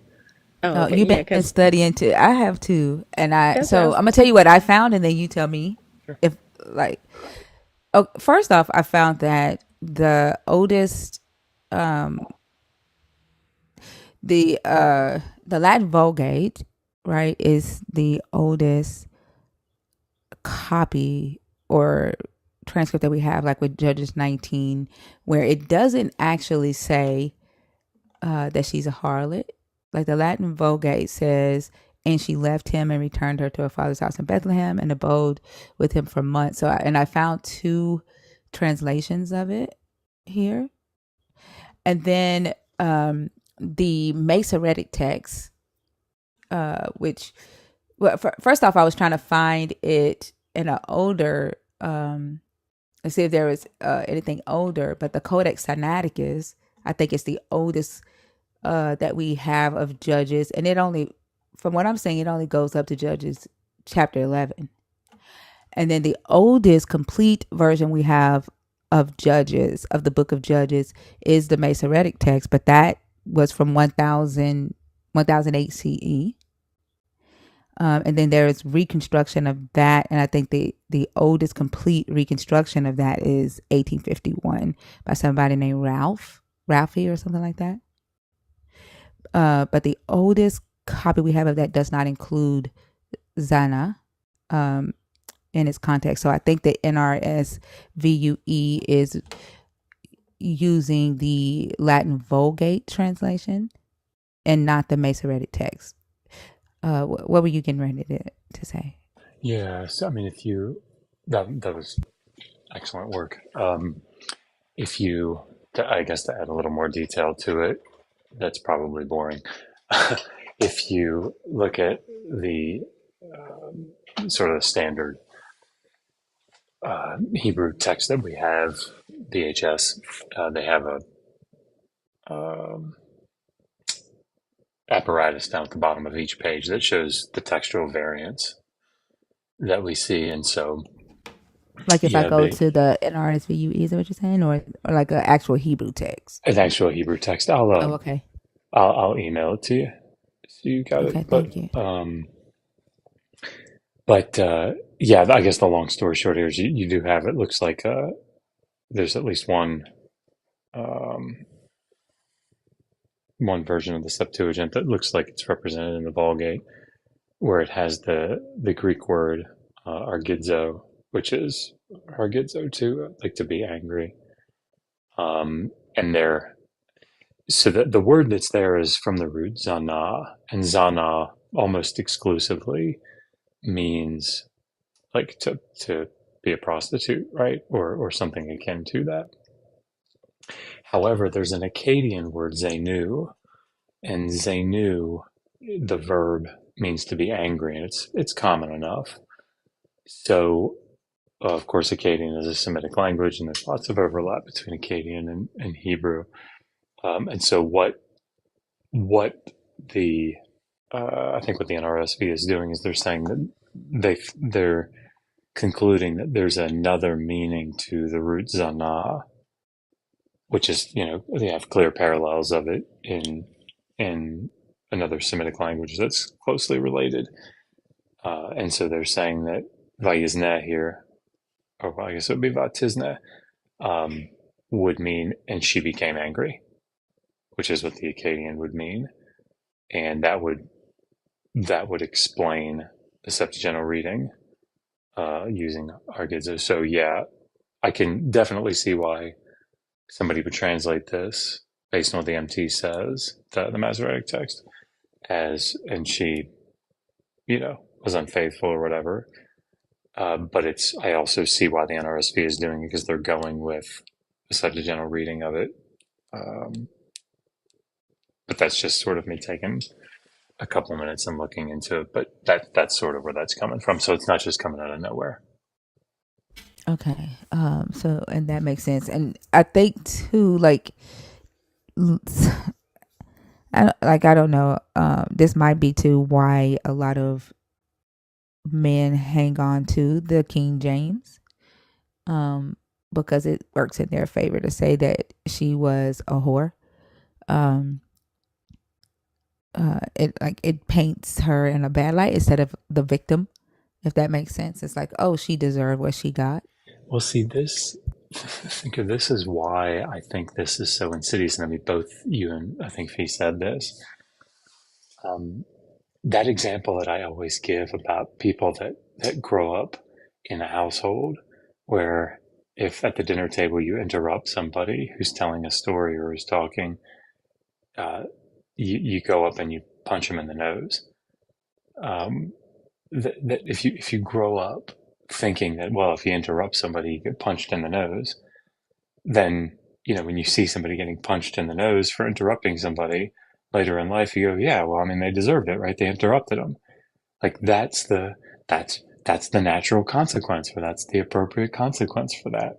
So when you grow up reading the biblical texts that say, if somebody worships another deity, go in and absolutely unalive that entire group and burn the city and pile the ashes and the rubble in the middle of like, oh, well, that's the appropriate response. So then when you see in the text, oh, well, look, Yahweh commanded that they unalive the entire people group. Well, why did they do that? Well, they were worshiping another god. Oh, well, it makes sense. Right. I mean, that's what you get. So then when you read passages like Ezekiel 16, or any number of texts that say that worshiping another god is metaphorically the same as committing adultery, well, I mean, now these things all connect together, right? So if a woman commits adultery, well, when we see that in the metaphor here, she's either killed according to unalived according to the law, or Ezekiel 16, she's given over to be essayed, right, because of it by Yahweh, right? Mm-hmm. Um, Yep. well, this is, I mean, then she just deserves it. But that's the same insidious character here. Is that, well? Wait a minute. You just stop and ask: is that a reasonable response to someone, even possibly uh, committing adultery? Well, to the person that's been indoctrinated in this, yeah. I mean, that's don't even ask questions like, well, how come that doesn't happen to men when they do it? Right? It's so, that's what's so dangerous about following And an you know ancient what's text like this.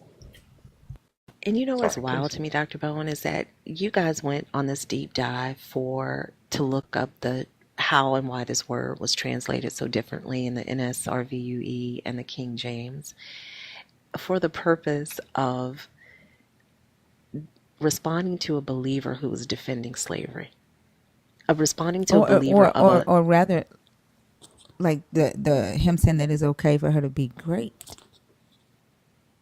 exactly, yeah, as if that would be justifiable when Mm-hmm. the heading for Exodus 21 is the law concerning slaves.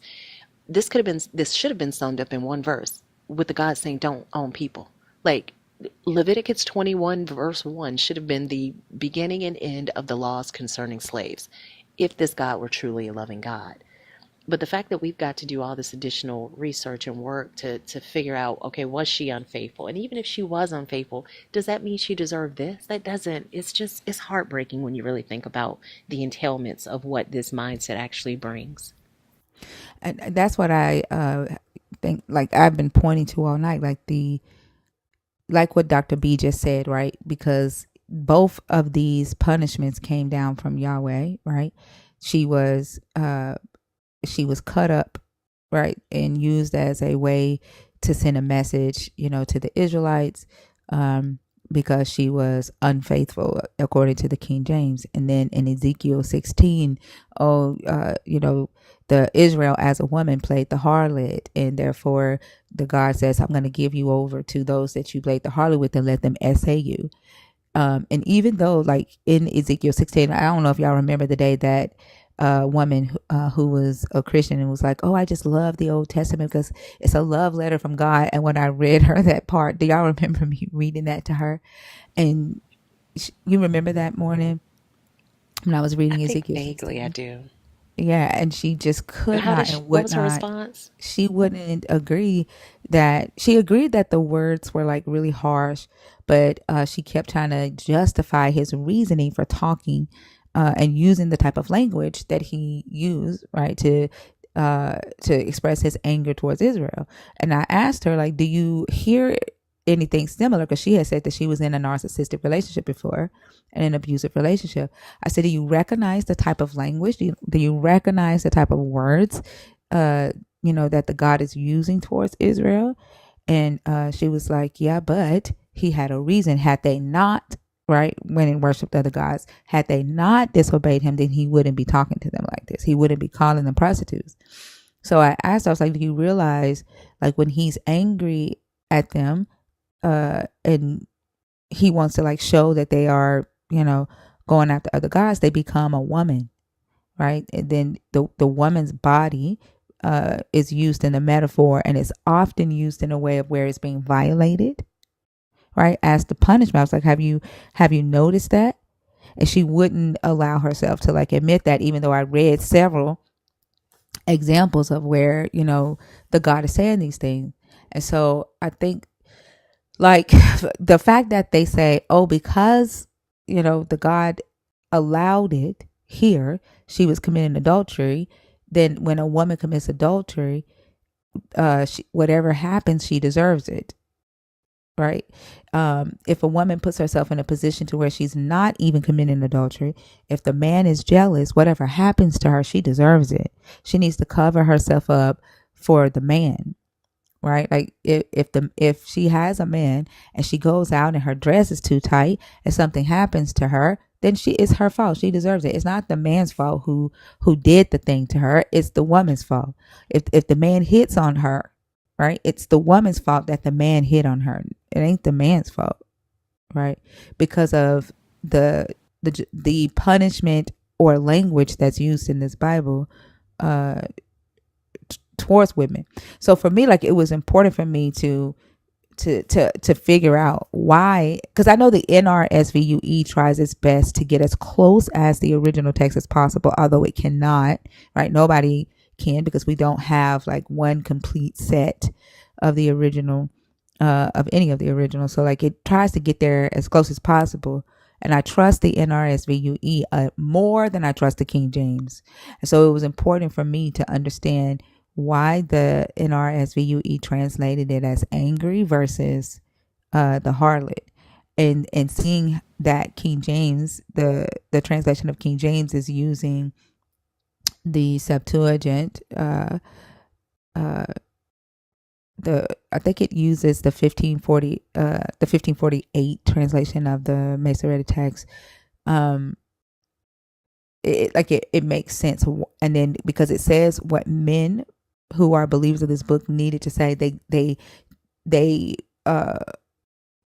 lean more towards the King James, and they'll fight for that King James because it says that she was a whore, rather than she was angry with him and she left, and then her dad tried to protect her, because it tells a very different story when it's like, oh, she was a hoe versus she was a victim. You see what I'm saying? Yeah, absolutely. That changes the narrative. I mean, I don't necessarily think it should change the narrative because even if she did go out, and sleep with him, that doesn't, like we were saying, that doesn't justify, you know, rape or the abuse that she was subjected to. But I think, as Dr. Bowen mentioned, it's almost like they become desensitized to the atrocious things that this God does in the Bible because it's Mm-hmm. just what they do. Like, like he was saying about, people interrupt you, you punch them in the nose. That's just what happens. Why are we even talking about this? It's because their loyalty, that's what we were saying earlier tonight, right? Like their loyalty and love for this God is above their own morality, is above their own family, is above humanity. It's Yeah. Yeah, if the God did it, then it must be okay, even though I don't understand it yet. I can't quite explain the good in it yet, but I will defend it because there's good in there somewhere. And if I have to like make up the good right now until I understand it later, I'm going to do that, because their Hmm. loyalty and their love Because for him comes first. and it has to be reflected in some way. They have to fit it in some kind of way, or it's just presupposed. Well, he didn't say what his reason was, and there's nothing in the context to justify it, so he had to have a good reason. We just don't know what it is. They bring that goodness with them because it's definitely not in this text. Yeah, and it's like bad say, like they forgive his sins all the time, every day. And then it just goes back, right, to what I would say. Jesus really died to wash away the sins of Yahweh through the eyes of the believer that Yahweh needed to follow, or the followers of Yahweh needed them to accept. Like, in order to accept Yahweh, he needed a good cleaning, right? He needed a good image makeover. And Jesus' sacrifice did that. So it washes away, not necessarily wash away his sins, but it covers his sins in the blood of Jesus. And I also don't understand why they They feel should like, not see it because of the blood of Jesus. yeah, and I, Did I cut out? Did I cut out? yeah, you did. Can you hear me, I don't know. Thinker? What was the last thing y'all heard? I Yeah, heard I the can blood hear of you now. Jesus, It's buffering on my end. Oh, and I think it's I don't know delayed on my where I end. stopped, but I was just saying, like, oh shit, it's probably gonna start buffering.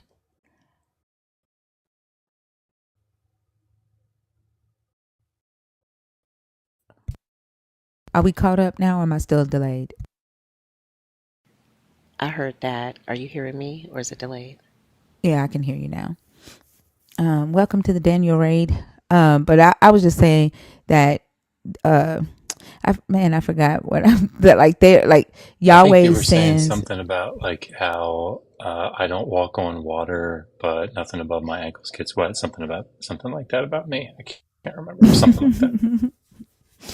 No, I was saying that Yahweh sins are washed in the blood, like they're covered in the blood of Jesus, and believers who believe in Jesus and are loyal to Jesus, they can't they can't see the immorality or the evilness in the things that Yahweh condones or does, or commands, because they have this guilt and this debt to Jesus for dying for their sins, because they feel so they've been told that they're wretched. You know what I'm saying?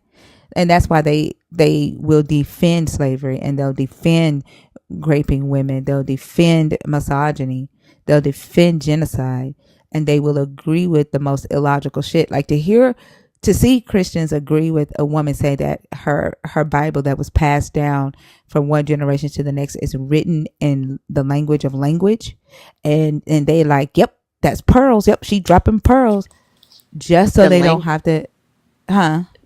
the language of language? Yeah, she said that we can't understand the Bible because we buy our Bibles from Walmart. And she said that she has one of the oldest Bibles, and it's been passed down in her family from generation to generation. So I brought up the GreekCenter.org and was showing her, some of the oldest texts from like Codex Sinaiticus and like, Codex Alexandrius and stuff like that, right? And I asked her, I was like, is it older than this? And she said, yes. And I said, okay, what language is it written in? And she said, I'm not going to tell you that. Why do you think I'm going to tell you that? I said, no. I said, no. She's like, I'm not going to read it for you. I was like, can you understand it? And she said, yeah. I said, okay, well, what language is it written in? She said, it's written in language. And I said, okay, but Mm. what language is it written in? And she said, it's written in language. Like, she just kept saying that it's written in language. But there Wow. were He who has Christians, ears, let him hear. but there were Christians in the comments like that were agreeing with her, and they were saying that what she was saying makes sense. She was like, I would be privileged if you come to my state, right, and look at the book, right? And I was like, why would I do that? Like, one, I don't know you, right? Second, you're like, why would I hop on a plane, pay for a ticket to come look at a book that you're telling me is written in language? And there was a believer in the comments saying, I want to go, like, I'm excited to go see it. And like, he was saying that I was being difficult, right, because I just didn't accept that her telling me that the book that she has, the Bible that she has, is written in the language of language. And to them, that makes sense. Like, they don't have to ask, they don't ask questions, they just believe because it aligns with their God. You see what I'm saying? But because I'm like, Yeah. I'm asking questions, I'm being difficult, I'm the devil, right? I'm being mean to her because I'm like, no, I'm not about to come to your state to look at a Bible that you say is written in language. Doesn't make any sense. Bash had a guy on his live yesterday that was telling us that both grace and mercy are tangible. I'm like, do you know what the word tangible means? I even asked, I'm like, Bash, can I read the definition? I read the definition, and he stood on business. Grace and mercy are tangible. Like, but they couldn't be. You like, yeah. I don't know, thinker. Like, I'm not sure if we all live in the same world or the same reality. If I'm being honest, when based on these conversations, I'm just not convinced anymore. Sometimes I find myself asking, like, why the fuck am I not this damn delusional? Like, why is it so hard for me to be this fucking delusional? Like, you, like, literally asking, like, what, like, I want to understand their mind. Like, why are they willing to be this delusional? I don't want to be disingenuous, I don't want to be dishonest, but they are so willing to be dishonest for this God and for this text. And I don't get it, down to the point to where they would say slavery is good, and say that they'd be willing if Visa came and said, hey, debt slavery is a thing, debt prison is a thing again, you owe Visa money, come be a slave for the government, right? We're gonna lock you up for 6 months until you've paid off your debt. And like knowing damn well he's lying. Knowing damn well he's lying. But he got up here and said that he would be okay with that type of shit. Yeah, it's disgusting. They justify harmful acts repeatedly of this deity, and I don't think they realize how much that diminishes the value of justness and fairness. They constantly talk about God being just. God is a just God. God, you've put actually just neutralized the word just, because clearly he's not just. If he can act and behave unjustly, and he can engage in behaviors that are bad because of his power with impunity, then you've castrated the concept of just by virtue of granting him forgiveness for doing terrible things just because he's God. And they don't even see that. Somebody from YouTube said he's just preaching the love of the Lord. Like if being disingenuous, right, like lying for the Lord is the love of the Lord, then okay, right? If saying that a woman deserved to what she got because she cheated and that's the love of the Lord, okay, that this is why we say that y'all will lower your own morals to match this God, and that right is wrong to y'all and wrong is right. And what y'all call the love of the Lord is highly, highly subjective. Like and what you call holy and what you call righteous and just is highly subjective. Like honestly, I don't even know if it's subjective. I think their objective truth is that you just do what the God says, and morality actually doesn't matter. And that's why I go back to Adam and the God not wanting Adam and Eve to actually eat of the tree, because when they did, they gained their own moral, like they gained the ability to question morality on their own, and they no longer had to depend on the God to tell them what was moral, right? And what I see is like the mind of the believer, right, has gone back, or is their mission that they are struggling with is to go back pre-tree Adam and Eve to where the God tells them what's right and wrong, what's moral or immoral. Did that make sense? Like I don't know. Oh, absolutely. We see it day after day. Like they've completely abandoned their own ability to assess the goodness of an action. Yet they do it all the time with human beings. It's wild to me, the fact that they don't see this double standard that they've set with this God. Or if they do see it, to them it's like we're the ones that are weird for not accepting whatever this God does as good. You can't tell me that God loves babies and is against abortion when he got rid of David's, he killed David's baby. Was it David or yeah, David and Bathsheba? He killed their baby to punish the father. If he was so concerned about the life of children, why would he drown all those in the flood? It's almost like they don't even see the fact that the very thing that they're villainizing is the exact thing that their God did, but it's not bad when he does it.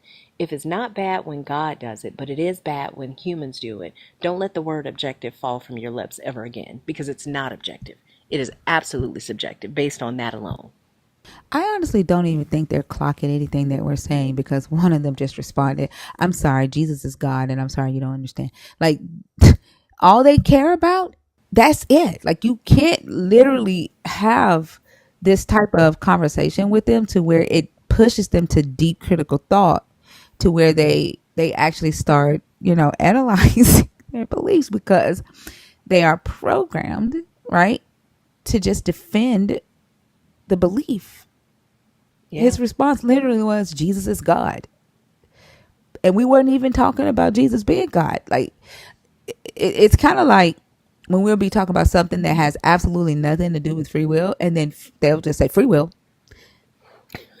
And you're like, Pause. where did that come from? Yeah, I don't understand it. I really don't. I don't know. Yeah, Katape said on Rewind, I wanted y'all to know. What's for what? Like, do you think that no one in this live, out of almost 800 people in here, do you think that you are the only one that has come in here and said Jesus is God?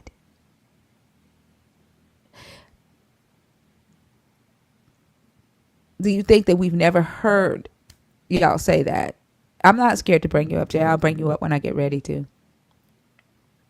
Do you think that I forgot 5 minutes ago, like when another person in the comments commented it 5 minutes ago?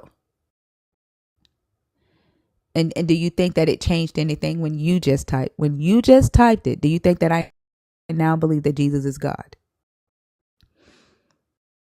And the fact that grown people are in a live at 8:32 on a Monday morning saying, I dare you to bring me up. This is not the playground, pumpkin.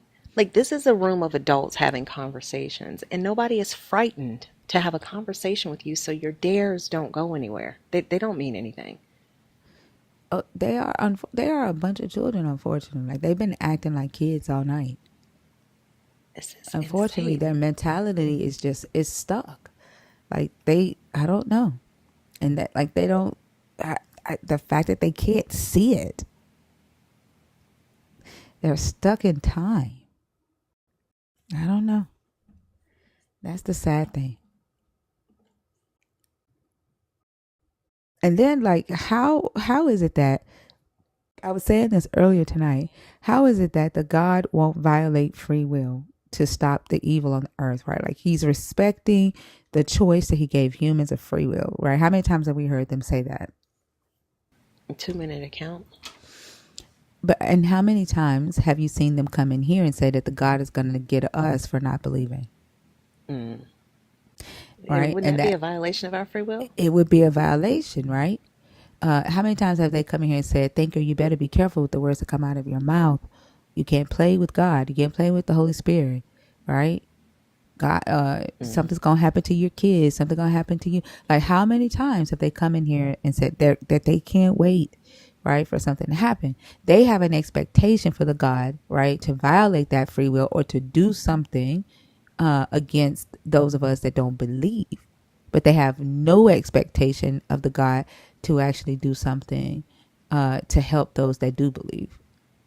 I mean, I think the Lord's Prayer is a request for the violation of free will across the board. Like, let your will be done on earth. Like, if God's will is being done on earth, then none of humans' will is being done. You're praying for the violation of free will in the very prayer that you're asking for. You're in the very prayer that you're saying while telling us it's the reason that, like, it just doesn't make sense. It doesn't make any sense. And then, like, when you use their own definition, like twice now, I've used the tactic of using their own definition that they give me for free will, right? Twice. And every time I do that, they disagree with themselves just for the sake of disagreeing with me. And they try to find another reason to disagree with choice. They don't like the fact that I'm saying that, you're arguing that you have a choice, but you just need to call it free will, right? You're saying you can make a choice, but you just need to call it free will, right?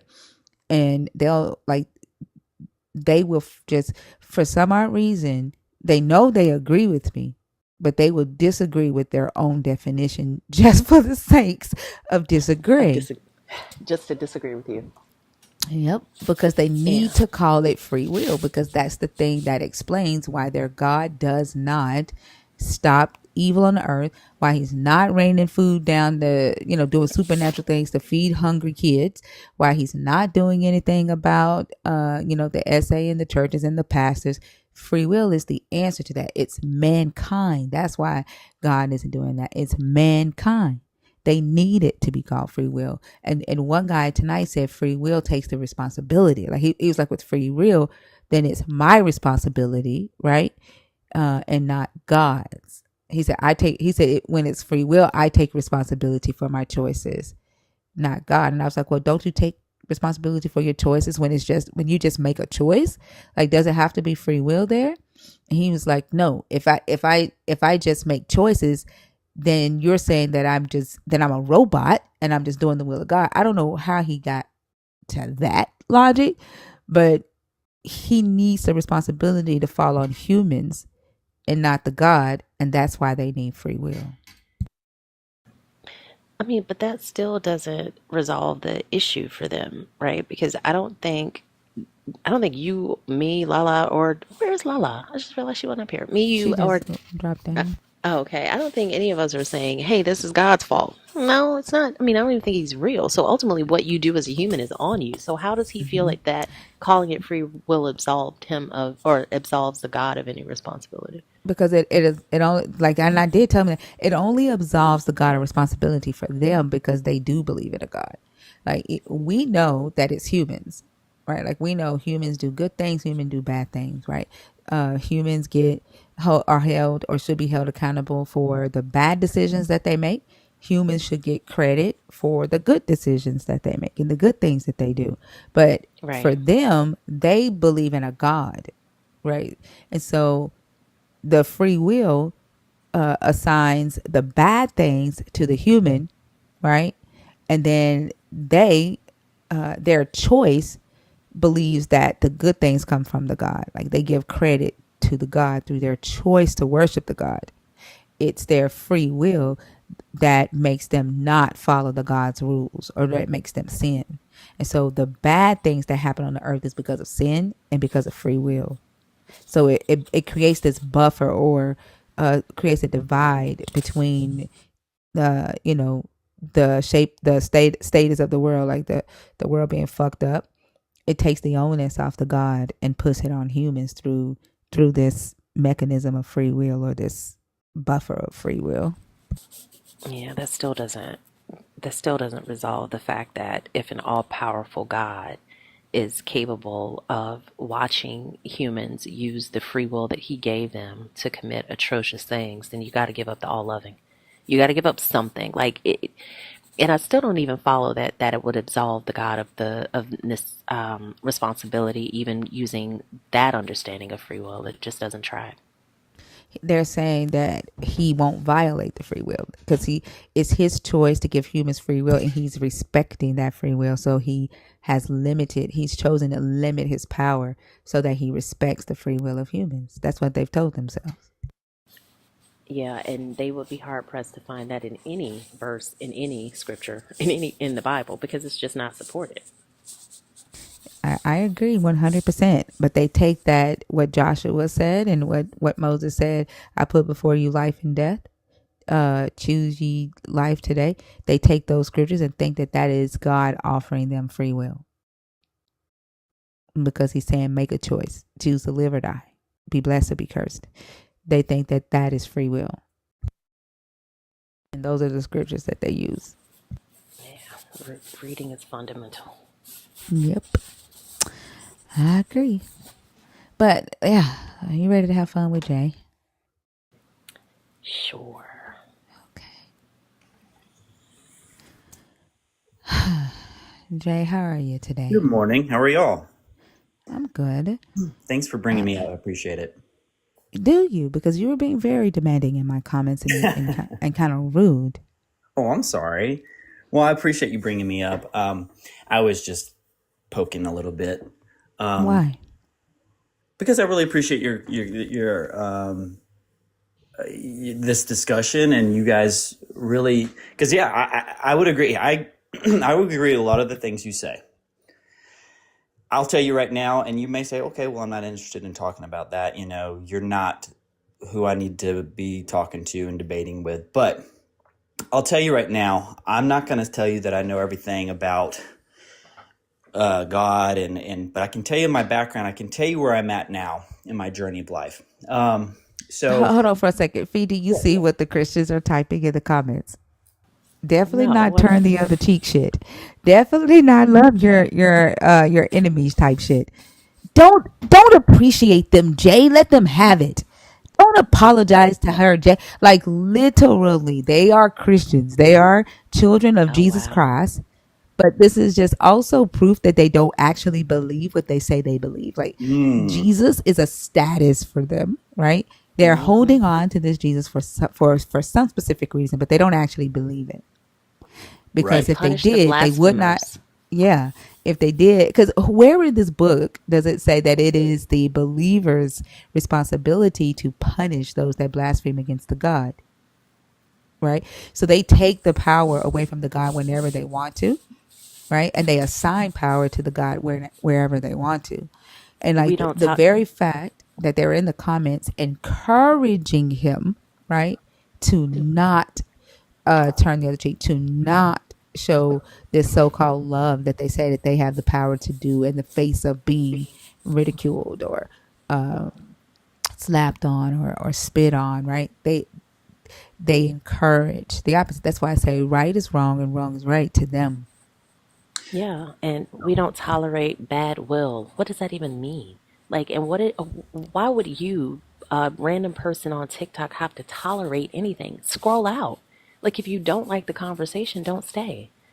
But it's not as if we're making things up. We're reading this directly from the book that you say governs your life. That doesn't make any sense. Yeah, that they be having some of the worst attitudes, some of the worst personalities whatsoever. They be trying to sell you a fucking broke down ass car with a new paint job. That's what the fuck I see when I see them. Yeah. So, Jay, we hope that you don't do that. Like, we would love to have a mature adult conversation. And even if it's a topic that we don't agree on, we can have a conversation without it going left. Like, can we do that, please? Because it's too early. Let's do it. Do it. All right, go ahead. Yeah, no, I appreciate it. So I got a lot to say, and I'll try to do it without being too nervous. We got a lot of viewers in here. So, all right, grew up Christian, Christian influence indoctrination, right? I've always been an intense kind of person. I wanted to know the truth, and I saw the contradictions and the seemingly difficulties that we see in Scripture, right? But through some investigation, some study on my own, other religions and worldviews, I really do think the best path for humanity is to just admit that something exists, right? We exist. We think, therefore we are. Like, here we are. And I think there's a lot of truths to be gleaned from some religions out there. I think there's a lot of evils as well, like you were highlighting. And I think that's very important too, because I don't believe in the inerrancy of Scripture. However, I do think there are some truths in there, because I think humans are, we're seeking to figure out what is going on this rock. And I think it's good to be asking these questions. It's good to be challenging the status quo of churchianity and, these so-called holy people. I want to say that I think the word God is, it's a divisive term because people have a different definition of God, right? So, but I think if we come together and we kind of can develop as human beings, can create a cohesive kind of message that is applicable to reality. Like, we know that God is a word, right? It's something that the vocal cord and the hand writes. It's something the vocal cord says, and the hand will write down, and we will wield this to influence people and to manipulate people. But I think I really resonate with the Eastern traditions too, that like if you look at like sophisticated Hindus, they're saying everything is a manifestation of God. And I don't think I've heard it argued back at me like, why do we even need the word God? I'm like, that's fine. We don't have to use the word God. But I think that even, Jesus himself was hypercritical of the status quo, right? Hypercritical of the Pharisees and the Sadducees, and they crucified, they unalived him. Why? He even asked, he said, for what good work do you seek before you get into preaching, like, I don't want you to get into preaching, and if you could please go ahead and land your plane. Go ahead and land your plane, please. Yeah. What I'm trying to say is, I think God is synonymous with all of that exists. And I think the sooner people wake up and see that we should be treating all people as if they are ourselves, not because some external God tells us to, or some book, or somebody behind a pulpit.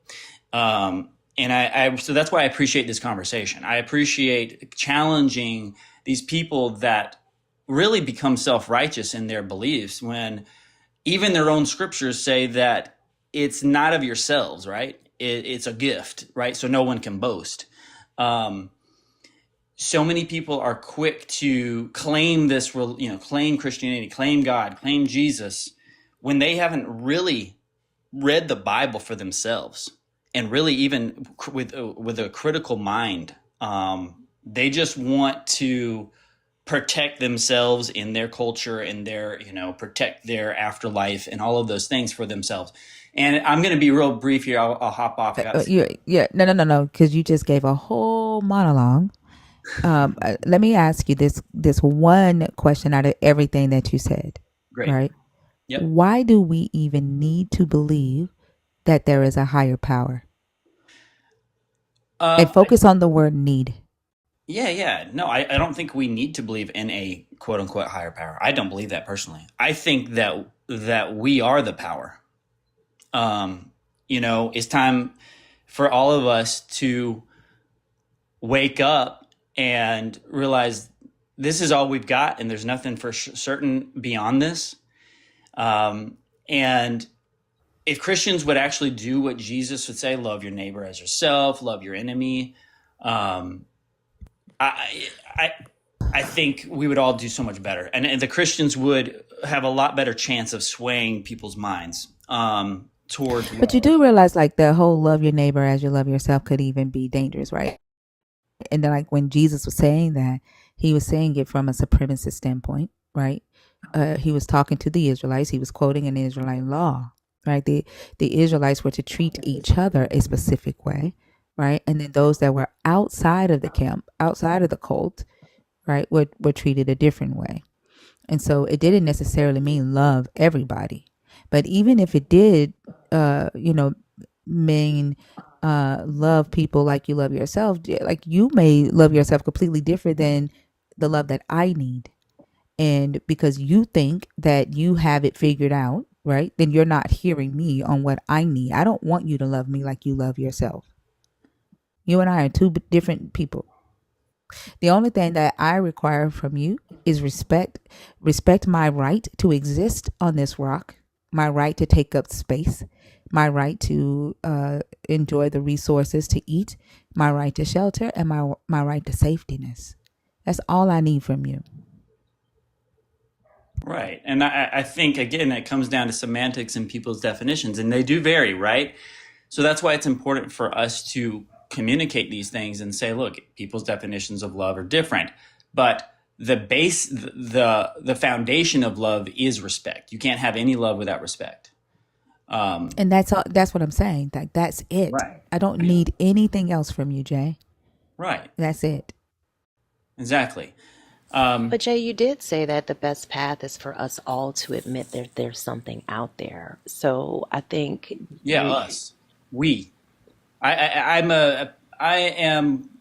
not saying that I have decided exactly what I believe, but I am I guess you could call me a pantheist or panentheist. And I'm still wrestling with, okay, well then why do we need the word God then? Well, Jay, I mean, two things. One, this conversation is primarily for Christians who believe in the God of the Christian Bible, or those who are deconstructing from that belief system, or atheists. So I don't know that the pantheistic belief system is going to even fit this conversation. But you mentioned you haven't decided what you believe. Well, I'm not, because I don't think anybody can ever, in this life, I haven't seen anybody be able to come to, oh, yeah, this is exactly how everything came to be, and I can describe it to you right now and communicate to you everything. I think that we've got to come up from a place of humility that we are tiny creatures, tiny being, if you will. How would knowing how we came to be impact how you treat your neighbor? If say for an example, there was a God and he did like make humans out of mud pies, and that's really how it came to be, and that's truly what happened, that still wouldn't make me serve him because he's a dick, right? That still wouldn't make me serve him because he sanctioned slavery. it wouldn't make me serve him or worship him because of the way he behaves. So knowing that even if there was a deity that started all this, that wouldn't drive my actions. What drives my actions is my character. What governs how I behave is who and what I am as a person. That's what we need to be working on. I think we spend so much time trying to point out the fact that nobody knows where we came from, or there's still unanswered questions at this period in our history. And all of us can accept that. All of us can believe that. All of us can see that there's many things that we don't know. There are things we're learning every single day about this world we live in. But the question is, how would the answer to where we came from impact how you live today? Would it suddenly make Christians stop being mean and bigoted to each other, or people of other religions or other ethnicities? Would it do that? Because if it's not capable of doing that, I don't see any utility for it. Right. I agree with you 100%. But I think it's important to engage in dialogue and challenge believers, because we see the atrocities created by this. We don't want to repeat it. And I think it's important to challenge people. And I will say, yeah, I empathize with the guy that was crucified. Sure. I empathize with that. And I think he was challenging the religious status of the day. And I think he made some powerful impacts. Love your enemy. I mean, that's a powerful thing. That's a transformative thing to say. Except think about this: did that really help the Israelites? Like for this Jesus, right? Who claimed to be the Messiah that their scriptures promised them. Their scriptures promised them a Messiah that would be a militant Messiah that would reclaim, right, their land, that would rebuild their kingdom, and that would be a successful ruler here on earth, right? Mm-hmm. And Jesus comes along, right, and he's none of that, right? His kingdom is spiritual or metaphorical, right? And he tells them to be pacifists. He tells them to turn the other cheek when Rome comes and beats down on them. He tells them not to resist evil, right? He tells them to call themselves worthless slaves, right? So he comes and he mentally humbles them or destroys them mentally to where they do not fight back, right? Or tries to convince them to do that, right? And then eventually they end up getting destroyed in 70 AD.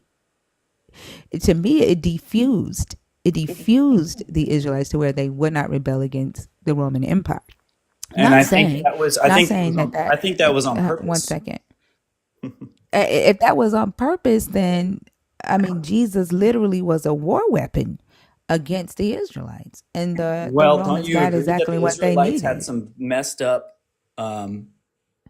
ideology, messed up Excuse me, theology? Jay, real quick. While the host is speaking, please wait until she completes her thought. Okay. But even if they had, right, first off, you're dealing with two different kingdoms, right? One kingdom saw things one way, another kingdom saw things another way, according to the story, right? Even if it didn't happen in this chronological timeline, right, you're still dealing with two different kingdoms. You also are dealing with the promise that they were given, right? So regardless if you say that was a good thing, it was a good thing for y'all. It was a good thing for the Romans. It was a good thing for the Europeans. It was a good thing for everybody else after that. It was not a good thing for them and the promise that they believed their God gave them, right? So it benefited the Romans, the Greeks, the Protestants. It benefited everybody else but them. And even to this day, that concept it was used in Africa. It was used here in North America. It's still being used to this day to keep people at a pacifist level. Like, you obey those that you're supposed to obey. You only fight back against those that you've been approved to fight back against. And Thinker, that was the question I was going to ask because he said, love your enemies was so transformative. What did it transform? And who did it transform anything for? Because if you really think about it, it only helped those that were in power stay in power.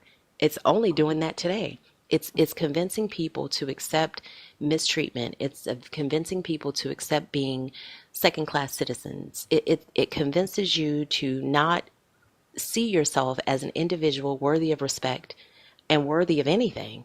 And for the purpose of what exactly? Well, I will respectfully bow out. Like I said, I'm still on a journey myself. And you've given me some food for thought. And it's helping me realize that I've got a long way to go to really come to, because I want to know the truth, and I don't go to church anymore because I'm sick of it. I'm sick of the hypocrisy. I'm sick of them doing almost the complete opposite of what they claim to believe. But I really appreciate y'all bringing me up, and I'm going to get back to what I got to do today. Well, Jay, surprisingly, this turned out to be a pleasant conversation. Thank you for coming up. Yeah, you're welcome. I was Thank gonna you. say I was gonna say the same thing because based on his comments in the comment section, I was a little nervous. But Jay, I Yeah. will say this: this journey is very difficult. This is a very convoluted. It takes a while for a lot of people, depending on how heavily indoctrinated you were. But I would, if I could give you just one piece of advice, is figure out a way to wipe your slate completely clean before you start investigating other belief systems. Because what you don't want to do, and I should not say what you don't want to do. What I didn't want to do was to replace one system of telling me how to think with another system of telling me how to think. So instead of choosing what I felt comfortable believing, I want to believe what is true, whether it's comfortable or not. And that has forced me to accept some harsh realizations, and that being no one has the answers. You have a lot of people telling you what's going to happen to you after you die, and none of them have been dead before. So they do not know. So it's difficult to, I had to literally, I've shared this before, I had to keep with me a notebook, and on one section I had what I know to be true and what I had been taught to believe about everything, every question that came into my mind, because I didn't know how I thought. I know what I was told to think. I know how I was told to see things, and I wasn't able to see the forest for the trees. So if you're able to do that in your journey, I think that would be super helpful. Yeah, thank you. And I really love your courage, because that speaks to me. That tells me that took a lot of courage to get to that point. And I think that's so inspiring. So If you remember anything from this conversation, Jay, it would be that what we talked about, like just the most simple thing is just respecting the right of another human to exist on the earth, right? And not causing harm to them, right? Minimizing the amount of harm that you could apply to any other human on earth, right? Whether that be mentally, physically, emotionally, financially. Like, I think that's the most simplest form and the most simplest thing that most simplest but also most powerful and most important thing that we can do for other humans. oh yeah, and that's a place coming from a place of humility, and saying being able to say I don't know is humility, I think. Yeah, and I think even just asking yourself, does this belief or this idea include or exclude? And if it excludes, I don't want to be a part of it. If it excludes a group of humanity, I'm not saying like any all behaviors, like things that are harmful or hurtful, not that. But just in the general sense, is this a belief system that includes people or if it excludes people? And for me, that was a really big barometer to use as well, because like Thinker says, is this going to help people in any way, or is this going to hurt other people? Is it going to help me but hurt others? I don't want it. Is it going to help others but hurt me? I don't want that either. And we are, as humans, capable of creating systems that benefit everybody. We just don't see it because we've got all these layers of indoctrination through religion and other systems that are holding us down. Also, I would challenge you to just think about what is the benefit of everybody believing the same thing? What is the benefit to the people that believe? Because earlier you talked about, you can bring more people into the. What is the benefit of, let's say, all 8 billion people on the earth believe that Jesus was the Son of God? What is the benefit of that? What is the benefit to the people that believe? Mm. I guess I would say that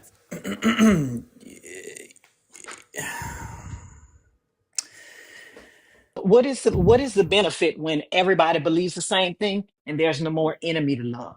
mm, That's such hmm a great question, Lawrence.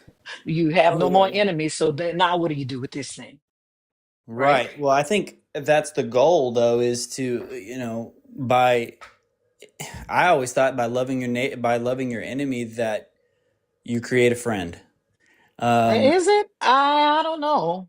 well, I don't I know. mean, because I think Create a lot of we got to stop the toxicity. cycle of what we see going on in the world of y'all put me on the spot.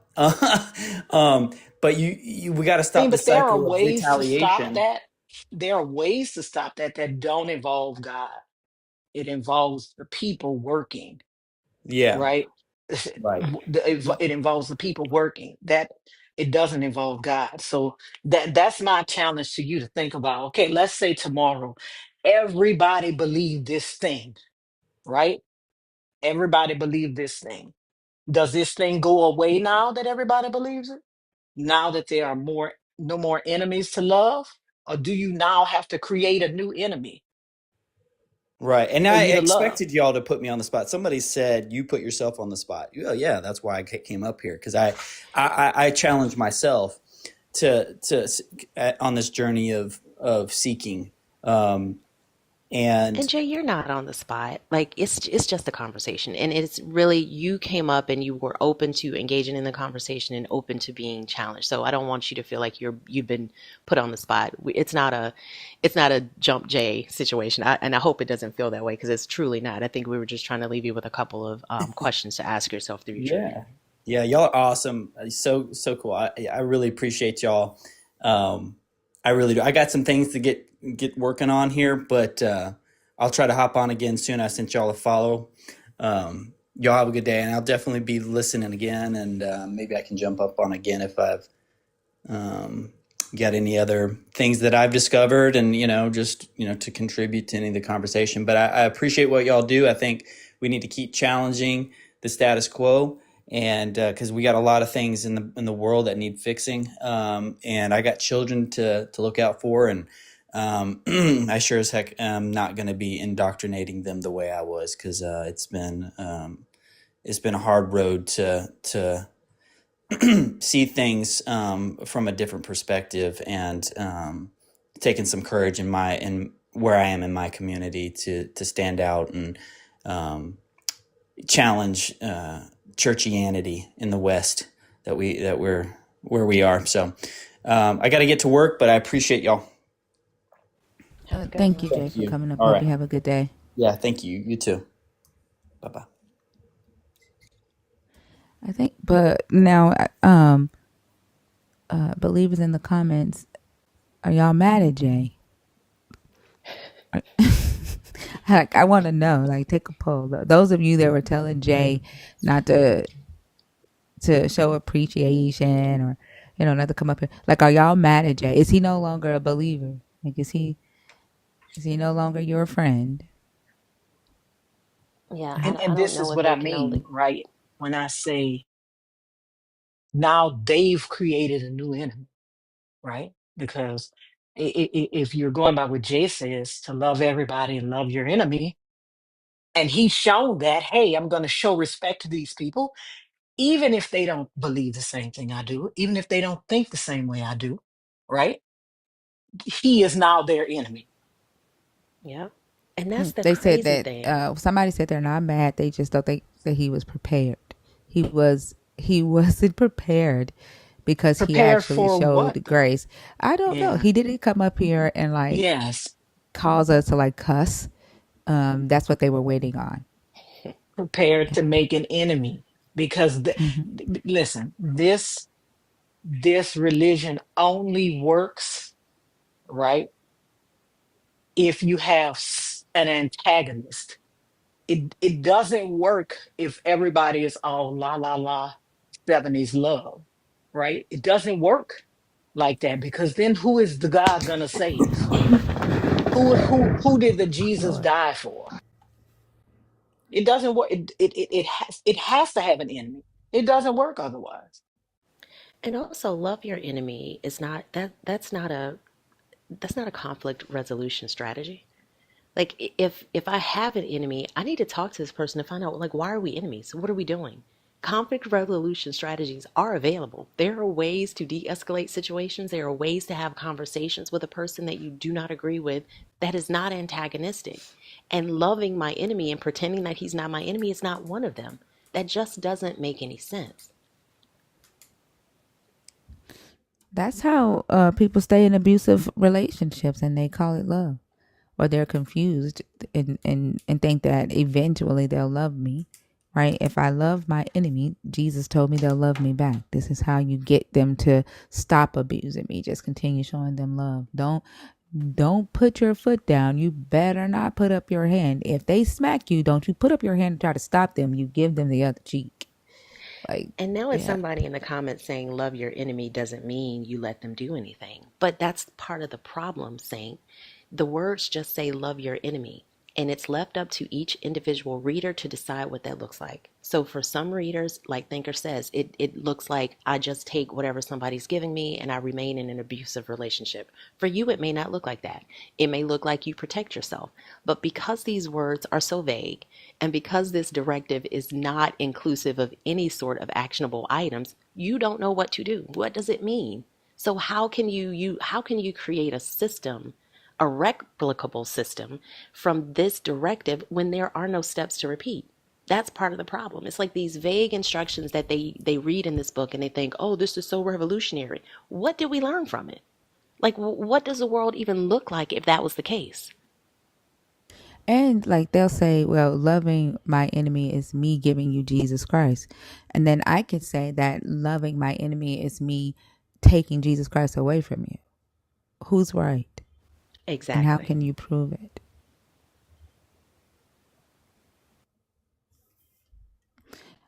Demetria, hi, how are you? Demetria, are you there? Okay, they're not there. Was that her talking? Was that her getting ready to say something? Did y'all hear No, something? No? it wasn't.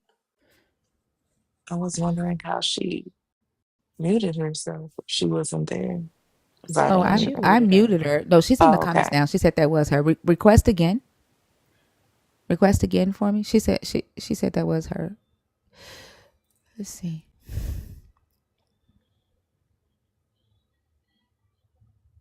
I'll come back up. Your mic should be there. You go. Okay, there we go. Okay. So in the future, like if we mute your mic, because when you came up, you had a lot of loud background noise, so I muted you. Okay. So yeah, and so in the future, like the way to unmute is to touch your profile picture, and then a separate page will come up, and you'll see the microphone on that page when you touch your profile picture. Okay, I see. Thank you so much. Okay, you're welcome. How are y'all Are doing? you? I'm doing good, thank you. How are you? I'm doing well. I want to preface everything I'm going to say with y'all should have a show. Like all of y'all's voices sound like y'all need to be on the radio or something. Like I've been listening without commenting for a long time just because of your melodic voices. Thank you. I appreciate that. This is our little show. No. Are you a Christian deconstructing or are you an atheist? I am a Christian. Well, I don't really like the word Christian. I strive to be a disciple. I feel like Christians are the people that you guys are talking about in the comments who are, they were wanting Jay to go hard on y'all and, saying all these negative things. I don't subscribe to that. I strive to be like Jesus. All right. And so what we call that is a Sadak Mac Biftage. Okay. Oh my God. That might be Mezzo right there who corrected it. Beardsley Doomhammer. I bet you that's Mezzo's name. This we got 2 entries now, y'all. You didn't do it? You didn't correct it, Mezzo? Oh, holy shit. Okay, so we have 2 entries now, but what we call it is a Sadakmak Biftaj. And it just means so I don't actually consider myself a Christian, but I follow the teachings of Jesus. Mm-hmm. Oh my God. Who put that there? Wait, we're going to go. I don't know. Hold on. We're going to do the other one right quick. If While you you're were, doing that, someone's asking where I'm from. I'm from Tennessee. so did y'all see the other? Oh my God. Where is the other one? Hold on. Is mine gone now?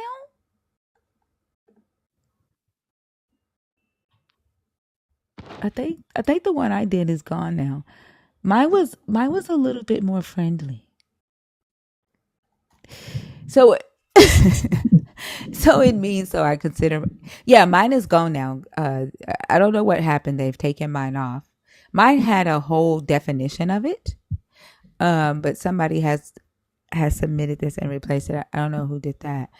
But it literally is just an acronym for so I don't consider myself a Christian, but I follow the teachings of Jesus. And you can shorten it to Sadak McBiftaj. The one of the deconstructionists here found this definition for us. And so if you ever join another deconstruction live, if you just say, hey, I'm a Sadak Mac or a Sadak McBiftaj, they'll know not to identify you as a Christian, but you still believe in Jesus. Does that make sense? It absolutely does. And I love a good acronym, but my goodness, never in my life. How many letters is that? Jeez. That's why we shorten it to Sadakmak. Like the whole word is Sadakmak Biftaj because it means so I don't actually call myself a Christian, but I follow the teachings of Jesus, right? And so we just call it a Sadakmak, right? Just the first part. Yes, I'm a Sadak Yeah. Yeah, okay. Okay. And which topic did you want to discuss today? Several things. I kind of got lost in the conversation with Jay because I felt like the topic kind of repeatedly changed throughout his monologue. I guess the most recent one I wanted to address was you guys were talking about love and if everybody had the same belief, who would the new enemy be? I don't feel like there is a new enemy. I feel like if everyone decided to follow the teachings of Jesus, you're transformed in a way when you do that really does make you want to love everyone. It makes you want to be civil with everyone. It makes you want to better understand everyone. But we're still human. Like we're not Jesus. We're still human flesh. So of course you're going to have disagreements with people, or you're not going to see eye to eye.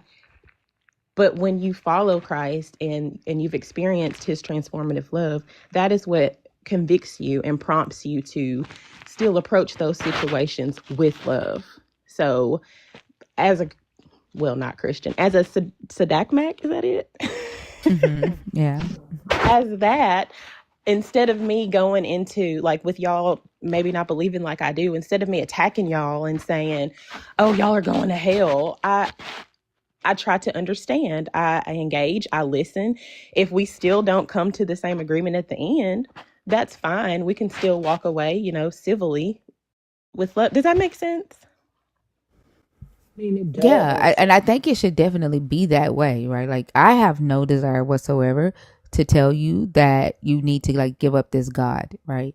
Um the whole purpose of me doing the live, right, is to discuss the belief systems and how they are affecting society, how they affect me, right?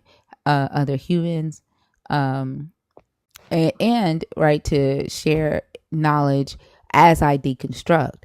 If you believe in the God, right, we should be able to agree to disagree civilly. Correct. Yeah, I agree. Good. Yay. But let's say I everybody did want to believe in say God. too that That was initially when I first. Hold on, Demetri. Let Lords go, and then you can go. Oh, I'm so sorry. Let's say everybody did believe in the God. What need would there be for him?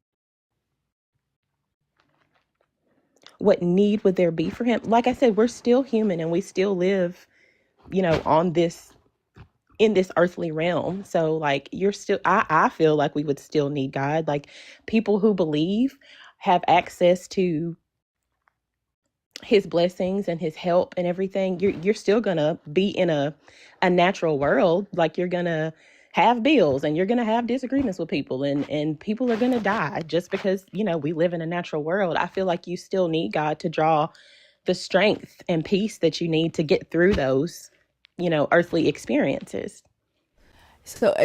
So when you Go say ahead. that, like to me, I think you're drawing on your belief, right, of the God, and not necessarily that a God is doing something. Because then you would have to say that people who believe in this God are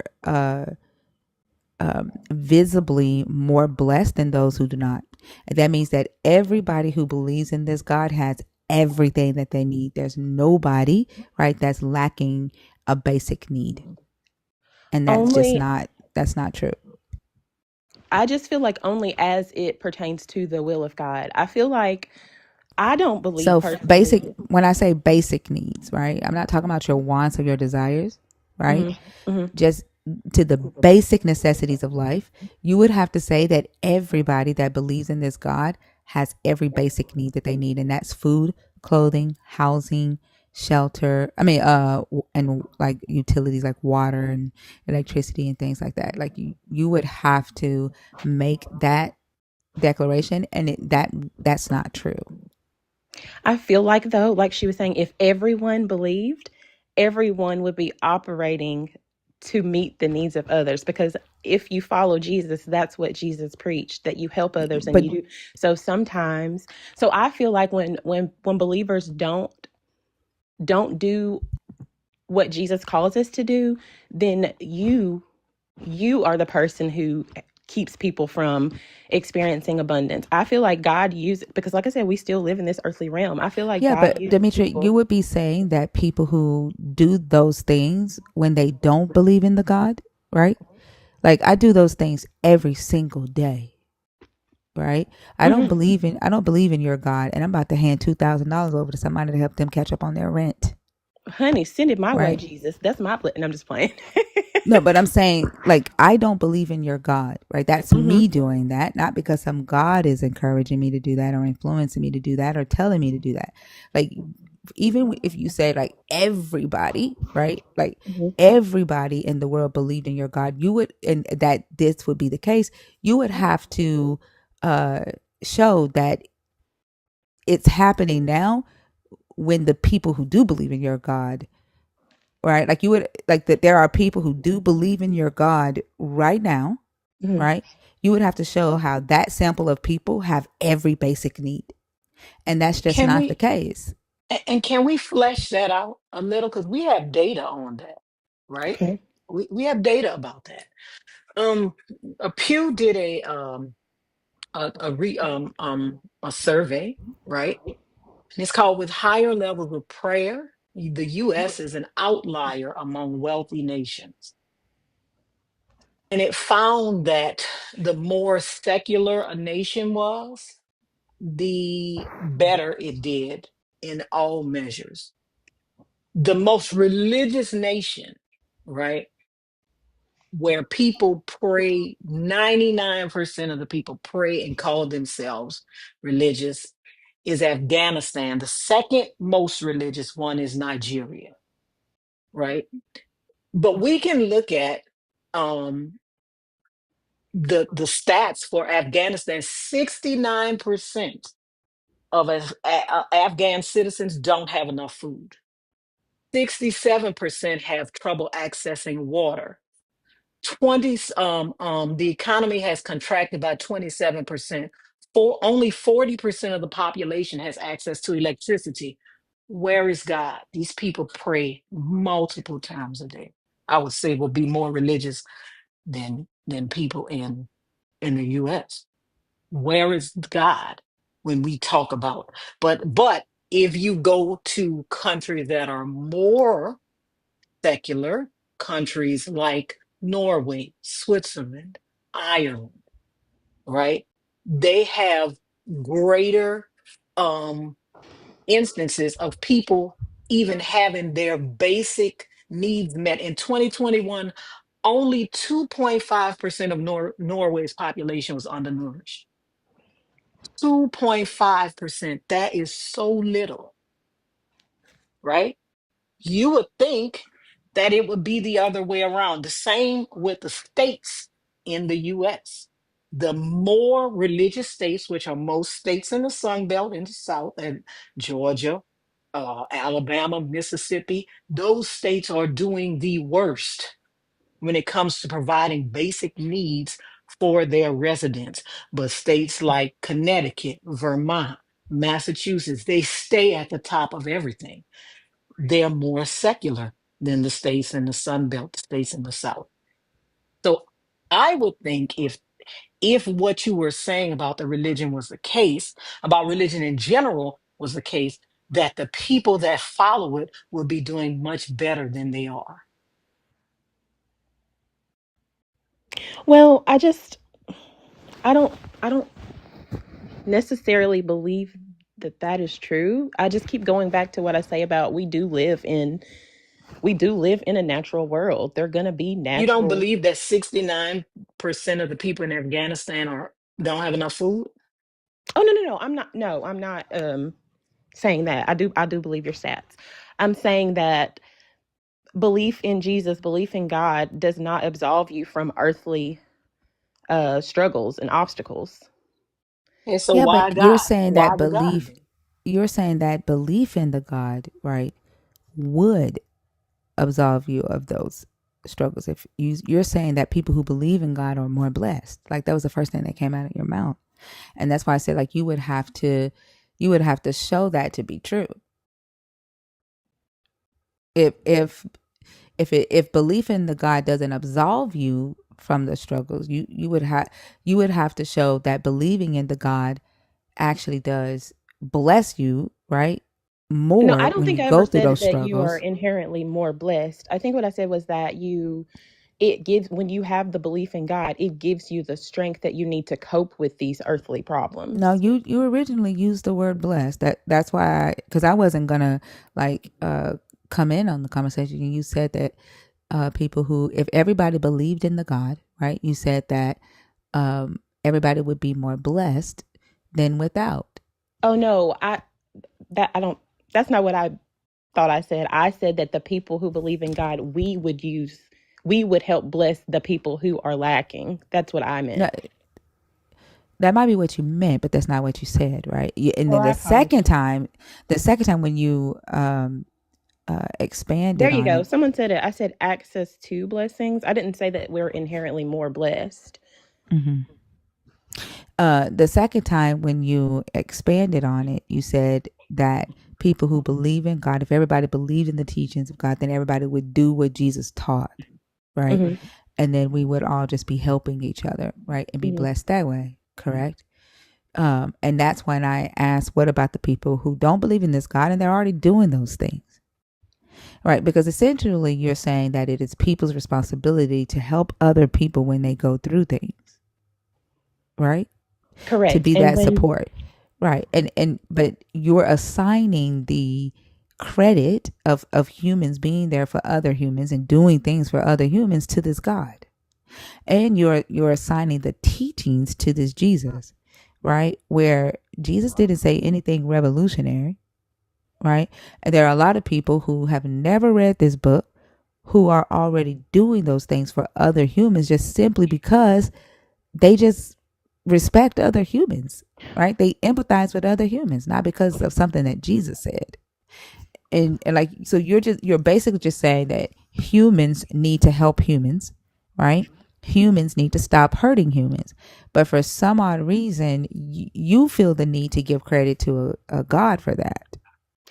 Yes, and when you were saying all that, I wanted to interject, but that's when the other person, I don't know who it was, it Portia came and begin talking about the stats. When you made that statement, I wanted to interject and concede because I don't have anything to explain that. I 100% agree with that statement. There are people who don't follow Christ, who don't even believe in God, who do great things, and you're right about that. Yeah, But sometimes like go ahead, go ahead, think. Lords.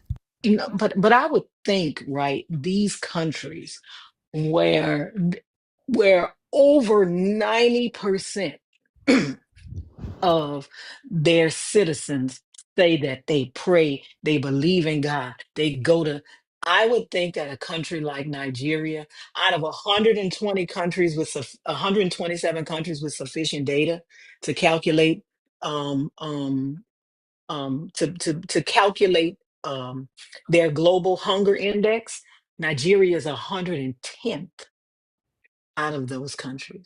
They have a hunger level that is serious, but 99% of their population calls themselves a Christian. So my thing is, why aren't these Christians helping with the hunger? Why are that Nigeria is a country that is rich in resources and gold and diamonds and all of this? Why aren't it isn't even their government? They, because it's not secular. If they have the God, why are they 110th out of 127 countries on the global hunger index? That just doesn't make sense to me, right? If they believe in this loving God is this loving, why? What's going on? I mean, we can talk about colonialism, that has something to do with religion too, but I'm just saying the people that believe in the God, that have the resources, to me it would seem like they will be helping the people that don't. I think we're arguing the same point there, are we not? Yeah, but the way you came on kind of made it seem like it's a guarantee. Like if they have this God, this is what's going to be happening, and we don't see this in the data. As a Well, matter of fact, for decades, we can go back decades, we have not seen this in the data. I think that's why she conceded, because she said that she doesn't have any data that Okay. supports what she originally said. But there's somebody in the comments, Trace Hines asked her a question, and I don't know like where you are coming from this with this, Trace, but and I'm not sure what you expected her to do just because she's a professed Christian. Like, she was honest and said, I don't have the data to back that up, so I am going to concede because I agree with you there. But for like, your question to her is, how can that be? How are you done with that as a professed Christian? Like, should she make up stats I to saw that defend and that? I didn't really understand what they were asking.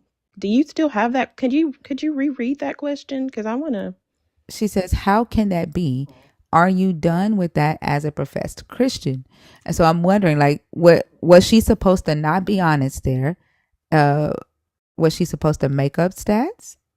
No, what they wanted her to do was say, well, God is going to provide and God is going to, that's what they wanted her to do. They just wanted her to be like, well, God is going to do this, God is going to do that. That's I'm actually not. what they wanted I her to won't do. do that because, as well, I keep saying, what is it, dip top, whatever I am. I can't say that because I'm not God. I can't Did you say, say diphthong? girl, I got to write down this acronym, honey, because I just, Sadak Matt. Just think about, so I don't actually call myself a Christian, but I follow the teachings of Jesus. Just Sadak Mac. yeah. Girl, she don't call herself a diphthong. I'm sorry, y'all. Okay, That so was I'm not going to hilarious. say, oh, God is going to come down and move and provide for all those people. I'm not going to say that because I don't know that. I don't know the will of God. I don't. Who's to say the will of God is not for all the people from your stats to be there and then it's all in his plan for there to be some great delivery? I don't know. So, no, I'm not going to just ramble off with, you know, crap, essentially. And I feel like that's why Christians get a bad rap because we do this. We do all this saying what God's going to do and what God will do, and we don't know the will of God. And I think that's where faith comes in. We don't know. we can believe, we can pray, and we can live our lives patterned after Christ the way he called us to do. We can do all the things within our own human ability to help what he told us in the Bible was his will. But as far as all those other unknowns, like, no, we can't just, up and say, am I making sense? Not I hear you, right? And I think that you're being as honest as you can. But when you say, you don't know the will of the God, and then at the same time say that it is humans' responsibility to be there for other humans, I mean, I think you do know, uh, but your faith, like you said, you have faith, and it may be a lack of faith in humans. You know what I'm saying? Um, you have faith that the God is there, but you don't have really an expectation for the God to do anything that you don't expect humans to actually do. Does that make sense? It does, but I don't think that's what I'm saying. I think I'm saying that in the Bible, we are told what to do, how to behave, how to help people, how to love. That is the will of God. But I also feel like God, those are the instructions he gave us. But I feel like that his will, he has a will and a plan as well that may not necessarily line up with what we. I'm sorry, I'm really having trouble articulating all this. So then would you be willing to say that the reason there are over 2 million children hungry in the United States is because that's God's will? That's your God's will? Hmm. I don't I don't know how to answer that. Well, when you say you don't know the will of the God, right? And you say that humans, like, that his will is for humans to take care of other humans. Mhm. Yet you're saying that there is still some possibility that the God is influencing the hunger of these humans. When you say, I don't know the will of the God, like you're saying that you believe, right, in your faith, that there is some possibility that the God is influencing this hunger on these children. No, I don't believe that. I need to. Mm-mm. So what do you mean when you say we don't know the will of the God when we're talking about hungry children?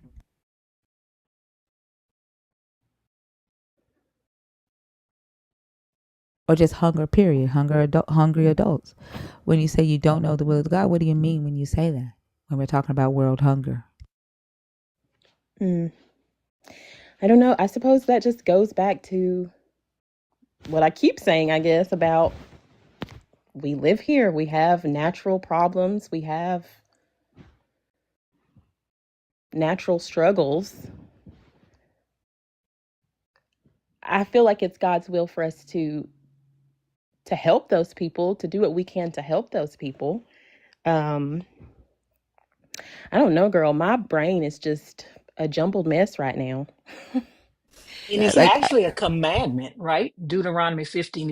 It's a commandment that you help those people, for there was never cease to be poor in the land. Therefore, I command you, you shall open wide your hand to your brother, to the needy, and to the poor in your land. It is a commandment So that you doesn't that put help. it back on us then, and not Well, God? no, but it's still a commandment. So that takes me to, if there are 2.4 billion Christians in the world, we shouldn't have anybody hungry. Nobody should be hungry because your God commanded you to help the poor in your land. Nobody should be hungry. And actually, it does go back to God, right? Because God can actually do something about the Christians that aren't helping the needy if he wanted to, right? He could do something about that. How so? What I mean, what could? he's God. Isn't he? Do you think he's an omni God? Do you think No, I he's mean, like, omniscient, what you said that omnipotent? God could do something about the Christians who are not. What do you mean he could do something? Because Whatever an omni God would do about that. I mean, he's done things before that about things he didn't like, right? You know what I find Whatever an fascinating? omni God would do about that, I don't know. Because if I were God, nobody would be hungry. And Loris, I think that's the piece that I find most fascinating. How when we have these conversations and we say, well, this is a reality that's an issue for both believers and non believers of this God. And why doesn't the God do anything about it? The very people who claim that God is all powerful and capable of doing absolutely and any and everything follow up that statement with, well, what can God do? Like that's the piece that's just kind Yeah. of I can't square that circle, because if he is capable of doing anything as your faith has you believe, then that would logically entail that he has the power to ensure that no child goes to sleep hungry. He has the power to ensure that no criminal activity is carried on in the world, or especially in his house that's represented by his name. But we don't see that. And being logical thinking people, there's a disconnect there, that equation is not quite balanced. If on one side of the equation is an all-powerful God and the other side of the equation is hungry children, either this God is not all-powerful or he does not care about hungry children, and there's no way to cut that entailment. Or Because you this are is the saying thing. that the God is influencing it, right? When you say, I don't know the will of God, right? And you have this faith and you're like, well, God's will is always done, right? And if you're saying you don't know the will of the God, then you're saying that the God is somehow influencing these children to be hungry for a different purpose. Does If that make I were sense? the God, right, I would protect my children like I protect my child now. I'm going to the mattress fall. Period. I don't care what happens. I'm going to the mattress. You got a problem with her, you got a problem with me. Okay? Exactly. But God But is not that kind of father. He is can I not. ask a question then? Because if I were God, I would be smiting all of the Christians that do not feed the poor. I would be smiting the whole Catholic Church would be gone. Waka! But are All you a of Christian if you're not them. feeding the poor, though? That's my thing. You're not really following God if you're No, not. and I know. And so that's why 98% of y'all will be gone. I don't I would know. be Where, smoke Demetria, all of you. where in this book did Jesus feed the poor? What do you mean? Where did he feed the poor in the Bible? You said, are you a Christian if you're not really feeding the poor, then you're not following I God. think you not not I'm not trying to be that specific. Like that was her point. She said the No, poor. your question was, are you a Christian if you're not feeding the poor, right? I That only was said your I question? only I only said feeding the poor because that was what she used. I meant, are you a Christian if you're not doing the things that Jesus would call you to do? Being a good person, like that equates to Right. feeding the Which is poor. why I you wouldn't mean said that, because you specifically. said, right. But like following Jesus didn't feed the poor. Someone said, Dimitri, are you feeding the poor? I absolutely am. Um, it's hard But that because doesn't make you a Christian. What I'm saying, like you can feed, like you could be feeding uh the poor, right? And not be a Christian. That doesn't make you a Christian. You could identify as a Christian and feed the poor and still be one of the most horrible people on earth. Some people feed the poor because it gives them a tax write off. Like that doesn't make you a Christian. okay, yeah, I agree. I'm having trouble tracking with the conversation though because it's difficult for me to. I don't want to say debate because I feel like we're just having conversation, but it's difficult No, for me to I stick agree. with It's one coming from three different conversation when you guys angles. keep battling me from different things and we keep changing from like I can't. Yeah, no, I agree. I typically like to do one on Yeah. one. So I But agree. I'll go. I love this so much. I hope I have the opportunity to speak with you guys again because I think this is really great. Really great. You're very welcome. Thank you for coming up. Just want to like recap. I agree that people should be able to agree to disagree, Hmm. right? No one should try to force their beliefs on one or the other, right?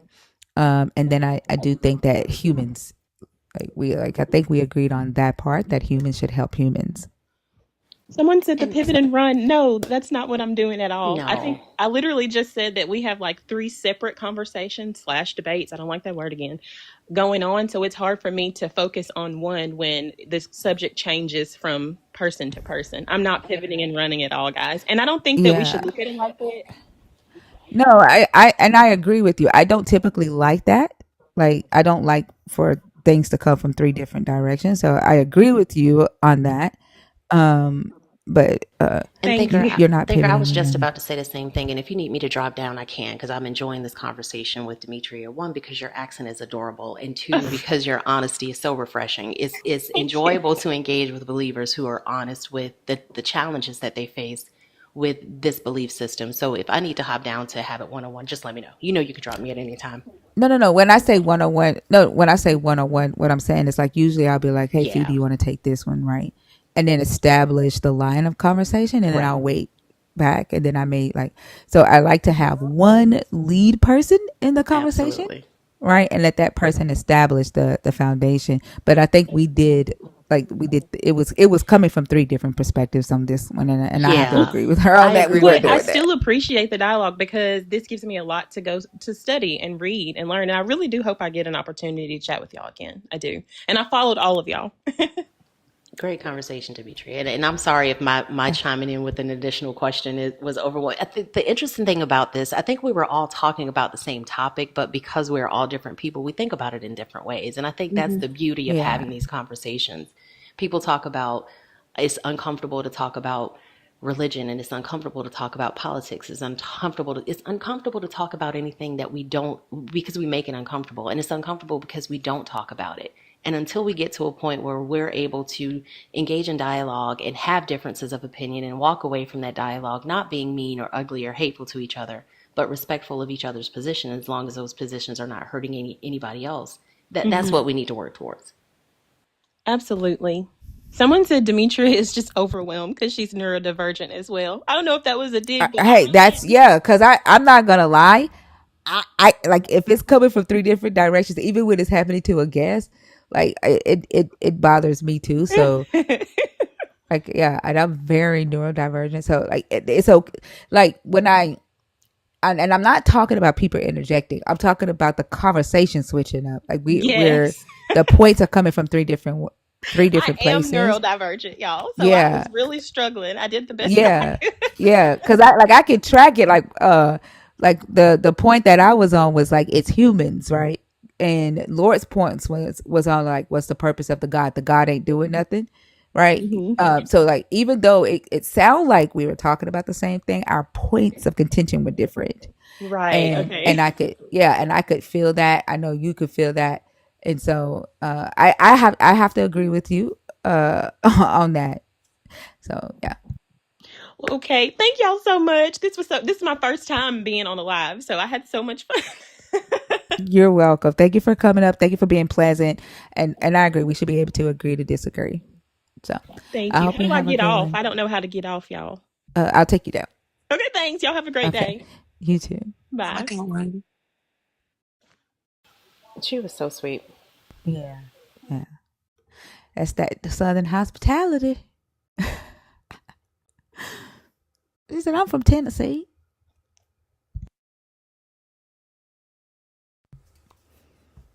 Let's see.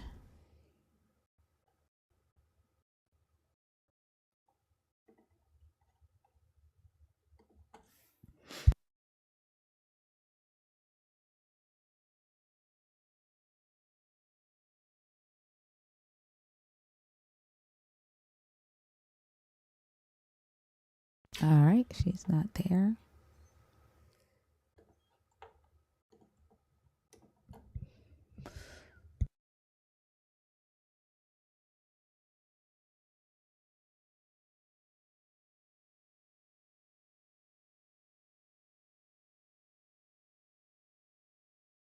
Oh, the box is not opening now. Mm. Let me get the box open. It's taking forever. Let's see. There it go. You got it? Yeah, it just opened for me. Shakina? Hello. Hi, how are you? I'm good. How are you? I'm doing good. Are you a Christian? No, I'm not. Do you believe in the God of the Bible? I don't really. I've had a struggle with religion for quite some time now. It's just kind of in the middle. Okay, so are you deconstructing away from Christianity, or do you consider yourself a non-believer or an atheist?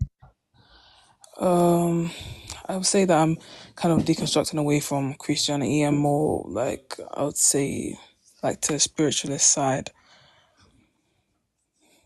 Okay, and which one of these topics did you come up to discuss? I would say that the Old Testament condones slavery. Okay, do you agree or disagree with that? I would agree that it did condone slavery. Okay, did you want to add anything, like expand on that thought? Oh yeah, I would say that it did condone slavery because in my mind and in the research and the history of the Bible, it just seems like it came as a way to you know how do I say, like, manipulate and give false hope to people that already had no hope for like survival and future, and created a false idol for people that were already enslaved.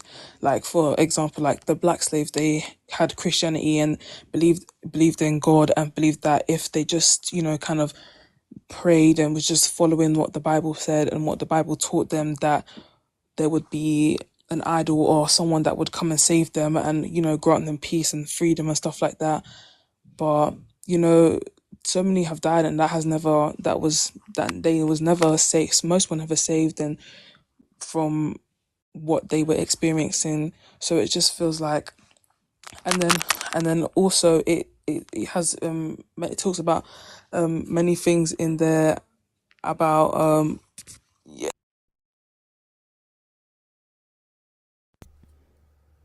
I'm sorry, I was lost. Were we still on slavery?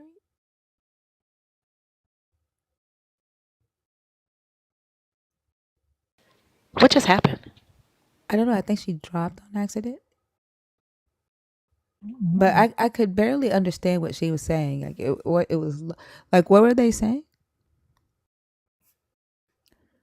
I was struggling to follow it. I think she was just saying that she's kind of, what I gathered was that she's in a deconstruction journey, trying to, separate from religion, but not quite figured out where she lands. That's pretty much all I got from it. I didn't see where it was going beyond that. Okay, it was a little difficult for me. Don't type in all caps in my comments. Nobody is muting you because you're professing your love for Jesus. You're being muted because I don't allow caps in this space. Okay. When you get unmuted, if you use caps again to profess your love for Jesus, the next step is being blocked. And it's not because you're being persecuted. It's because you rightfully chose to use your free will to disrespect my space. Okay. Somebody named Tanveen, you commented, I'm going to bring you up. You commented and said, this is not how reality works. There's no mute button in real life. There are plenty of mute buttons in real life, okay? One is I can walk the fuck out of your face and you are muted in my mind, okay? Second, I can hang the fuck up on you if you call me and I don't want to hear what you have to say. Then you are muted, okay? Third, if I don't want you to ever call my phone again or text it, I can block your ass and you are muted, all right? And then fourth, if I don't ever want to fuck with you again, I can cut off all communication from your ass and you are muted. There are mute buttons everywhere in life. You just don't know how to use them. Okay? Now, before I bring you up on my stage, if you disrespect my stage, I'm going to mute you. If I think that you are a waste of a conversation, I'm going to drop your ass quick and then I'm going to block you and you will be muted forever. Okay? Now you can complain all you want to, If you want to have a conversation, come up here and act like you got some sense. Okay?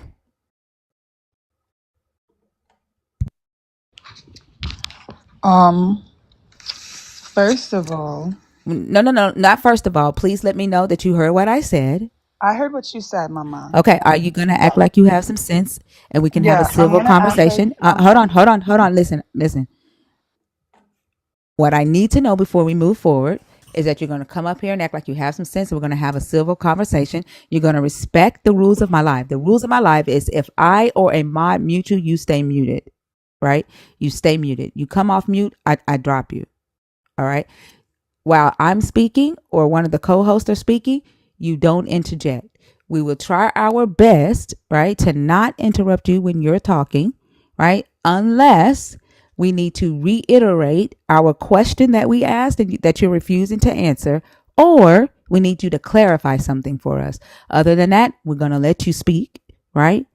And we ask that you allow us to speak too, so that the conversation remains civil. Cool beans? I'm allowed to talk now. I'm not going to play those games either. No, I'm at. Is that the end of the rules? That's all. Did you hear me say cool beans? Yeah, I heard you say cool beans, but I'm asking if Okay, that's the end of the so rules. I'm not going to play the condescending games with you either. Either continue, right? Answer the questions. Let me know that you understand and that you agree, and we can move on. Okay. So you believe that the I'm sorry, I Christian. asked a question. Do you What, agree do I agree with what? with the rules? What I said to you? Do you agree? Yes, this is your live. I'm going to come on your live and be respectful. You have certain rules implemented that you want to be carried out and fulfilled throughout your live. So I'm going to fulfill those. I'm going to be Thank you very respectful. much. Don't worry. Thank you. I appreciate that. Now, Yeah, are you don't a worry. Christian? Are you deconstructing? Or are you an atheist? No, I'm a Christian. I'm a All right. newborn Okay. Christian. Okay. I don't know if Which you one know of what these that means. topics did you want? It does. Which one of these topics do you want to discuss? So all of them. You can only do one.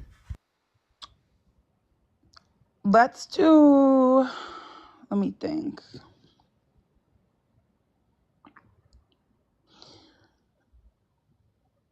Let's do the Christian. You think that the Christian God is evil? Okay. Go ahead. Why do you think that the Christian God is evil? Why do you think Jesus is evil? Well, one, if Jesus is God of the Old Testament, then he would definitely be responsible for the things that were done in the Old Testament.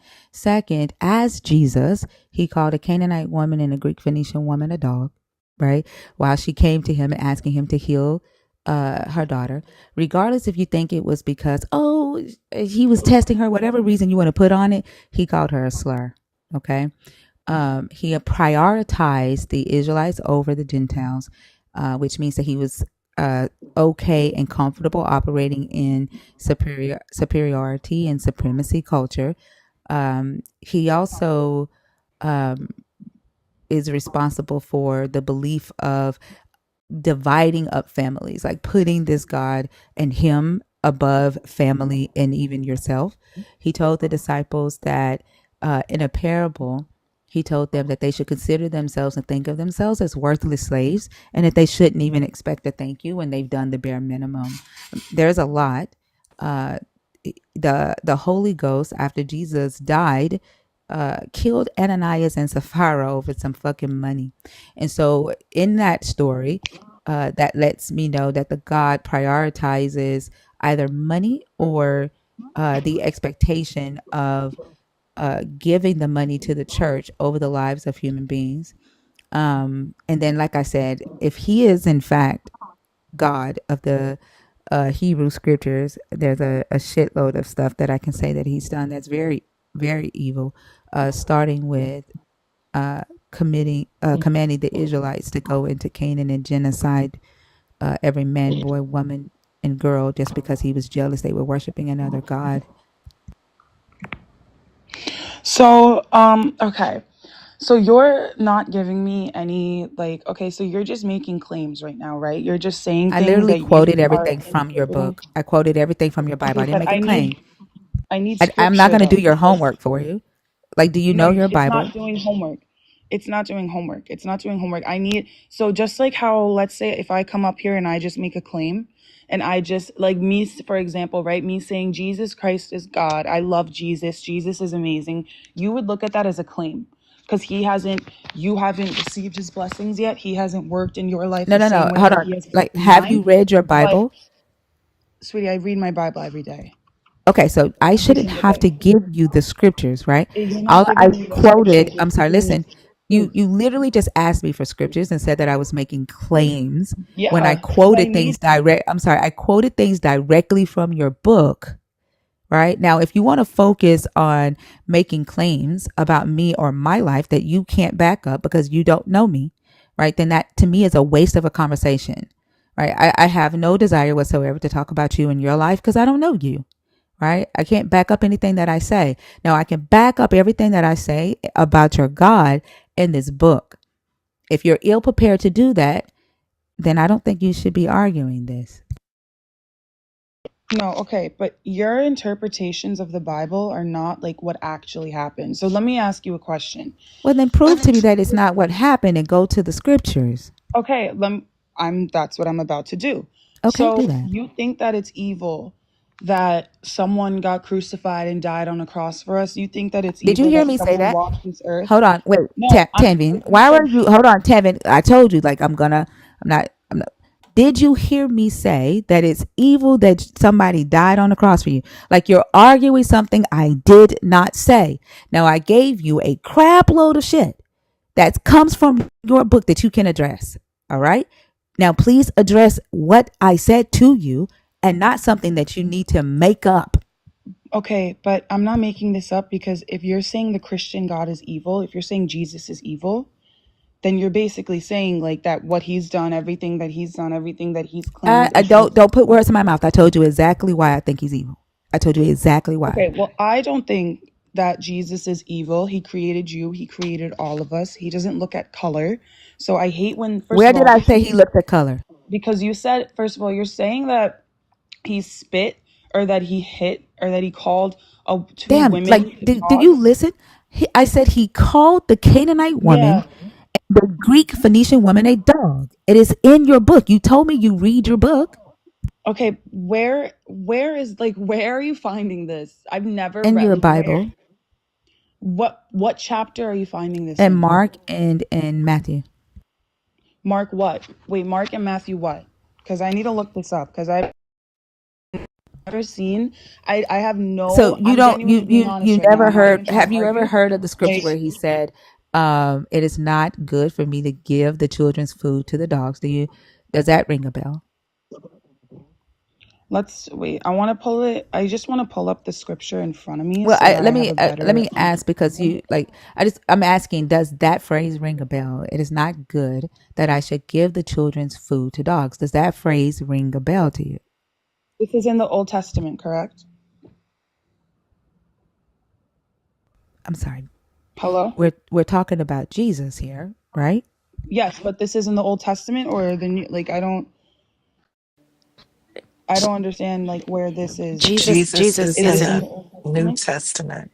Yeah, Jesus isn't in the No, Old I Testament. under no, I understand, but you're not like this is a thing. Like you keep like giving me like claims that like false claims. Like this didn't like happen in the Bible. Like none of this happened.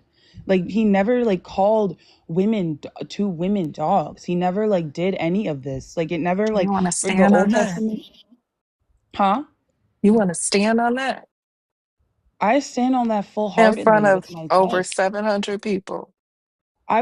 Baby girl, I would stand on I'm not Jesus. your I baby would stand girl. on I'm Jesus. not your baby You, girl. Don't do that. I, Uh, well, I don't really like Well, yeah, you about to look foolish.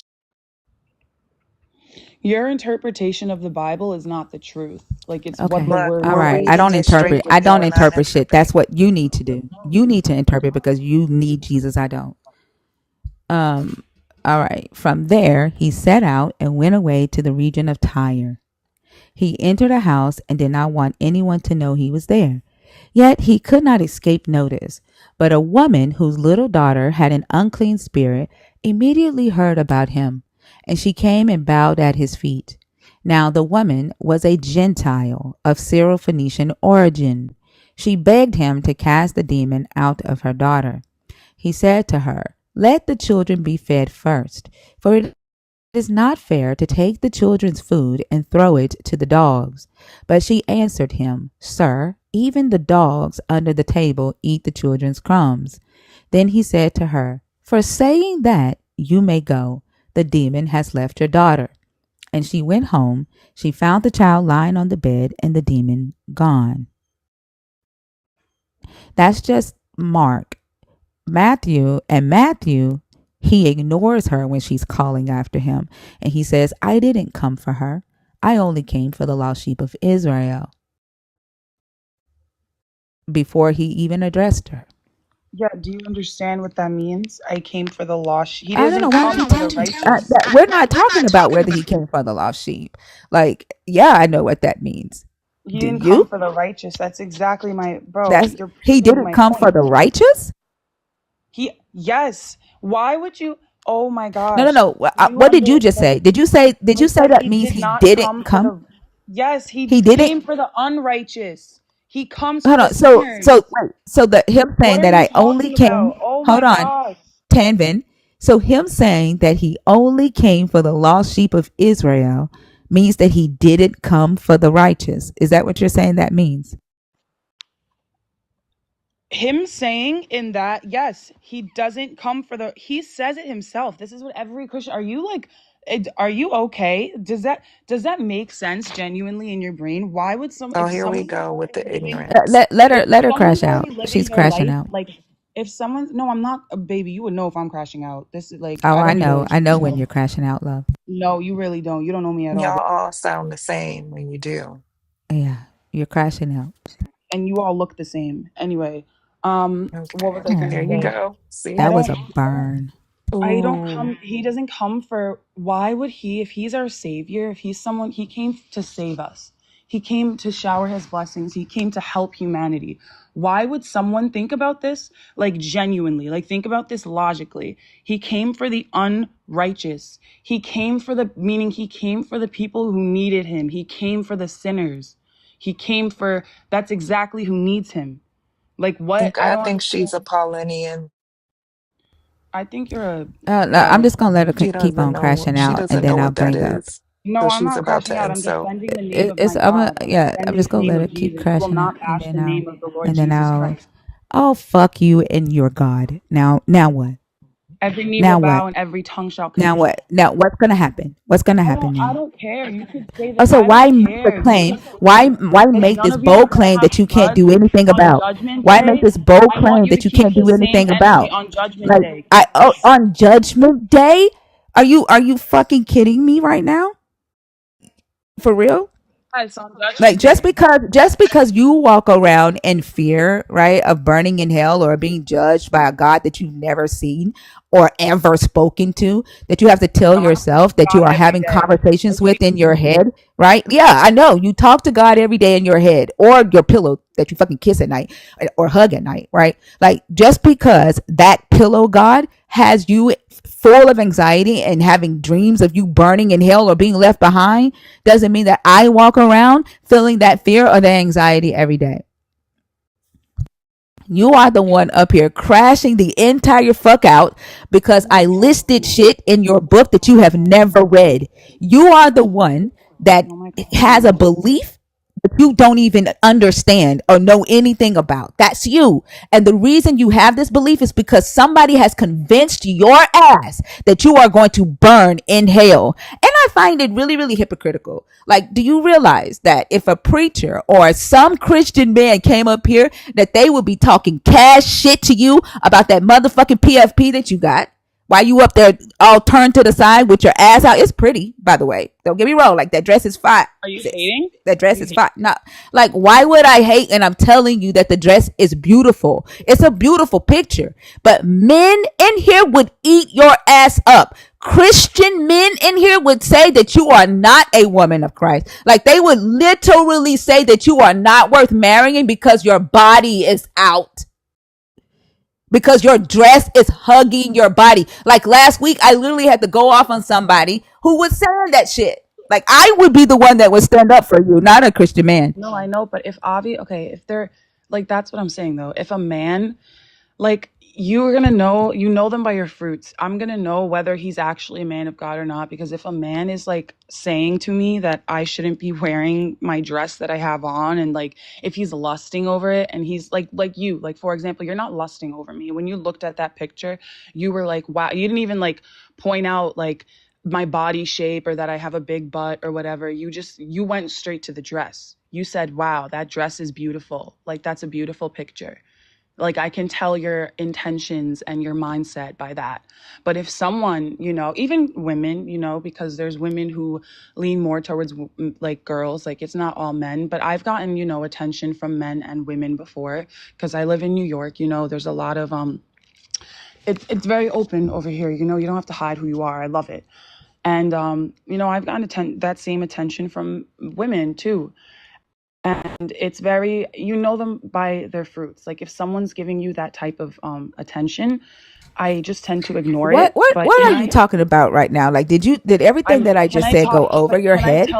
can I tell you Like why I'm a did Even everything the Christian? I just said just elders went and over your head? even the No, elders in the it church would didn't. say the It did same not. Can thing. I tell you why? It literally did. Do you know Even the how many elders in times the I have to church would like say the go same off? thing.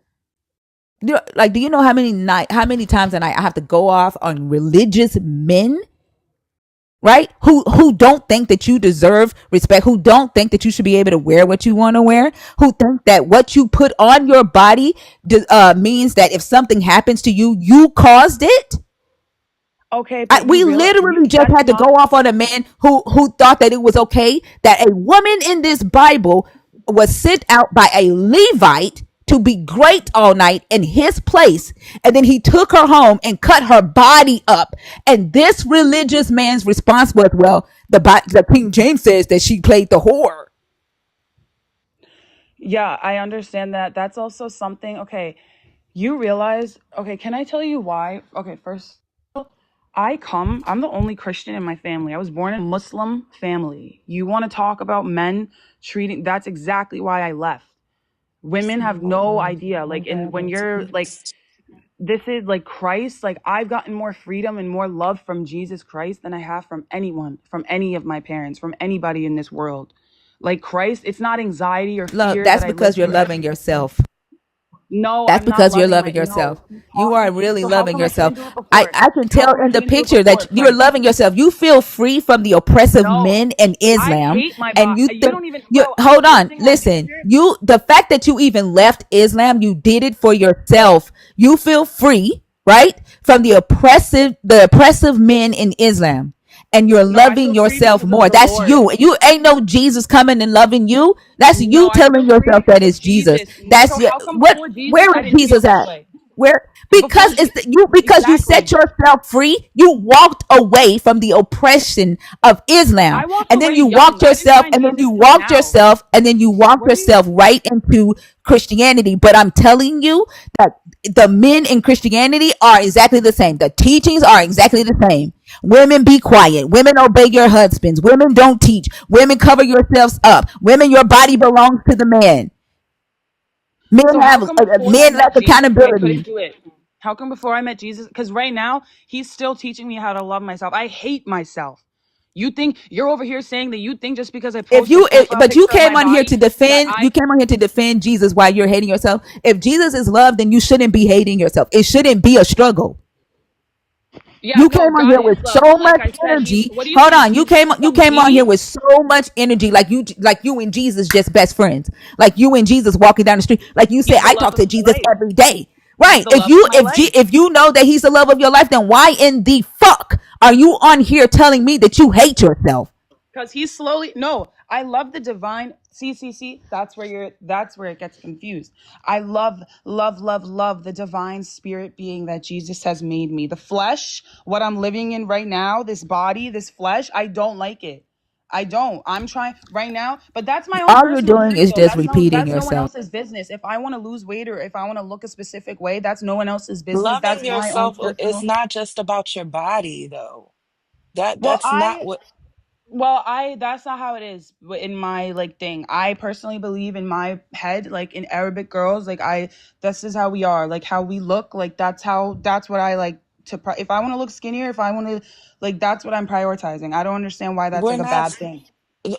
I didn't say that was a bad thing. You've been misconstruing our words since you've been up here. What I'm What am I saying is misconstruing? loving yourself doesn't just have anything up to do with your body. It could Yeah, but just it be helps. loving who you are as a It person, your helps. Imagine looking in the personality. mirror and having a nice Accepting who toned you are as body. a Oh my person. God. Accepting who you are Exactly. as a person. Guys, I love who I am as a person. I just want to No, like you don't. lose a You little just bit more told us weight. you hate yourself. I just want to lose. That's what I we, just said I love the spirit that God has created. oh my I just gosh. want to lose. Like, this is Jesus Christ. You can't like tell me like that I have anxiety or that I have this fear of going to hell. Like, no, I don't. Like, bro, how come then how before I met Jesus, my life was so miserable. I was in and out of mental institutions and out of eating disorders because let me tell you, like, Love, you how, and then when still I you meet still Jesus, struggle with it. You are on here in front of no, 800 people my telling relationship 800 with people, food "Oh, I has want to gotten lose weight. so much I hate better myself." because of the You You still Lord. still, you struggle with said you it. My hate your And body. you're relationship, in my denial It's of relationship. still a it. No, struggle. I'm not anorexic. No, I don't struggle with it anymore because I We went didn't through eating say you disorder were recovery with Jesus. anorexic, I but you went still no have a because struggle no, I with the don't. person. I have such a. I have. You Oh don't know my my God, life. you How are just you gonna sat up sit here here and and say I said do? that you had a struggle with your body. You didn't Yeah, like but your that doesn't mean body. that I have a struggle with food anymore. Did What I are you say trying, bro? that? I did I'm gonna say tell. Okay, that. so I'm gonna tell. I I don't know can't. what I happened. can't. Hold on. Let me tell you something, Tanvi. Let me tell you something. Something happened when I complimented you. When I said that dress looks good on you. Somehow that diffused your whole attitude towards me changed. Right? I don't know what you've been through in your life. I don't know. I don't know what harsh words motherfuckers have said to you in your life. I hate that people have said things to you that make you self-conscious about your body. I hate that you have to struggle with this mental anguish, right? To please other men or women or whatever you like. But you deserve for people to tell you, right? Hey girl, you look good. That dress looks good on you. You deserve to be able to say that shit to yourself, Tanveen. You deserve to look in the mirror and say, God damn it. Look at this motherfucking dress. Regardless. Okay, but no, okay, but can I tell you something though? Okay, but like if okay, I went through so the body that you see on my profile picture, like what you're seeing right now, that picture, that's not how I've always looked like before. Like I used to be very overweight, like 300 pounds. So when you're 300 pounds, you can't look in the mirror and say, "Oh, you go, girl! Like you look so good." Like no. Yes, you Yes, you can. So can. yes, I You can. I can. know, I Like know, I I know can. women who do it today. Like there, and then there are several women on TikTok. When I tell you, there are several women on here that will put on the body shapers in a minute, no matter what their weight. They have said, "Fuck the rest of y'all." All that matters is that I'm beautiful to me and that I'm beautiful to everybody else Facts. in my life. That's all that fucking matters. Don't let somebody else assign value to you. No one else is assigning. Am I not allowed to have like certain I'm not allowed to have certain standards for myself? If you say Like they're I'm not your allowed to like standards, I if you they say are that my you're standards saying for me you, but personally. you're saying you They can't at are. 300 pounds, but you're saying you literally use the words you can't, not I can't. You say you can't at 300 pounds, right? Look at yourself in the mirror and say I'm beautiful. You need to correct that and say I can't, because when you say you can't, that means you are talking to all of women. No, I can I personally think this is my belief. I think that I look better when I am skinnier. That's the standard that I And have for that's your myself right. and that's how it's forever going to be. That's your right. But Like going that's as how far as saying I that you hate yourself if you're exactly. not that, if Jesus is telling you to hate yourself if you're not skinny, then you need to dump No, Jesus' ass. no, Jesus is not telling me that at all. Jesus actually tells me every single day. He's like, I created you. He makes no mistakes. It says it in his word. Jesus, God will never make So no he mistakes. he he I speaks that personally to think you. that. I'm allowed to have my own, that's my belief. So you talk to I am him allowed to one believe on that. one. No, seriously. Yes. So Jesus. Yes, Okay. when I'm in prayer, I talk to the Lord. So he answers back. Jesus says, I am divine, I'm made in his image. Jesus tells me every single day there's nothing wrong with my body. There's nothing wrong with it at all. He says, don't listen to the world. The He standard that speak. the What world I'm has saying set. is, he speaking to you? Have you seen him? Is he So like? I Is hear it him. I just feel like his we're presence. talking I right hear him. now? Oh, Yeah, I feel so it's not I hear it in my brain. I hear his I don't know how to it's more of a spiritual like thing that I have with him. Like I hear him in my head. I feel his discernment. I feel his presence. Like I know. Like I know it's God because it brings me comfort, it brings me love. And it brings me comfort and love on another level that I have never experienced before. It brings me love like I've never like this is why I follow Jesus because the love that he's given me in my life like it's a different type of love. I've never had this love in my entire life. I don't have to get a full ride scholarship anywhere or a trophy to make him proud. I just need to be me. And I'm not clearly you guys saw it too, me in the comments before I came onto this live. I'm not an easy person to love. I'm not an easy person to get along with. Like I have a mouth on me. I That's have an because you attitude. chose that. You are No, actively yeah, I choosing understand. that. That's me. That's Like my problem. you No, came in listen. here, on 10 because we don't believe in your God. You came in here on 10, right? No, because Because you're saying that you he's didn't like hold evil. on, because you didn't like the things that we were saying, right? You chose to be dislikable. You Yeah, did I that. know. I have to That no, right. that's So you exactly what I'm saying that saying. you're not an That's easy me. person to get along with. Only you can change that, Taven. You are the only But person that can that's how I change am that. though. You are the Okay, I'll only thank you that. person, Tammy. Just like you're saying that Jesus is with you 24 hours a day, Jesus is talking to you. The other person that's with you 24 hours a day and that is talking to you is Tanvin. You're the only person that is with you 24 hours a day, 7 days a week. You are the only person that can make Tanvin comfortable in Tanvin's skin and Tanvin's body, regardless of how the rest of the world is looking at Tanvin. You are the only person that can change the conversation that is going on in your mind. Tanveen. Tanveen. Oh, It's okay. Tanveen. I probably still fuck it up and it ain't on purpose.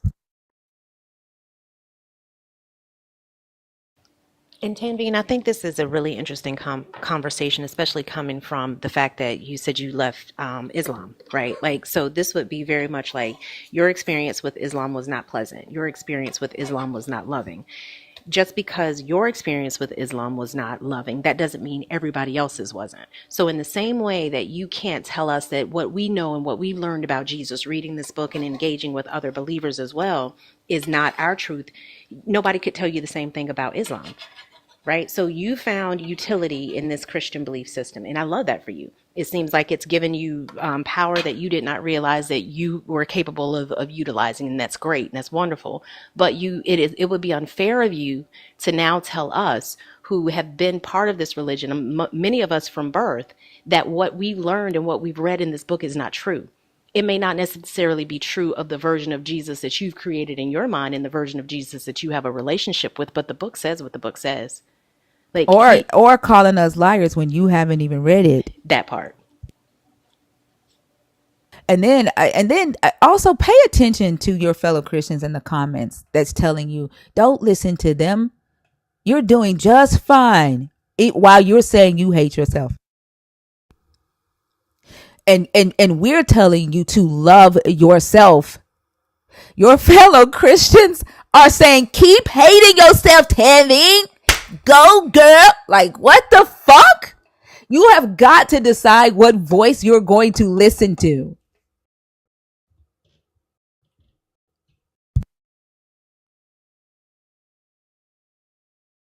Shut the fuck up, Jen Leah Atkins. You did fucking say I'm that shit, and I think sorry. you're fucking disgusting for telling her that shit. You care more about proving that your Jesus exists. You care more about keeping people on Jesus' side. Can somebody get the dumbass sweet candy out of here before he types out everything he's trying to say? But you care more about your Jesus than you care about Tanveen. You would rather that she stay hurt. You would rather that she stay broken if it means she keeps Jesus. You don't want her to heal. So shut the entire fuck up.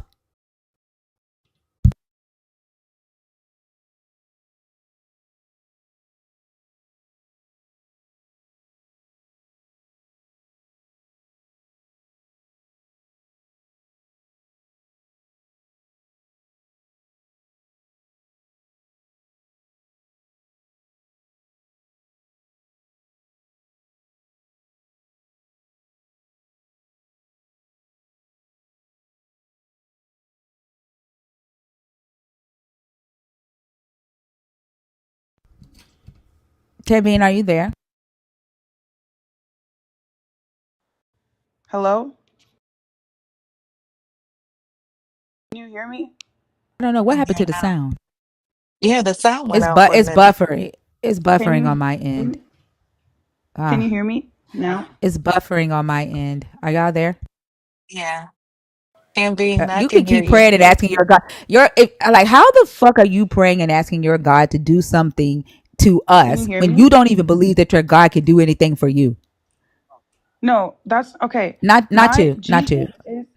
Jesus is that's what I mean, right? So God, he's working in my life slowly. He's not a genie, he's not a magician. He doesn't work overnight, I okay? wasn't So let talking me to you, Tanveen. I wasn't talking to you. I No, was I talking know. to the person in the comments. Oh no, yeah. But as I was saying before, before I met God, okay, I was so lost. My soul, like everything, I was so lost. He literally saved my life, okay? And why I left Islam, I'm going to tell you right now. I'm the oldest of 5 kids, okay? I have a twin sister and I have triplet younger siblings, all right? My my whole life was surrounded about me being a girl because my parents were kept trying to have a boy. And I have 3 sisters, there's 4 girls and 1 boy, and my little brother has autism. So since he has autism, he's not good enough for them. So they just kicked him to the side. So I had to raise Bubby. And now when we had this cousin who lived with us, and this cousin, he would he graped my little sister and my little brother, and I didn't deal with it the best way that I could have because I was very angry and I was very mad and I was just focused on getting revenge and kicking him out of the house. So I didn't deal with it in the most mature way, and I'm going to admit that. But as you can imagine, if someone was doing that to your little special needs brother and your little sister, I'm sure that everyone else would feel some type of way too. So and my parents didn't do anything about that because in Islam, you're supposed to keep those things hush hush, right? Those things are That frowned I just upon. want to let you know that also happens in Christianity. You don't tell what uncle did to you in the house. I just want to let you know that that is not unique to Islam, and No, but we fight every night for the children that are essayed in these churches by these preachers, by these parents that turn the other cheek. I mean, that turn the other eye. Like literally, in Christianity, organizations have agreed, like they've signed agreements that they will not report the essay outside of the church. Like that's that's okay. not A unique to true Islam. Christian would never. That's what I'm saying. They You can't. do, Tanveen, and No, every absolutely. day Then they're they not a real do. Christian. Then they're not a real Christian. That Then means what if somebody said they're not a real Muslim? They're not a real Muslim. What if they said that then about that your makes sense. situation? Then that makes sense. Yeah, my Then parents your didn't. whole point in telling us that story is irrelevant. Then you should have stayed a Muslim. Then No, I shouldn't have. I'm not gonna why stay not? because it's clearly not the real God isn't there because look what's happening. Your It's kids could happening just in get raped. Christianity too, Then Tanveen. that's Like not the real. by you saying that's not a true Christian, but oh, it's happening in Islam. Therefore, let me go to Christianity, and then you saying, oh, when it happens in Christianity, it's not a true Christian because the real God is here, but yet that real God is not doing shit about the kids that are being SA. You are invalidating them. No, I'm not invalidating that. I'm not invalidating. I will never, ever, ever invalidate that. Because no, that's something that will never, ever be invalid. That will never be okay. That's not okay to God either. Like you, Well, then why is it not? Why is it just that the because God you is not don't in see the Islam? consequences, that doesn't mean that he's not, Then why not stay a Muslim? because like I just said, I go to where the truth is, where the real God is. My Okay, so if the real God is here, the real God isn't stopping children from being SA. Now, what's the excuse for that? But this is like I just said, just because you're not Hold seeing on, it. I'm gonna let you talk to somebody that the real God did not stop their SA.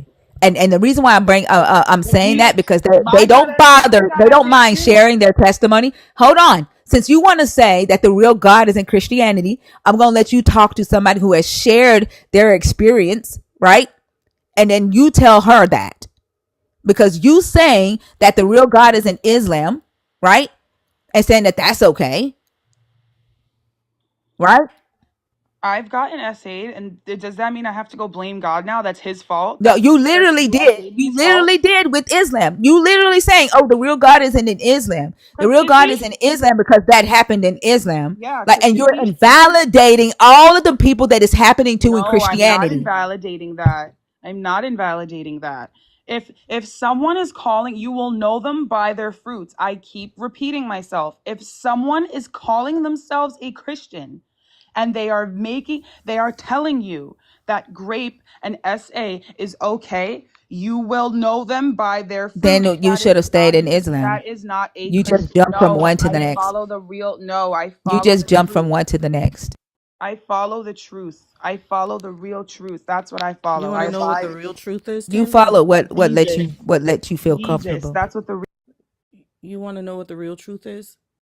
The real truth is being essayed by not one uncle, but two, living right next to a church with grandparents who are deeply ingrained in the church, and having one of the wives, the aunt, your blood aunt, ask you how this happened, ask you to describe it, ask you to demonstrate it, and then demonstrate part of it on you to make sure that it was the way you said it was.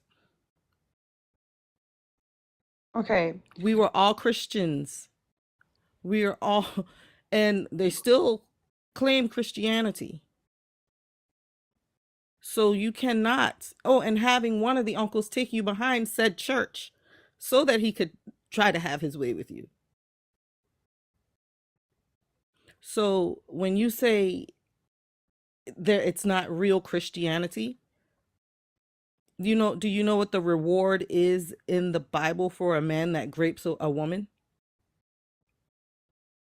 He gets to marry her.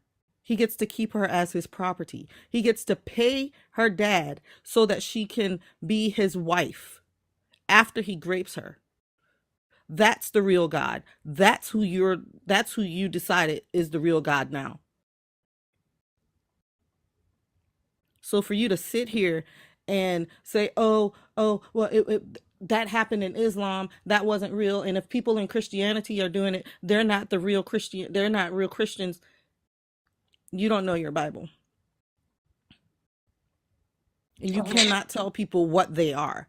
If they profess Christ as their Lord and Savior, then you cannot tell them that they aren't Christians, because all it takes for you to be a Christian is to profess and believe. Okay, so he's going. Can you hear me? I can hear you. Okay.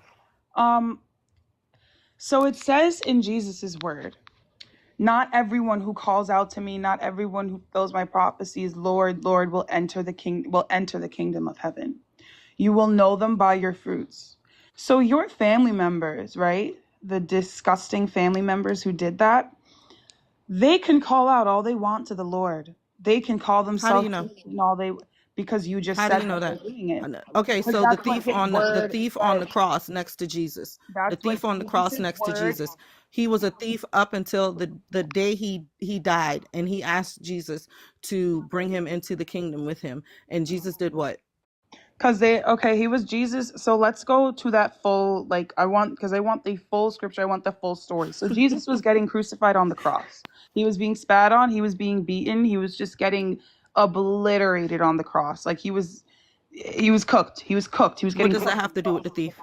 Okay, so there was another, they thought that the Holy One was unrighteous. They What put does him that up have on to the do with the cross. thief? They put the thief, What does that have to do with the they thief? put the thief on the cross, right? They hung him upside down. They were going to crucify the thief along with Jesus because they thought that both of them were unrighteous. Now, There were two. What? Say what?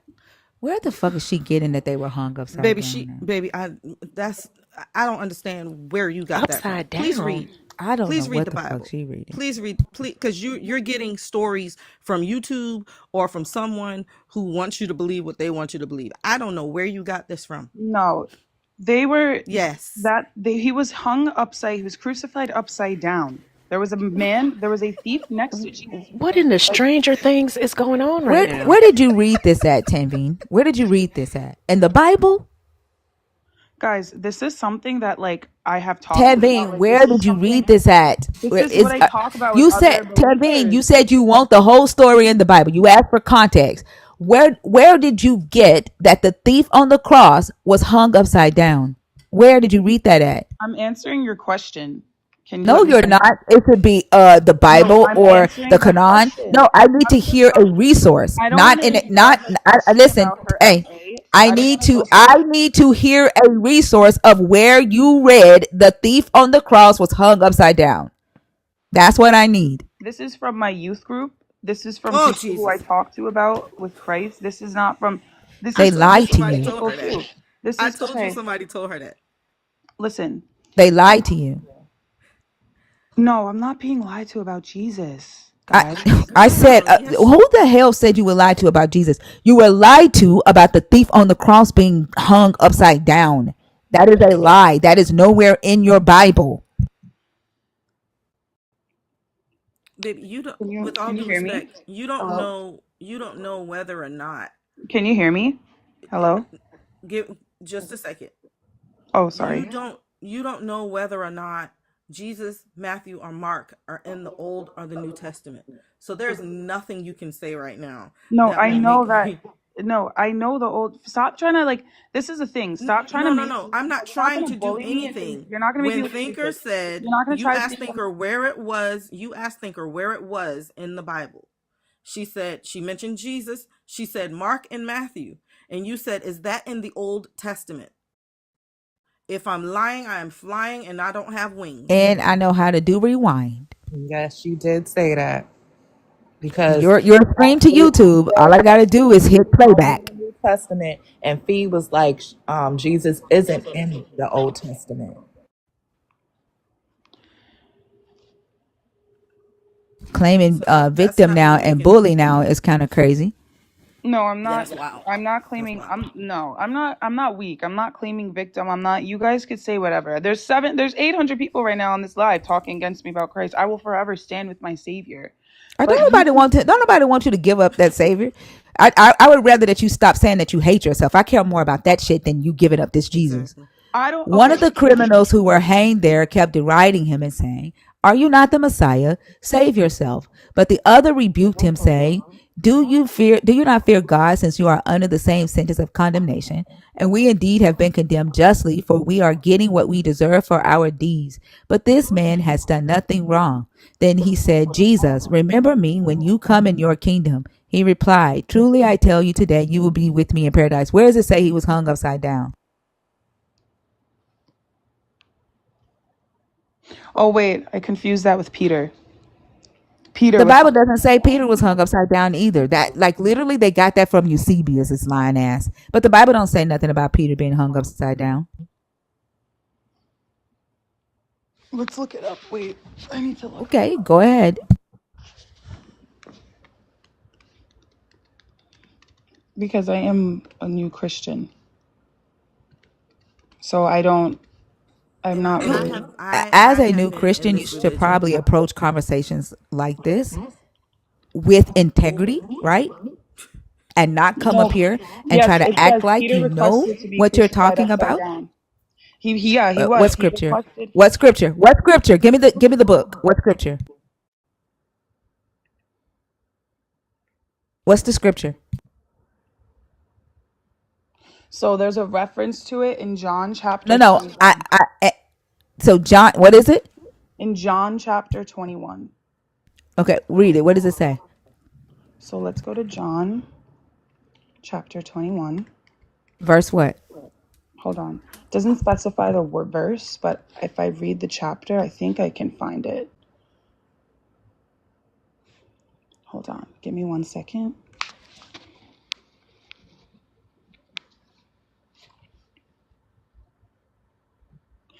So that afterward, Jesus appeared again to his disciples by the Sea of Galilee. It happened this way: Simon, Peter, Thomas, Nathanael from Cana in Galilee, the sons. The other disciples were together again, going out to fish. Blah blah blah blah blah. In the morning, Jesus stood on the shore by the disciples. Did not realize there was Jesus. He called out, "Friends, haven't you any fish?"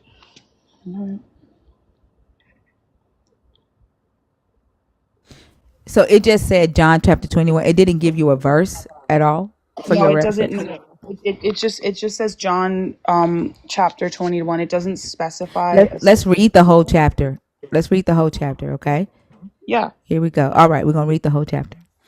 After these things, Jesus showed himself again to the disciples by the Sea of Tiberias, and he showed himself in this way. Gathered there together were Simon Peter, Thomas, called the twin, Nathanael of Cana and Galilee, the sons of Zebedee, and two others of his disciples. Simon Peter said to them, I am going fishing. They said to him, we will go with you. They went out and got into the boat, but that night they caught nothing. Just after daybreak, Jesus stood on the beach, but the disciples did not know that it was Jesus. Jesus said to them, children, you have no fish, have you? They answered him, no. He said to them, cast the net on the right side of the boat, and you will find some. So they cast it, and now they were not able to haul it in because there were so many fish. That disciple whom Jesus loved said to Peter, is it the Lord? When Simon Peter heard that it was the Lord, he put on his outer garment, for he had taken it off, and jumped into the sea.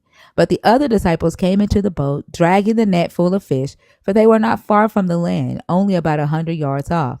When they had gone ashore, they saw a charcoal fire there with fish on it and bread. Jesus said to them, bring some of the fish that you have caught. So Simon Peter went abroad and hauled the net ashore full of large fish, 153 of them, and though there were so many, the net was not torn. Jesus said to them, come and have breakfast. Now none of the disciples dared to ask him, who are you? Because they knew it was the Lord. Jesus came and took the bread and gave it to them and did the same with the fish. This was now the third time that Jesus appeared to the disciples after he was raised. When they had finished breakfast, Jesus said to Simon Peter, Simon, son of John, do you love me more than these? He said to him, yes, Lord. You know that I love you. Jesus said to him, feed my lambs. A second time he said to him, Simon, son of John, do you love me? He said, yes. He said to him, yes, Lord, you know that I love you. Jesus said to him, tend my sheep. He said to him the third time, Simon, son of John, do you love me? Peter felt hurt because he said to him the third time, do you love me? And he said to him, Lord, you know everything you know. He said, Lord, you know everything you know that I love you. Jesus said to him, feed my sheep. Very truly I tell you, when you were younger, you used to fasten your own belt and to go wherever you wished. But when you grow old, you will stretch out your hands, and someone else will fasten a belt around you and take you where you do not wish to go. He said this to indicate the kind of death by which he would glorify God. After this, he said to him, follow me. Peter turned and saw the disciple whom Jesus loved following them. He was the one who had reclined next to Jesus at the supper and had said, Lord, who is it that is going to betray you? When Peter saw him, he said to Jesus, Lord, what about him? Jesus said to him, if it is my will that he remain until I come, what is that to you? Follow me, so that the rumor spread among the brothers and sisters that the disciple would not that this disciple would not die. Yet Jesus did not say to him that he would not die, but if it is my will that he remain until I come, what is that to you? This is the disciple who is testifying to these things and has written them, and we know that his testimony is true. But there are also many other things that Jesus did. If every one of them were written down, I suppose that the world itself could not contain the books that will be written. Where does it say Peter requested to be hung upside down? And then I'm going to say this. Like anytime you see these parentheses here, that is a narrator note. That's the narrator adding his own thoughts to this, right? But he's saying that when Jesus tells him, when you were younger, you used to fasten your own belt. When you get older, somebody else is going to fasten that belt for you, and they're going to take you where you don't want to go. Meaning they're going to bury you. Somebody else is going to do the things for you at the end of your life, right? And then bury you and take you where you don't want to go. The narrator added, he said this to indicate the kind of death by which he would glorify God. like, first off, the person John writing this did not even live during the time that Jesus lived. He don't know what the fuck Jesus meant because he wasn't there, and like to even say that Jesus existed, let alone to say what Jesus meant. But when it's in parentheses like that, that is a narrator side note. And it still doesn't even say that Peter requested to be hung upside down, because there's nothing in this book that says Peter was hung upside down or that he requested it, which is what I tried to tell you. It was Eusebius in the 4th century who said that Peter was martyred and hung upside down. Okay, so that sentence right there, don't, perfect that you have the screen like that. When it says right there, but when you grow old, you will stretch out your hands and someone else will fasten a belt around you and take you where you do not wish to go. That right there is to signify what kind of death he would to glorify God. Literally Yes. says that in the Is next she verse. is she repeating what I just said? Like, is she repeating Literally everything that I just said? What are you parroted talking it about? word for What do you word. mean I'm repeating what? Did you hear anything that I Yes. just That's how said? I know you're not Yes, I listening. was listening to you talk this whole entire time. No, you Then was why did also you in the repeat comments. what I just said? I've repeated the scripture that you have on the screen. She just said that though. That's how I. Oh my. That's what I repeat. Yeah, I repeated that to show the point that I'm making, that I'm proving. I don't understand what, But like, you. You didn't What? hear me Don't say that say this is upside Jesus down. telling him that he was going to die. Like, that Jesus is saying that when you were yes, younger, you used that's to, my like, you point. didn't hear any of that. And then Yes, I when was gonna. about the narrator notes, like, you didn't hear any of that. Okay, first of all, the like with the narrator notes, like, okay, this is what a lot of like non-believers like to do. Like, you guys like That's literally scholarship. Why do you think it's in parentheses? And it literally says, he said this to indicate. That's common sense. Canveen, you are a baby Christian. can I finish If I talking? first of all, between most of us up here, we Look got at this a shit. Look at combined this shit. over 40 years Uh, in Christianity. We used to be Christians while you speaking that nonsense. You're Look at this just shit. I'm now sad that popping you it. left. I'm sad that you Look, This is what I Canveen, mean when I'm I say sad that you Christians. Like, joined. look, please repent before you die. There is some bad things coming. Like, y'all believe that your God would not stop evil because he doesn't violate free will, but y'all motherfuckers will wish bad or death or sickness on a motherfucker for not believing in your God. Like, you believe that your God will violate the free will that you think your God gave you when somebody doesn't choose your God. How the fuck are you going to say that your God wants you to freely choose him and then believe that your God will fucking kill somebody for not doing it and say that you have free will? dude, you Like, y'all are fucking sick to come in here and wish death on somebody over a fucking belief. can I talk? Because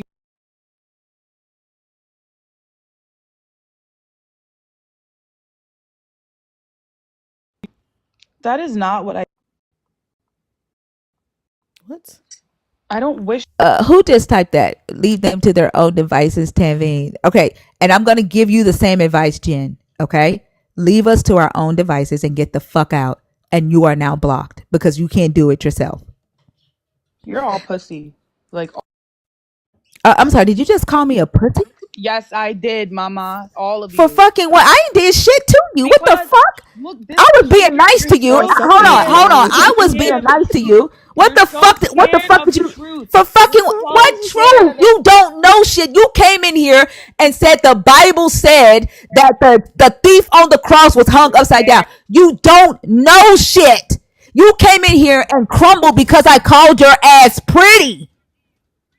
You took your fucking boxing gloves off because I I don't said that the dress that you have and your care. profile picture was pretty. You don't know how to fucking box with me. I dismantled your ass with a fucking compliment. And I don't care. Girl, there's something really wrong with you.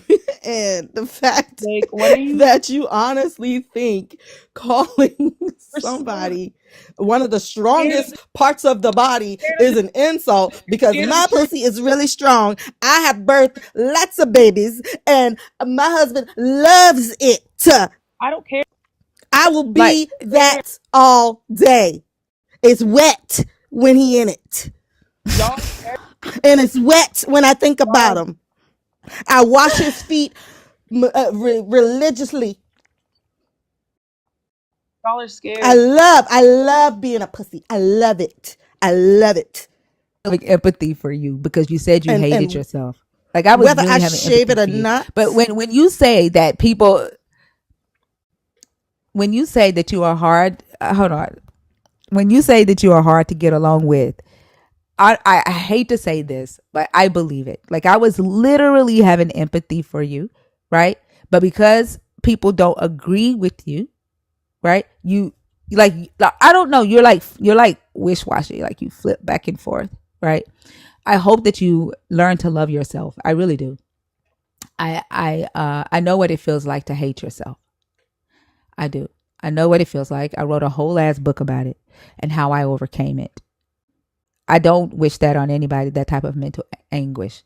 I hope that you learn to take your power back from the social constructs in this society that tells you that you're not beautiful unless you wear a size fucking 0 or a size 5. Hell, I wish I had curves like you. I don't. No, but I that's wish my whole life, I wish that I had curves like you. Hold on, stop. But I love my body. I love who I am. I'm fucking gorgeous, right? I know that now. I don't have to feel like I'm not beautiful because I don't have a thick ass. I mean, I have a nice ass, but it ain't like thick. But I know how beautiful I am, right? I had to learn to love myself and get to know myself. And I wish that for you one day. And I did that without Jesus, Tevin. The whole time that I was a Christian, I used to go to sleep telling myself to unalive myself every night. Telling myself that God didn't love me every fucking night. Having nightmares and sleep paralysis dreams. Trying to live according to somebody else's will for my life. The things that I was indoctrinated into. Right? But I mean, I would never, I would never turn back. And then what I taught myself, I turned around and I taught my daughters because I don't want them to feel what I went through. So I wish you the best.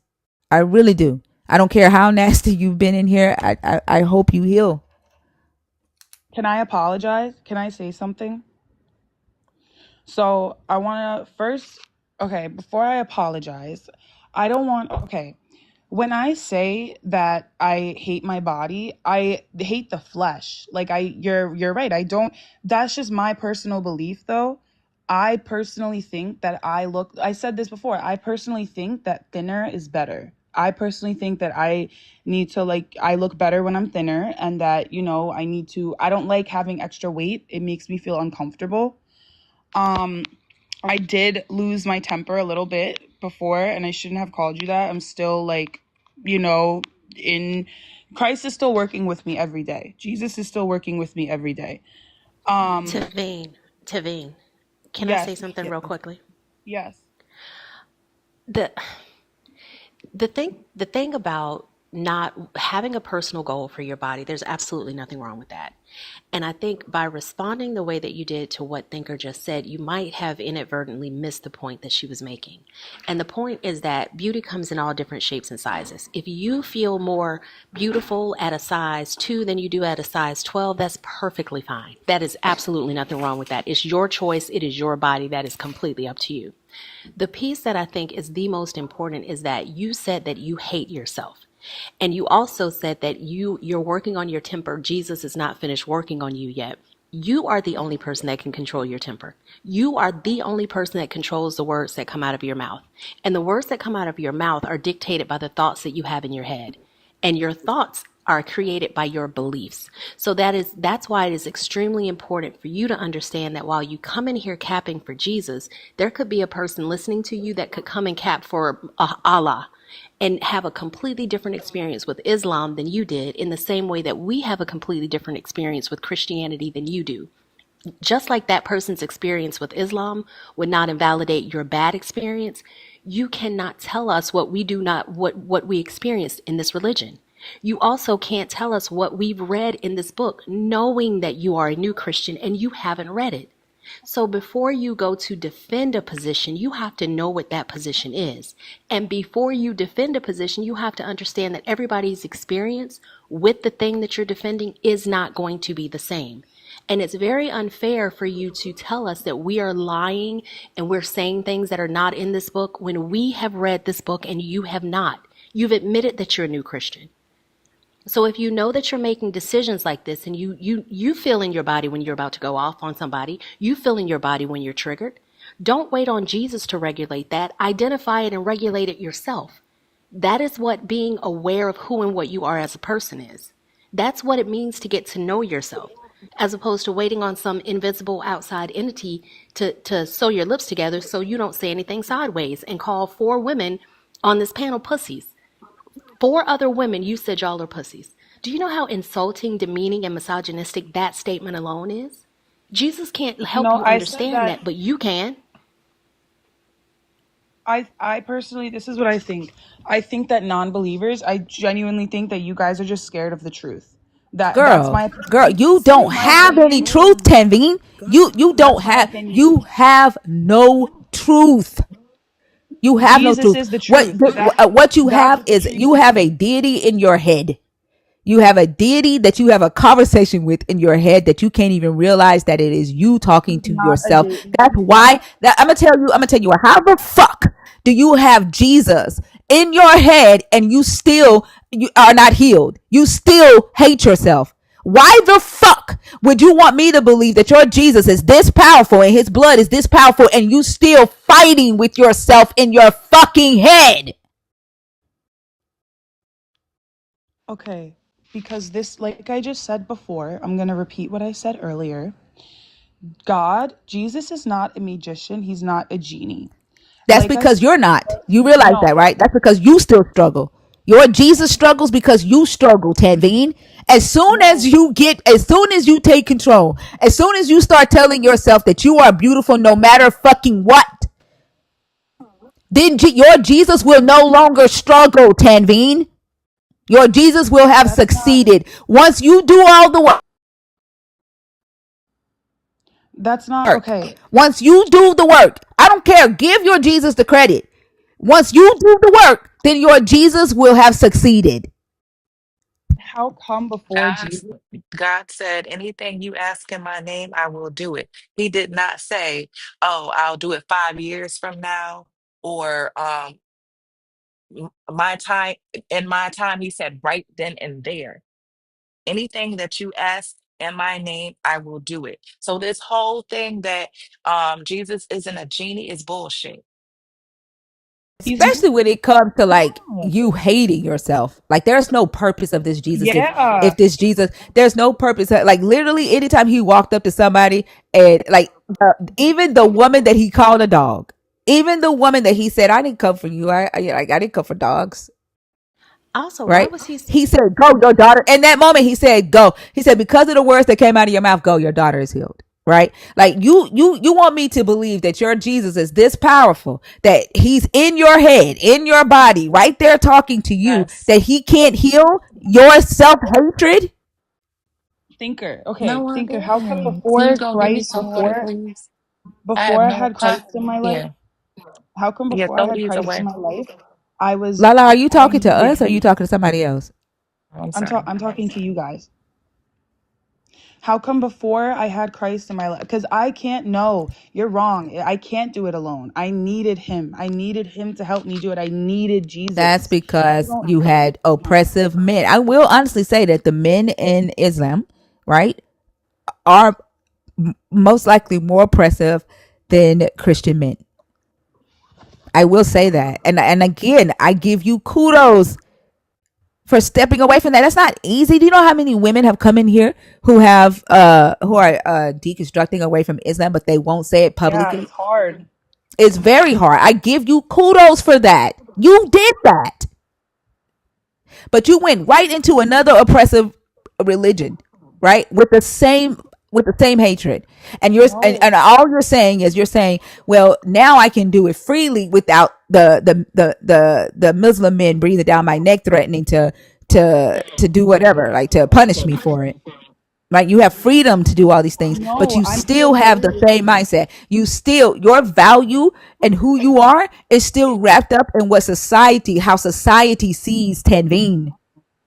What I'm telling you, Tanveen, is that you need to see Tanveen for Tanveen. but Tanveen wasn't a good person without Christ though. That's what I'm but Tanveen Being not a good person You now. literally just called us pussies. Did Christ do that? Was it no, Christ? Did Christ whisper in your ear and say, "Hey, man, call them first of all, pussies"? we all fall short. That first of all, we all fall short of the glory. Yeah, I'm not perfect. Okay, I still make mistakes. Even I'm not. I'm 22. I'm still like making mistakes. I'm still learning as I go. Okay, I'm not like yes, that was wrong. It was a heat in the moment. Like I'm not like a perfect human being. Okay, but before who I was without Jesus Christ, who I am now with Christ is worth more than anything. I'm worth more now than I was before because who Listen to I have yourself. love. This is so heartbreaking. This is so It's very heartbreaking on heartbreaking. Here's No, it's several not. levels. It This is really amazing. is. No, this is No, he here's the showed thing. me Here's the thing. he You showed me called us what that love based was. on something that Thinker was telling someone else in the comments. She wasn't even talking about you in the moment that you said it. She was talking to the comments. And you jumped bad and decided to call us that. You weren't even paying attention to where the conversation had gone. And the I reality understand. is, Timvine, at 22, your prefrontal cortex isn't even fully developed. Like that is scientifically proven. That doesn't matter to me. Jesus, But he's still let me explain to you why it's important. It's important because there are certain blind spots that you still have just as a human being, just because that area of your brain is not fully developed yet. And that does not mean that you are incapable of understanding because you're engaging in this conversation, but you're engaging in it in a way that is illogical. Because ultimately, what you're telling us is that you grew up in a very repressive religion, which is Islam. And we all know, at least on a surface level, how women are treated in that religion. And you came to another religion that you believe for you has been freeing and liberating. And what we are telling you is that our lived experiences of being I was a Christian for 30 plus years, raised in a Christian religion. I was a Christian for 28 years and a missionary for 5, and my father was a pastor, and my mother is an evangelist. 40 Right. plus for me. Exactly. So you speak to us as though we're unbelievers, we don't know the Bible, we don't know Jesus. We do. We absolutely do, in as much as you do. It's just that your testimony is very different than ours because of how you came across this religion. It was a source of salvation for you. It became the thing that saved you from another repressive religion, but you've simply jumped out of the frying pan into the oven. You just do not feel the heat yet. It's only a matter of time before you do because the religion presents itself the way that it does. And the more you stay in it, you'll start to see the similarities between the Islam belief and Christian belief because they're both Abrahamic religions. I'm gonna tell you something. There's a guy in the comments. His name is Flying Shark. His response to you is, Trevine, you are an upcoming woman. These here are evils done, soulless woman. I'm gonna tell you what that translates to. Trevine, your cootie is ripe for the taking. Your breasts are young, and a man's gonna want them until you are soulless and done of a woman. That's what that translates to okay. for Can I Christian tell you men. guys? So It's about your listen. body. It's about what you can do for them until it is done. Okay, thinker. Listen, thinker and Faye. So okay, I have a boyfriend, right? It's fee. Um, Fee. Sorry, a thinker Fake and Fee. I have a boyfriend, okay? I'm Indian. I'm like my parents, they're Punjabi, they're Indian Punjabi, but their religion, they're Muslim. I'm mixed with like other Arabic things in there, but so my boyfriend is black. And so this is also why I left Islam is because in their whole disgusting mindset, I'm not allowed to be my man or marry my man because he is black. And to Christians, I can bring my man whichever church, to whichever Christian's home, like any of my youth group, like any of my friends who are like who are also Christians. I could bring my boyfriend there anywhere with Christ and he's allowed. How come in my Is this why house you in like said around Jesus doesn't look at color earlier when I didn't say nothing about that? Is that why yeah, you said that? he Okay. doesn't. He Did does you not. leave Islam for your boyfriend? No, I Did you didn't leave? leave for I didn't even know. No, I didn't even know we weren't even dating or anything when I left. Like, no, I was still with my ex. Okay. We So weren't even dating. do you base Jesus off of your boyfriend or the ability to have a boyfriend of any color? Is that No, like I don't. is that No, I don't important? base Jesus off of that. No, Okay. but that's an example to me though. But How come my but guess family, what? like how Guess come the what, Tanveen? Islam? Tanveen, guess what? I can date any person of any ethnicity that I want, any race that I want, and I don't give a damn who has anything to say about it. You and I can That's do the what same thing. that okay. Yeah, that's exactly what I'm saying. Christ, Jesus, he doesn't I don't care. need Christ, Tevin. Exactly. So how come how that's But you exactly where do you mine know is what too. in my state? Do you know what laws they just passed in my state? Okay. You know what laws they just passed in my state? And I'm telling you, What state like I keep telling y'all, the Reconstruction era is here. what state do you live Now in? that Trump is in office, the Reconstruction era is here. And when it happened last time, What state do you live it in? started in the South. Hold on, listen. It started in the South and it took 10 years to get to the North until Jim Crow laws were the norm. They just banned interracial marriage and LGBTQIA. They just gave pastors the right to not marry interracial couples and LGBTQIA in my state. Okay, Y'all well, aren't paying attention, and these are Christian nationalists. Yeah, that's my state, Jazz. That's my state. okay, They well just banned this shit. These are Christian nationalists doing this, Tanveen.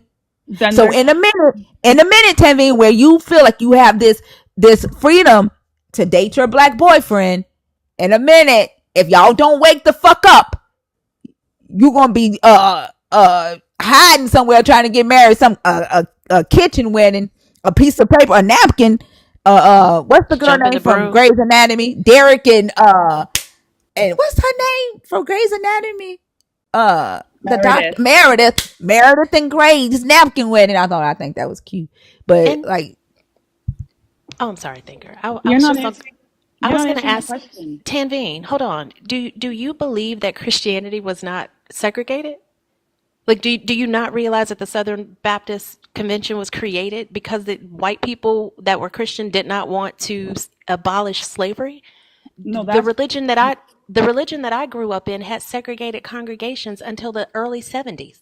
no. That's not God. That has nothing to do with God though. White disgusting colonizing, that has nothing to do What with that. That's them using the is Bible in the in their own Bible? that's them using the the Israelites Bible. It's were in the not, they were Bible. banned from intermarrying the Canaanites. And the white nationalists believe that with the new covenant, this God switched from the Israelites to them. They're following the laws of the God in this Bible. This God was supremacist to the Israelites. Like literally, when you asked me why this, and this brings us full circle because I could have sworn I said this to you in my response to why do you think the Christian God is evil? I could have sworn that I said to you that he operates in supremacy culture under the Israelites. The You Israelites were can't blame supremacists. okay, but you can't blame okay, like this is the thing, right? You can't blame like you have to blame slavery for the You disgusting fucking person just who's switched doing the it. flag. You can't Like blame what? God for Okay, let's that. talk about God and slavery. Tanveen. Yep, we're gonna talk about the Christian God and slavery. How about that? God hates slavery. He hates it. Okay, That's all people. He right That's did then. not something Okay, hate man okay, slavery. created. Tanveen. He did All not hate righty. slavery. You about to see. He did not hate slavery. That's He something hated man slavery Let her against created. That's his a find out. Let children. her man-made. find out. Slavery is a Oh yeah, man-made. yeah. Slavery. You Let can't her sit here and find tell me out. slavery. Leviticus 25. Leviticus 25, chapter 40, verses 44 through 46. As for the male and female slaves whom you may have, It is from the nations around you that you may acquire male and female slaves. This is Moses talking to the Levites. This is the holiness code. The Israelites had three different legal codes, three different laws. One, the Sinai covenant, the laws that he got on Mount Sinai. Somebody get stale with the high chat thing. It went by too fast. On Mount Sinai, the Deuteronomy renewal covenant, and the Levitical law, the holiness code. This is what I'm reading right now. You may also acquire them from among the aliens residing with you and from their families who are with you, who have been born in your land. That would be you, Tevin. You would be considered an alien. They may be your property. You may keep them as a possession for your children after you, for them to inherit as property. You can pass them down to your kids as an inheritance. These you may treat as slaves. But as for your fellow Israelites, no one shall rule over the other with harshness. The Israelites cannot be sold as slaves. The Israelites cannot be treated as slaves, but everybody else can, and the Israelites can own everybody else as property, Tanveen. Okay. Those are words of your God. Can you scroll down that last? So it says right there. Scroll up. Yeah. Where it says, wait, scroll down again to the where it says you must not. It's right there. These you may treat as slaves, but as your fellow Israelites, no one shall rule over the other with harshness. Are you an Israelite, Tanveen? Are you an Israelite? Okay, I'm not what's your point in reading that? Did you not hear me say that as a foreigner, Tanveen, that would be you? You would be the property. Can I speak?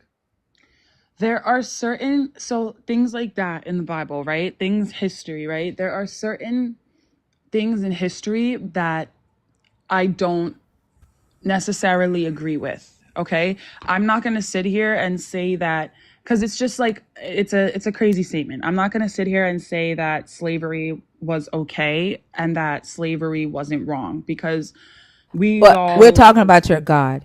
We're talking about yes, the slave laws that your I God gave. understand. But also, Hold on. Let's read Exodus 21. Let's read what your God said about the women. I am a servant to the Lord. When a man sells his daughter as a slave, she shall not go out as the male slaves do. If she does not please her master, who designated her for himself, then he shall let her be redeemed. He shall have no right to sell her to a foreign people, since she has dealt unfairly with her. If he designates her for his son, he shall deal with her as with a daughter. If he takes another wife to himself, he shall not diminish the food, clothing, or marital rights of the first wife. And if he does not do these three things for her, she shall go out without debt, without payment of money. Okay. Women, we are like, God doesn't hate women. He loves us. He says that we are worth more than rubies. Okay. I believe I'm a servant to the Lord. My body is a vessel. Okay. And as regard as the scripture that you just read, okay, like how much are women worth to this God fee? Like what hold on. Men are worth 50 shekels, right, of silver? For women? Yeah, 30 and women are worth 30 shekels. So that's men 50 shekels, women 30 shekels. Let's see, if like, how old are you? You're 22. So if the age is from 5 to 20 years old, you just missed it. You just missed it by 2 years, love, because you would have only been worth, let's see, from 22 years old. Hold on. If the age is from 5 to 22, the equivalent is 20 shekels for a male. You would have only been worth 10 shekels just 10 years ago to the God. Just 10 years ago. Okay, this is the Old Testament. Like, of course, it's the Old Testament. It's still your God. It's Jesus, the God of the Old Testament, Tanveen. Yes, Jesus is God. Okay, it Jesus doesn't matter. is That's your God. God. That was Jesus making these decisions. Jesus is the same yesterday to and tomorrow. He does not change, right? It's still your God. He still said these things. He still believed these things or thought these things or passed these things down to men. That is why Christian men can be in my comments right now talking about go to 2 Timothy 2. Women are supposed to preach. Women ain't supposed to teach. Women are to be quiet. Why do you think they can say that shit, Tevin? Because it's in the New Testament. It's Okay, in the so New Testament. you What don't what think did that what did there's your like Jesus do? What did your Jesus do? Like how many women did your Jesus choose to be disciples? you don't think that there's certain things that women have How to be many offended at? books how many books in your Jesus's New Testament are named after women? Ruth, Esther. That's the Babe, Old New Testament, love. Testament, That's the Jesus. Old Testament. How many are in the New Testament named after women? Thinker. Huh? When Jesus resurrected, before he went back to the Father, what was his reason for telling Mary that they couldn't touch him? Oh, because he hasn't ascended. Okay, and then what did he do with the male disciples? Oh, he let them touch all over him. Okay, thank you.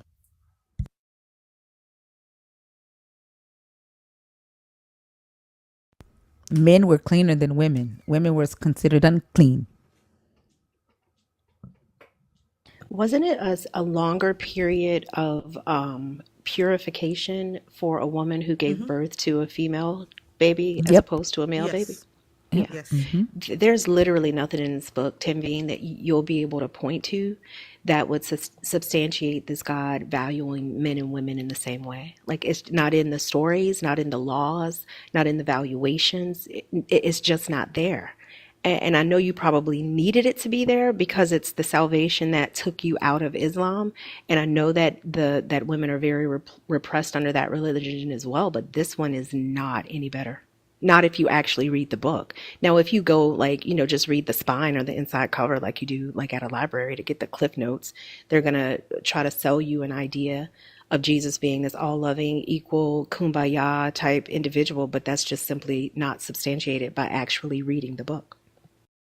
And then I have to prove something because I don't like when Christians get in the comments and say, that's not true. John 20:17. Jesus said to her, do not touch me because I have not yet ascended to the Father.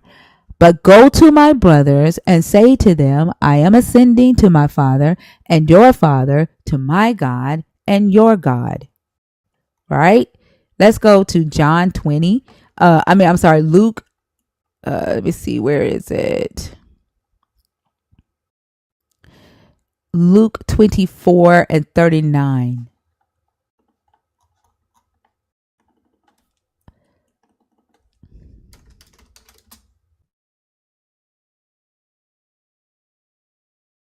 Flying shark, and you must be really evil because you don't understand. Look at my hands. Of course, it's going to buffer. Can y'all hear me? Did I buffer? Did I cut out? Oh, you didn't cut out for us. I don't know about the comments though. Okay. Look at my hands and my feet. See that it is I myself. Touch me and see. For a ghost does not have flesh and bones, as you see that I have.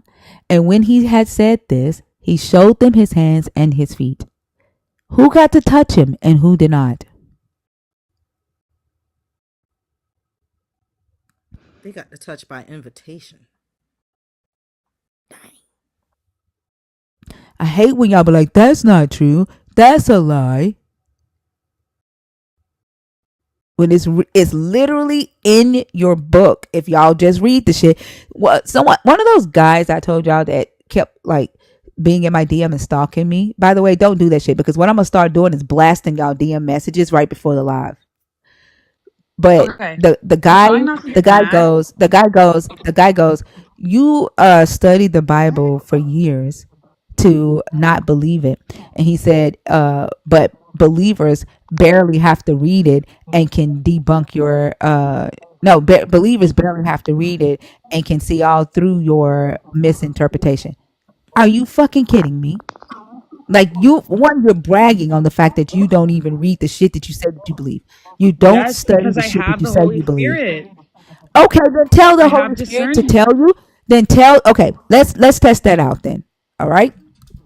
Tell the Holy Spirit to tell you where the scripture is where he killed a man and a woman for not giving him all the money, for not giving Peter all the money for them selling their land. Do not Google. Can somebody turn the comments off, please? Ask the Holy Spirit where that is. Don't Google either, and be honest. And I'm gonna give you 15 seconds. For what? Google? What do you want me to No, Google? I don't That want you I'm to Google. I want you to go. I want you to Holy Spirit. Don't Google. Holy No, I Spirit. can't ask. I'm not okay. This isn't no. First of all, I'm not in prayer. I'm not in. This isn't like a No, you genie. just This said is you like don't have to read the book because you have the Holy Spirit, right? And the I Holy have Spirit, like, is discernment. you like I have okay? So discernment with ask the choice. Holy No, no, no. Spirit I about. have Ask the Holy discernment with Spirit. choices. I Ask the have Holy discernment with Spirit. choices. Tavine, Tavine. Now your book I says can't to ask. check. Your book says to try the Spirit to see whether that Spirit be of God. Tavine, try the Spirit and see whether that Spirit be of God. Now you just said that you have the Holy Spirit. Okay. Ask the Holy Spirit to tell you about Ananias and Sapphira. And you have 5 seconds left now. I don't under. Okay, I can't just ask. Like, I can't just ask the He said, Holy "Ask anything Spirit in my that. name, and I Like, will No, give this. it she to she you." This literally is just not said how it. that she literally This is. co-signed the dude saying they don't have to read the book because they have the Holy Spirit.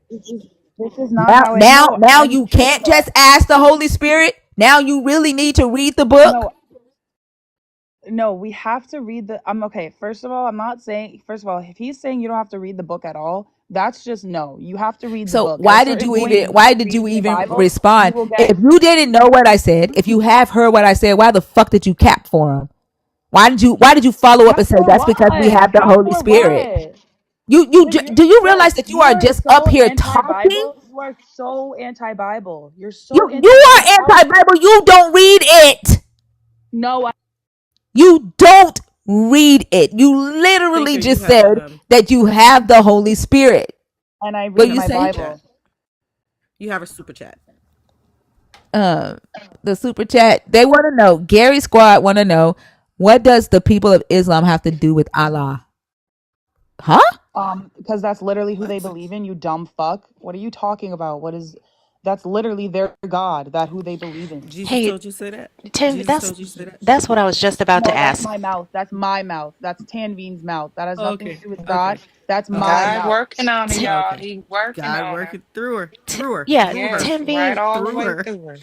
and Tim Bean, the reality is just listening to you talk, you don't seem to have any sort of self control or self restraint whatsoever. Nor are you No, exhibiting I any. do. I used to be worse. Well, I mean, it doesn't I ain't seem gonna like you lie. do I don't because either. I work it nobody. I ain't gonna lie. well, I swear I can't stand. I cannot stand to see when people like just be willfully ignorant. So I take what you said to me too. But go ahead. but see, I think that's a wonderful demonstration of what growth is supposed to look like, right? Like where Thinker was able to listen to what I'm saying to Tanveen, but also recognize in herself areas that she can utilize that the advice or something on the topic, right? That's what growth is supposed to look like. But y'all just act like people supposed to have it figured out. This makes no sense to me. But my point in coming off mute was to ask you about this Holy Spirit and discernment. How are you supposed to get either without knowing what's actually in the book? Because all you're going off is what someone has told you to be true about Jesus or what someone has told you in the book about Jesus. Everything that at the beginning of this conversation, Thinker gave scriptural references to instances where she felt like this was a demonstration of cruelty or sadism or whatever it was, the God being evil. And you said that those were just claims as opposed to listening to the fact that it came from the book. She pulls it up, reads it directly from the book. And in the comments, believers are saying they're misinterpreting the scripture. There is no interpretation. The book says women are less valuable than men. The book tells you how to own slaves. The book the book says this stuff. How is it that you can then come and say, no, you can just go on discernment? That's just you making shit up because it sounds better. Okay, Fee, let me ask you something. How is God evil if when I was in, like I said previously on the live, before I knew Christ, right? I had a mental, like horrible mental battle in my head. I was struggling with an eating disorder. I was in the hospital. They were trying to shove a feeding tube down my throat. I was eating a grape a day for 2 months straight. My stomach acid was digesting itself. How come I refused every single man made chemical, every single man made medicine in that hospital? And the only thing that made me feel better was listening to the word of the Lord Jesus Christ. That was the only thing that stopped the Did you nausea, that stopped the throwing up, that stopped the burning in my stomach. Their little medication, they wanted to put an IV in and they wanted to give me a medication, anti-nausea, didn't work. I threw up right away.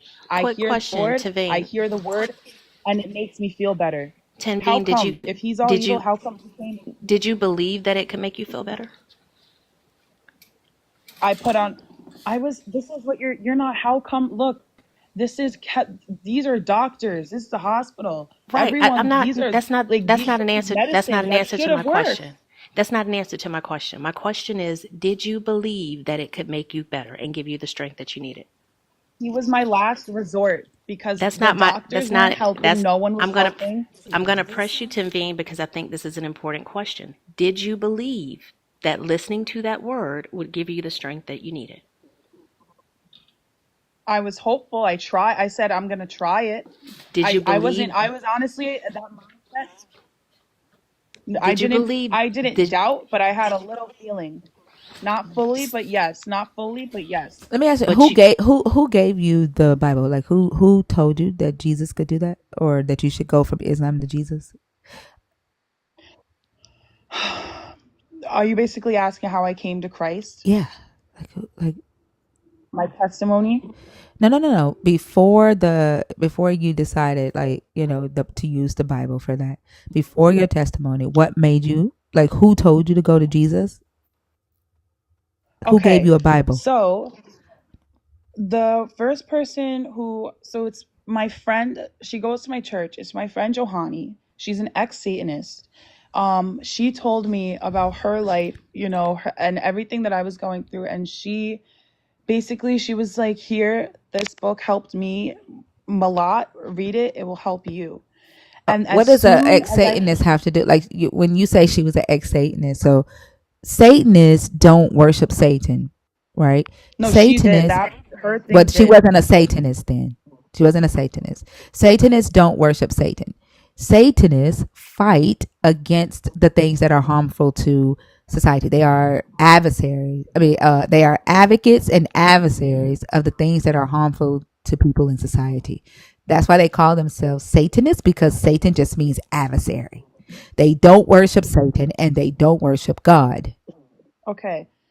Um, she was someone, that's what she said, ex-Satanist, her thing, the part of it, they worship Satan, whatever. I don't know too much about that. Um, which thank you for educating me on it though, thinker.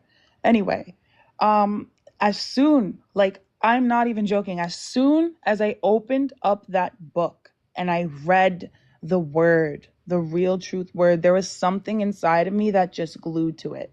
And I just felt all my baggage, like all of my childhood trauma, like everything that I've ever What was went the through in scripture my that you life, read? that I have it tattooed on my body. What was it? I read the Sermon on the Mount. Do you remember Jesus' Sermon on the Mount? Mhm. Do you know what I'm Yeah, talking about? yeah. That Sermon on the What Mount, part was it? What part was it? where when Jesus said, this is the part that spoke to me. This is what love is. When Jesus said, look at the birds of the sky. Like, they don't have to worry about, when he basically said, why are you worried about these things? Anxiety. Why are you worried about these things? Your heavenly Father still feeds these birds every day. Are you not worth more than they are? Who Do you know why he said, "Are you that not worth basically more said than?" to Hold on. Hey, Tevin, do you know? Do you know why he said to them, "Are you not worth more than they are?" why? Because they would buy the birds, right? The birds had a cost. They would catch the birds, buy them, sell them for sacrifice, right? And then humans, the Israelites, right, were sold as slaves. They had a price. They were 50 shekels 30 shekels, right? They were seen as this God's slaves. The birth had a price in the sacrifice, and then the humans have a price. That's what he was saying, right? And then he said, the Gentiles, right, don't worry about what they're going to eat, what they're going to wear, right? He said, so he said, if you do this thing, right, he put an ultimatum on it. If you seek first my kingdom, then I will also give you food and clothes and water to drink. So there was an exchange, right? The birth costs money, humans cost money. Y'all need shit. I understand that that the Gentiles aren't slaves of mine, and they don't have to worry about you're looking at the Gentiles, and they don't have to worry about food and clothes and water, right? But he says, I will give you food. Turn your camera off. I don't allow cameras on my thing. I know you are very beautiful. Actually, go ahead, turn your camera on, Tevi. You can turn your camera on. There you go.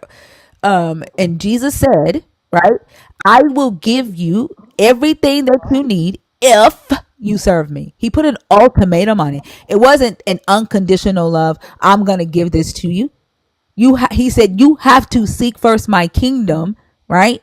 And then I'll give it to you. That scripture right there that you have tatted on you is what Christians used to say, oh, there are hungry children in the world because their parents didn't worship Jesus right.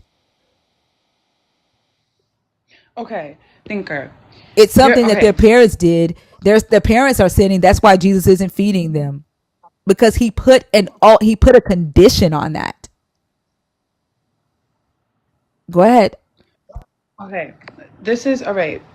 Like, first of all, like, I follow God because, like, when I pray, like, the love that He gives me. Okay, I used to be like, this is the thing. You guys, everyone looking at me right now, they could probably look at me and be like, wow, like, you're so pretty. You're such a beautiful girl.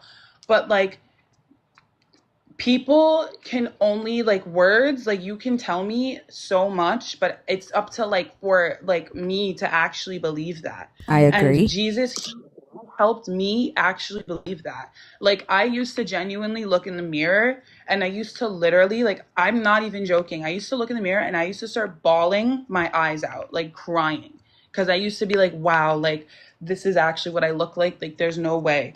Jesus, ever since Jesus Christ has come into my life, I'm able to look every single day. He makes me, Jesus, whenever I wake up, he makes me look into the mirror, and he makes me name like a couple good things about myself. And that's a step, because God tells me it's me, it's my flesh that I'm fighting. It's a insecurity, it's me. I'm the problem with that. God is helping me with it every single day. Like, I'm the one who looks in the mirror and is absolutely disgusted by what I see. But God is the one who, he's literally like that good voice in the back of my head. He's telling me, no, you're not any, like, stop letting the devil get in your mind and make you insecure and give you body dysmorphia and all of these things. God tells me every single day, I created you in my image. He doesn't make mistakes. And that's something I am working on with myself, because how I don't like myself, I'm changing my appearance, I'm working on my appearance and everything. But how can I, like I said in the live earlier, I hate myself, but it's like, that's a lesson I need to learn, because how can I not like myself when the God who knows everything, God made me in his image and he doesn't make mistakes. I'm going to read And something to you right quick. like, Give me just a second. Let me read this to you. and it's like, I don't think Hold on. tattoos, like, okay, I get it. I have a whole sleeve of tattoos. Can you hear Like, me? tattoos have nothing to do with this at all. Can you hear me? Page Yeah, I can hear 26. you. Okay. This is page 26. All right. I would rather be attracted with a beautiful spirit. Okay. I'm going to read something to you. Now, when I think about his confession of why he couldn't truly like me and love me as his wife, that it wasn't because I wasn't worthy enough. I think about how he struggled to constantly be in my light. He kept trying to dim my light to make it more comfortable for him.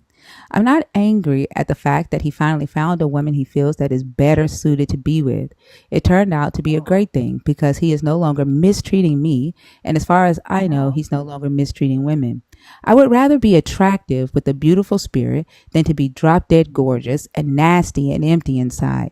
The way I look at it, I was given years of training to be beautiful inside, and I gained the ability to be compassionate, unselfish, smart, loving, caring, helpful, dependable, and the list goes on. I learned how to let my light shine bright wherever I go. That is noticeable by anyone I encounter without me having to do anything more than be myself. At first, I didn't know how to accept the attention that came with this new self confidence. So anytime I was complimented on how great I was, I would just smile and say, "You're crazy," instead of simple thank you. I didn't know why until now. This type of behavior had become normal for me after being told by my ex that me being better than him kept him from loving me. I thought that to be this humble person, I had to downplay my talents and gifts to keep people from thinking I thought I was better than them. I was still being affected by the negative words reflected on me by the man that was supposed to love me. I was showing greatness, but I didn't own up to my greatness, my worth, in fear of losing the attention I was receiving. I'm not writing this book to get pity or because I feel sorry for myself. I feel lucky that I get to be who I am right now. I'm sharing my story in hopes to inspire someone who has battled with thoughts of unkind words from others to push past the negative comments and find their beauty in their right now. I need every woman to know that you are beautiful and it doesn't matter what others think. Who you are is not defined by what others think of you or think that you should be. Who you are is the beautiful woman, and at this point I was a fucking Christian, that God uniquely created you to be. Be that woman that God intended for you to be. Reach down inside and find yourself and know that you are you that and know that your past does not define your right now. Your past is a setup for your future. Your right now is a blessing and a new beginning to be the best you that God intended for you to be, that you desire to be. Go be that woman. The inspirational moment for that was when you think about what beauty is and what it is not. What do you think about? Do you tell yourself you are beautiful? You should. Imagine that you are standing in front of a mirror, but instead of your reflection in the mirror, you see nothing. All you have is your imagination of how you look, how you smile. Uh, Let me hold on. Y'all, I wrote this book when I was a Christian.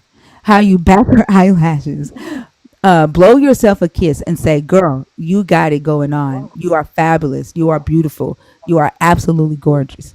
Girl, you can do anything you want to because you are smart, talented, and God has blessed you to be uniquely you and all your fabulousness. Go, girl. Go on and be that woman who shines bright like the diamond that you are. You got this.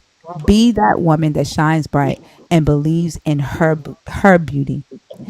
That is a this is a book that I wrote when I was reprogramming my mind, right, to get rid of all of the negative thoughts that I had collected over the years from other people saying to me, right? I decided that I was going to put myself through a mindset boot camp, right? And I wrote down everything that I did. I would get up everyone because when I closed my eyes, I didn't know what the fuck I looked like. I hated myself that bad that when I closed my eyes, I had no idea what I looked like. So I had to go to the mirror every day and say, "These are my eyes," and learn the shape of my eyes. "This is my nose," and learn the shape of my nose and fall in love with it. Fall in love with my lips. Fall in love with my smile.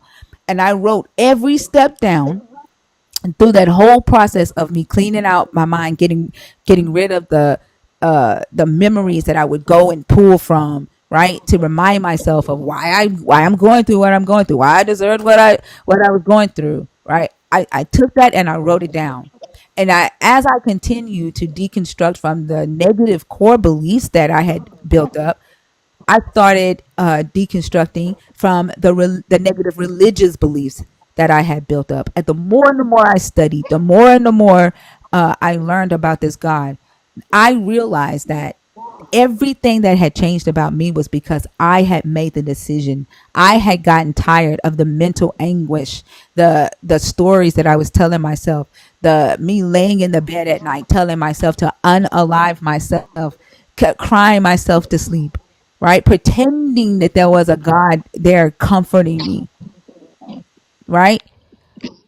It's okay for you to give credit to a God. It's okay for you to say, "Oh, Jesus is here with me." Jesus, but you have to make the decision. Tanveen, you are the only person that can make the decision for yourself and tell yourself that your beauty is in your power. You decide your beauty. You decide how great you are. Don't give nobody else that power. And I like honestly, I wish that you wouldn't even give it to Jesus, because you're the one that's gonna have to do this hard ass work, because it is not easy. It is hard reprogramming yourself. It feels like having withdrawals. I don't know if you've ever done D-Rug. I sure as hell did, and it's in this book. I talk about that shit too. But like it's like having withdrawals, reprogramming yourself. It ain't easy. No, I know, but okay, listen. Jesus has, I understand what you're saying. Like, and I love, like, you know, like, yes, you're 100% right. Like, women, like, all of us, I feel like there is a lot of, like, judgment and too much hate into the world. And I feel like people should love themselves. But, okay, I have like you guys said before, I'm allowed to have certain standards for my life. Like this is like genuinely cuz I'm very like about the gym. Like I go to the gym every single day and I'm just very like about looking good and being the best version of yourself. Like that's just my thing, right? And for me, cuz I have been okay, right now I'm heavy. I'm heavy right now for like me. I'm trying to drop down. I'm 180 pounds. When I was like 130, 145, I was like happier in a sense where like I didn't have to like when I before I'm about to go out with my friends, I have to pick an outfit and I call it like the outfit panic attack because right now like I try on all my clothes and they're just like not fitting. And it's like getting concerning because I'm not trying on my size 4s or my size 3s. Like these are new jeans that I'm buying that are like size 7 and size 8 and they're still tight. So they're like that. I personally view that as a problem. Like if I'm going up in size and my jeans are still tight, I personally see that as a problem. And that is like signaling, that's what signals to me like, okay, enough with the food, like enough like with the cheat days or whatever. Like you need to like, go back on your diet and start eating a little bit more healthier. That's just like me. Like I want to like, I I don't know how to say this without because like I want to be like the best, most beautiful version of myself. Like I think there's truly nothing better than me like being a Christian. I think me being a Christian, having that like relationship with the Lord and just like having that spirit, like having a clean spirit. And on top of that, just being so beautiful like that, like I feel like there's going to be nothing better than that. There's truly nothing better than that. And it's like, I don't know.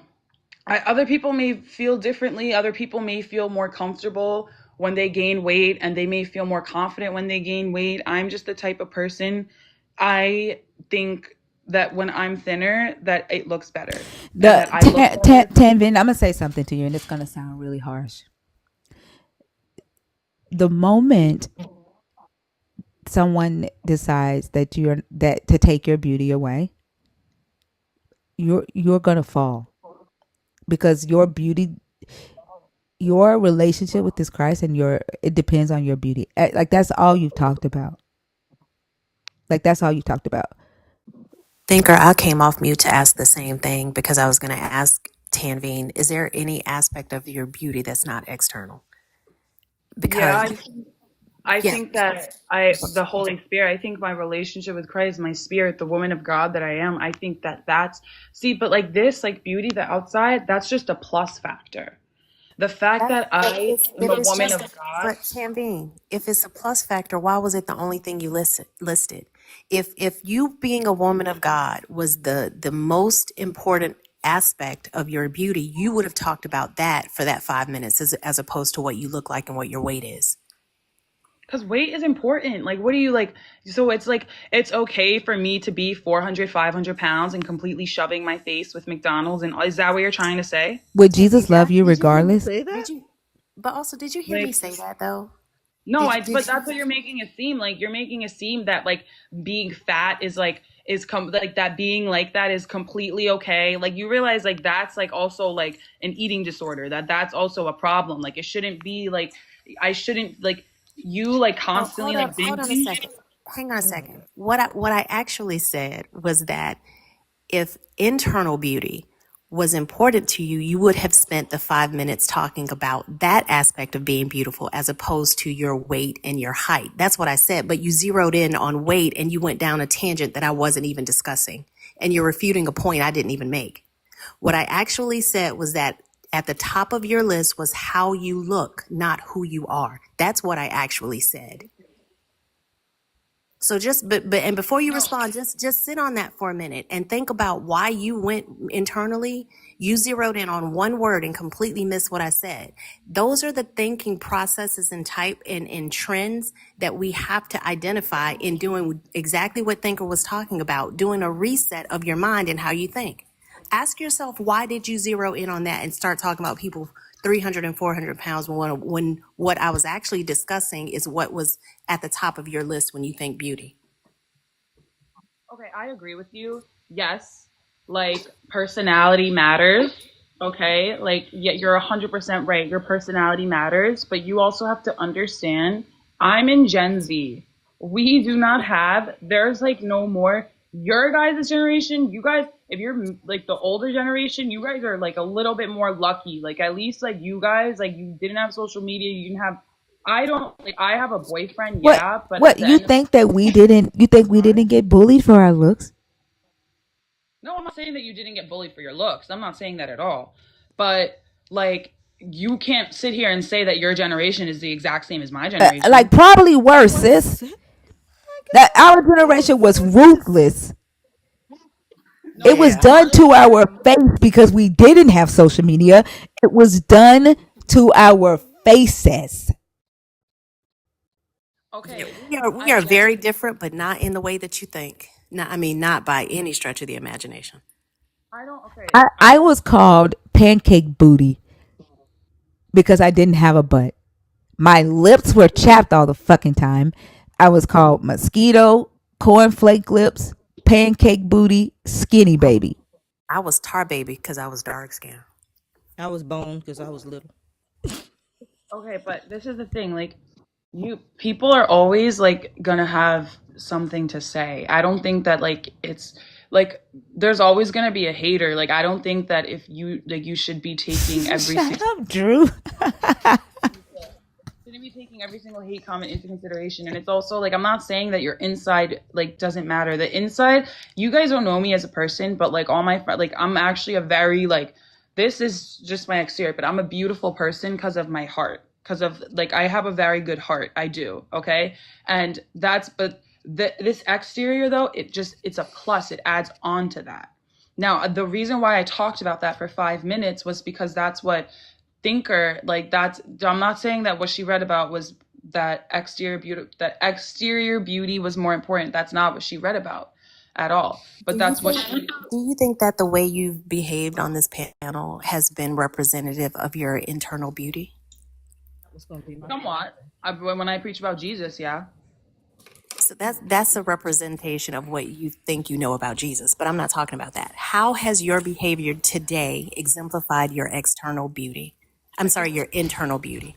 I think that me How keeping has it even made any, like, told any of us who are non believers that you have something that we need to desire?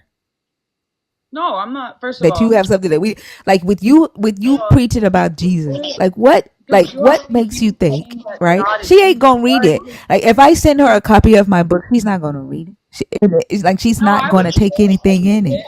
I would read it. I would read it. You can't see, that's the thing. You guys just think that like just because I came up on here and I was, yeah, you're right. I was hostile, but that's because you're calling my God evil because you're Yes, he bashing my is. God, which He is evil to me. no, He may he's not be not. evil to you. He is evil to me, Tevin. He may So not be evil to you. You may not think, Tevin, you may not think that allowing other humans, first off, you may not think that choosing one group of humans over all the humans in the world is evil, but I do. You may not think telling those humans that they can own the other humans that he did not choose is evil, but I do. And you may not think that your God telling men that they rule over women is evil, but I do. You may not think that telling men that they own the bodies of women and can sell the woman's reproductive organs to do what they want with it, but I do. All I right. can see you rolling your eyes. Because you're just, bro, because I can't, all right, like, I think that we're just too, like, I'm not, like, you're gonna She's have your rolling. opinions, I'm gonna I have mine. literally said that. You said that you came up here hostile because I called your God evil. I Yes, do think your God is evil, Tanveen. I don't.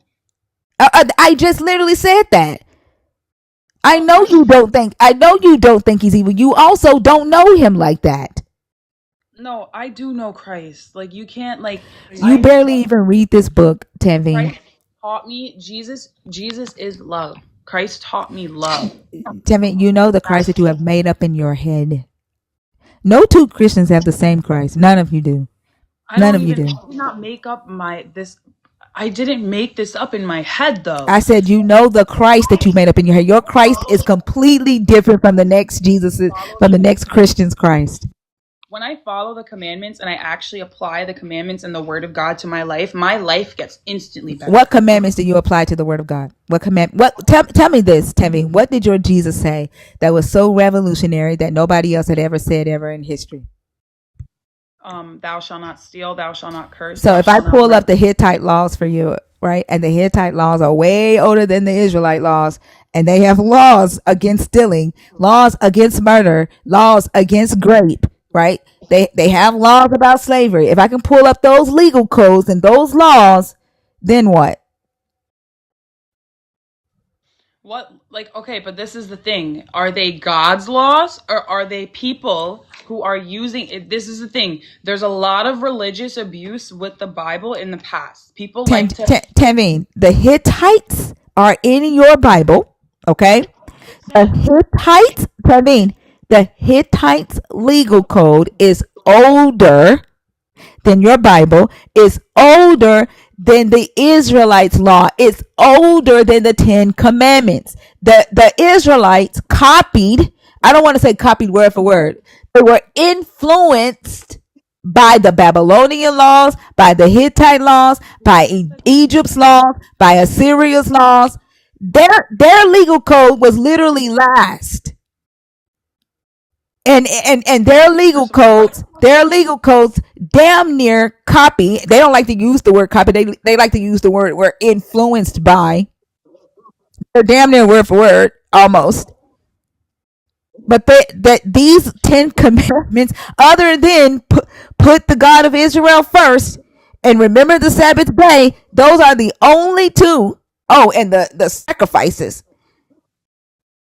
Oh, and your God is the only God that made humans kill each other. Before marriage, no sex before marriage. That Your has God saved never me. said no sex before marriage. Your God, let me Tevin, your God did not say no sex before marriage except for a little girl. The a little girl's virginity was the only thing your God cared about. Your God did not tell little boys that they had to be virgins on their wedding night. It was girls. You know why? Because the girl's virginity was their father's money. He sold her virginity, and if she gave it away for free, then he lost out on money. Nowhere in this book does your God try to clock whether a young man or a boy is a virgin before they get married. Okay. So first of all, it says in the commandments, thou shalt not fornicate. Sex before Pull it marriage up. is Where a does he say sin. thou shalt not fornicate? Pull it up. Ooh, it's in the Old Testament with Mark and Luke. She gonna go try to look for that. Selena is not. Don't send her on a wild goose chase.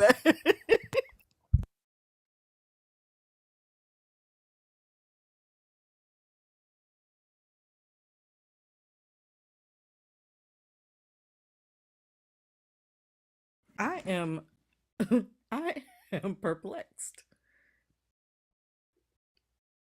I think we all are.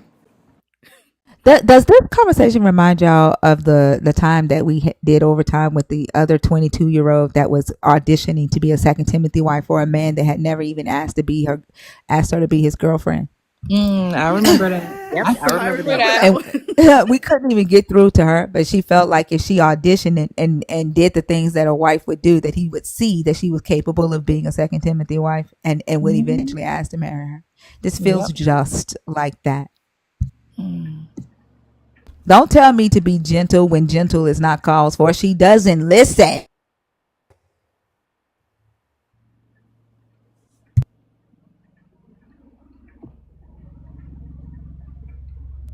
We can't hear you.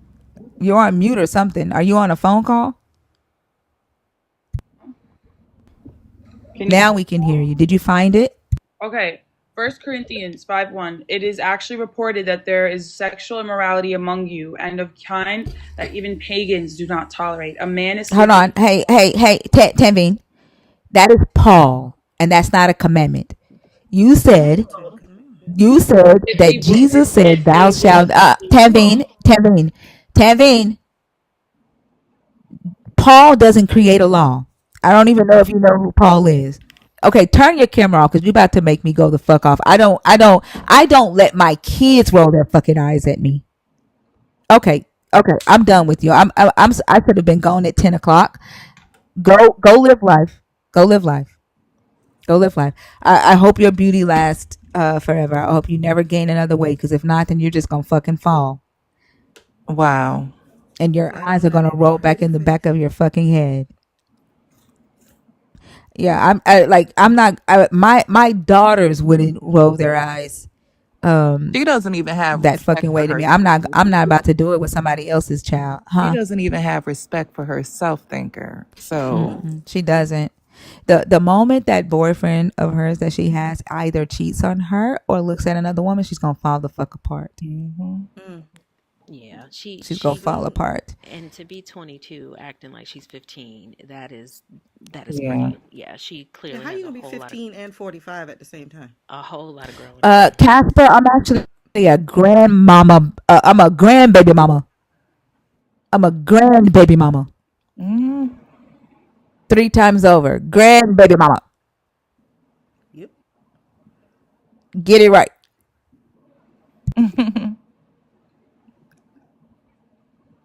Like I'm sorry, y'all. Go ahead. no, I have no. It's this whole time, and she was flip flopping so bad between. Oh, you know what? Y'all are. I'm sorry. And then wait, we never got that apology. But anyway, you know, thinker, what you were saying. I'm listening. You guys are whores. Like what?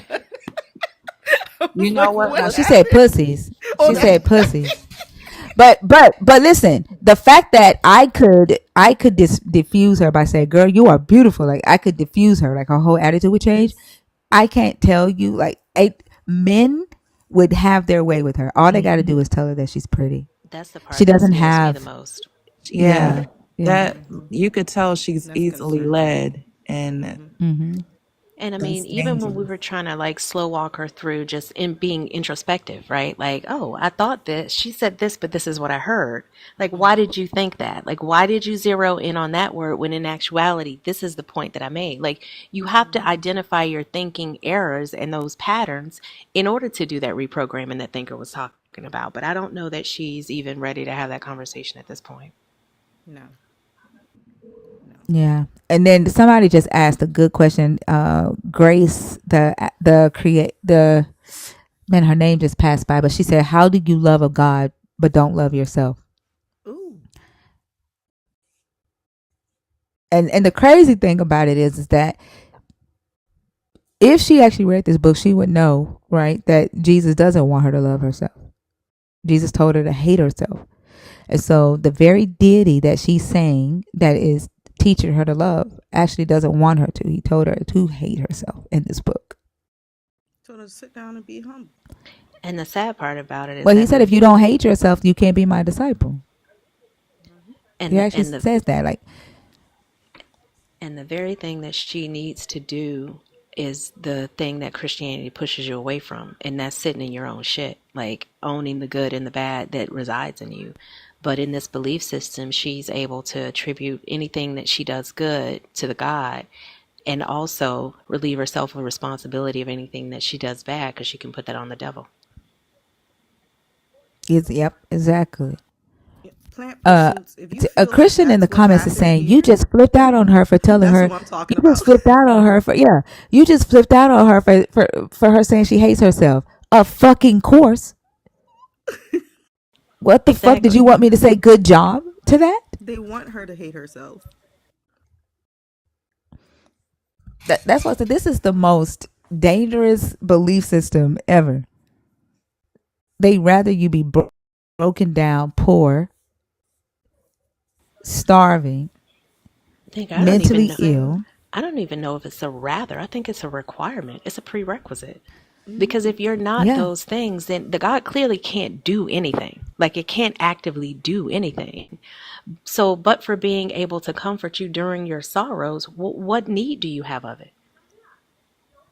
Right. And he's the same one, or he or she is the same one that said, whatever you're doing great, whatever it is they're trying to do, just ignore it.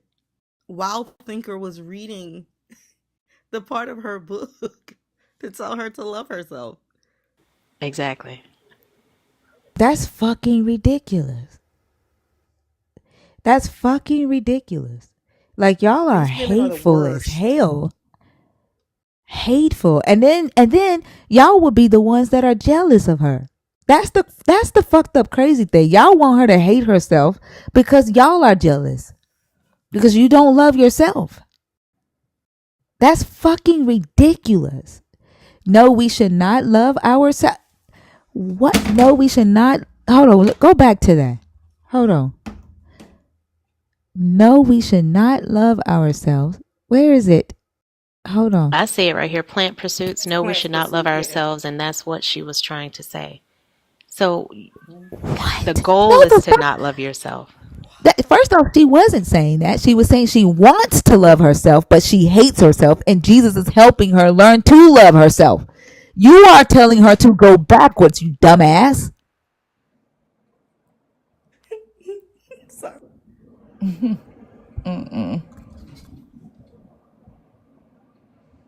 You are telling her to stay in a bad place, a place she doesn't want to be, a place that she is saying that Jesus is helping her get out of.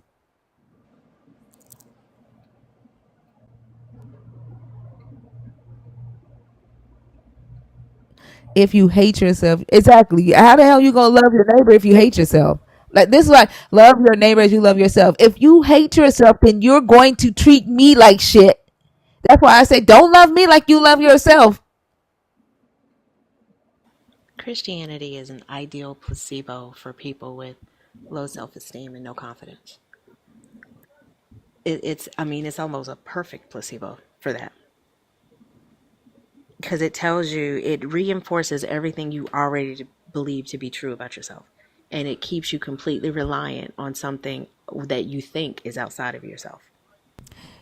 Do you know how crazy and how sadistic it has to be? Like she said, we're supposed to hate our flesh. Your God wrapped you up in something that you're supposed to hate, that you cannot shed. You cannot get rid of it. You have to walk around and diabolical. You have to walk around and the thing that you can never get rid of and hate it. And it is with you 24 hours a day, 7 days a week, and your God told you to hate it. Hate is on your mind 24 hours a day, 7 days a week. And that's why you're constantly fighting with yourself, because you fight against your flesh. You're constantly in turmoil. You can't have peace hating yourself and fighting yourself. There's no way peace can live there.